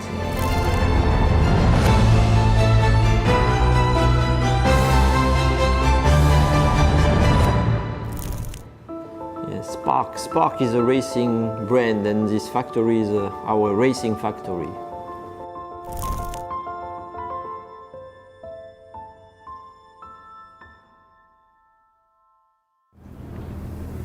Wow, what come on lads. What an incredible day of racing that was. Ian, what was your highlight?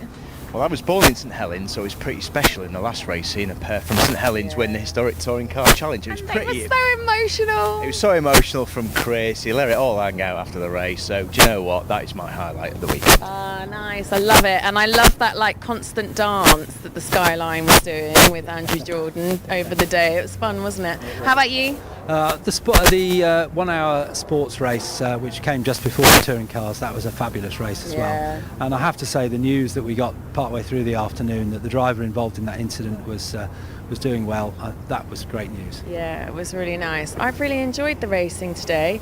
I'm a bit of a touring car fan, and I love like the energy when you're standing in the assembly area and they all start firing up and they start heading out and you can see it. It's great, it's Larry, it's fun. Good, okay, so a successful day, technically day 2 of racing. Tomorrow, remind me of what we've got. Well, we've got all sorts on, so it's another, I think it's 8 races tomorrow of action, but it's basically everything that people have got used to, which is hundreds of cars in absolutely fantastic condition, covering a range of decades. So make sure you get down to circuit. Hope the weather's the same. Yes. I think it's going to be, it might be a bit scorchio tomorrow. Yes, because not only can people watch it online, people can still buy tickets on the gate, can't they? Yes, I understand so, yes, and there was plenty of room on the spectator banking today, so get yourself down here. And there's of course the Grand Prix loop as well, which is very rarely used these days, so good opportunity. Good. Well, we'll be live on the live stream from about 9:45 in the morning, about 9 hours of live action from us here at Brands Hatch. As Ian said, we've got about 7 races. I think we've got about 5 qualifying sessions, wall-to-wall fun, another demo in the middle, and of course if you're here in person, it's like a roving museum. It's absolutely unbeatable. Get yourself down here. It's the Motor Racing Legends from London Historic Trophy at Brands Hatch. Thanks for watching. We'll see you tomorrow. Good morning everyone, and welcome to Brands Hatch, where we are on day 2 of the London Historic Trophy.